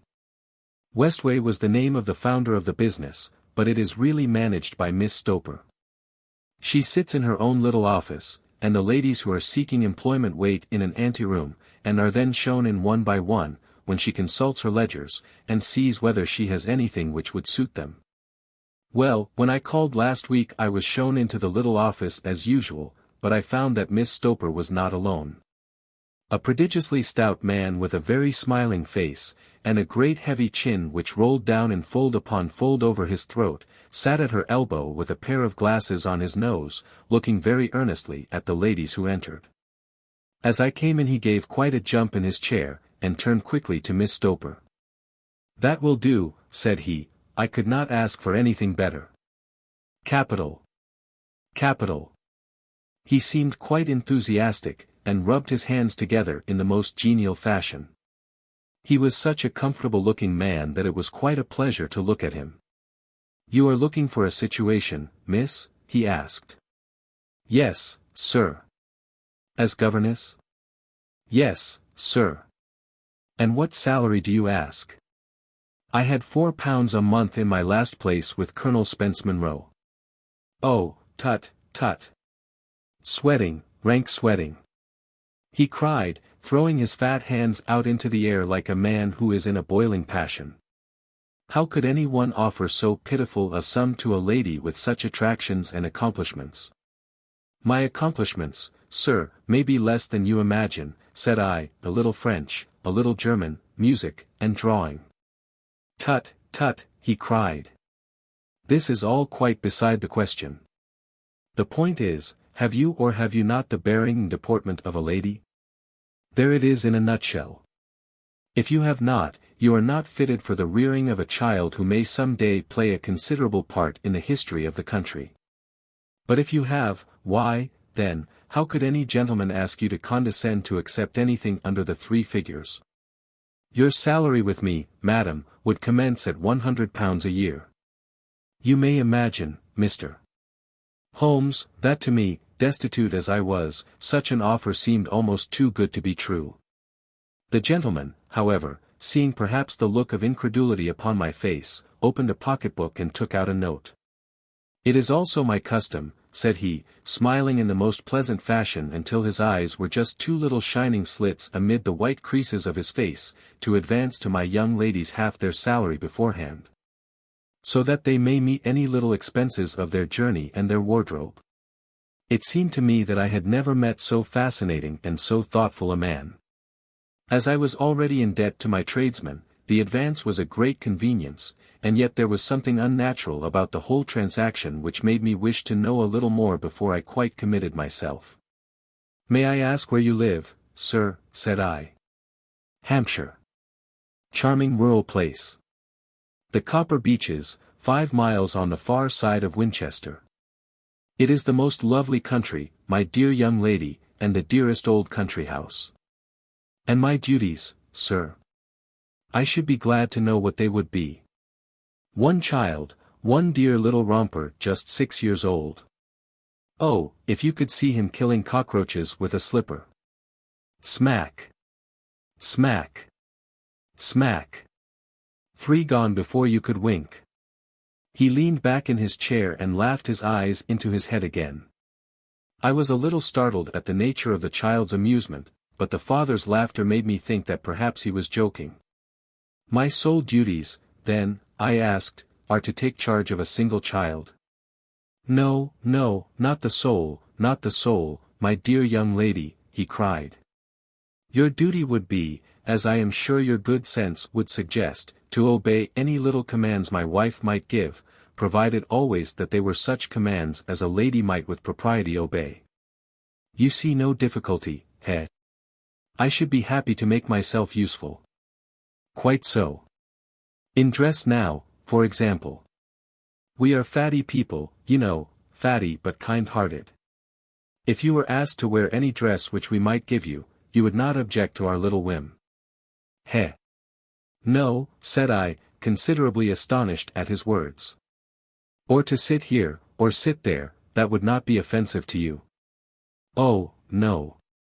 Or to cut your hair quite short before you come to us. I could hardly believe my ears. As you may observe, Mr. Holmes, my hair is somewhat luxuriant, and of a rather peculiar tint of chestnut. It has been considered artistic. I could not dream of sacrificing it in this offhand fashion. I am afraid that that is quite impossible, said I.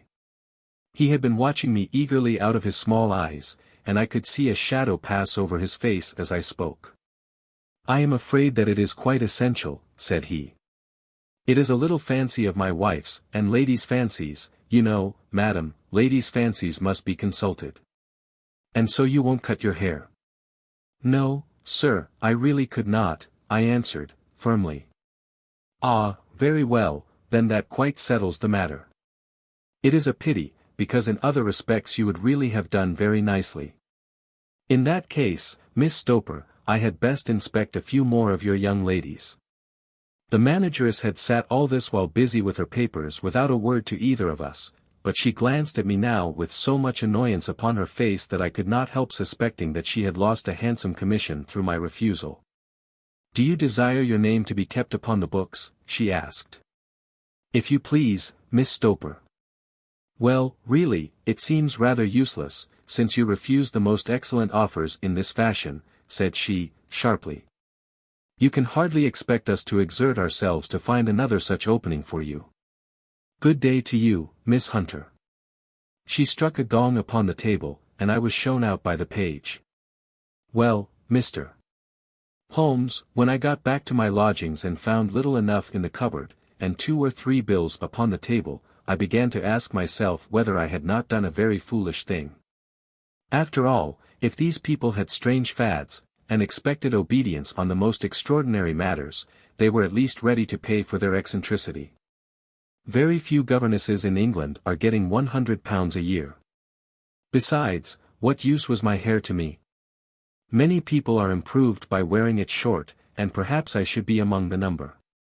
Next day I was inclined to think that I had made a mistake, and by the day after I was sure of it. I had almost overcome my pride, so far as to go back to the agency and inquire whether the place was still open, when I received this letter from the gentleman himself. I have it here, and I will read it to you.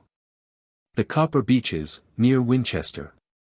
Dear Miss Hunter, Miss Stoper has very kindly given me your address, and I write from here to ask you whether you have reconsidered your decision. My wife is very anxious that you should come, for she has been much attracted by my description of you. We are willing to give £30 a quarter, or £120 a year, so as to recompense you for any little inconvenience which our fads may cause you. They are not very exacting, after all. My wife is fond of a particular shade of electric blue, and would like you to wear such a dress indoors in the morning.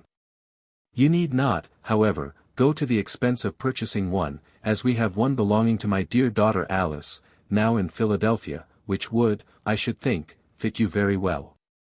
Then, as to sitting here or there, or amusing yourself in any manner indicated, that need cause you no inconvenience.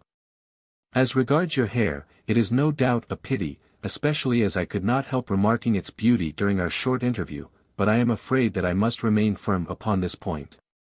And I only hope that the increased salary may recompense you for the loss. Your duties, as far as the child is concerned, are very light. Now do try to come, and I shall meet you with the dog-cart at Winchester. Let me know your train. Yours faithfully, Jeffro Rucastle. That is the letter which I have just received, Mr. Holmes, and my mind is made up that I will accept it. I thought, however, that before taking the final step I should like to submit the whole matter to your consideration. Well, Miss Hunter, if your mind is made up, that settles the question, said Holmes, smiling. But you would not advise me to refuse? I confess that it is not the situation which I should like to see a sister of mine apply for. What is the meaning of it all, Mr. Holmes? Ah, I have no data. I cannot tell. Perhaps you have yourself formed some opinion. Well, there seems to me to be only one possible solution. Mr. Rucastle seemed to be a very kind, good-natured man. Is it not possible that his wife is a lunatic, that he desires to keep the matter quiet for fear she should be taken to an asylum, and that he humors her fancies in every way in order to prevent an outbreak? That is a possible solution. In fact, as matters stand, it is the most probable one.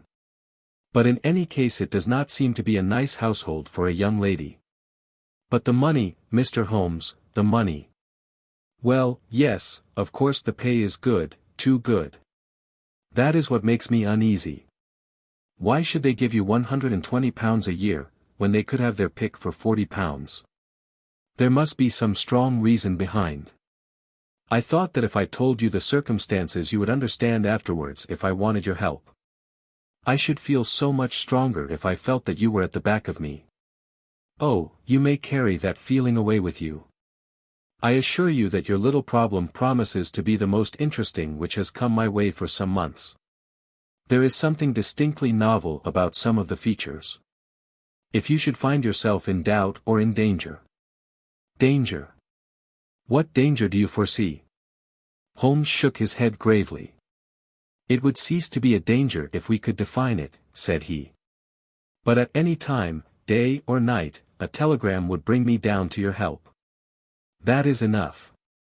She rose briskly from her chair with the anxiety all swept from her face. I shall go down to Hampshire quite easy in my mind now. I shall write to Mr. Rucastle at once, sacrifice my poor hair tonight, and start for Winchester tomorrow. With a few grateful words to Holmes she bade us both good night and bustled off upon her way. At least, said I, as we heard her quick, firm step descending the stairs, she seems to be a young lady who is very well able to take care of herself. And she would need to be, said Holmes, gravely. I am much mistaken if we do not hear from her before many days are past. It was not very long before my friend's prediction was fulfilled.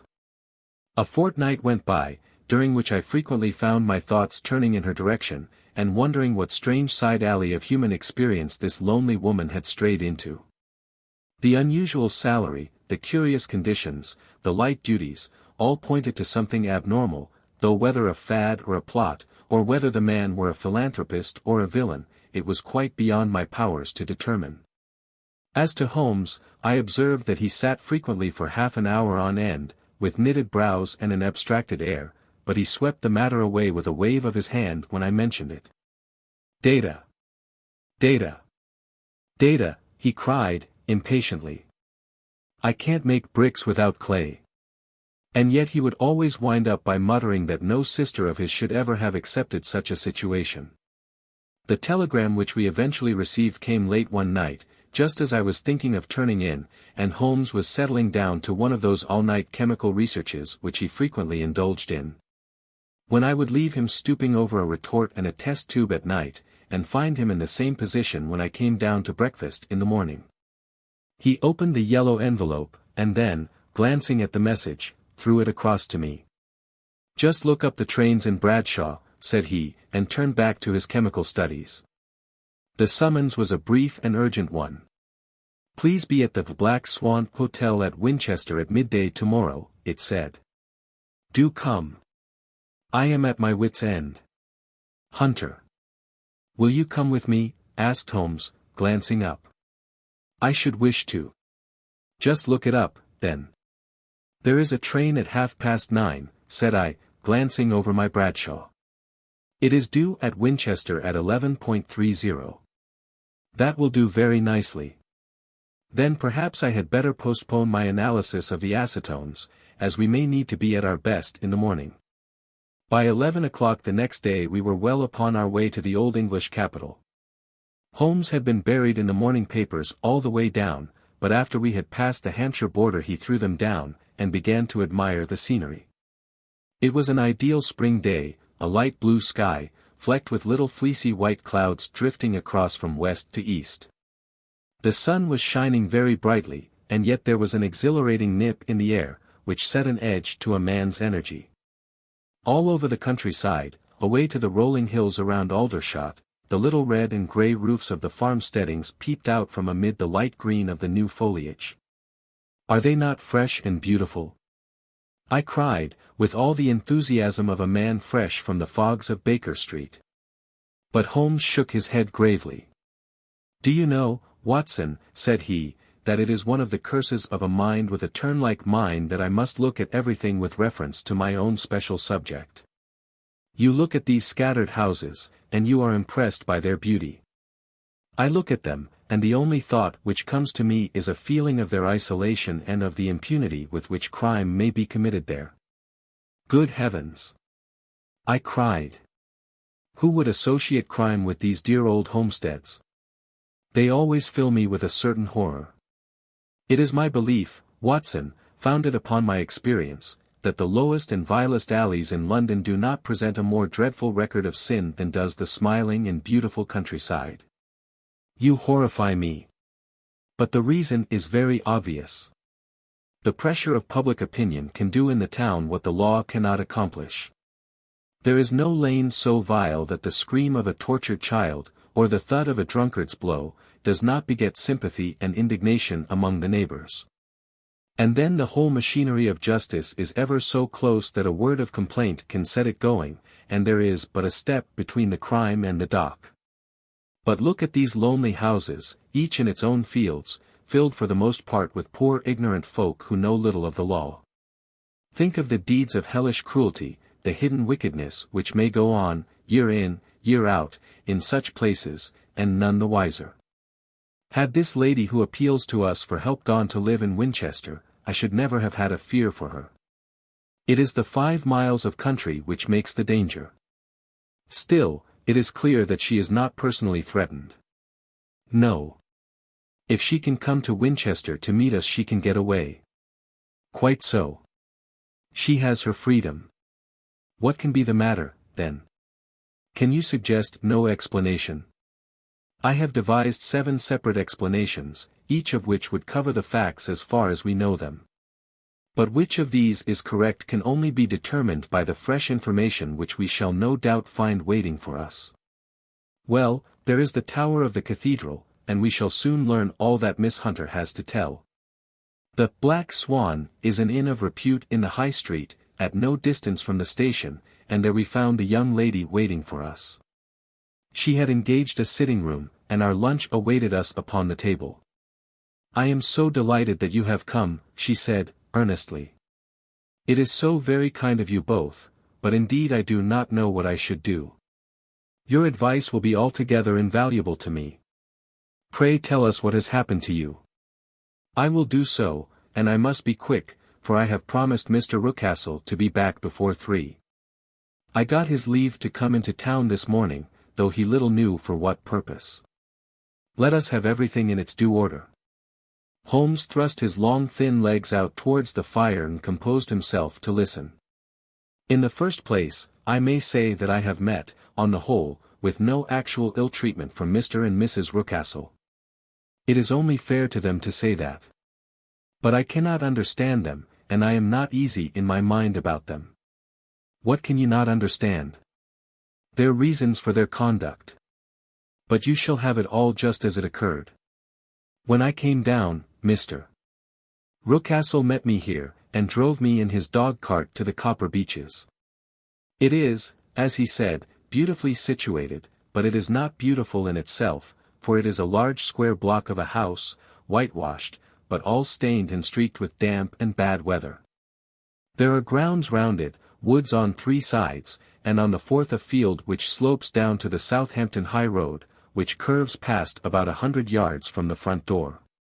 This ground in front belongs to the house, but the woods all round are part of Lord Southerton's preserves.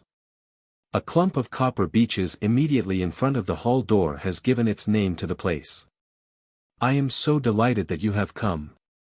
I was driven over by my employer, who was as amiable as ever, and was introduced by him that evening to his wife and the child. There was no truth, Mr. Holmes, in the conjecture which seemed to us to be probable in your rooms at Baker Street. Mrs. Rucastle is not mad. I found her to be a silent, pale-faced woman, much younger than her husband, not more than 30, I should think, while he can hardly be less than 45. From their conversation I have gathered that they have been married about 7 years, that he was a widower, and that his only child by the first wife was the daughter who has gone to Philadelphia. Mr. Rucastle told me in private that the reason why she had left them was that she had an unreasoning aversion to her stepmother. As the daughter could not have been less than 20, I can quite imagine that her position must have been uncomfortable with her father's young wife. Mrs. Rucastle seemed to me to be colorless in mind as well as in feature. She impressed me neither favorably nor the reverse. She was a nonentity. It was easy to see that she was passionately devoted both to her husband and to her little son. Her light gray eyes wandered continually from one to the other, noting every little want and forestalling it if possible. He was kind to her also in his bluff, boisterous fashion, and on the whole they seemed to be a happy couple. And yet she had some secret sorrow, this woman. She would often be lost in deep thought, with the saddest look upon her face. More than once I have surprised her in tears. I have thought sometimes that it was the disposition of her child which weighed upon her mind, for I have never met so utterly spoilt and so ill-natured a little creature. He is small for his age, with a head which is quite disproportionately large. His whole life appears to be spent in an alternation between savage fits of passion and gloomy intervals of sulking. Giving pain to any creature weaker than himself seems to be his one idea of amusement, and he shows quite remarkable talent in planning the capture of mice, little birds, and insects. But I would rather not talk about the creature, Mr. Holmes, and, indeed, he has little to do with my story. I am glad of all details, remarked my friend, whether they seem to you to be relevant or not. I shall try not to miss anything of importance. The one unpleasant thing about the house, which struck me at once, was the appearance and conduct of the servants.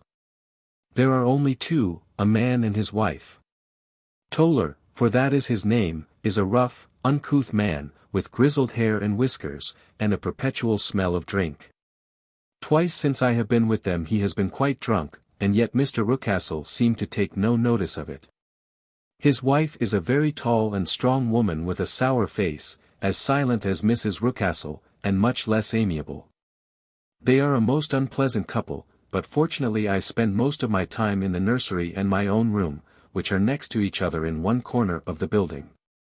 For 2 days after my arrival at the Copper Beeches my life was very quiet. On the third, Mrs. Rucastle came down just after breakfast and whispered something to her husband. "Oh yes," said he, turning to me, "we are very much obliged to you, Miss Hunter, for falling in with our whims so far as to cut your hair. I assure you that it has not detracted in the tiniest iota from your appearance. We shall now see how the electric blue dress will become you. You will find it laid out upon the bed in your room, and if you would be so good as to put it on we should both be extremely obliged." The dress which I found waiting for me was of a peculiar shade of blue. It was of excellent material, a sort of beige, but it bore unmistakable signs of having been worn before. It could not have been a better fit if I had been measured for it. Both Mr. and Mrs. Rucastle expressed a delight at the look of it, which seemed quite exaggerated in its vehemence. They were waiting for me in the drawing-room, which is a very large room, stretching along the entire front of the house, with 3 long windows reaching down to the floor. A chair had been placed close to the central window, with its back turned towards it. In this I was asked to sit, and then Mr. Rucastle, walking up and down on the other side of the room, began to tell me a series of the funniest stories that I have ever listened to. You cannot imagine how comical he was, and I laughed until I was quite weary. Mrs. Rucastle, however, who has evidently no sense of humor, never so much as smiled, but sat with her hands in her lap, and a sad, anxious look upon her face. After an hour or so, Mr. Rucastle suddenly remarked that it was time to commence the duties of the day, and that I might change my dress and go to little Edward in the nursery. 2 days later this same performance was gone through under exactly similar circumstances. Again I changed my dress, again I sat in the window, and again I laughed very heartily at the funny stories of which my employer had an immense repertoire, and which he told inimitably. Then he handed me a yellow-backed novel, and, moving my chair a little sideways, that my own shadow might not fall upon the page, he begged me to read aloud to him. I read for about 10 minutes, beginning in the heart of a chapter, and then suddenly, in the middle of a sentence, he ordered me to cease and to change my dress. You can easily imagine, Mr.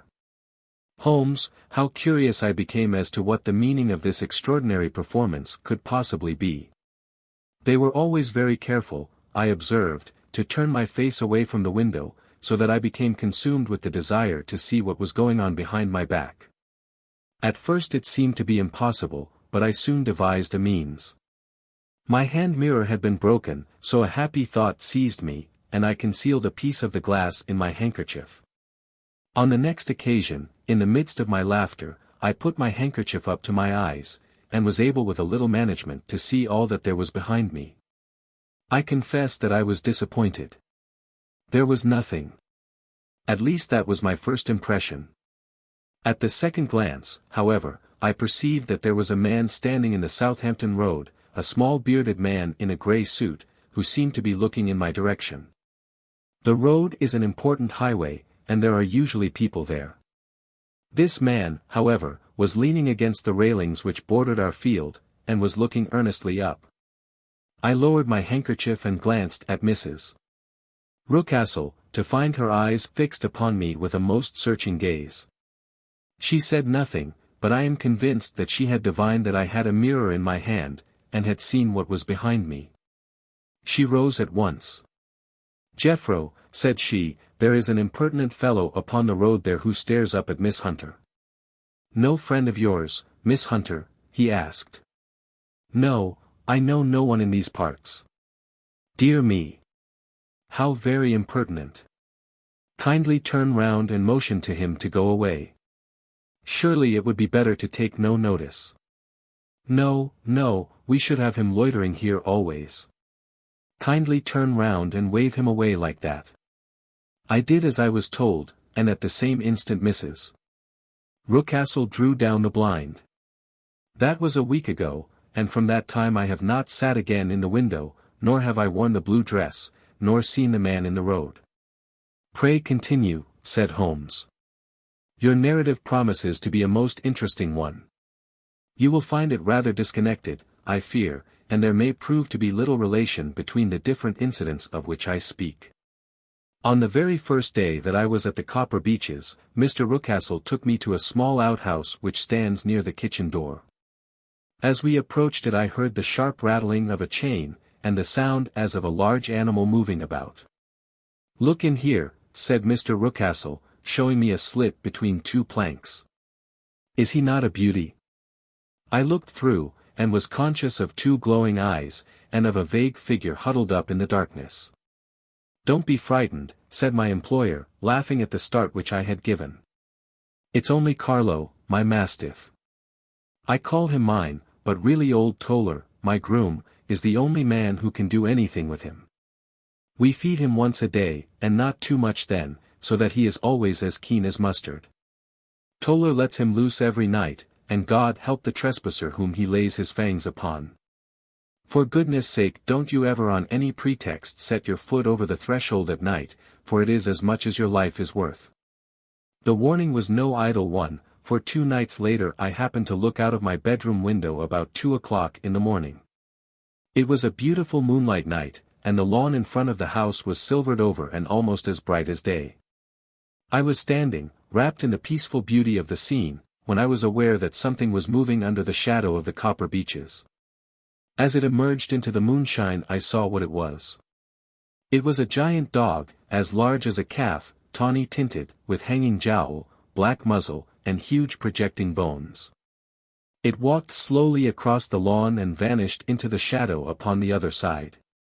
That dreadful silent sentinel sent a chill to my heart which I do not think that any burglar could have done. And now I have a very strange experience to tell you. I had, as you know, cut off my hair in London, and I had placed it in a great coil at the bottom of my trunk. One evening, after the child was in bed, I began to amuse myself by examining the furniture of my room and by rearranging my own little things. There was an old chest of drawers in the room, the 2 upper ones empty and open, the lower one locked.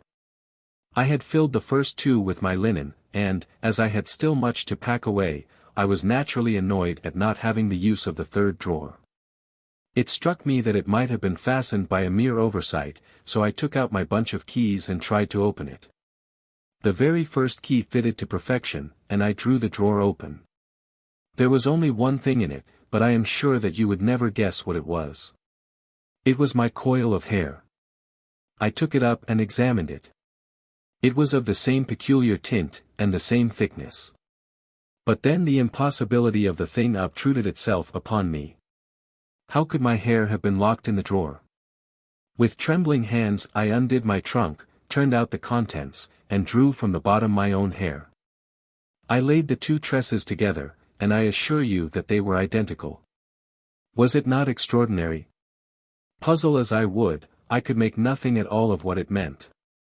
I returned the strange hair to the drawer, and I said nothing of the matter to the Rucastles, as I felt that I had put myself in the wrong by opening a drawer which they had locked. I am naturally observant, as you may have remarked, Mr. Holmes, and I soon had a pretty good plan of the whole house in my head. There was one wing, however, which appeared not to be inhabited at all. A door which faced that which led into the quarters of the Tollers opened into this suite, but it was invariably locked. One day, however, as I ascended the stair, I met Mr. Rucastle coming out through this door, his keys in his hand, and a look on his face which made him a very different person to the round, jovial man to whom I was accustomed. His cheeks were red, his brow was all crinkled with anger, and the veins stood out at his temples with passion. He locked the door and hurried past me without a word or a look. This aroused my curiosity.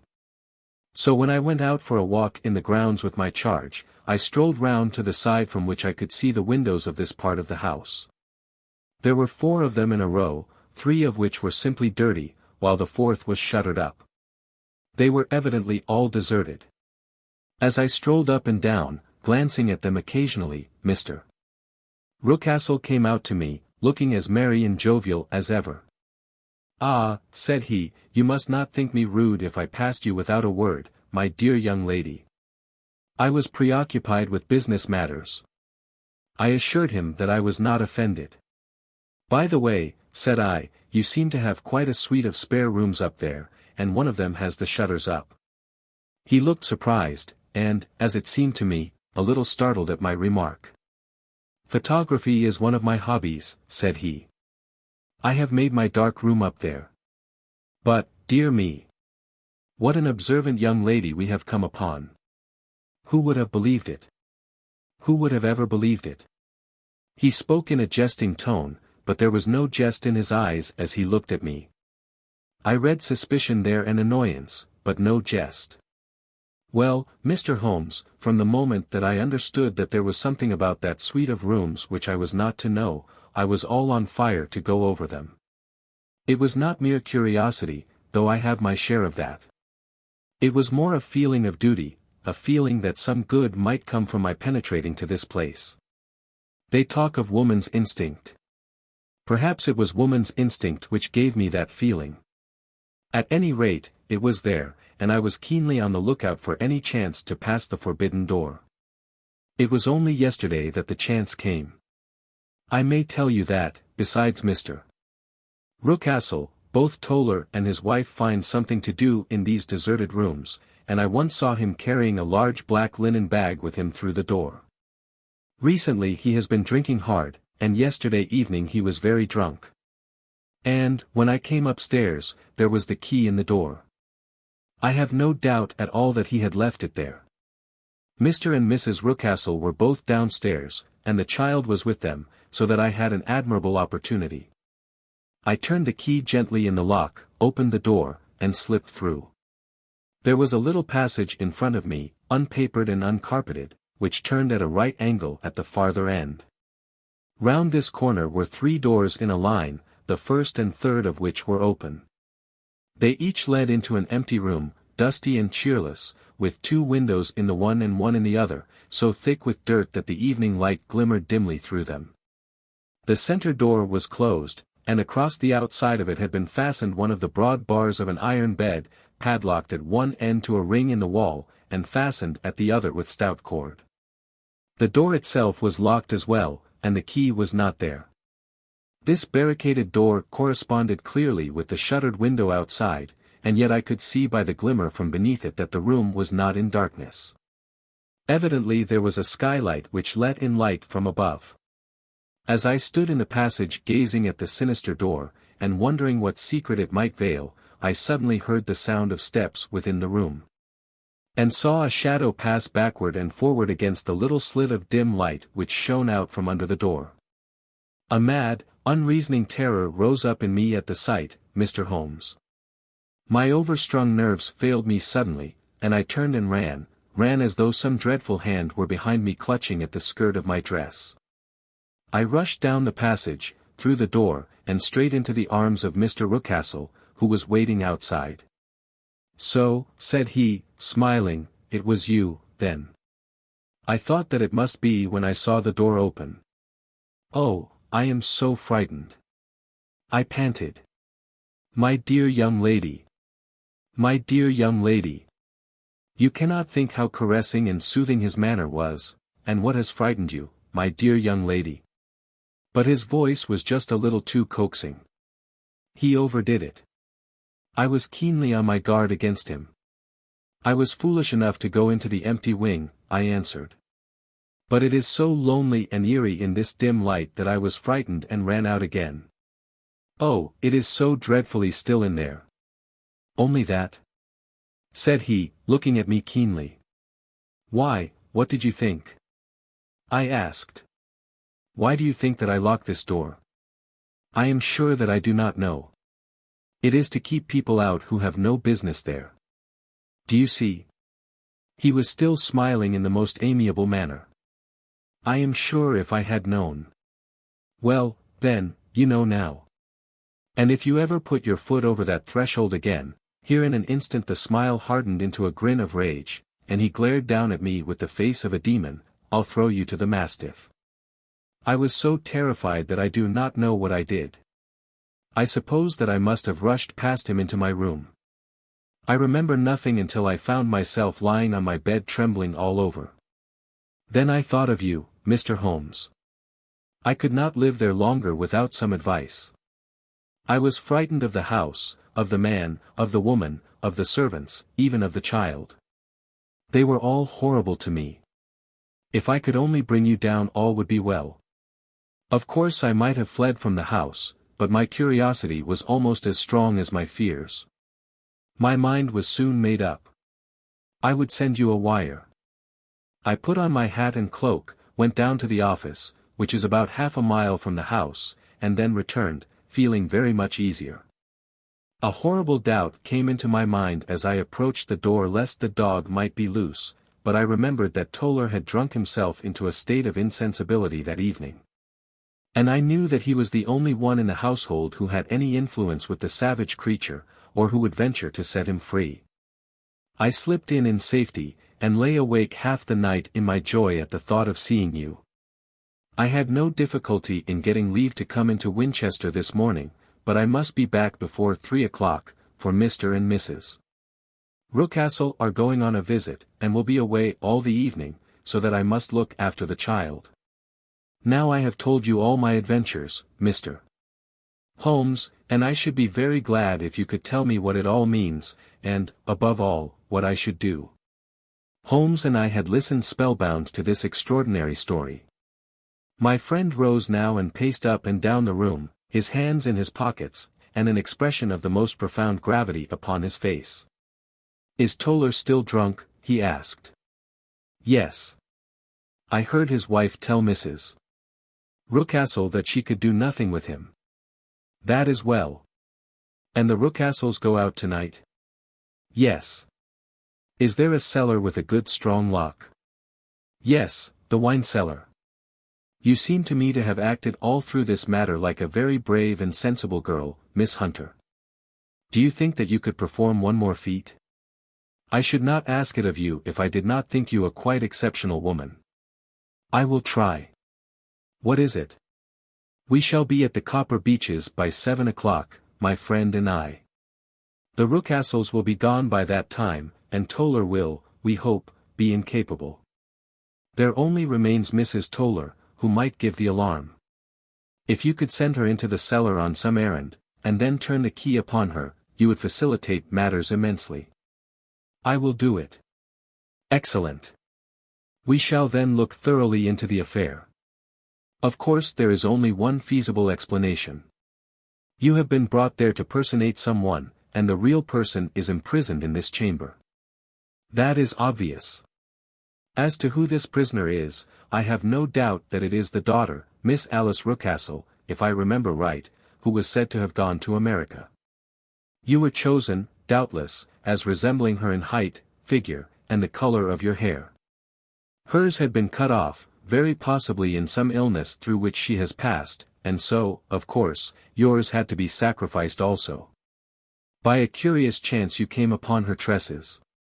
The man in the road was, undoubtedly, some friend of hers, possibly her fiancé, and no doubt, as you wore the girl's dress and were so like her, he was convinced from your laughter, whenever he saw you, and afterwards from your gesture, that Miss Rucastle was perfectly happy, and that she no longer desired his attentions. The dog is let loose at night to prevent him from endeavoring to communicate with her. So much is fairly clear. The most serious point in the case is the disposition of the child. What on earth has that to do with it? I ejaculated. My dear Watson, you as a medical man are continually gaining light as to the tendencies of a child by the study of the parents. Don't you see that the converse is equally valid? I have frequently gained my first real insight into the character of parents by studying their children. This child's disposition is abnormally cruel, merely for cruelty's sake, and whether he derives this from his smiling father, as I should suspect, or from his mother, it bodes evil for the poor girl who is in their power. I am sure that you are right, Mr. Holmes, cried our client. 1,000 things come back to me which make me certain that you have hit it. Oh, let us lose not an instant in bringing help to this poor creature. We must be circumspect, for we are dealing with a very cunning man. We can do nothing until 7 o'clock. At that hour we shall be with you, and it will not be long before we solve the mystery. We were as good as our word, for it was just 7 when we reached the Copper Beeches, having put up our trap at a wayside public house. The group of trees, with their dark leaves shining like burnished metal in the light of the setting sun, were sufficient to mark the house even had Miss Hunter not been standing smiling on the doorstep. "Have you managed it?" asked Holmes. A loud thudding noise came from somewhere downstairs. "That is Mrs. Toller in the cellar," said she. "Her husband lies snoring on the kitchen rug. Here are his keys, which are the duplicates of Mr. Rucastle's." "You have done well indeed," cried Holmes, with enthusiasm. "Now lead the way, and we shall soon see the end of this black business." We passed up the stair, unlocked the door, followed on down a passage, and found ourselves in front of the barricade which Miss Hunter had described. Holmes cut the cord and removed the transverse bar. Then he tried the various keys in the lock, but without success. No sound came from within, and at the silence Holmes's face clouded over. "I trust that we are not too late," said he. "I think, Miss Hunter, that we had better go in without you. Now, Watson, put your shoulder to it, and we shall see whether we cannot make our way in." It was an old rickety door, and gave at once before our united strength. Together we rushed into the room. It was empty. There was no furniture save a little pallet bed, a small table, and a basketful of linen. The skylight above was open, and the prisoner gone. "There has been some villainy here," said Holmes. "This beauty has guessed Miss Hunter's intentions, and has carried his victim off." "But how?" "Through the skylight. We shall soon see how he managed it." He swung himself up onto the roof. "Ah, yes," he cried. "Here's the end of a long light ladder against the eaves. That is how he did it." "But it is impossible," said Miss Hunter, "the ladder was not there when the Rucastles went away. He has come back and done it. I tell you that he is a clever and dangerous man. I should not be very much surprised if this were he whose step I hear now upon the stair. I think, Watson, that it would be as well for you to have your pistol ready." The words were hardly out of his mouth before a man appeared at the door of the room, a very fat and burly man, with a heavy stick in his hand. Miss Hunter screamed and shrunk against the wall at the sight of him, but Sherlock Holmes sprang forward and confronted him. "You villain," said he, "where's your daughter?" The fat man cast his eyes round, and then up at the open skylight. "It is for me to ask you that," he shrieked, "you thieves. Spies and thieves. I have caught you, have I? You are in my power. I'll serve you." He turned and clattered down the stairs as hard as he could go. "He's gone for the dog," cried Miss Hunter. "I have my revolver," said I. "Better close the front door," cried Holmes, and we all rushed down the stairs together. We had hardly reached the hall when we heard the baying of a hound, and then a scream of agony, with a horrible worrying sound which it was dreadful to listen to. An elderly man with a red face and shaking limbs came staggering out at a side door. "My God," he cried. "Someone has loosed the dog. It's not been fed for 2 days. Quick, quick, or it'll be too late." Holmes and I rushed out and round the angle of the house, with Toller hurrying behind us. There was the huge famished brute, its black muzzle buried in Rucastle's throat, while he writhed and screamed upon the ground. Running up, I blew its brains out, and it fell over with its keen white teeth still meeting in the great creases of his neck. With much labor we separated them, and carried him, living but horribly mangled, into the house. We laid him upon the drawing-room sofa, and, having dispatched the sobered Toller to bear the news to his wife, I did what I could to relieve his pain. We were all assembled round him when the door opened, and a tall, gaunt woman entered the room. "Mrs. Toller," cried Miss Hunter. "Yes, miss." Mr. Rucastle let me out when he came back before he went up to you. Ah, miss, it is a pity you didn't let me know what you were planning, for I would have told you that your pains were wasted. Ha! Said Holmes, looking keenly at her. It is clear that Mrs. Toller knows more about this matter than anyone else. Yes, sir, I do, and I am ready enough to tell what I know. Then, pray, sit down, and let us hear it, for there are several points on which I must confess that I am still in the dark. I will soon make it clear to you, said she, and I'd have done so before now if I could got out from the cellar. If there's police court business over this, you'll remember that I was the one that stood your friend, and that I was Miss Alice's friend too. She was never happy at home, Miss Alice wasn't, from the time that her father married again. She was slighted like, and had no say in anything, but it never really became bad for her until after she met Mr. Fowler at a friend's house. As well as I could learn, Miss Alice had rights of her own by will, but she was so quiet and patient, that she never said a word about them, but just left everything in Mr. Rucastle's hands. He knew he was safe with her. But when there was a chance of a husband coming forward, who would ask for all that the law would give him, then her father thought it time to put a stop on it. He wanted her to sign a paper, so that whether she married or not, he could use her money. When she wouldn't do it, he kept on worrying her until she got brain fever, and for 6 weeks was at death's door. Then she got better at last, all worn to a shadow, and with her beautiful hair cut off, but that didn't make no change in her young man, and he stuck to her as true as man could be. Ah, said Holmes, I think that what you have been good enough to tell us makes the matter fairly clear, and that I can deduce all that remains. Mr. Rucastle then, I presume, took to this system of imprisonment. Yes, sir. And brought Miss Hunter down from London in order to get rid of the disagreeable persistence of Mr. Fowler. That was it, sir. But Mr. Fowler, being a persevering man, as a good seaman should be, blockaded the house, and, having met you, succeeded by certain arguments, metallic or otherwise, in convincing you that your interests were the same as his. Mr. Fowler was a very kind-spoken, free-handed gentleman, said Mrs. Toller, serenely. And in this way he managed that your good man should have no want of drink, and that a ladder should be ready at the moment when your master had gone out. You have it, sir, just as it happened. I am sure we owe you an apology, Mrs. Toller, said Holmes, for you have certainly cleared up everything which puzzled us.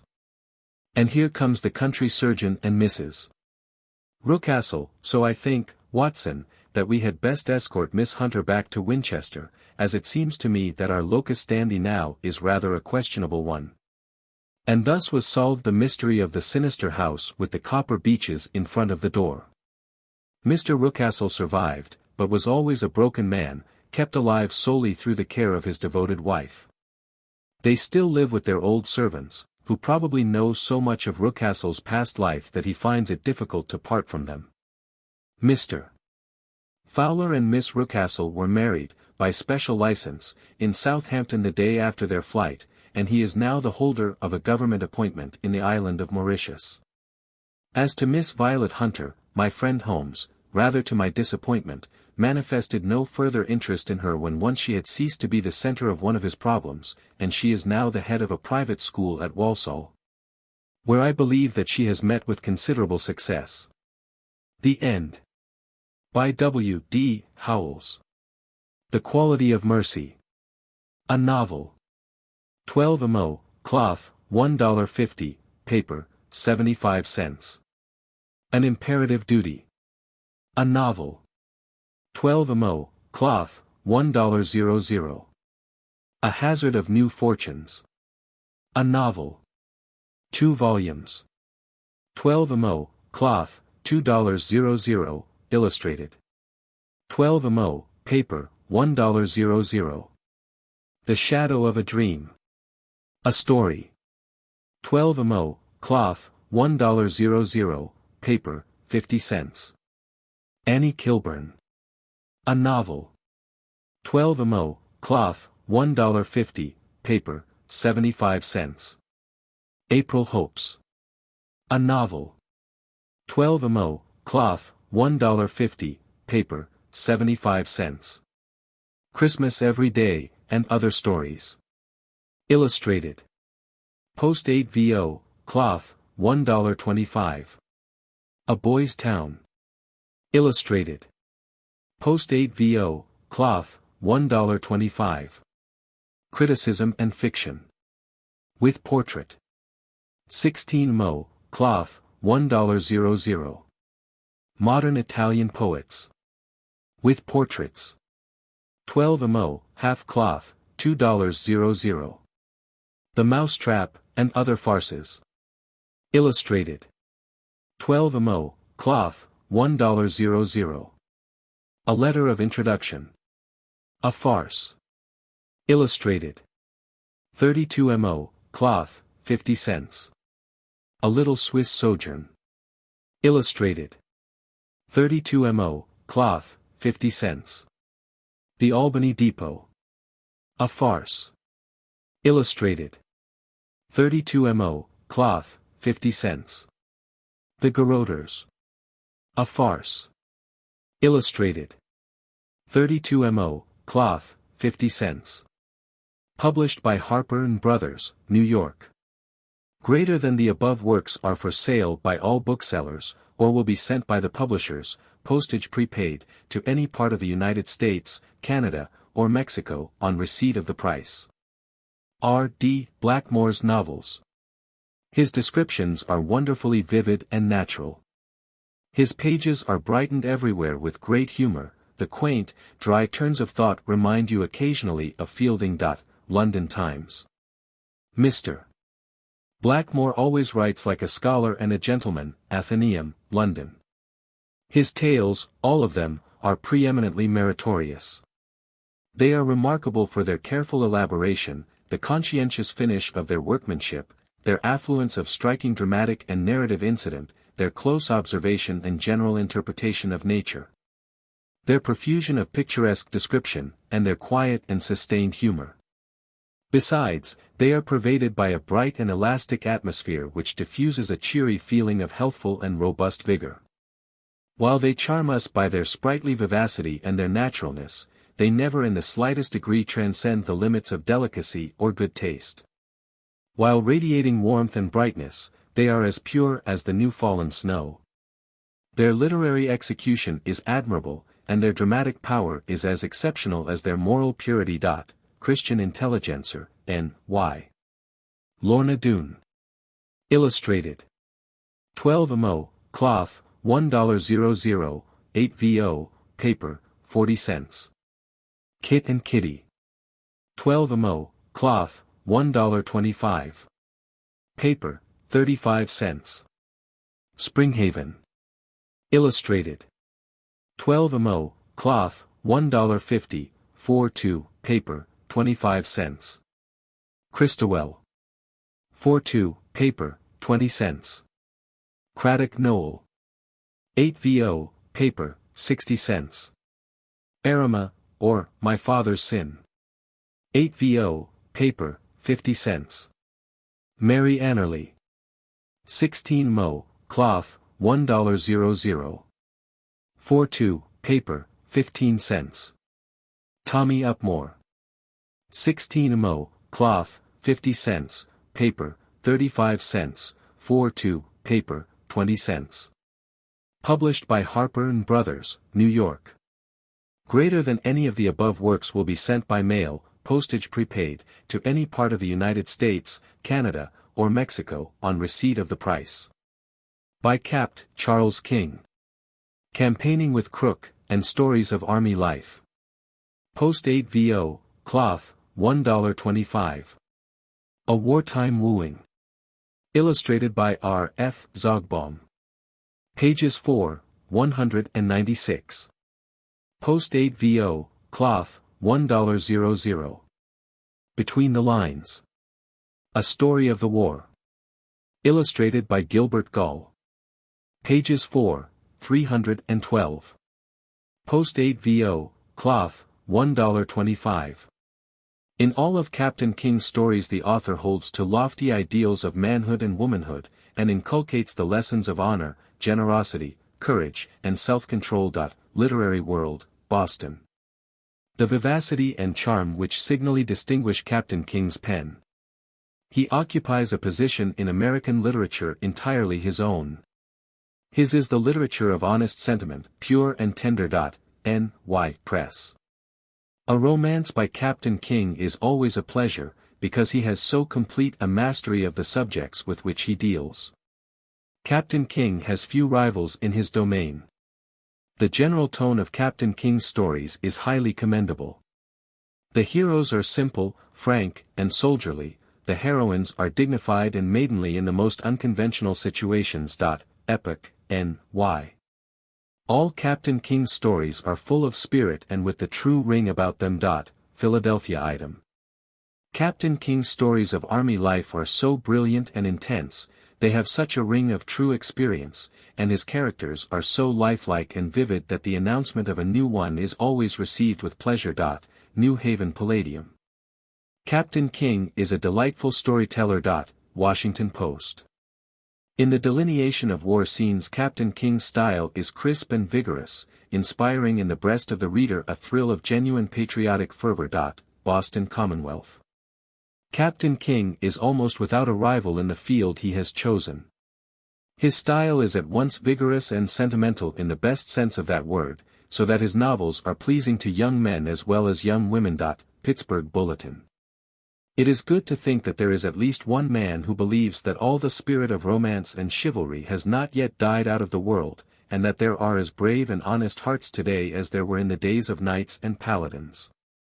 Philadelphia Record. Published by Harper & Brothers, New York. Greater than any of the above works sent by mail, postage prepaid, to any part of the United States, Canada, or Mexico, on receipt of the price. Ben-Hur, A Tale of the Christ. By Lew Wallace. 16 mo, cloth, $1.50. Garfield edition. 2 volumes. 20 full-page photogravures. Over 1,000 illustrations as marginal drawings by William Martin Johnson. Crown 8vo, printed on fine super-calendared plate paper, uncut edges and gilt tops, bound in silk and gold, $7.00. In a Gladstone box. Anything so startling, new, and distinctive as the leading feature of this romance does not often appear in works of fiction. Some of Mr. Wallace's writing is remarkable for its pathetic eloquence. The scenes described in the New Testament are rewritten with the power and skill of an accomplished master of style. N.Y. Times. Its real basis is a description of the life of the Jews and Romans at the beginning of the Christian era, and this is both forcible and brilliant. We are carried through a surprising variety of scenes. We witness a sea fight, a chariot race, the internal economy of a Roman galley, domestic interiors at Antioch, at Jerusalem, and among the tribes of the desert. Palaces, prisons, the haunts of dissipated Roman youth, the houses of pious families of Israel. There is plenty of exciting incident, everything is animated, vivid and glowing. N.Y. Tribune. From the opening of the volume to the very close the reader's interest will be kept at the highest pitch, and the novel will be pronounced by all one of the greatest novels of the day. Boston Post.